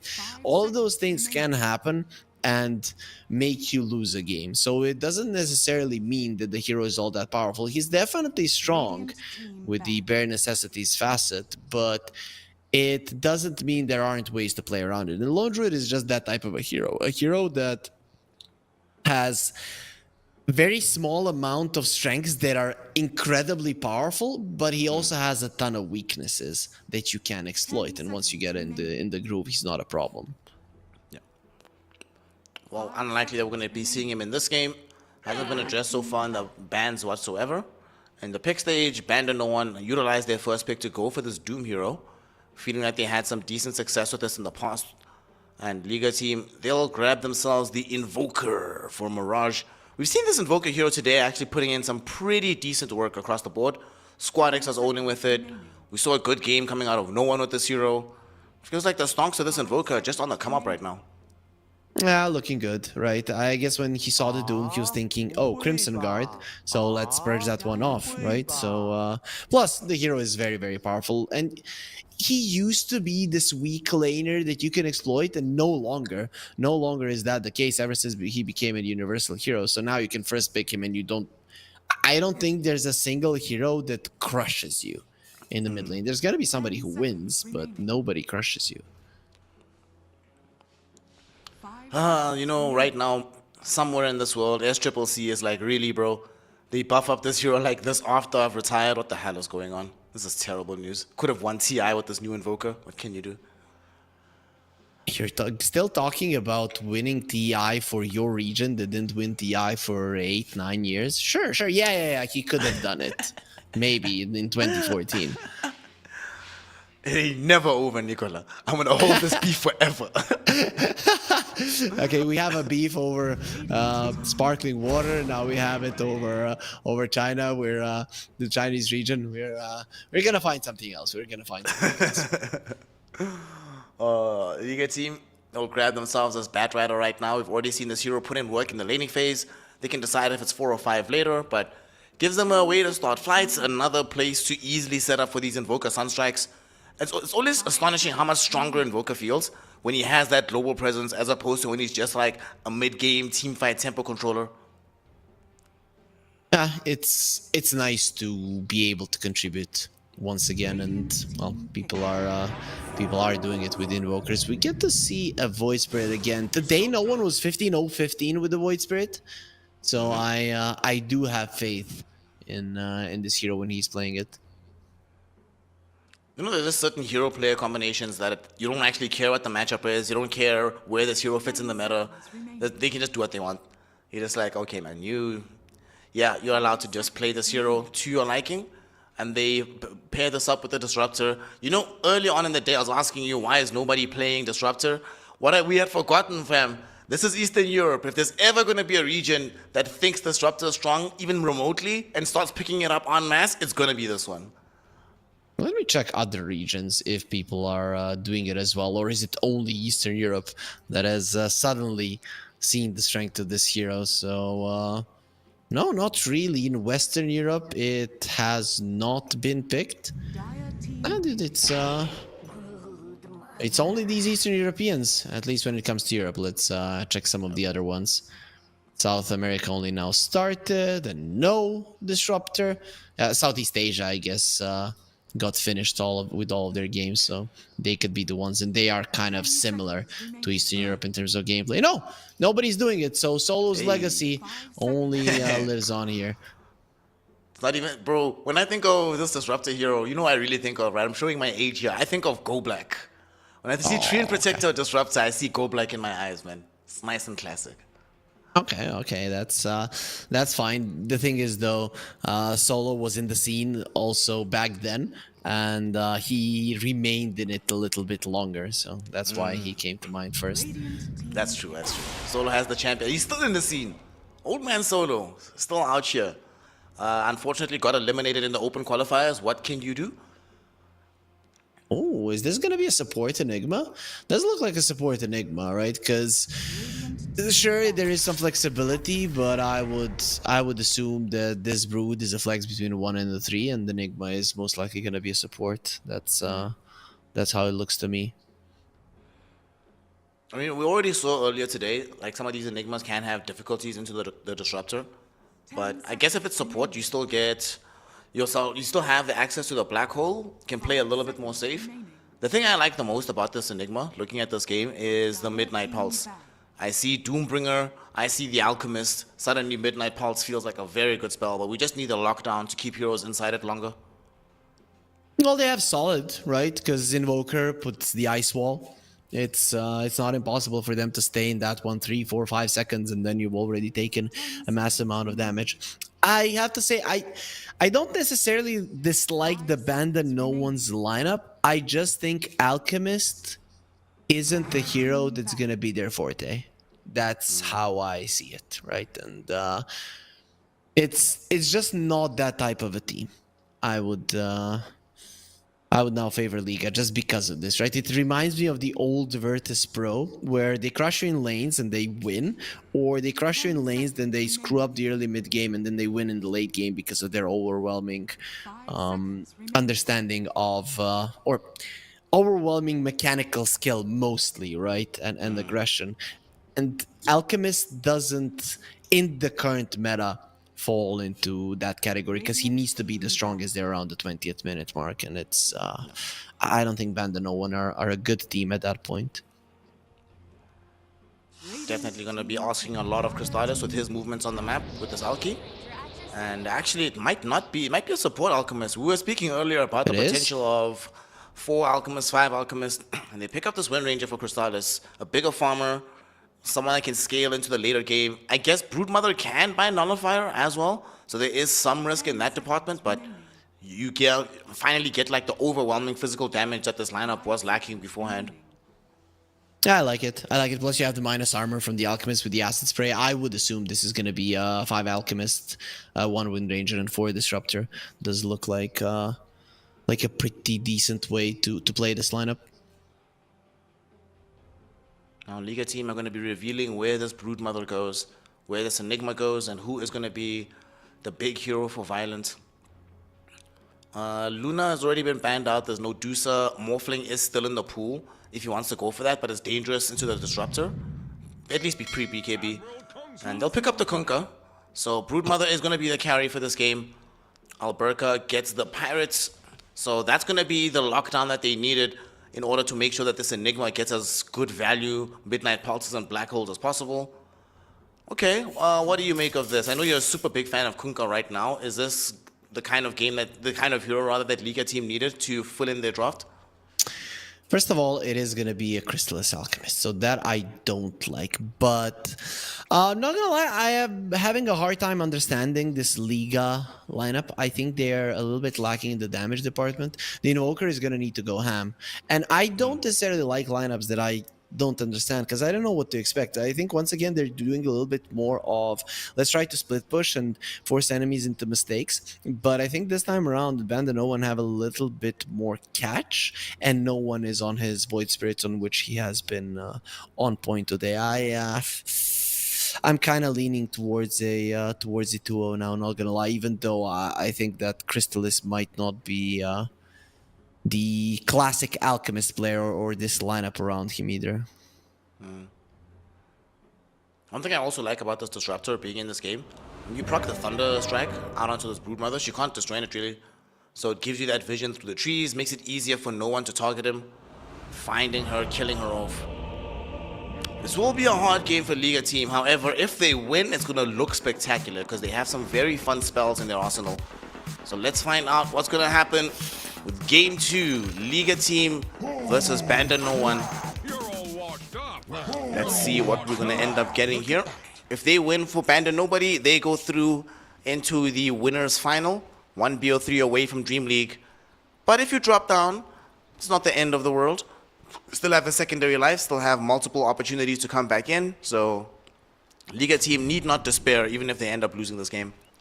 I'm sad we don't have a best of 5 in this qualifier. Not gonna lie, I'm happy that 2 teams from Eastern Europe are going because definitely this region deserves it. Like, look at how stacked it is with the teams. But I would have liked if we had gotten a best of 5 at the end. Yeah, me too. And it's always, it adds that additional layer of drama, right? When only one team can go through at the end. Yep, exactly. For sure. And best of 5s are a beast of their own, especially if the teams are close to each other. Huh. What about best of 7s, bro? Yeah, they're beasts to go through for everybody, man. I think it's hard on the audience, it's hard on the casters. I don't even want to think about the poor players. Yeah. Do you remember that classic best of 7 between Newbie and DK? Where they took a break after game 3? Like, I think it was like a 2-hour break or something to interact with the audience. And when they came back, they got reverse swept, man. All 7 games, what can you do? Bottom lane, in the jungle here, Ducalis losing a lot of HP. They would love to get this first blood. L1GA finding the vision. Now Burka will draw the kill, taking out Ducalis. Good way to be able to start the game off for himself. Yeah, you asked me if I was an anime guy, and I answered that somewhat. Well, you know what comes to mind every single time that I see the electromagnetic repulsion? And do you know? Can you guess? Shinra Tensei, man. Shinra Tensei every single time they come close. That's what it is. Oh, I should have guessed. That's a good one. That's a good one. Yep. A Naruto enjoyer. That's what I like to see. Of course. Shout out to also our boy Mangeku, who just joined Shopify Rebellion with the most weeb name of all time in Dota. We appreciate it. Yeah, I guess. Though, you know, the Uchiha were loved with the female audience as well, so maybe that was his goal. Yeah. The thing about Naruto as well is that the Akatsuki robes sort of ruined cosplay in the black community because everybody was doing Akatsuki robes, man, all day, every day. It became kind of disgusting, honestly. Yeah, I'm sorry, but it doesn't affect me, so I don't know, right? But I do feel for you. Anyways, let's focus on the lanes. I wanted to be special with my Akatsuki robes, but I didn't get to be special. Feels bad, man. Yes. Looking at these lanes, what do you make? So 9 class playing this Wind Ranger as a support. We don't get to see this all that often. What's the upshot of having her as a position 4 relative to position 1? I think it does kind of the same as a 1, just slower. The thing is that you're focusing a little bit more on lining up the shackles properly, and 9 class is the type of player that can play these weird-ish supports just because he is very good at getting the skill shots out, right? So I would assume that he should do well in this hero. Down bottom, Crystalis suffering a little bit of harass here. Ducalis did have access to the Shinra Tensei. Pops the heroes back, creates some space. Alchemist, he's got a healing salve. He'll be fine. He'll be A-okay. So far, so good in the laning stage for Liga, right? As an Alchemist, you want to be farming well in the laning stage now. People tend to forget, they think, oh, it's an Alchemist, he'll come back. No, now your laning stage is more important than it ever was for this hero.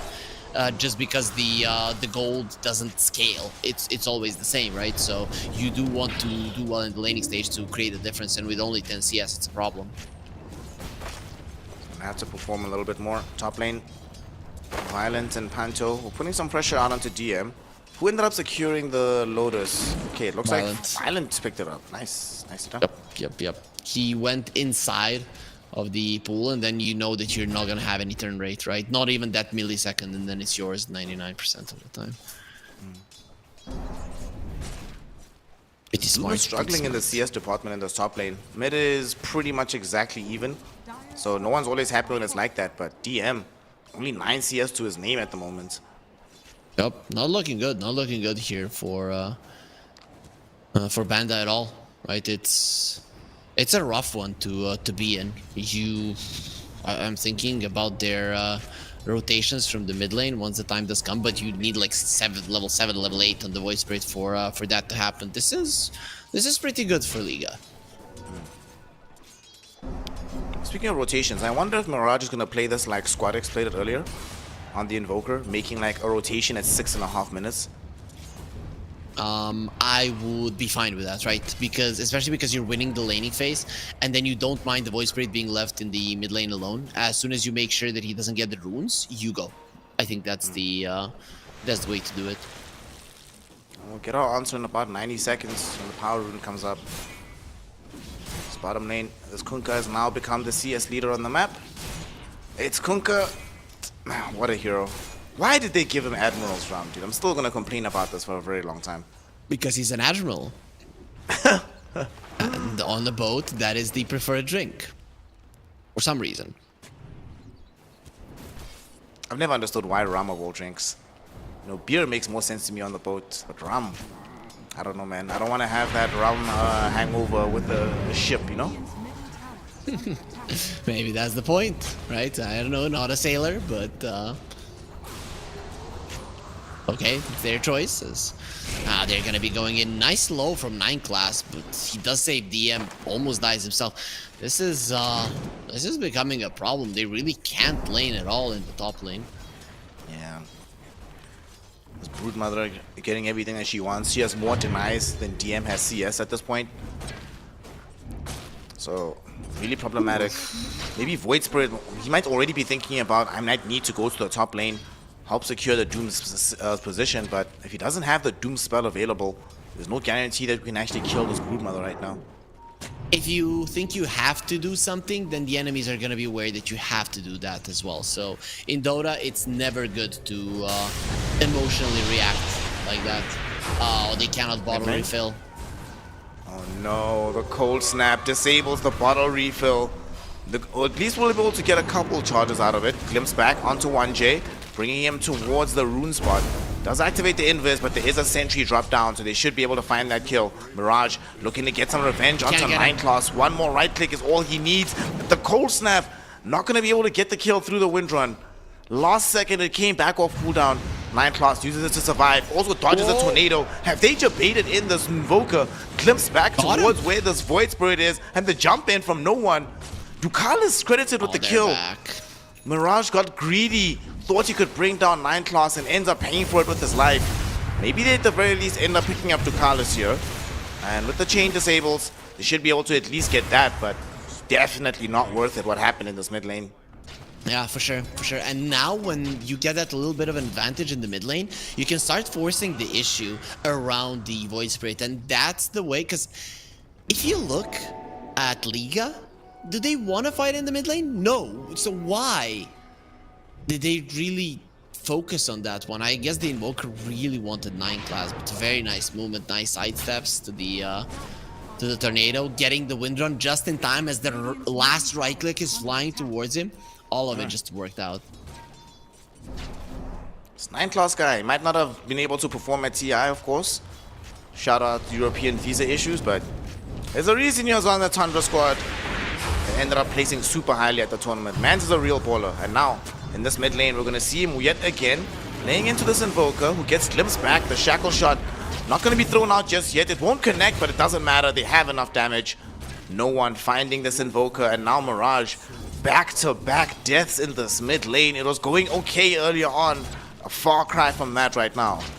Yep, I mean, Enigma did crush the lane, made sure that the Doom is having a bad time. The problem is that his ability to rotate to the mid lane is non-existent, so you really do suck in that department. I'm starting to be afraid for Liga, because Banda have definitely found a crack in the armor that they can exploit quite heavily. Glimpse back onto Alberca, so he can't get the X onto this Void Spirit. And yeah, sure, the Doom. The thing is as well, with all these movements, they now can't make these rotations with the Invoker to the side lanes. They're forced to play more centrally, so does mean they haven't taken the tower top. They will commit onto killing DM here. NooOne does make this move. Unfortunately, it comes a little bit too late to save the Doom. But with the assistance of 9 maybe they can kill Panto. They jump in onto the Enigma. Enigma will die heads up. At the same time though, Violent going onto 9 wants to kill him off. The kinetic field holding him from getting the full chase forward. But Mirage is on the other side, throwing in the right clicks and getting the kill. NooOne, Flame Break, pushes him back. There's a glimpse onto this Broodmother. NooOne though has to assimilate in 10 seconds. 1 second for an Astral Step. Does manage to get away, drops an Aether Remnant, but 1J is still on top of him. A little bit more damage with the Firefly, and it's gonna be enough. 1J, his feet on the desk, he gets himself the kill onto the Void Spirit. What a response from Liga in the top lane. I can't believe that they went for that play from Banda, right? You've understood that the mid lane is the place to fight, and you go to the Broodmother's lair. Literally, that's the only lane that you should never go to fight at the moment until you are certain that you are stronger than your opponents. And it wasn't even a defensive play, they literally went aggressively. And I think this is how it's gonna end every single time. Just let go of the spider. Spider is sweeping towards middle though. They want to try and catch DM. He's like, do you think you can escape me just because you left lane, buddy? Think again. I'm going to make this move on top of you. Alberca here with the chain disabled, the torrent, the boat flying in. DM is caught. Doesn't even have enough mana to cast his ultimate here, Harry. He's dead. They can't really respond. Try to do it before DMP. You have to defend this tower.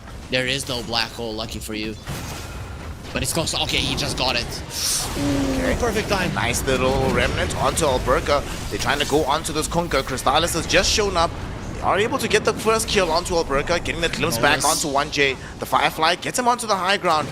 Whether or not it'll get him to safety, no, it will not. 9 with the power shot. Grabs the snipe. And they defend the tier 1 tower. They don't manage to force out the black hole, but the crucial thing, they don't give up any kills in the process either. The one in the top did die, right? And considering that the Alchemist would want to farm this part of the map at some point, this is gonna be a problem because Violent is gonna be holding this area without many chances that you can take it back. We talked about it already. Fighting this guy is very hard, and it did go for necrotic webs, which is in itself an Alchemist counter. That's actually a good point, right? With the necrotic waves, they might not even feel the need to buy the vessel on the Invoker. And indeed, they are skipping that, going straight for this damage build with the Witchblade. Is he going to do the NooOne build, Witchblade Maelstrom? That's going to be the question to see. I don't think so. I think it's Witchblade BKB. That's what it looks like to me, because the Glimpse is too big of a problem. If you get surrounded by enemies, you will die.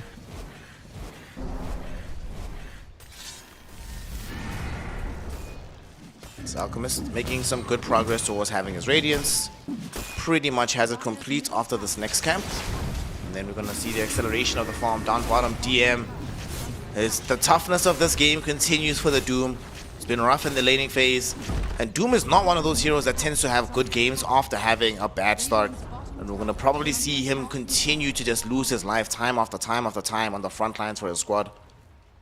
I really have a problem with how they're playing this lineup on Banda, and we're coming back to, I'm not sure if Alchemist's lineups are a forte of this team, but they probably need some time to recognize it themselves, right? It's very easy to watch from the side, but being able to, even if it's true, to admit that certain types of lineups don't really fit you, it's not easy to understand it, even though, let's say, Crystallis on some other team would have been able to pull it off. Mid lane, Crystallis doesn't have his Blink Dagger, but the Shackle Shot setting up onto this Invoker should be able to easily kill him off. NooOne gets the kill, doubling up by bringing down this Bat Rider as well. You were mentioning it in the draft. that 9 Class has the ability to get these pure skill shots out, playing the support Wind Ranger, and we see it there yet again. His shackle shots, his power shots in this game so far have pretty much mostly been value for his squad. Yep, look good. He does look good. Overall, we are just coming back to the fact that side lanes is gonna be where Liga wants to fight. Mid lane is gonna be where Banda wants to fight. And if I would, in my mind, if you're Banda, you only go to the side lanes with a smoke where you know, and you see a first hero, you just use everything on them so they die. God, look at this. This Sunstrike? Broodmother almost killed Ducalis. The Sunstrike doesn't provide enough damage. Ducalis will live. The Eidolon's chasing him for the additional damage. But he does have his team around him. And they will clean up all of these units. Thanks, gang. You know, normally it's me having to give up my life for the cause. But this time around, the cause came back for me. Shout out to the team of Ducalis. Yeah, you know, you have some of the friends that when you're getting beat up, they run away. And then you have friends like this Disruptor has. Perfect ones. And now NoOne jumping onto Panto. Panto is going to end up dead. NoOne, though, doesn't have a way to escape this immediately. They're going to put themselves onto Ducalis.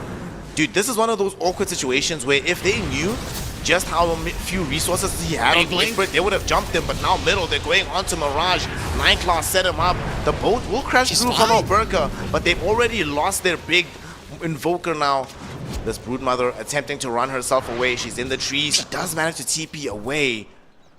But it's a 2-for-1 engagement. Liga team end up on the bad end of that one, losing the invoker yet again in this game. Beautiful, beautiful. This Alchemist jump just in the nick of time. Liga now giving the fight to the enemies in a place that they don't have control, right? You want to fight around those webs from the Broodmother, and you don't just want to be running in, constantly spawning new ones. It just slows you down way too much. And we saw just what happens. It allows the Alchemist to come over to the mid lane tier 1 and just fight there. Also, that tier 1 still standing is a problem, and I don't think Liga are getting it anytime soon. On the flip side, Banda, they're smoked up towards bottom to try and get somebody caught out here. Unfortunately for them, Liga have read the play. Yep. Playing quite conservatively behind the tower. So no one's gonna get caught out here. I like that Liga have that ward around the mid lane, right? It's giving them info. If nobody's around the mid lane, the enemy are smoking, because it's the best play they can go for. 1J? They found 1J. They went through the twin gate. They have the vision on him. He's inside the kinetic field. Crystallis is here as well. NoOne on a dominating streak. They will easily be able to clean up this tier 1 tower. There is a siege wagon right behind Crystallis. It does end up dead, unfortunately, but should still be able to bring this one down without too much difficulty. That's a full Manta now. That's quite huge. Invoker? He is bringing in the Witchblade, so his damage output is gonna become quite decent, but in general this Invoker is struggling. Remember the NoOne Invoker in the earlier in the day that he was on par with the Alchemist minute 10. Mirage is well, he's being doubled up by the Alchemist at the moment. There are levels to this, and there might be a smoke down bottom. Well, Ducalis not sitting with the smoke. I think they're waiting to make the jump onto Panto. But this Enigma not gonna reveal himself just yet. The courier though from Disruptor could have clocked him, but at the same time, do you really want to be jumping in on an Enigma, not knowing who's behind him? Probably not, so they let him go.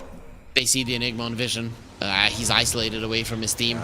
Now they know he's heads up alone. Bye-bye, my friend. It's actually kind of a pity, right? Because he made the correct move to avoid the initial gank. And then he thought he was completely safe, but the move he made afterwards is actually what puts him in danger. Game is hard. I just can't believe that Banda, every single time in this early mid game, they make mistakes and they're having issues, and then as suddenly as they hit some of their timings, they start playing so well.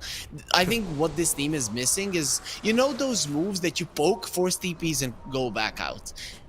If they just perfect that in those couple of minutes where they don't have their item timings, this team is gonna be scary, even on the international stage. Genau. He is scouting out Crystallis. He sees him, but doesn't want any of that smoke. It's like, this is not the guy to fight right now. Let him go. I mean, he's got Blink Dagger, Radiance, BKB about to be finished, and a Dragon Scale. Not going to be easy to kill before his team crashes in on you. Oh, that's so much farm from Crystallis. The Broodmother not paying attention. You have to pay attention to that. It's too much. Has a full BKB. Thanks, Brood. Much appreciated, fam. he bought a BKB for the enemy, and he fed him his children. So it sounds kind of bizarre, but that's what happened. Did finish off the full Manta at the very least, so we have Manta Echo Saber on this Broodmother. But like you said, BKB available for the Alchemist. So Invoker, all of a sudden, much less effective. So is the Kunkka. Thankfully, they do have multiple BKB piercing sources, so it's not all doom and gloom right now for the side of Liga. And speaking of, L1GA using said BKB piercing disable to jump in onto the Alchemist, but there's another fight happening on the high ground. Void Spirit looked like he was caught out, managed to escape for a while. Ducalis missed all of his spells, and Alchemist self-stun coming in on top of himself. Does still have the BKB rearing to go. Everyone just poking and prodding at each other, both crashing in onto this Void Birdie, but he manages to jump away, dodging the Sunstrike in the process too. Crystallis in onto the Kunkka. BKB active, Doom committed onto the Pirate as well, and they should have the right-click damage to kill him. The question is, do they have enough sustain to get out? As Violent really wants to chase. He doesn't have a BKB of his own.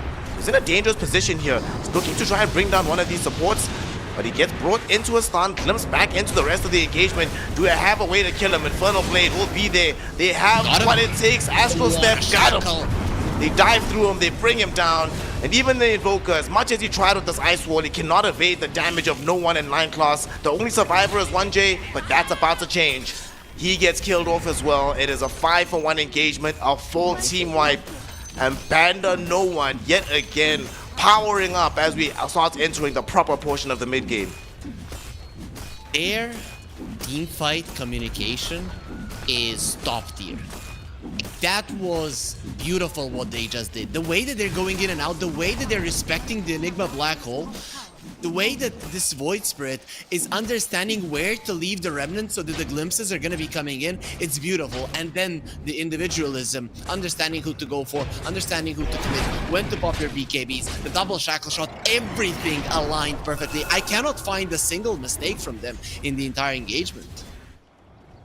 Yeah, that was a very, very good fight. Ducalis may be feeling a bit hard done by having to commit the Static Storm so early, but the fact that they can win the fight that comprehensively without Static Storm connecting on a single hero makes it even the more sweeter for BandaNoone. It's one of those situations where you're coming up the high ground and you need to separate the fight, right? Obviously, you did want a hero inside of it, but even if you don't get it, you're getting yourself to a good position. So I don't think necessarily it was a completely wasted ulti, right? There was some merit to it. The enemies couldn't commit, get a black hole or something, while Crystallis was jumping the backlines. I feel like that fight also definitely underscored the need for Liga cores to buy BKBs. I'll bring it, sure. But Broodmother just wants to charge for the moment because there were damage issues for sure. And we talked about it in the last the hero lineup. The game could lack damage. It's just not there right now. Made further complicated by the fact that they can get nothing out of this Enigma. Sunstrike comes to 9 class in the top lane. L1GA able to clean him up. Okay, that feels good. Yeah, quite a lot. He got outplayed because he wanted to get a shackle shot and the trees got burned by the Bat Riders. So then he just got lassoed and pulled into a Sunstrike. This time around, Liga play things quite well. So poor Kunkka in danger here. They're checking if he's in the Roshan pit. And now they see him. Crystallis went onto the high ground, gets the vision, gonna stun him up. Long duration stun at that. And no matter how tanky you are, my friend, you're not tanky enough to survive this one. Wicked 6 streak right now for NoOne. And this could open up the path to Roche. The one thing that is kind of scary is there is still an enemy tier 1 nearby. So that might dissuade them from making this move, but very nice kill on the Kunkka. They have good vision, so they're on the high end, not something that's spotted by enemies. And the Kunkka being that is the main hero, I would hate if they walk into the pit. But it is again, there are a lot of other than the Alchemist really isn't that great at taking it. So maybe you just won't utilize the strengths of your heroes who just catch. I think maybe just wait for the nighttime version. Take it on the top side of the map. Or at least try and marinate the tier 1 tower for now. Yeah, for the first Roche, you usually don't have buybacks. Dire's bottom tower. Broodmother has changed her mind after picking up this. She didn't even pick up the Aghanim shot. Made the executive call. It's either you make the executive call or someone on your team clicks on you and says, please, for the love of God, bro, just buy BKB. And you're like, okay, fine.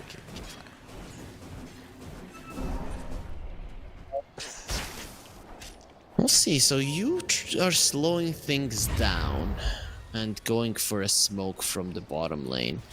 Is there any objective around which they want to catch their enemies? This is a smoke that could be anticipated by Liga.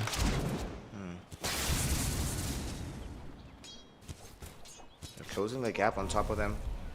Moving in through this mid lane. Yep. No one's the one that's leading the charge. You also find Mirage. There is still no BKB on this Invoker. On With them. the silence, they have an easy way to be able to bring him down. They find him, they kill him. Absolutely no counterplay option available. His middle tower has fallen. Liga a bit slower boy. today, right? Because they might have known that something was going on, but they went for a smoke of their own and just didn't get out from the mid lane in time. That's not what you wanted. Still, other than Invoker, you're not getting much. That's why I was kind of not impressed by the bottom? smoke. Bottom, Violent. He's BKB showing. is Still doesn't flying. have BKB. BKB is coming right now. It just arrives. Okay. Whew. Close call. DM though, he took the twin gate. Just went heads in for initiation. He does get Black Hole, which gets cancelled out by the Resonant Pulse. Still though, the Doom ends up dead without committing on envious spells. Crystallis going in with the BKB, putting pressure onto Kunkka, but Kunkka is just tanking through it while this Disruptor is getting immediately aggressed upon by the Broodmother. They kill her off. Kunkka in the Roshan pit will eventually die to Crystallis. So it's a 2-for-2 trade so far. How much further can they push this? Unfortunately, they committed most of their ultimates to make this happen, so they have to leave the area. And Liga, they now have command of this side of the map. They can take the twin gate through and try go to Roche, and Nineclass knows this. That's why he's immediately moving to the top lane, making sure that his team has some presence in this area of the map. No Kunkka and no Black Hole? I'd say that once the Doom is up, you go for a smoke, you get a kill, and you walk into the pit. You can very easily do it if you are if you're BandaNoone.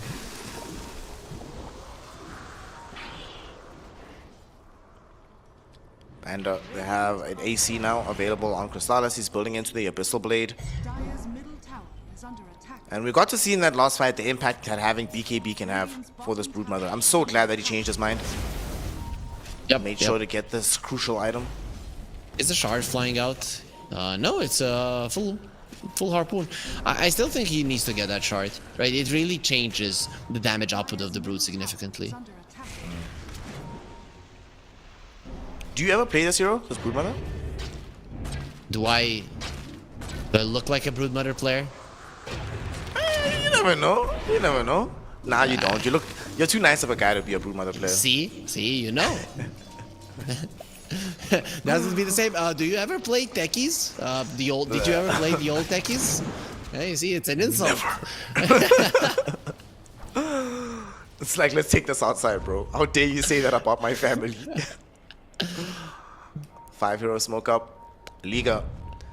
We still have a Blink Black Hole. We don't have Blink Black Hole rather for this fight because it's 45 seconds on cooldown. But we do have Lasso available. Unfortunately, no Blink on the Batrider. So how do they start things off for themselves? Look at what's happening on the other side though, the wraparound. The Radiant lineup of Banda, they're making the big move and they just got past the Torrent, so they might have awareness of where Kunkka is at. They ping him out, Aether Remnant, it sees him, it doesn't connect onto him, but the silence starts from the Resonant Pulse. In the meantime, L1GA inside of BKB just hustling around with a Disruptor, but the real fight is happening a little bit more bottom, where they're going onto this Kunkka. He throws in a boat, the stun not gonna connect onto Crystallis, but that being said, here is the damage from Violent. Crystallis can't really stand his ground at the moment, and we still haven't triggered out the BKB from the Broodmother. So So she is still very dangerous. She gets clipped back into a bad place. Oh no, there's gonna be some stuns, but BKB active. Blink Black Hole on the 3 heroes, and it's all 3 cores. The shackle shot from 9 class is gonna make a difference though. With the whirlwind, look at the Wind Ranger go. Eliminating some of these heroes. Broodmother with the harpoon, able to at least kill off this disruptor. And now they're chasing Alberca. They want him. They do not want to give him the avenue to escape. Aether Remnant pulls him in from the trees. And a couple of more right clicks from NooOne is all they'll need to find this kill. He dodges the turret right now. Finds the jump forward. He misses the Astral Step. Aether Remnant missed as well. Alberca. He's got them J's on, baby. Dancing around this Void Spirit. Able to evade all of the spells and get out to safety. But nonetheless, it is still a team fight that they're very happy that they took. But the fight's not over here, Harry. It's still going. This engagement might still be dangerous. Crystallis stuns himself. But I don't know if they caught vision of that. So they might not re-engage from the side of Liga. But this fight has gone on for so long that Invoker has now respawned. He's going to make his way back into the engagement. And BKBs are slowly coming back, right? The Alchemist is going to have his in 20 seconds. The problem is he's not going to have the Chemical Rage. So Liga, the question is, do you recognize this as enough of an advantage to go? Yeah, they do. They are not going to be giving away that Roche that easily. Yeah. Invoker is waddling over, but he can TP to the outpost if need be. Jump in. NooOne doesn't find the Aether Remnant. Kunkka moving forward. Who's he going to be able to find here? The Shackle Shot holds him in position. No big spells committed just yet. We have Doom coming back in 15 seconds. Okay, Violent pops BKB. That's a BKB down on this Void Spirit. Could be problematic. You just Chemical Rage back online. Buyback's very important here for Liga. They're going to be able to rejoin the fight faster than their opponents. Oh, that's a buyback. The one hero right now that doesn't have the buyback is the one that dies. Feels bad. Cannot make his return to the engagement. They immediately go through the twin gate en masse. Yeah, Sure that they are ready for the Roche. Yeah. I can't believe they were fighting on top of there for 5 minutes, right? It started at 26 minutes something. It's insane how long these two teams have been fighting on the top lane there just to make sure that the Roche moves. Well, the fight's not even over, my friend, because we have a fight right now by the secret shop. The self-stun onto Crystallis. They recognize it a little bit too late, though, so they don't want to make the super aggressive play. Instead, they'll clean up the tier 1. Oof! Smart. Look at the Alchemist burning all those spiderlings. That must feel so satisfying. Oh, what a nice shackle shot. Shackle shot middle. It's a Batrider. Easily killed off. Great little glimpse play coming in from this Disruptor as well. Roche time. Yep, 2 heroes dead. The Batrider is one of your BKB piercing disable stuns. You did take down the tier 1. Very, very nice setup from BandaNoone. I was about to say nobody. You infected me. You infected me, Snare. I'll be following your lead. I'm gonna tell you, I come up with random nicknames for a bunch of stuff, so some of them are gonna end up sticking, and I make no apologies. No problem, no problem. No apologies needed. Aegis gonna be going right now the way of BandaNobody. They're gonna give this over to Crystallis, I believe. Or they give it to NooOne. Well, it makes more sense, right? All of these transform heroes are kind of terrible at the Aegis, so give it to the one that can have a really big impact on the secondary life. Yeah, for sure. But for now, NooOne is going to be needing to go back to base. His mana is an issue at the moment, even though ideally would have wanted to fight with this Arcane Rune. It's just not possible. Check this out, my friend. Wind Ranger 9 class. About to finish at Gleipnir. Yep. On the ostensibly support Wind Ranger. So we've already seen her in this fight before the Gleipnir, able to run in, use Whirlwind, and solo kill an Invoker. With this bigger item, able to hold more heroes in position, it becomes even more dangerous for the enemy lineup to deal with this hero. The Broodmother is getting a Scotty. I like it because it's an universal hero. I don't necessarily like it because what you're doing is you're targeting the Alchemist. For me, the Alchemist is not the issue here. It is the Void Spirit, and later on it will be the Wind Ranger. I definitely would have preferred a Pistol Blade from him. A Pistol, Nullifier, one of these items. Speaking of Alchemist though, in the mid lane, Crystallis gets off the BKB. Violet's able to just pierce the backlines and kill off this Disruptor. Lasso coming in with the Black Hole as well. They overcommit to kill the Alchemist, but they make it happen. Nightclass getting dragged back in. X marks the spot. Torrent, Sunstrike, all the damage. They find the kill. 3 heroes picked up, and they force the buyback from Ducalis. But DM, he jumped in, finds the Doom out onto this Broodmother. They don't have the Static Storm anymore though, so he's able to just TP out to safety. He is A-OK. Void Spirit jumping in right now, hoping to bring down Mirage. The Ice Wall makes that more difficult. No one hoping that he has enough damage. The Deafening Blast will be there. Here comes DM to render aid onto his mid laner. And that aid will be successful as they kill off this Invoker. Still though, at the end of the day, Invoker is the only thing you got out of that. 3 heroes lost, a buyback on Ducalis. And I think for me personally, that's the biggest loss because Ducalis, before he put back, was only 400 gold away from having the full Aghanim Scepter, and now he's been set back quite drastically. Yeah, it's huge, but there's also one thing to keep in mind. The Broodmother TP'd back to the base, sold the Power Treads, and the Yules, and then sold the Yules as well. So that is a big chunk of change that Liga have lost as well in that engagement, because he didn't want to die to the Doom, which probably would have happened. Maybe he even survives, it would have been close, but he didn't want to risk it.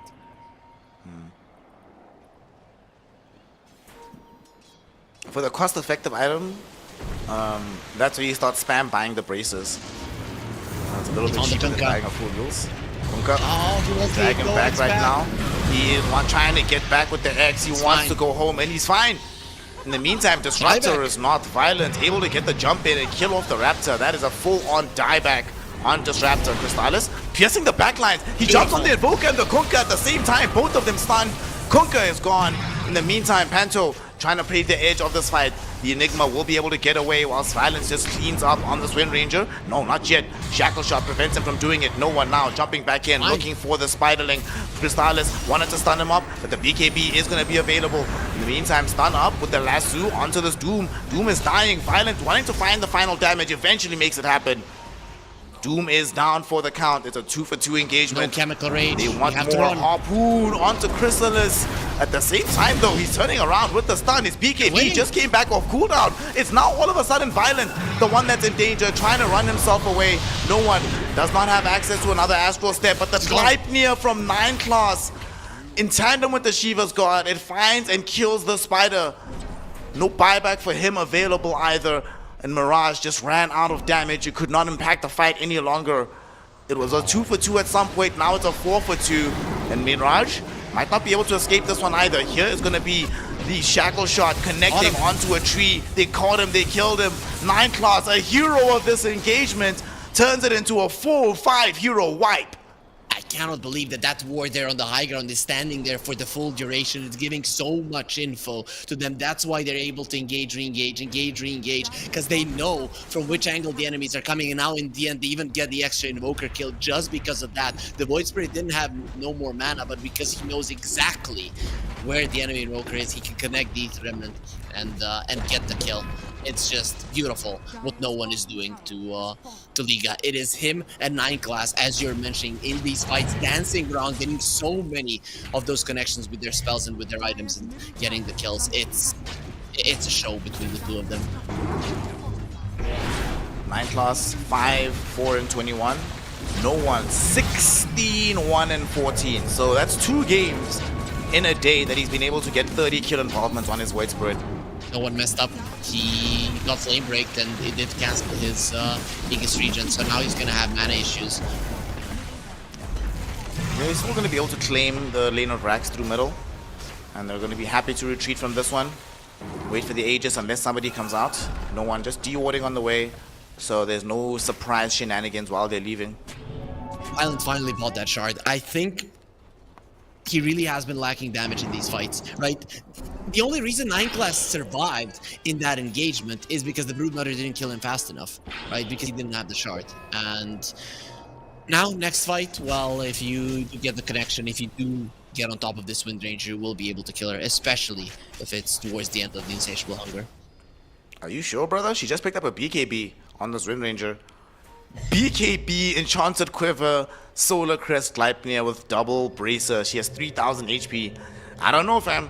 I feel like it's gonna be a... Even if you do kill her, I feel like she'll count it as a win if Broodmother has to waste like his own BKB or a lot of attention in the fight, only dealing with the Wind Ranger. Girls are afraid of spiders. She will Make a mistake and she will die. Just kidding. No, yeah, it is becoming increasingly difficult to bring him down for sure. But it's not impossible, right? You make a mistake, even if you have the BKB. If the wind run does stop, he can kill him in a matter of 2 seconds. Another massive item that they haven't revealed just yet that Liga do not know is available. Disruptor Aghanim Scepter. Okay. No blink. So that is a that is still fine for Liga because he's not gonna be catching them that fast. Yep. Out barely. Whoa. That was so close. Level 25s are here. The Astral Step crit. And Alchemist still away from the... I'm guessing movement speed. Regen doesn't make much sense through the Necrotic Webs and the Scotty. Yeah. Speaking of the Alchemist, he's been caught. There's the Black Hole. They're actually bursting through him. They caught him with Chemical Rage down, so it's an easy kill for Liga. Now they still have Lasso available, so this follow-up fight could be complicated. The Bad Rider finding 9claws in the middle of this engagement. They're looking towards killing the Disruptor first, and he will die. But in the meantime, Violence, he's surrounded by Crystallis and 9claws, who's become an additional carry for the team. And with the Whirlwind damage, the Spider has no counterplay options. They killed him through the BKB even. 9class has both more farm than both the Invoker and the Kunkka. That's just the state of the game for him right now. You know, normally when the team that has Alchemist is winning, their net worth is inflated purely by the Alch, but here I feel like 9claws is the one that's actually distorting these net worth figures. Though a lot of the supports are farmed in this game, yeah, or more so the Kunkka and the Invoker are underfarmed. Jump in right now, Bat Rider. One of the more farmed heroes, but he doesn't have buyback. And now the 2 heroes stun coming in from Crystallis onto Invoker and Enigma. Both of them die without buyback. Liga just have to watch impotently as their entire base gets taken. And I think they're not even going to bother with the bottom lane. They're going for the jugular. They can smell that winner bracket final.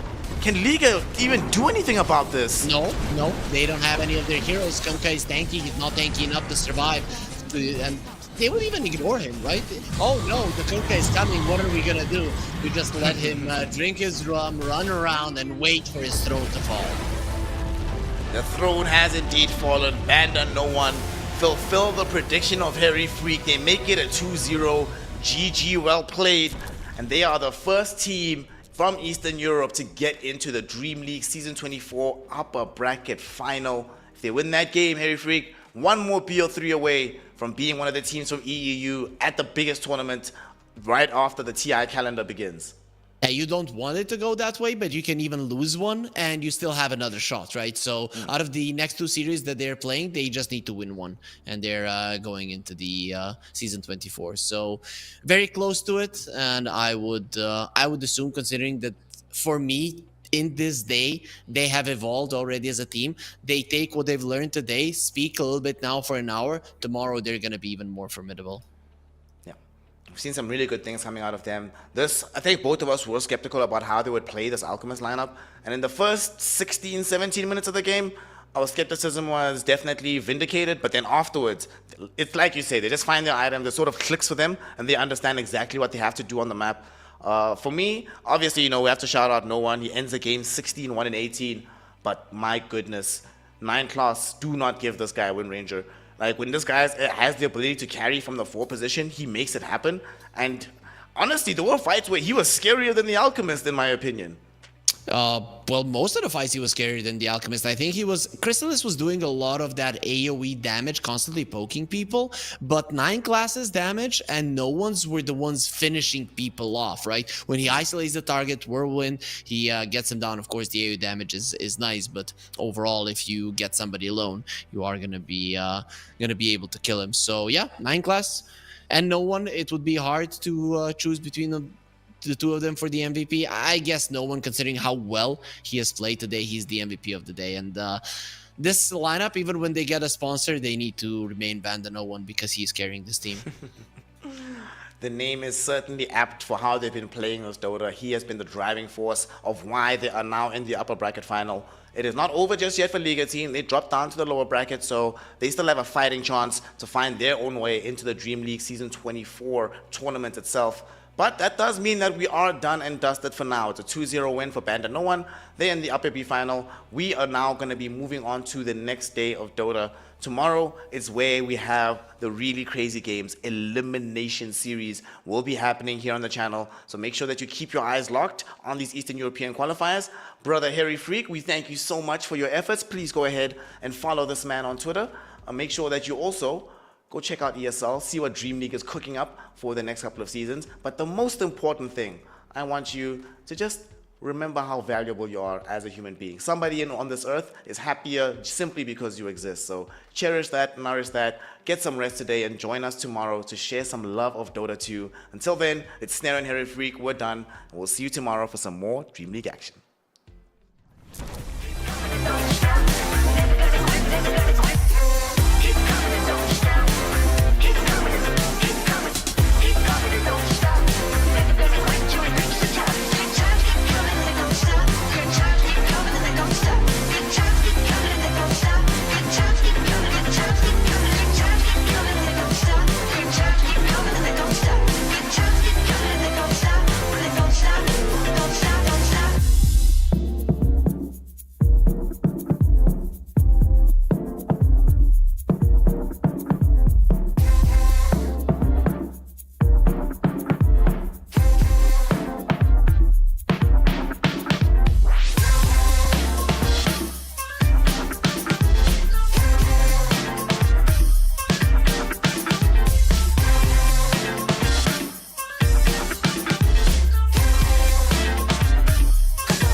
Welcome to my private garden. It's my own menagerie. If you're looking for a party, I own everything you see. Heavy is the head, where's the crown? They said it's my time, and I'm gonna run this scene.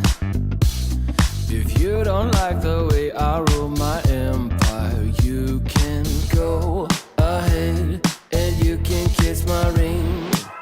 All eyes on me, yeah. When I enter the scene, quit it. All eyes on me. All hail to the king, get it? If I say so, then it is so. If I say no, you better get low.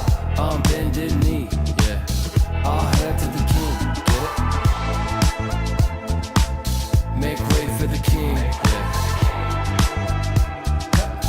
All hail to the king, get it?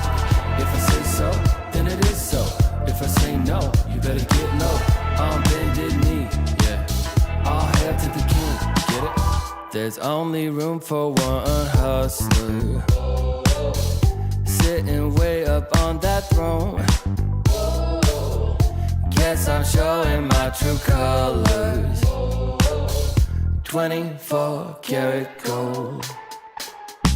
I'm gonna wear that crown. Y'all better hit the ground. It's my time, and I can guarantee, if you don't like the way I rule my kingdom, you can